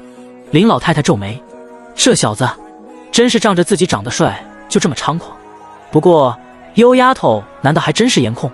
同时看到这条消息的还有历城，听说秦家退婚了。历城看着手里的报告，唇角也浅浅勾起了一抹弧度，看来这位秦家少爷有点别的想法。他修长的手指翻开的报告的下一页，缓缓吩咐：听说秦瑞之前背着沈星玩了个小明星，还怀了孕。秦家既然现在跟沈家退婚了，不如给他们送个儿媳吧。下属立刻明白了历城的意思。明白。Z 大。沈优睡醒的时候，教室里已经没人了。大学的教室都是不固定的，所以上完一节课之后大家就都走了。沈优大概睡了一个下午，教室里已经换了几拨人。看到桌面上有张试卷，沈优以为是留的作业，所以拿起笔在试卷上的题都做了一遍。奇怪，这什么科目的试卷，怎么什么类型的题目都有？虽然奇怪，但他也没想太多，把题目做完之后走出教室，去了一趟自己班导的办公室，把他的试卷写好了自己的名字压了上去，然后才背着书包离开。在他刚走出办公室，班导师也回来了，看到自己的办公桌上压着沈优的试卷，也诧异了一下，这个学生竟然还做了知识竞赛题。这是今年最新发布的全球大学生知识竞赛试卷，答案都是网上没有的，所以并不在乎学生们怎么作答。许多学生都拿回去研究题目查资料了，可这个同学竟然直接就做完了，给他拿过来了。林楠，我今天看到他了，真的是他，可怎么和2年前不一样了？2年前他又土又丑又黑，哪有现在这么漂亮？张妙妙，是啊，我都认不出来了，他该不会用2年去整容了吧？俩人刚小声说这话呢，抬眼就看到了早就在前面等他们的人。沈优就靠着前面的树，神情带着一丝倦怠和慵懒。当看到他俩的时候，嘴角才牵了牵，好久不见。林楠心里莫名的有一丝害怕。沈优，张妙妙也下意识的后退了小半步，对眼前的沈优莫名的有一丝恐惧。你做什么？沈优嘴角一咧，笑脸动人。10秒后，啊，求你放了我吧。好的。林楠抱着身体在角落里扭来扭去上，面上痛苦不堪。张妙妙也是一样，仿佛全身都在被什么啃咬一般，痛得原地打滚。而这2个人的身上的某处穴位都刺进了一枚银针。沈优坐在一旁的台阶上，不紧不慢地剥开一片口香糖，塞进了嘴里。他还没说话，张妙妙和林楠已经自己主动开始什么都交代了。以前不是我们要欺负你的，都是沈星教唆，是他说你在碰瓷他，你嫉妒他，我不是故意欺负你的沈优，对，都是沈星，都是他引导我们和其他人孤立你，求你饶了我吧，好疼啊！2个人不断求饶，脸上的表情也越来越狰狞和痛苦。沈优嚼着口香糖，就这么平静地看着他们痛苦地滚来滚去，神情漠然，直到他们俩人都快受不了了，沈优才开口：陈欢是怎么回事？张妙妙抢着第一个回答：我也不知道陈欢是怎么回事，但我知道沈星不喜欢陈欢。林楠也急着补充，我也知道，沈星经常教唆别人欺负陈欢。沈优皱眉，原因？林楠已经难受的话都说不完整了。我也不知道，我就听他说陈欢是个贱人，是狐狸精。张妙妙也哭着说，对，好像是因为沈树打篮球的时候喝了陈欢送的水，后来陈欢还拿了舞蹈比赛第1的成绩，沈星却拿了第2，他很生气。我们怀疑陈欢变成植物人就是沈星做的，对，他那么讨厌陈欢，肯定是他。林楠也咬着牙回答。沈优继续嚼了嚼口香糖，看他俩这样子，好像根本不知道推陈欢把陈欢变成植物人的凶手就是沈星。沈星是变态，只要是有女生靠近他的哥哥，他就会故意让所有人孤立他，让其他人都去欺负他。对，如果他哥哥对那个女生有兴趣的话，他就会变本加厉。他每次都故意骗我们，说介绍他哥哥给我们认识，其实我们都知道，他才不会介绍给我们。沈优把手机拿出来，抬眸继续问了句，那思安呢？闻言，2个女生的脸色瞬间变了。第90章，你在等我。提起思安，不管是张妙妙还是林楠，即便现在难受的要命，也都神色变得心虚和害怕了起来。你们可以选择现在跟我说，或者我现在报警让你们去牢里说。沈优坐在台阶上，居高临下地看着他们。一听到坐牢，2人都被吓得脸色惨白。跟我们没关系，我什么都没做，我也不知道，都是沈星，我只是帮他找了几个人，其他我就什么都不知道了。2个人本来在身体的痛苦之下就已经没有了什么抵抗的意识，所以在沈优的质问下和威胁下，已经没有力气和想法去撒谎了。沈优伸出手，一股无形的力量仿佛牵引着那2枚银针，原本刺进穴位里的银针也在瞬间飞了回了他的手里，而他们2个人也如释重负，整个人都仿佛失去了所有力气，瘫倒在地上，浑身冒着冷汗。飞针走穴是他作为一门传人必会的行针之术，自然他也会隔空取针，只不过隔空取针比起走穴对行医者本人的要求更高，不管是身体的内力还是医术的境界，都会影响施针和取针之术，而能做到隔空取针的，整个医门也数不出一只手来。前段时间的沈优其实也做不到在这种距离之外的隔空取针，不过因为最近一段时间他身体的融合更好，加上养生的效果，他身体里的能量才能支撑他使用一下。把你们知道的关于思安的事情说出来，不然的话你们只会比刚刚还要难受100倍。沈优弯着唇角看着他们2人，可这个模样对2个人来说却像是修罗煞神一样，吓得他们几乎是下意识地颤了一下。但当他们发现自己能动的时候，心里立马就生出了别的想法。张妙妙刚拔腿想跑，救命子还没喊出来，他人就倒在了地上，整条腿都失去了知觉。张妙妙和林楠脸上都是惶恐，林楠也不敢跑了，眼里都是害怕。他们眼看着的沈优一步一步靠近，她穿着一双学院制式的皮鞋和格裙，细长的少女漫画腿，看起来就像是从动漫里走出来3好学生。但现在2个人看着靠近的她都害怕极了。沈优脚踩住了张妙妙的手，啊！张妙妙痛苦地叫出了声。沈优冷冷开口，当年你们这么对我做的时候会觉得痛吗？当年沈优在学校里的时候，张妙妙和林楠作为沈星的跟班，没少欺负沈优，也是沈星从前欺负其他同学的帮凶，所以沈优对他们没有一点手软。张妙妙立刻哭着道歉，对不起对不起，林优对不起，都是沈星唆使我们。林楠也哭着不断道歉。沈优不耐的冷声问，告诉我思安是怎么回事，他跟沈星有什么过节？林楠这才擦了擦眼泪回答，思安是以前我们的中学同学，他好像喜欢沈星的大哥，还给沈锦州送了情书。一开始沈星天天在我们面前说思安就是癞蛤蟆想吃天鹅肉，十分得意，说他大哥才看不上思安那种贱女人。但后来不知道怎么回事，沈星开始天天在我们面前骂思安，骂他是个骚货，连他哥都敢勾引，然后开始到处说思安勾引他哥，让思安被同学们孤立讨厌。再后来林楠看了看张妙妙，张妙妙接着说，对，那个时候沈星可生气了，而且好像那个时候我听说沈锦州和思安之间是有什么绯闻，有人见到过他俩单独在一起。后来沈星就问我们有没有认识一些小混混，就是那种社会上的人。林楠嗫嗫如如，我就跟他说哪里有这些人，但没跟他介绍，我们平时也不会跟这些人接触啊。再后来没过多久，校园论坛里就传出了思安的一些不雅照，还有一些视频，这件事闹出没多久，思安就退学了，后来我们就不知道了。张妙妙也点点头，我也是听说思安后来自杀了，但被救了回来，后面的事情我就不知道了。沈优听完之后没说话，而张妙妙和林楠相视了一眼，都在等着沈优说话。沈优那手机录音打开，你们把之前说过的话再说一遍。2个人看着沈优的手机都有些抗拒，但在沈优威胁下，最后都还是把刚刚说的那些话又重复了一遍。那撕心裂肺的疼痛，他们不想再经历一遍了。录音结束后，沈优把手机收了起来。1个月内，把你们刚刚说的这些话公开到网上。沈优收拾好东西就准备走了，当然，你们可以想办法把你们自己摘出去，怎么去说，就看你们自己了。两人脸色浮现出一丝惶恐。沈优笑了笑，漂亮的眼睛里眯着一丝邪气。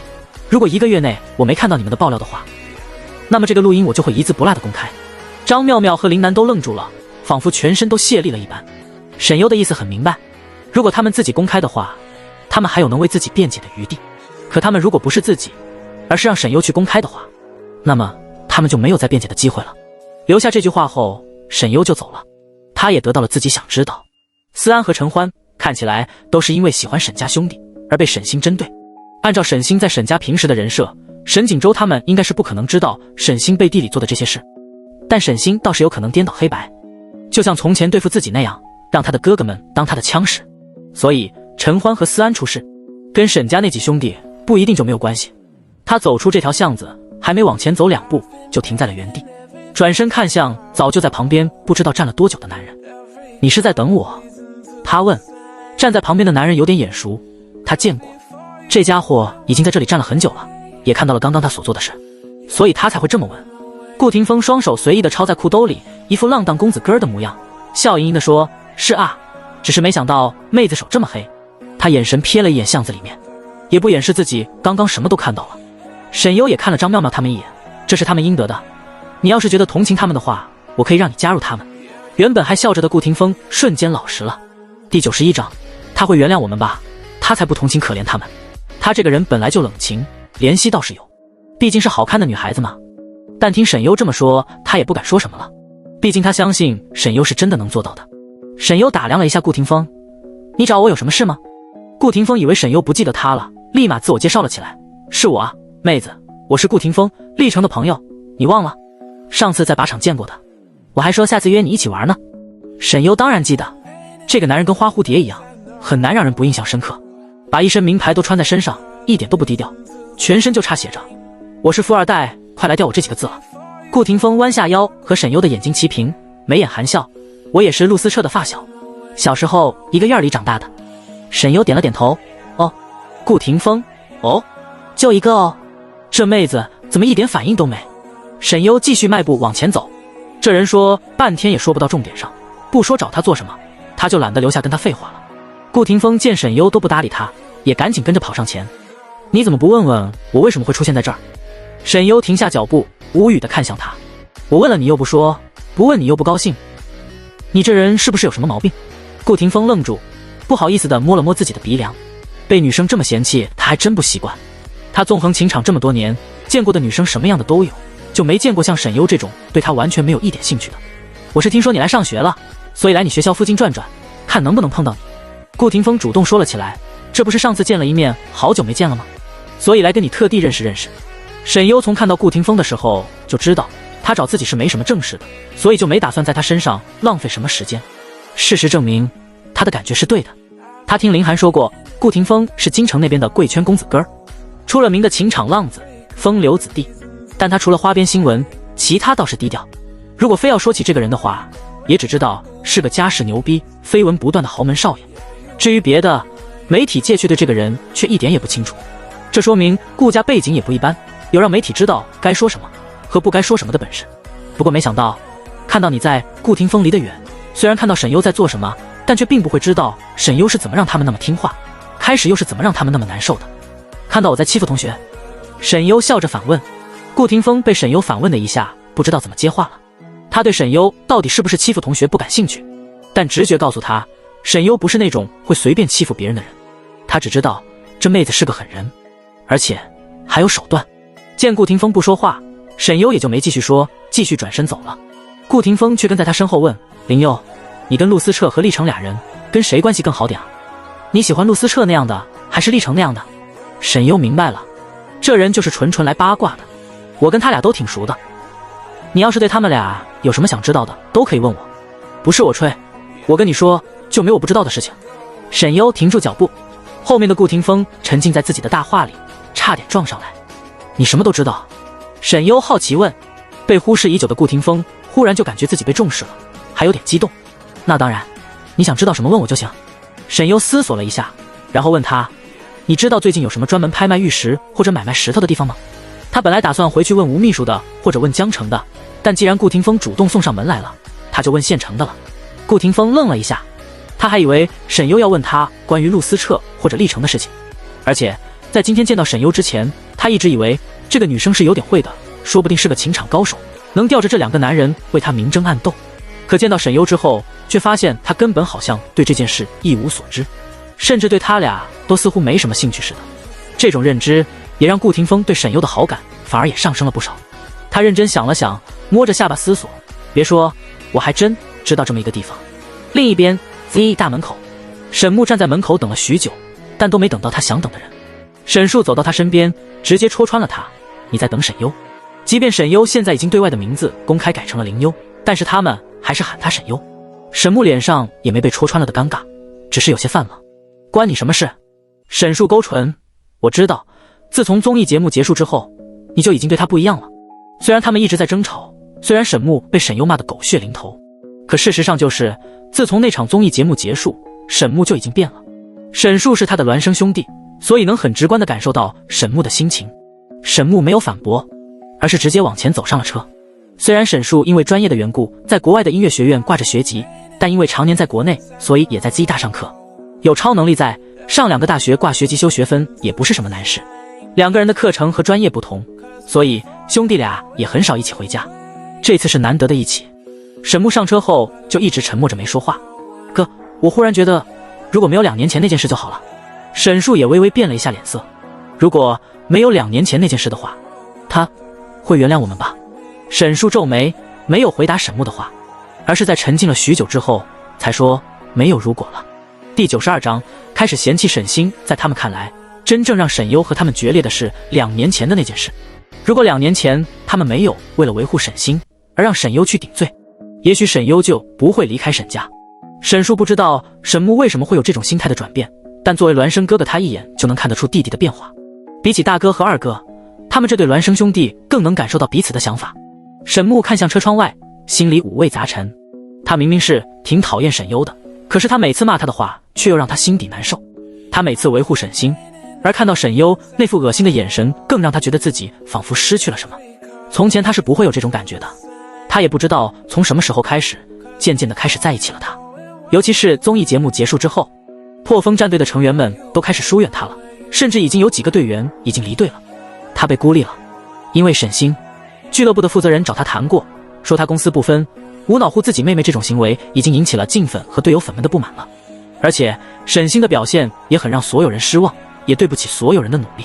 大家对于他们兄妹都十分失望，甚至是抵制。就连他曾经要好的队友也因为这件事直接离队了，说不想下次再当他们兄妹的玩具。沈木从来觉得护着自己的妹妹是一件被人称赞并且正确的事情，没想到有一天他竟然会因为这个事情而毁了自己的事业，甚至让他被所有人孤立。这让他觉得自己护着沈星这件事像个笑话。而看到沈优根本不需要什么哭哭啼啼的找哥哥们帮忙，他永远都会自己去承受一切，还能把每件事都做得那么好，他就开始越发的嫌弃沈星像个废物。如果沈星的表现像沈优那样，他根本不会遭遇这样的困境。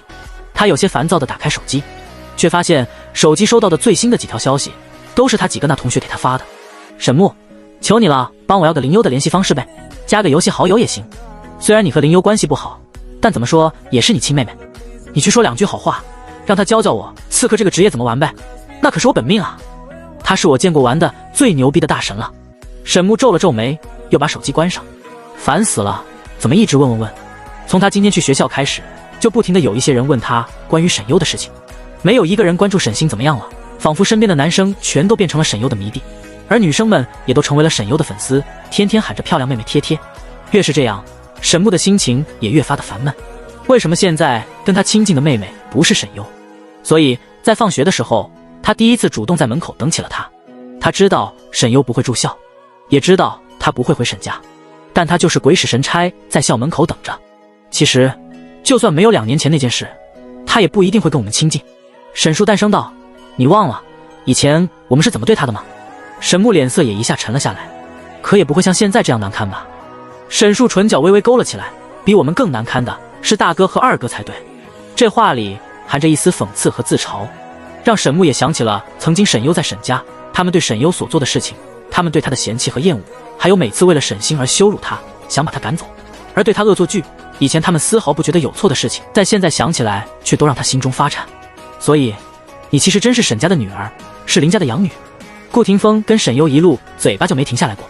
沈优第一次有了想要把人毒哑的冲动，眉头都轻轻拧了起来。那能细说一下，你是怎么成为林家养女的吗？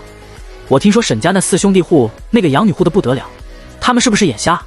我以前在京城就听说过，他们说这几个是顶级妹控，但我看来他们就是靠这个炒作火起来的，不然就凭他们那点能力，哪能火成现在这个样子？沈优挑了下眉。确实，沈锦州那4个兄弟的实力其实根本算不上顶级，在豪门圈子的贵公子里还不算能排得上号的。但这些年沈家深谙营销之道，自从吃到了兄妹团宠的流量之后，也一直在刻意往这方面去营销，而沈家4兄弟的能力也被抬到了一个不属于他们本身的高度。当然，在普通人里他们的确是优秀的，只是名不副实罢了。顾廷峰作为真正的豪门贵少，身份地位都在沈家之上，所以所看的角度和普通人也是截然不同的。京城大院里的子弟是瞧不起这种野路子。不过我听说沈家还有个本家在国外，这事儿你知道吗？沈优摇头，不知道。在原主的记忆里的却什么都不知道。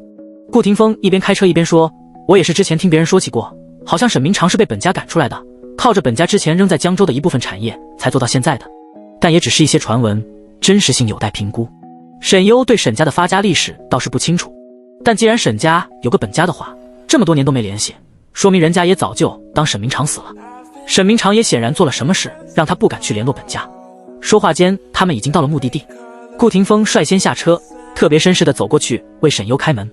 这熟门熟路的样子，一看就不知道为多少个女生开过门。沈优看向前面的市场，看起来很简陋，也没什么特别的，外面就只有三三两两的小贩在摆摊，地图上没有这个地方。沈优疑惑，他扫过 Z 市的地图，根本就没有这个点。顾廷峰笑了笑，差点习惯性的把沈优当哥们靠他肩上，在快靠上去的时候又收了回来。那当然了，这种地方如果标在地图上，那岂不是人人都找来了？每个国家几乎都会有1、2个这种地方，每隔一段时间都会有许多宝石商人和收藏家来这里进行交易和拍卖。当然也可能不只是宝石，也有一些其他的一些罕见的宝贝，但基本都是一些自然形成的天然珍宝。正好 Z 市有一个这样的地方，常年在进行货品交易和流通。不知道这里有没有你想要的东西，但我知道的也就只有这里了。沈优疑惑，你不是京城过来的吗？你怎么知道这里有？顾廷峰勾唇，小声说，我妈是做珠宝设计的，所以她跟我提过。沈优了然，家里开挂了。他跟着顾廷峰进来市场后，直接进了一个外部电梯。随着电梯下沉，沈优的眼前也呈现出了不一样的场景。里面是一条街市一样的存在，几乎全是玉石卖家和买家。你跟着我走，这里鱼龙混杂，什么人都有。顾廷峰低声说，这些都是一些小贩，真正的好东西在里面。顾廷峰几乎是护着沈优进去的，故意把沈优挡在了自己身后，还特地翻了个口罩出来给沈优戴上。戴上，这里什么人都有。你长得太漂亮了，容易惹人注目。沈优也听话，乖乖地戴上了口罩。但就算是戴上了口罩，还是掩盖不住沈优身上的美少女气场，反而因为戴了口罩，显得更多了一丝神秘感。在顾廷峰看来，沈优一看就是学生妹，长得又漂亮，在这种地方鱼龙混杂的地方最危险了。但一看沈优戴了口罩，还是觉得不安全。可进都已经进来了，也只能带着进去了。沈优在走的过程中，也看了一眼周边的一些石头商人所卖的货品，都没有找到他想要的。沈优虽然在黑市上现在已经是名人了，但黑市上关于这些玉石的交易却很少，消息也少。因为这些东西是可以不在黑市流通的，并且石头这种东西或者生活是原生态天然形成的那些珍宝，通过图片是无法感受的，所以这种交易基本都是在线下的交易市场。还没走几步，沈优他就被人注意上了。哟，怎么学生妹妹也来这里买东西啊？有个男人盯着沈优走来，目光里也带着几分打量。男人身材粗犷，面容不善，眼神淫邪。顾廷峰立刻挡了过来，冷声道，不好意思，这是我妹妹。第93章，这是什么新型暗器吗？沈优这个时候还在四处打量，虽然听到了这个男人的声音，但却没在意。可那个男人却并没因顾廷峰的话退让。是你妹妹又怎么了？你妹妹就不能介绍给我认识了？我看你妹妹裙子穿这么短来这种地方，也不是什么乖乖女嘛，不如跟咱们一起，哥哥们带你们去见识见识一些好货怎么样？男人的目光在沈优的身上就没移开过，尤其在沈优裙摆的地方停留，那眼神也不言而喻。现在顾廷峰十分后悔带沈优来这个地方，但既然带了他，也会保护好他，所以他已经做好了动手的准备。你退后点，顾廷峰沉声道。而那个男人已经朝沈优靠了过来。什么好东西？沈优像是这才反应过来，顾廷峰这么单纯吗？他是带了个傻子出来吗？这不会被人骗了还给人数钱吧？那个男人立马笑了起来，小妹妹，你跟我来就知道了。他说着就要过来搂沈优，可双腿却忽然觉得跪了下去。这变故也吓了顾廷峰一跳，周遭的人也哗然让开了一个空间给他们，纷纷看起了热闹。男人想动却怎么都动不了，双腿像是被钉在了地上。沈优一脚把他踹倒在地，他就跟个砧板上待宰的鱼一样，满脸惊恐，却无法动弹。直到沈优的脚已经踩到了他的脸上，他才痛苦的呜咽出声。顾廷峰立刻看了一眼沈优的短裙，发现是裤裙，才松了口气，还好没被这个流氓占到便宜。但沈优的彪悍却属实是惊到他了，这是怎么做到的？沈优的脚下发力，那个男人的脸立刻被碾得扭曲，满脸血痕。啊！沈优目光冰冷地看着他，说啊，好货在什么地方？周围的人也都没想到，这个看起来乖乖巧巧漂亮的美少女竟然这么狠，整张脸都被快被碾烂了的男人痛苦着支支吾吾。在那边拍卖场，沈优这才松开脚，而顾廷峰这才注意到那个男人的鼻梁骨已经被踩断了。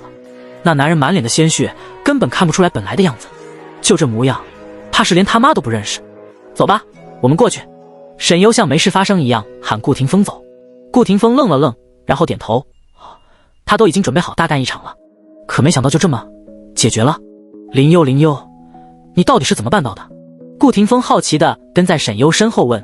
沈优扬了一下手，顾廷峰这才眼尖地注意到沈优手里的银针，他不可置信，就这个东西，这是什么新型暗器吗？可这看起来也不像是暗器啊，这不是中医针灸的银针吗？而在这个市场的上方，一道目光也将刚刚的一切都收在了眼里。他也戴着黑色口罩站在看台上，身量修长而精壮，脚下踩着一双陆军靴，目光沉冷。顾廷峰带他来这里做什么？他视线看向了下面刚刚调戏的沈优男人，眼底也掠过一抹戾气。另一边站走在 VIP 通道里穿着黑色西装的男人，目光也停留在刚刚沈优动手的地方。知道刚刚他是怎么动手的吗？他声线带着一种低频的阴冷，嗓音深沉，随意的话语间透着的都是一种上位者的懒散。不知道，属下没看到他动手。身后下属恭敬道。男人的脸几乎整个都笼在阴影里，看不清模样，只能看到他的右手拇指上带着一枚割血红斑指。他收回目光，继续迈着步子往前走。废物！他骂的2个字却让身后的下属浑身都颤了一下，就好像仅仅凭借着2个字就足有要了他们的命。第94章，怎么他也在？在那男人走进去的时候，前面所有的人都在为他让路，可见这个人身份的不一般。顾廷峰和沈优来到了前面的拍卖场，拍卖场上旁边有一块荧幕，上面介绍着今天会出场的所有的拍卖品，而这个拍卖场内所出现的人群也显然不是刚刚那些鱼龙混杂的人，这里出现大多都是富商，就算不是富商，看得出来都是家底丰厚有身份的人。你看，这里就是今天会拍卖的货品。顾廷峰跟沈优介绍了一下之后，召来一个工作人员，然后跟那个工作人员说了几句什么，工作人员立马客客气气了起来，跟顾廷峰说话都是点头哈腰。沈优扫了一遍今天的拍卖品，对每件货品屏幕上的介绍都很少，都只有寥寥几句，但对于每个物品的细节却拍得十分高清。有几样东西沈优在黑市上看到过，但通常这种进入拍卖的物品，黑市上都不会进行流通，只会有一些信息流出。他之前查过相关的资料，这个世界对原石一类物品的存在虽然不是特别了解，但也已经发现了这种东西的存在。不仅仅是官方，民间也有许多人发现了这种类似物质的能量作用。所以对于这种天然形成的珍奇宝物，在线下的这种交易市场里也会出现许多寻宝客。沈优的目光也落在了其中一张玉石的照片上，他目光微眯了起来，盯着这块玉石看了好一会儿。走吧，我们上去更好的位置，马上拍卖要开始了。顾廷峰喊了一声，沈优这才回过神，然后跟着顾廷峰走向了另外一边的看台。显然他们这个位置是很少人来的，而且是只留给贵宾的位置，所以其他地方挤挤囔囔，这里却只有零星几个客人。顾廷峰笑着低声说，咱们这个位置算是最好的了，这个场子的老板跟我们家算有点交情，所以虽然我不怎么来这种地方，但也能算是这里的贵客。沈优，这个卖场的老板？顾廷峰点头，不错，不过我也没见过，我只知道这个卖场跟我们顾家稍微有点往来，应该是生意上的，但具体的我就不清楚了，我家里的生意不是我在管。顾廷峰上面还有哥哥负责家族里的生意，而他只是个负责吃喝玩乐的少爷，所以对这些事情即便知道，也知道的不多。不过沈优知道，像顾廷峰这种子弟本身就衣食无忧了，这辈子都在人生的顶端，实在是没什么好努力的，自然会躺平，好好当个纨绔子弟。只不过这种纨绔子弟再怎么看起来不务正业，实际上都不会是什么简单的角色。这很简单，就跟皇宫里出生的皇子们天生就会宫斗一样。忽然顾廷峰就跟见了鬼一样，脸色都变了，低声骂了句我靠。沈优皱眉，怎么了？顾廷峰收回目光，心虚地说，没什么，就是看到了个熟人。他怎么也在这里？被他看到自己带沈优来这种地方，他不会打死自己吧？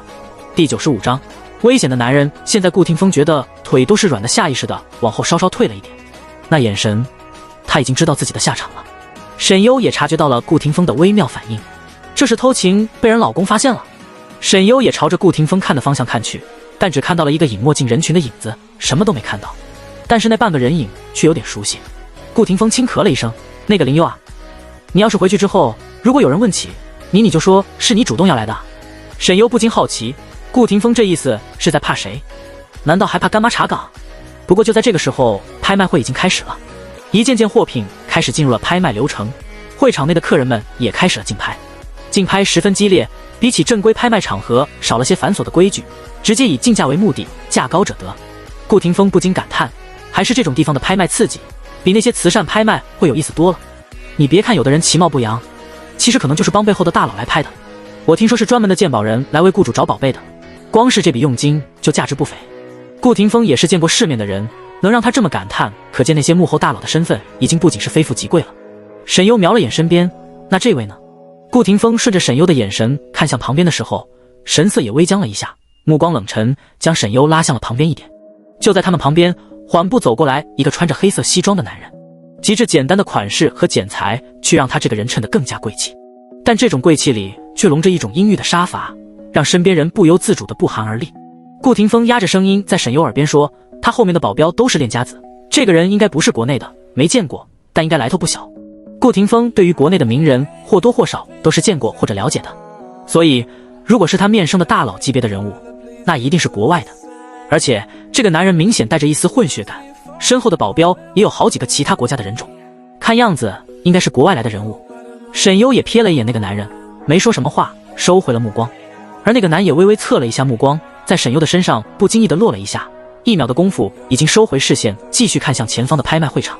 但只是这一眼，沈优就仿佛有种被利刃划过脖颈的危险感。他眉心微拢了拢，这个男人注意他做什么？而就在这个时候，他的目标物正在开始进行拍卖。沈优的步子也稍稍往前走了一步。那块石头看起来其貌不扬，外表被一层岩石块包裹着，只有里面发出一点点微绿的光。在场的人看起来都兴致缺缺，对这块石头并没有什么想法。毕竟拍卖场里的拍品也不一定全是宝贝，全都是靠买家去鉴别。而很多买家为了保险起见，都会只拍卖下一眼能够看出价值的货。虽然大多人都没意思，但也有几个零星的买手在竞价。在沈优准备出手的时候，身边的男人却先出手了。2000万。他身边的下属开口。在他出价后，前面的竞价的人几乎都偃旗息鼓了。沈优2500万。沈优的声音响起的时候，顾廷峰都吓了一跳。那男人目光淡淡的扫向了沈优。他身边下属3000万。沈优3500万。顾廷峰，林优哪来的这么多钱？4000万。沈优4500万。顾廷峰拉了一下沈优，小声提醒，我没这么多现金啊，5000万。在那个男人的默许下，对方还在加价。沈优淡淡出声，这个东西对你的并不管用。那男人的眼神这才领了起来，再顷刻就释放出了杀意。急什么？你没这个本事杀我。沈优的语气有种平静的猖狂。顾廷峰，我的老天老哎，林优这是在发什么疯？他在说什么？他都能感觉那蠢蠢欲动的对林优的杀意了。这些人可不是国内的人，要是真惹上了，那可真不知惹上的是什么玩意儿。哪怕是在国内，都不见得能安全。沈优的猖狂是因为有资本，而且适当的暴露自己的猖狂，有利于让对方不敢小看自己而忌惮。对方都对他表露出不善了，他当然是礼尚往来。第96章，下次见。而在对方的5000万开口之后，沈优也没打算再出价。顾廷峰见沈优就这么偃旗息鼓了，突然还是有点输人一头的不爽感，所以又说，我还有点钱借你。沈优意外了一下，你还挺讲义气。顾廷峰被这话夸爽了，那是当然。6000万。随着另一道男人声音响起，那道身影也缓缓走到了沈优的身边，直接把顾廷峰挤了过去。当这个人走到他身边的时候，一股熟悉的味道让沈优不需要回头就已经认出了他的身份。你这人被挤开的顾廷峰刚要开骂，可一看到来人骂人的话都塞了回去，马上闭嘴了。虽然戴着口罩，但这人就算化成灰了，顾廷峰都能认得出来。7000万，另一边继续再加价，8000万，9000万，1亿。他停顿了一下，继续补充了2个字 AB。 顿时整个卖场哗然，1个亿的 AB， 币值是卖场的流通币的5倍，也就是5个亿。5个亿买一个看起来平平无奇不知道品质的玉石，这根本是稳赔不赚的买卖好吧？拿5个亿来这么玩，这是什么顶级纨绔子弟？还是钱多了没地方烧？但也有一些人再次认真地审视起了这块石头，在估量这块石头到底为什么能拍卖上这么高顶级价格。难道说是他们错过了什么，没看出这块石头的价值？沈优也十分诧异，忍不住开口：你家里有金山？他声音低沉：沈优，是他格局小了，这种等同于油田酋长的富贵什么时候能轮到他？而另外一边黑色西装男人目光和他相视了一眼，他收回目光后只低声冷淡地说了句：罢了，君子不夺人所好。他的华语很标准，甚至听不出一点外国口音。价高者得。他声音平静开口，借口只会让人觉得可笑，意思也很明显，他并没有认同西装男人的话，也不承认他所谓的不夺人所好。这游戏就是价高者得。所谓什么君子不夺人所好，反倒是听起来像是在故意让给他似的，让他别用这种借口。想要就加钱，是在打西装男人的脸，也是在驳他那句话的面子。沈优唇角勾了勾，乐得见这种热闹。西装男人眼角泛起一丝寒光，目光森寒。阁下还真是不买面子，分人。口罩下的声音带着一种冷冽的从容。西装男人虽然周身的气息阴冷的可怕，但他没再出价，也没有其他买家再出价。这块石头最终以5个亿的拍卖价格成交，也成为本次拍卖会场里竞价最高的货品。而那个西装男人也并没有在这里逗留，在这块石头结束拍卖的时候，他就已经转身带着人离开。只是走之前，他再次看向了那个男人和沈优，目光在他们身上各自停留了片刻后，最后落在了沈优身上。他嘴唇动了动，眉眼清冷凛冽，容色平静。片刻后，他才收回了视线，继续阔步，继续离开了这里。随着他的走动，身后一群的人也都跟着在他身后乌泱泱的离开。沈优皱了皱眉，虽然那个男人刚刚没说出声音，但他却从他的唇语里读出了那句话，是一句华语，3个字：下次见。这3个字的时候是看着沈优说的，而他的眼神里在那时也隐隐地透出了一丝玩味和危险。显然比起这个跟他抢拍卖品的男人，他对于沈优更感兴趣，而这种兴趣是极其危险而致命的。沈优虽然读出了他的唇语，但脸色很是淡然，也对他的这种类似于预告性质的杀机并没有什么反应。他停手，估计是因为他没钱。沈优说。身边的男人口罩下的唇线浅浅勾了起来，我知道。沈优也笑了一下，那你还当这个大冤种？谁说我是大冤种？他眉头微皱。顾廷峰听到他们俩人的对话，一脸懵逼。等等，他是错过了什么吗？他应该什么都没错过，怎么突然他们俩说话自己就听不懂了呢？还有，沈优难道认出他是谁了吗？什么时候的事？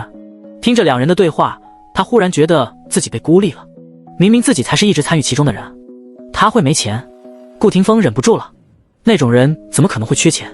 会是连几个亿都拿不出的人吗？沈优只是看了眼身边的男人，挑眉，这就要问他了。顾廷峰，搁这儿跟他打什么哑谜呢？怎么他就什么都不知道？问你。而他只是冷冷睨了一眼顾廷峰，顾廷峰立马就老实闭嘴了。我国禁忌在搞反诈，境内的任一家银行对于提取境外银行的提取额度都有限额，就算几家国际银行在额度上也一样遭到了削砍。简而言之，他有钱，但是他在我国境内无法提取支出，手续繁琐。当然可以从境外走，但显然他不想这么麻烦。他说完之后，顾廷峰才明白了点，那个人根本不是没钱，只是手里的现金流没有办法能拿出这么快。你也知道。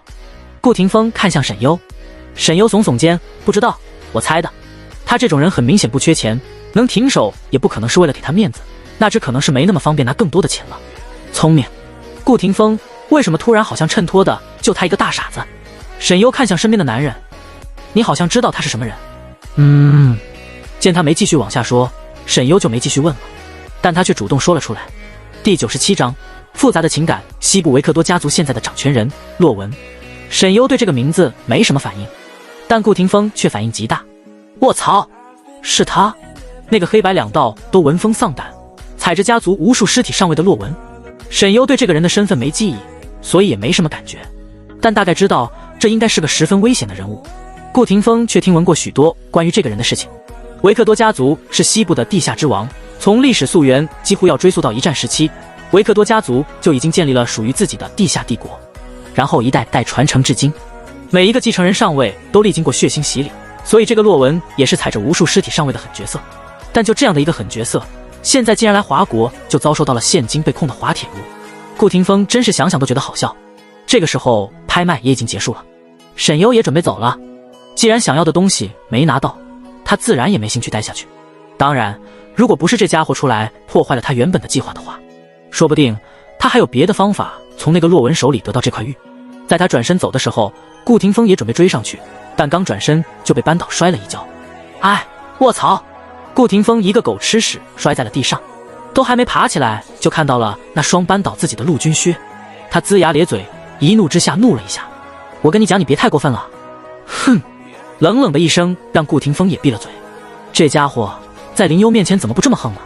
他也不是真怕这家伙，他们从小就这样，早就已经习惯了这种相处方式，所以顾廷峰就算挨揍了也没什么气息。拍卖场外，一辆黑色的劳斯莱斯后方停着无流量黑色轿车，像是王臣护卫一样跟在这辆黑色劳斯莱斯后方。那块玉石不要了吗？身边的人询问。洛文目光优良地看向拍市场的方向，低沉的嗓音缓缓响起：动资金有点麻烦。这个国家是全球各种管控上最为严格的国度，就连资金的流动都受到限制，哪怕它在全球每个银行都有雄厚的账户，也是唯一一个入境禁枪的国度。他们在这个地方并不如鱼得水，所以不想找麻烦。更麻烦的是，那个男人，他沉声道：那个跟您竞拍的男人。下属小声问。洛文合上双眸，冰冷出声：军方的人。他跟各国军方几乎都打过交道，这个国家的军人有一种其他国家都没有的特质，这种特质能让他第一眼就感觉得出来，哪怕他看起来根本不像。只不过他也并不能100%的确定，可哪怕只有60%的可能性，他也不想在这里惹上麻烦。因为如果对方真的是军方的人，那么对方出现在这里的原因很有可能是因为盯上他了。至于那块玉，他还能想其他办法。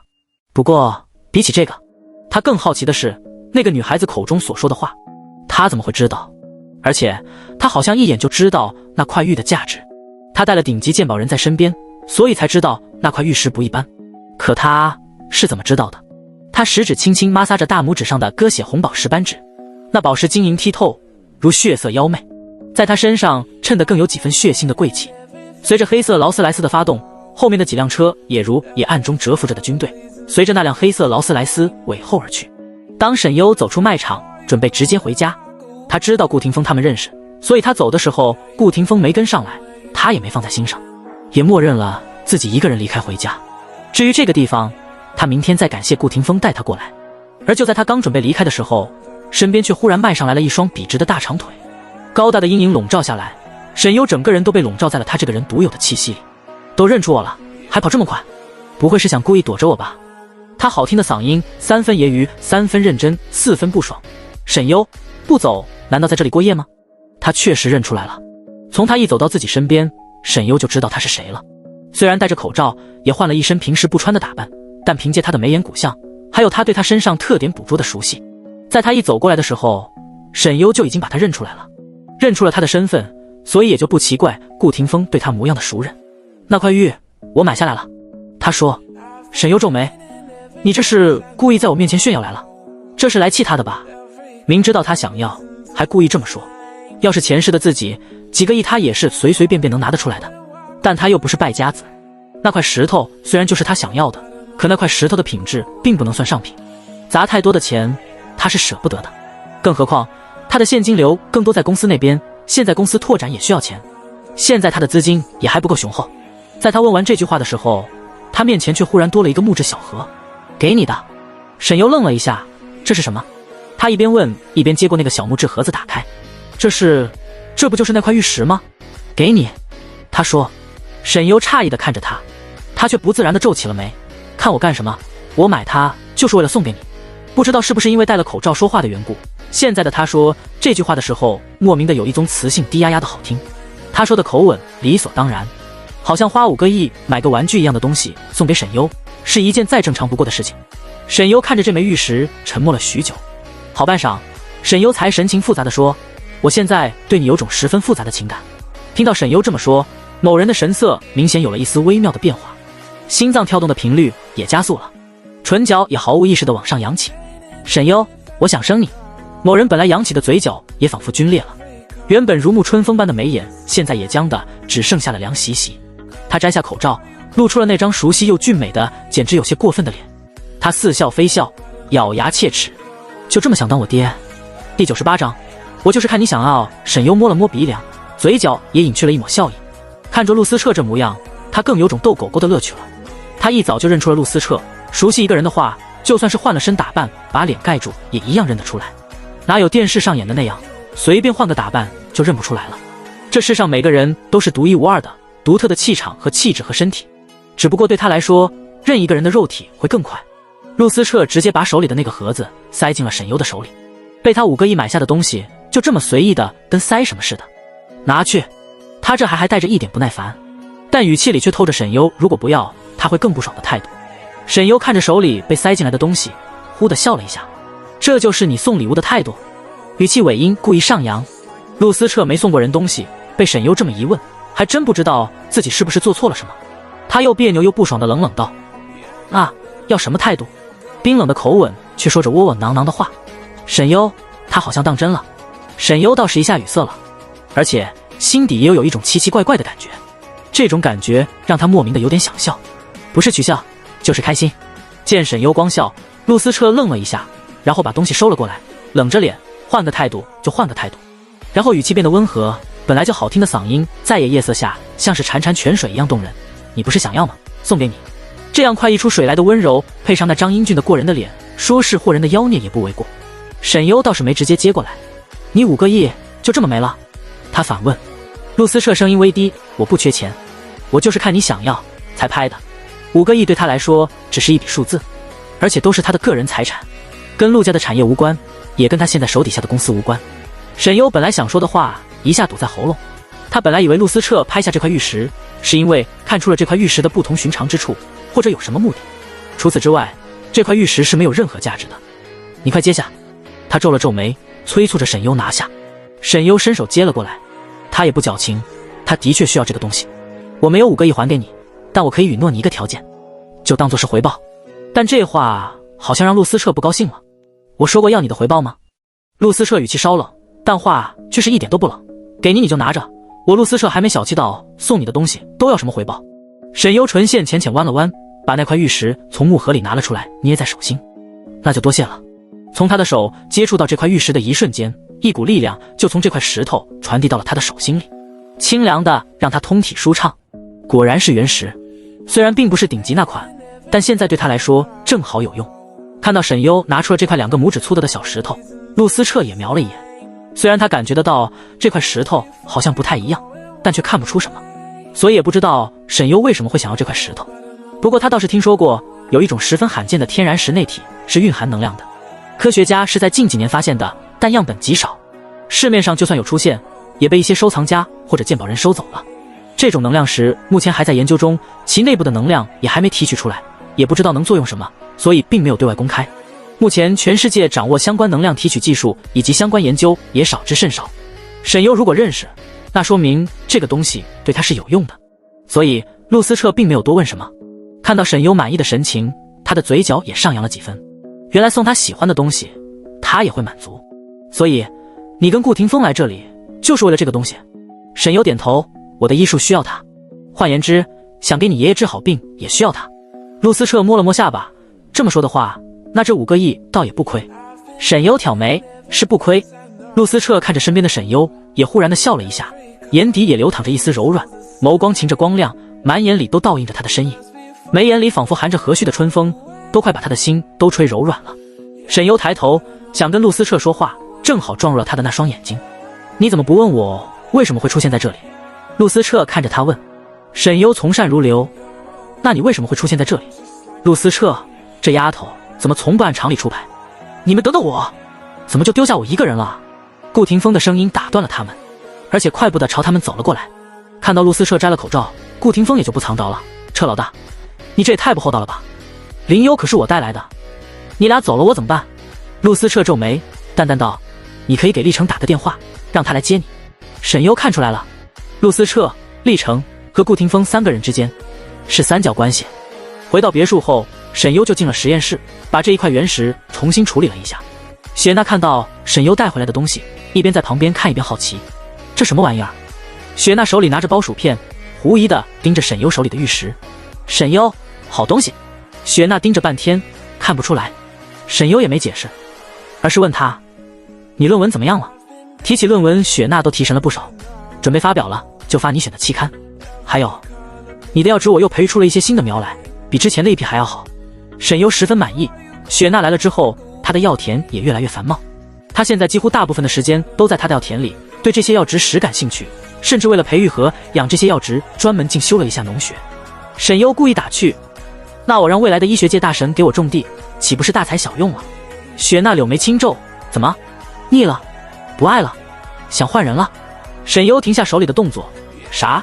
雪娜轻哼了一声：“只能我给你种地，你要是敢换别人，我就下毒毒死你。”说完，雪娜就傲傲娇娇走了。沈优疑惑，以前也没听说雪娜这么喜欢种地啊。而至于今天晚上关于陆思彻为什么会来那个地方问题，最后陆思彻也没机会告诉他，被顾廷峰撞断了。但沈优猜得到，平时的陆思彻去什么地方都很高调，那排场比起洛文有过之而无不及，就跟到处开屏的孔雀似的。但今天的陆思彻却换了一副样子，而出现在那种地方，要么是为东西，要么是为人。东西看起来没什么值得他亲自去一趟的，而且也不需要隐藏身份去，所以只有可能是为人去的。值得他去的人，那就只有一个，洛文。毕竟那种人在境内，应该对许多人来所说都是一种威胁吧。Z 是陆家，陆老爷子端起茶杯吹了吹：“我只是提一句，没想到你会亲自去一趟。陆思彻这个人太危险了，我担心他会在 Z 市捅出什么篓子。”陆老爷子点头，从他入境开始，军方就已经注意上他了，但没想到他会直接来 Z 市，看样子 Z 市应该有他要的东西。陆思彻也端起了面前的一杯茶：“没要到。”陆老爷子抬头：“啊，被我截胡了。东西呢？送人了。翌日，你是说破风战队离队的成员最近都已经被你收了？”沈优听到江城的汇报的时候，还稍稍有点诧异，因为他本来只让江城收下南朝电竞俱乐部，没想到破风战队的队员也收过来了。江城的声音都带着笑意：“我找人问过了，听说他们是不满沈木和他妹妹，所以才离队的。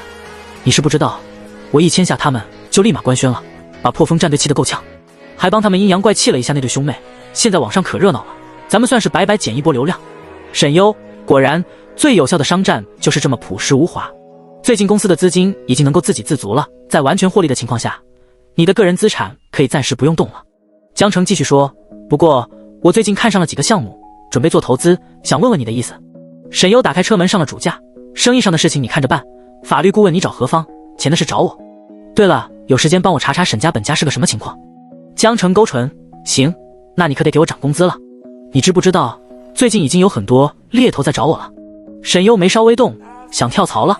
江城刚准备回话，就被沈优接下来冷冷的3个字住了嘴：“沈优，腿打断。”挂断电话，江城看着手机，嘴角掀了掀。涨工资的事就这么跳过了。第99章 Z 是到底有谁在？江城笑了一下，把手机放下，继续看起了商业版图。江城喜欢赚钱，但不是个喜欢钱的人，因为对他这种拥有能力的人来说，钱只是一个衡量他价值的工具，他可以轻而易举地获得金钱，所以他更在意的是自己在为谁赚钱，以及自己的价值。他是自愿跟在沈优身边的，出狱后也是沈优收留的他，把自己的底都交给了他。他当然不可能会轻易跳槽，但这几个月里已经有无数波人来找江城了，来自世界各地各大跨国集团的猎头开出丰厚的条件来，但都被江城拒之门外。同样在被挖的还有何方，许多企业和跨国集团也都顺便过来聘请何方当自己的法律顾问，以及想请何方为他们的私人律师。毕竟拥有一个无敌的律师，对这些有钱人来说等同于战士有了枪，所向披靡。所以何方收到的邀请不比江城少，曾经都是名噪一时的人物，就算坐过牢出来，也依然有不少大人物在等着抛出橄榄枝。但所有人都没想到，何方竟然只在一家娱乐公司里当法律顾问，而曾经被各大集团招揽的江城，也只在 Z 市经营着一家娱乐传媒公司。所以？C 市到底有谁在？沈优今天还是跟昨天一样去上学，路上助理小鹿还打电话问候了一下他。因为最近沈优想起来上学了，所以小鹿也跟着带薪休假了。主要还是沈优上一次综艺就几乎等于爆一次，公司的经纪人说曝光量不能太大，消耗神秘感，加上正好沈优也有点事，所以才暂时休息了。优姐姐，您看今那个沈星发的微博了吗？太绿茶了，竟然还有好多粉丝和网友开始同情他了，他们是不是都眼瞎了？还有赵家那3个人到处在说你的坏话，虽然大部分人都是有3观的，但也有一些人光听别人说的坏话，根本不分是非的。小鹿说的义愤填膺，气都气死了。沈优一边开车一边说，是吗？听着沈优的声音好像不是很在意，小鹿的声音也都有点蔫蔫的了。他们这种人怎么没被抓起来？对了，优姐，你什么时候回来啊？小鹿询问。沈优把车停在校外，等我忙完就回来。小鹿，已经有几家影视公司和编剧在联系了，等您休息完呢。您上一部戏《都市传说》快要上映了，大家都很看好，都想签您下一部戏呢。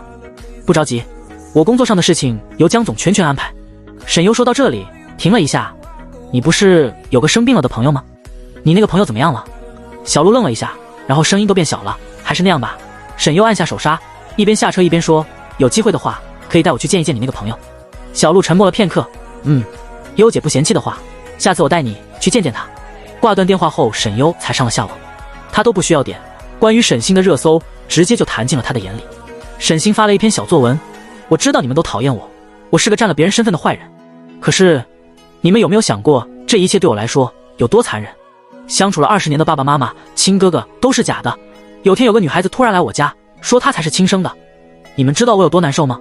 就算爸爸妈妈和哥哥都说了会把我当亲女儿一样对待，我还是害怕。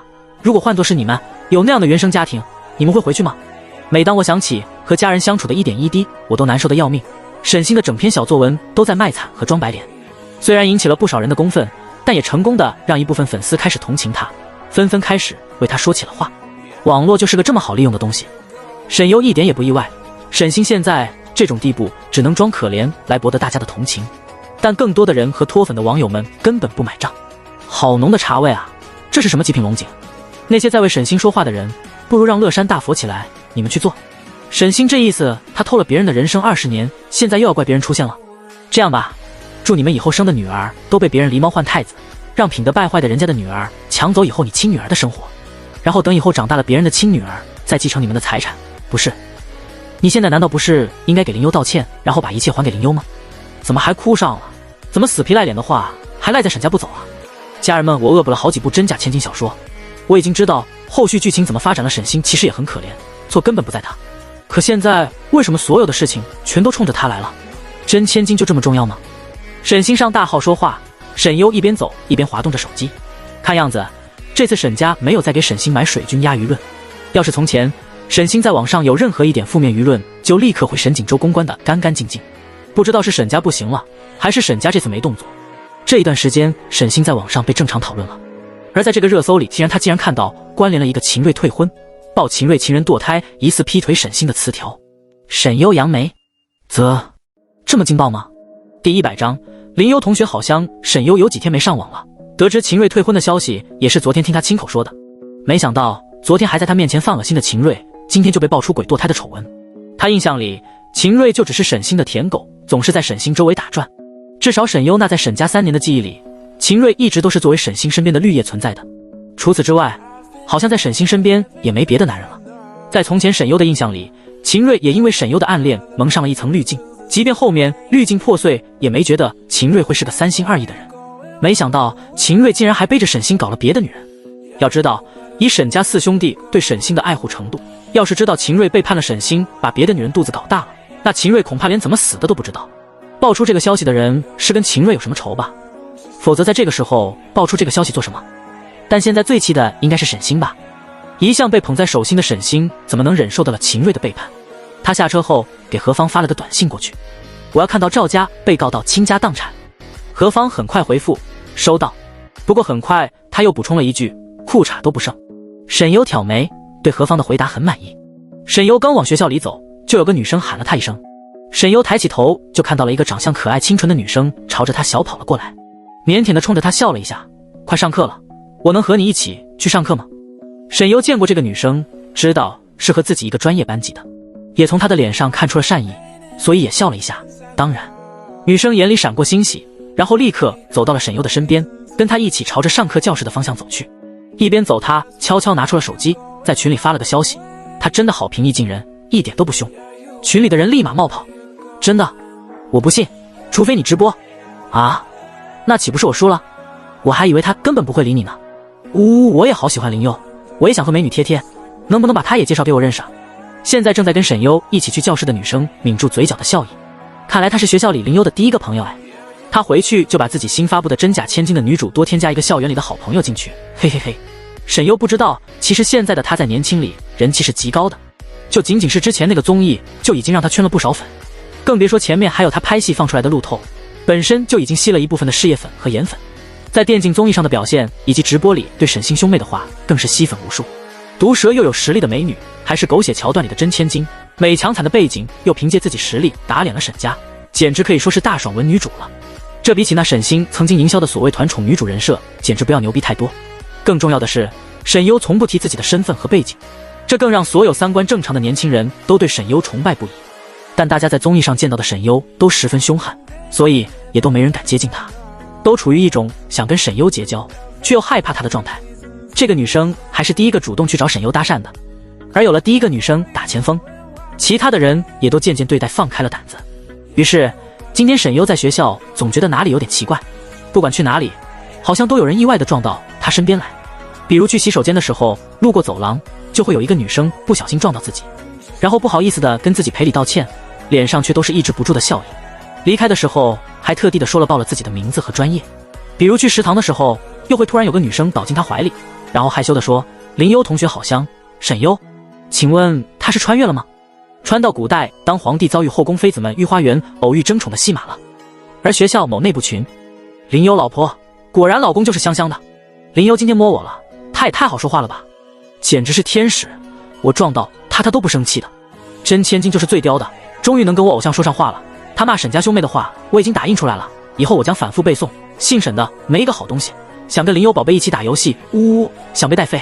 当然沈优对这一切一无所知，只觉得现在的年轻人真是娇弱，缺乏锻炼，走两步都能倒他怀里去。而这个时候秦家那边也因为秦瑞爆出丑闻，人一团糟。秦夫人指着秦瑞怒骂：“你以前不是总追着那沈星背后跑吗？怎么还把别的女人肚子搞大了？你嫌现在我们家还不够乱是不是？”本来这种富二代的花边新闻其实并不会怎么引起大众的关注，也不会掀起什么波澜。圈子里大多数富二代玩咖们身上都有这些花边新闻，但谁让现在沈星是名人，只要是跟他沾了关系的都会被人拿出来讨论。本来秦家退婚就被不少沈星的粉丝们攻击了，现在又闹出这种丑闻，那不管退婚这件事秦家站不站得住脚，这件事都会让秦家颜面扫地。秦瑞咬牙：“妈，我也不知道，这件事当初我明都处理好了的，谁让沈星那个时候做得很，就是不让我碰，所以我才会。他不明白这件事他早就处理好了，怎么突然就被翻出来了？那个女人她就是玩玩而已，本来就是你情我愿，最后也算好聚好散，怎么会突然在这个时候爆出来？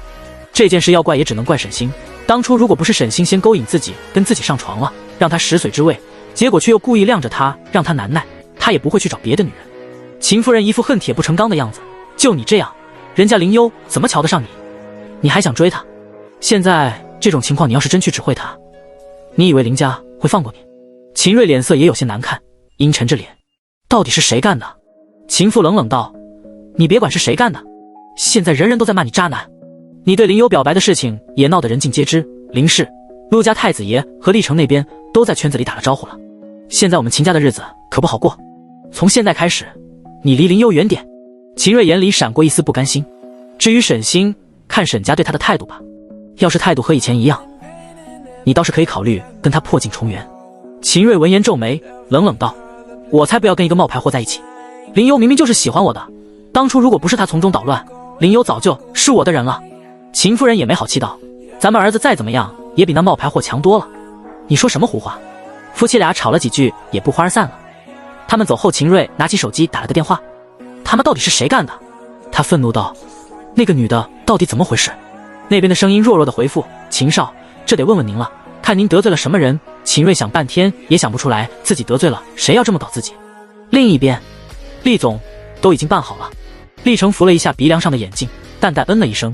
不过林氏和陆少那边好像也都对秦家有点动作。厉成唇角浅浅牵了牵，我知道了。听起来他好像一点都不意外。去准备点礼物，过几天去见一见林姨，顺便看望一下林老太太。是。厉成抬眸平静地看着前方，他知道有的事不能坐以待毙。陆思彻那种人，一旦给了他一丁点机会，就会像狼狗一样撕咬出血肉，他不会给他这样的机会。某俱乐部门外，姐姐，林寒远远地看到沈优的车开过来，就在门口喊。沈优把车停好后，才朝着林寒走了去，而林仲也早就在旁边等着了。看到沈优过去，他们也都赶紧迎了过来。林优妹妹。林仲看到沈优脸上也控制不住的滚烫，林寒过来就挽起了沈优的手臂。你来就好了，我就说你要来嘛，不然多没劲。姐姐，你要不要换身礼服？正好今天的品牌商也有礼服的展出，你看上哪件咱们直接买下来就是。今天是某珠宝品牌举办的晚会，邀请了不少明星和豪门的名媛千金们。沈优自然在受邀之列，原本他是不打算来的，但干妈因为要出差，而林氏这边需要有人过来露个脸，所以沈优才会出现在这里。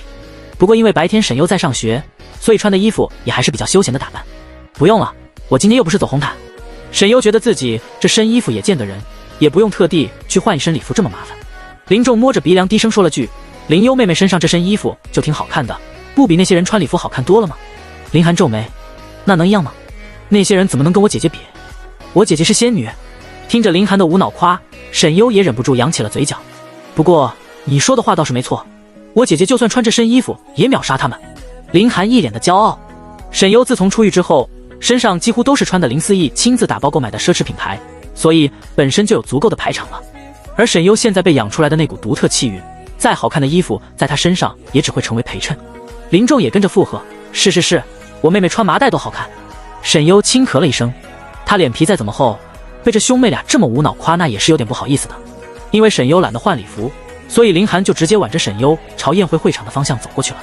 林仲就跟个保镖似的跟在他们俩身后，不过在林仲后面跟着的是他们真正的保镖。姐姐，你知不知道那个沈星和秦瑞在网上掐架呢？林寒兴奋的低声八卦了起来。沈优也诧异，是吗？林寒继续说，对啊，我跟你说，那个秦瑞不是爆出之前出轨，还把人家肚子搞大了吗？沈星又拿这件事做了点文章，又卖惨，然后他的粉丝们就去攻击秦瑞，那秦瑞哪里受得了，直接就当着沈星的粉丝面骂沈星是烧货，说当初都是沈星勾引他巴拉巴拉的，还故意拿他的哥哥们来威胁他，说他又当又立，明明主动给他睡了，后面还死不承认。沈优听着他俩狗咬狗，脸上也不禁讽刺的笑了笑。然后呢，虽然猜得到秦瑞和沈星会反目成仇，但没想到秦瑞撕破脸之后竟然这么狠。不过也是，有的事情对男人来说根本不重要，可是对女生来说舆论却足以致命。对秦瑞这种纨绔子弟来说，睡了谁，睡哪个女人对他来说根本就不是什么要紧的事情，尤其是这些暴露出来的事情跟沈星平时的人设完全是两个模样。林寒，然后啊，秦瑞还说当初他是喜欢你的，都怪沈星从中作梗，说你坏话，然后骗他去掉你。啧，姐姐你是没见到，当时他俩互撕那嘴脸，不过也爆出了好多料，至少大家都知道当年你是被冤枉的了。原本开始同情他的粉丝们因为这件事又脱粉了，笑死我了，哈哈哈哈哈。林寒脸上的笑忍不住，根本忍不住，脸都快笑烂了。话还是林仲提醒了一下他注意形象，他才抿着嘴。沈优也没想到自己错过了这么精彩的场面，他就上了一天学，怎么就又闹出这么多事？说着他们身边的人也越来越多，他们也越来越接近那场，而周围投注在他们身上的目光也越多。那场星光璀璨，到处都是顶流明星，衣着华丽，谈笑风生。但沈优的出现无疑在最快的时间里夺走了摄影师们的镜头。林寒小鸟依人的跟在沈优身边，豪门姐妹还是这种黏黏糊糊的状态，确实是少见，大家都忍不住眼露出欣赏和艳羡。对了姐姐，我听说今天的晚会沈家也被邀请了，你说沈星会不会来啊？林寒小声嘀咕，他都这样了，沈家应该不会让他出门了吧？会来，沈优回答。林寒啊，沈优目光抬了一下，勾唇，诺，这不是来了吗？第101章，真正的千金。听到沈优的话，林寒和林仲都看向了另一边，果然看到了沈家一家人过来的画面。沈明长夫妻相携而来，笑着跟其他人打着招呼。沈锦州四兄弟也一起出席了，沈星也跟在他们身边，穿着漂亮的公主裙，故意走在了他们的中间，像是集万千宠爱于一身的掌上明珠。但沈家的几个兄弟这一次明显和往常有所不同，根本没怎么搭理沈星，所以沈星走几步没跟上的时候，他们也没等他，沈星只能提着裙子刻意大步跟着走上去。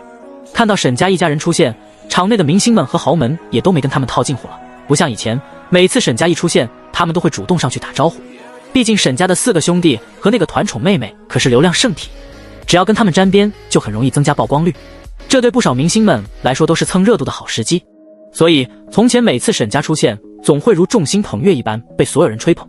但现在有沈优在，他们当然不会冒着得罪林氏和沈优的风险去跟沈家亲近。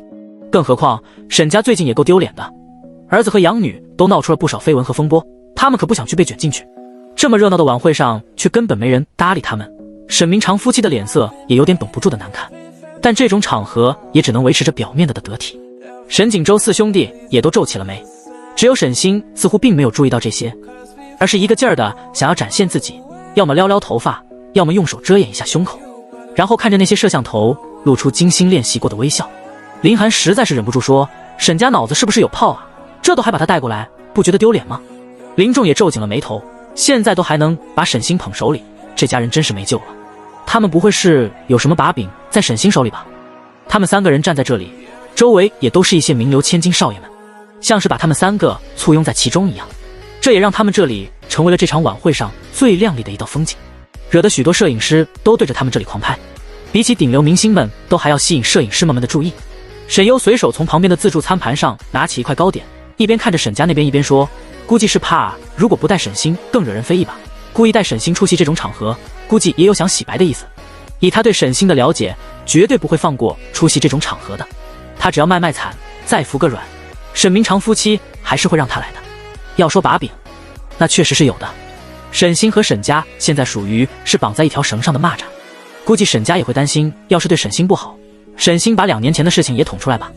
看样子他们一家子现在也是貌合神离。沈锦州那4人好像根本都不想搭理沈星，即便沈星一直主动搭话，想要营造出一种兄妹情深的氛围，都被4个兄弟婉拒了。其实沈优一直觉得这4兄弟跟沈星没什么区别，都是营销咖。这4个人，一个总裁，一个律师，一个音乐才子，一个电竞明星，都有自己的身份和事业，但偏偏又总喜欢在各种场合跟沈星一起出现。这不是爱慕虚荣捆绑营销是什么？包括整个沈家都是一种货色，不然怎么说不是一家人不进一家门呢？这次的珠宝慈善晚会的主办方是国际顶奢品牌，按照惯例，每年1次在国内所举办的晚宴，出席的明星们大多都是品牌代言人，也有一些当红的顶流。这些明星们是一个圈子，而所邀请的豪门的太太、名媛千金以及这些有钱人是一个圈子，毕竟这些豪门有钱人才是真正的消费主力，也是真正有实力的消费者，是他们的客户。所以即便这里明星不少，可这些珠光宝气的名媛千金们显然比这些明星们更有地位。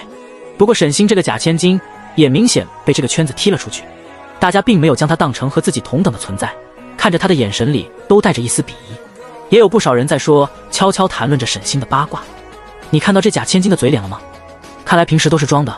就是我早觉得她做派一股绿茶了，上次还发通稿拉踩了，被沈家针对了好一段时间，连戏都被他们搞掉了。她跟秦瑞的瓜是真的还是假的？以前我看沈家这4个兄弟都跟小说男主似的，现在看他们怎么一个个跟瓜批似的。现在因为沈星的原因，大家看沈家都觉得有些 low 啊。以前崇拜喜欢沈家4位公子的女生，现在也都失去了兴趣。毕竟他们想找什么样的老公找不到，对于这种妹控，而且还是这种恬不知耻的养妹，哪怕谈起恋爱都觉得晦气。别说沈星的亲生父母那副样子，他们又不是没见过。想到赵耀祖和赵坤一家人说让沈星给赵耀祖介绍女朋友，什么豪门白富美，他们都恶心死了。呸，真不要脸。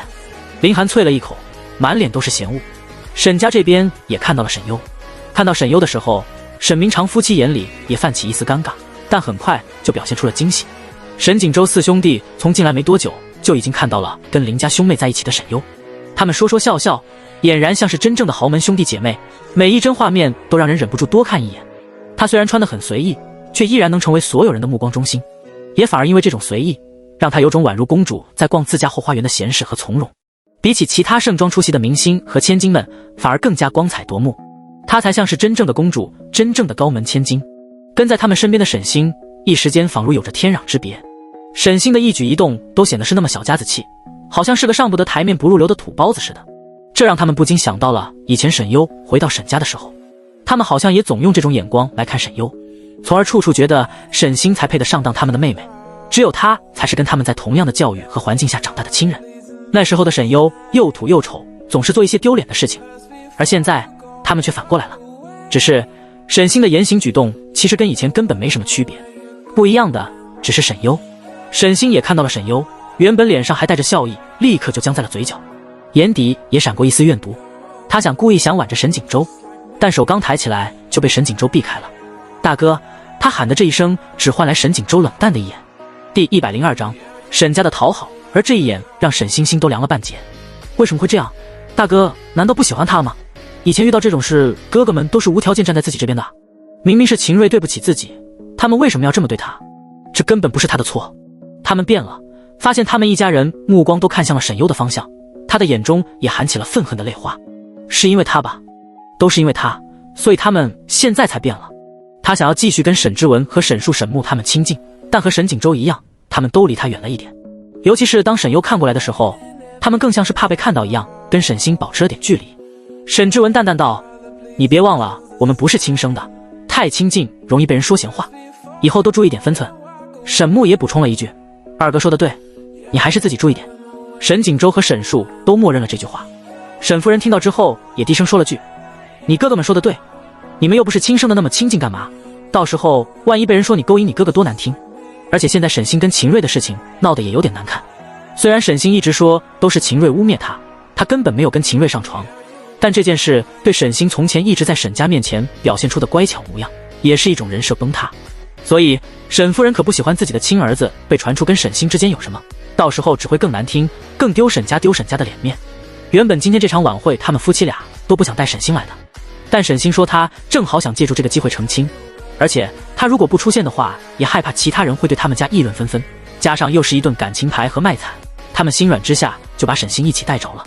听到沈夫人的话，沈星攥紧了自己的裙摆，眼底隐下自己的不甘心和愤怒，委屈的低声说：“知道了妈妈，我会注意的。”这声音都快要哭出来了似的。啧，又在装了，死绿茶。林寒撇嘴，一张脸都能当个表情包了，他到底给沈家灌了什么迷魂汤啊？真搞不懂。自从知道沈优是沈家的真千金，林寒就尤其讨厌沈星，嘴巴就没饶人过，跟自己的小姐妹里更是见面就要骂一遍沈星，导致他的姐妹团现在看到沈星都条件反射的冒出3个字：死绿茶。哎，姐姐你说哦，沈星跟这4个哥哥又不是亲生的，他们会不会搞到一起去啊？沈优忍不住侧目看向了身边看起来天真可爱的林寒。林仲还以为林寒说的话有那么点黄暴，让沈优不高兴了，毕竟那沈家那4个也算是他的亲生哥哥，所以他准备教训一下林寒。谁知沈优却一脸认真地说：“你这倒是新思路，说不准他还真打算转变策略，把沈家4兄弟都给睡了。”林仲，沈星这个人十分喜欢男人围着他转，而且还有严重的胸控和占有欲。从以前他在沈家那3年时间来看，沈星特别喜欢跟他们4个人有亲密接触，不排除亲亲摸摸抱抱之类的。之前4兄弟对他丝毫没有一点避亲，任由沈星跟他们亲近。现在既然都不是亲生的了，沈星为了留在沈家，没准儿还真会搞出这种事。要真是这样，那他可就想去沈家装个摄像头了。林仲万万没想到沈优能这么语出惊人，准备好说的话都堵在了喉咙。林寒却激动的点点头：“是吧是吧，姐姐。”林仲忽然开口：“他们过来了。”林仲说的时候，沈家那一家人已经朝着沈优走了过来。这一幕也让周围许多人，不管是明星们还是豪门，都下意识地看了过来。有几个明星们连场照都拍得飞快，就是为了赶来吃口瓜。沈星其中看到了几个熟悉的面孔，都是以前跟他一起玩的小姐妹，他马上熟络地上去跟他们打招呼，但他们却立马互相聊起了天，当作没看到。沈星脸上僵着笑意：“你们这是做什么？故意孤立我？”俩人阴阳怪气的当作没看到他。我们可不想被介绍给你那个弟弟，就是跟你玩不是自降身份吗？沈星的脸上的笑意也稳不住了，紧咬着下唇，恨恨地看着他们。可别用这种眼神看我们，你看你养父母都去找亲闺女去了。某千金故意说道：“到底还是亲生的，就是不一样吼，一眼就能看出区别。”俩人本来跟沈星以前关系也只能算是塑料姐妹花，还因为想认识他的哥哥，被沈星当了几次大冤种，被他玩了几次，没落井下石，都算他们教养好了。听到他们的话，沈星立马看向沈明长夫妻和沈锦州他们，果然他们已经朝着沈优的方向走了过去。他脸色瞬间变得难看，紧攥着自己的裙摆，快步也跟了过去。沈优，好久没见到你了。沈夫人笑着的口吻里带着一丝讨好，眼里也带着一丝对自己亲女儿的满意。沈明长目光里也带着慈爱，爸爸妈妈和你的哥哥们都很想你。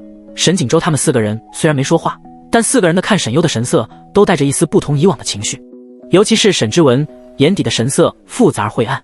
双胞胎兄弟的情绪会稍微外露一些，所以一眼就能看出他们对沈优的态度现在既带着尴尬，也有着一丝想要接近的忐忑。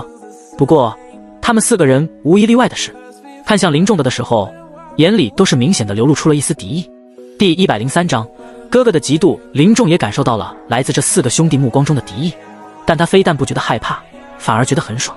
作为一个男人，一个哥哥，被嫉妒的感觉怎么不爽？简直爽爆了好吗？怎么他以前当了林寒20多年的哥哥都没这种感觉？果然还是分妹妹。林仲挑衅地扫了他们一眼，然后故意对沈优说：“妹妹，他们谁啊？怎么好像跟你很熟的样子？”林寒这副茶里茶气的样子，还是他哥哥吗？但林寒也十分默契地打起了配合。是啊，姐姐，他们说什么啊？你跟他们又不熟，怎么装的好像很熟一样？沈锦州目光冷沉，跟他最没关系的人是你们才对吧？冰冷的声音让周遭的空气都冷了几分。这话也让林家兄妹脸色也有些难看，偏偏沈锦州这话还让他们不好反驳，因为沈家的确是跟沈优有着血缘关系。林仲冷哼了一声：“那要让你失望了，她可是我妹妹。”他尤其强调了一下这个我字，我们是兄妹关系。你们呢？如果我记得不错的话，我妹妹可从没承认过你们吧？扎心吗？林仲也会，而且他早就看不爽沈锦州很久了。当初沈优去试戏的时候，沈锦州为了沈星是怎么对沈优的，他可是记得一清二楚。还有沈之文当初在靶场对沈优的态度，简直偏心的不要太明显。更不用说沈木，综艺节目上更是为了沈星屡次和沈优起冲突，甚至还放了不少狠话。这几个人就他妈没一个正常人，偏心都偏到外太空去了，根本就没资格当沈优的哥哥，也根本不配。林仲的反击，沈家4兄弟每个人都变了脸色，脸色阴鸷森冷。沈优眉稍微挑了一下，也没打扰林仲和林寒的反击。他知道他俩挺不爽这家人的，不对几句估计他们心里也不爽，所以他才没吭声。沈明长夫妻容色也都领了起来。沈夫人不满道：“林少爷，再怎么样沈优也是我们家亲生的，是我们沈家的孩子，是锦州他们的亲妹妹，你这样说有些过分了吧？”沈夫人到底是当了多年的豪门太太，在这种场合里也知道该怎么说话，而她也明显的在故意拉近自己沈家和沈优的关系。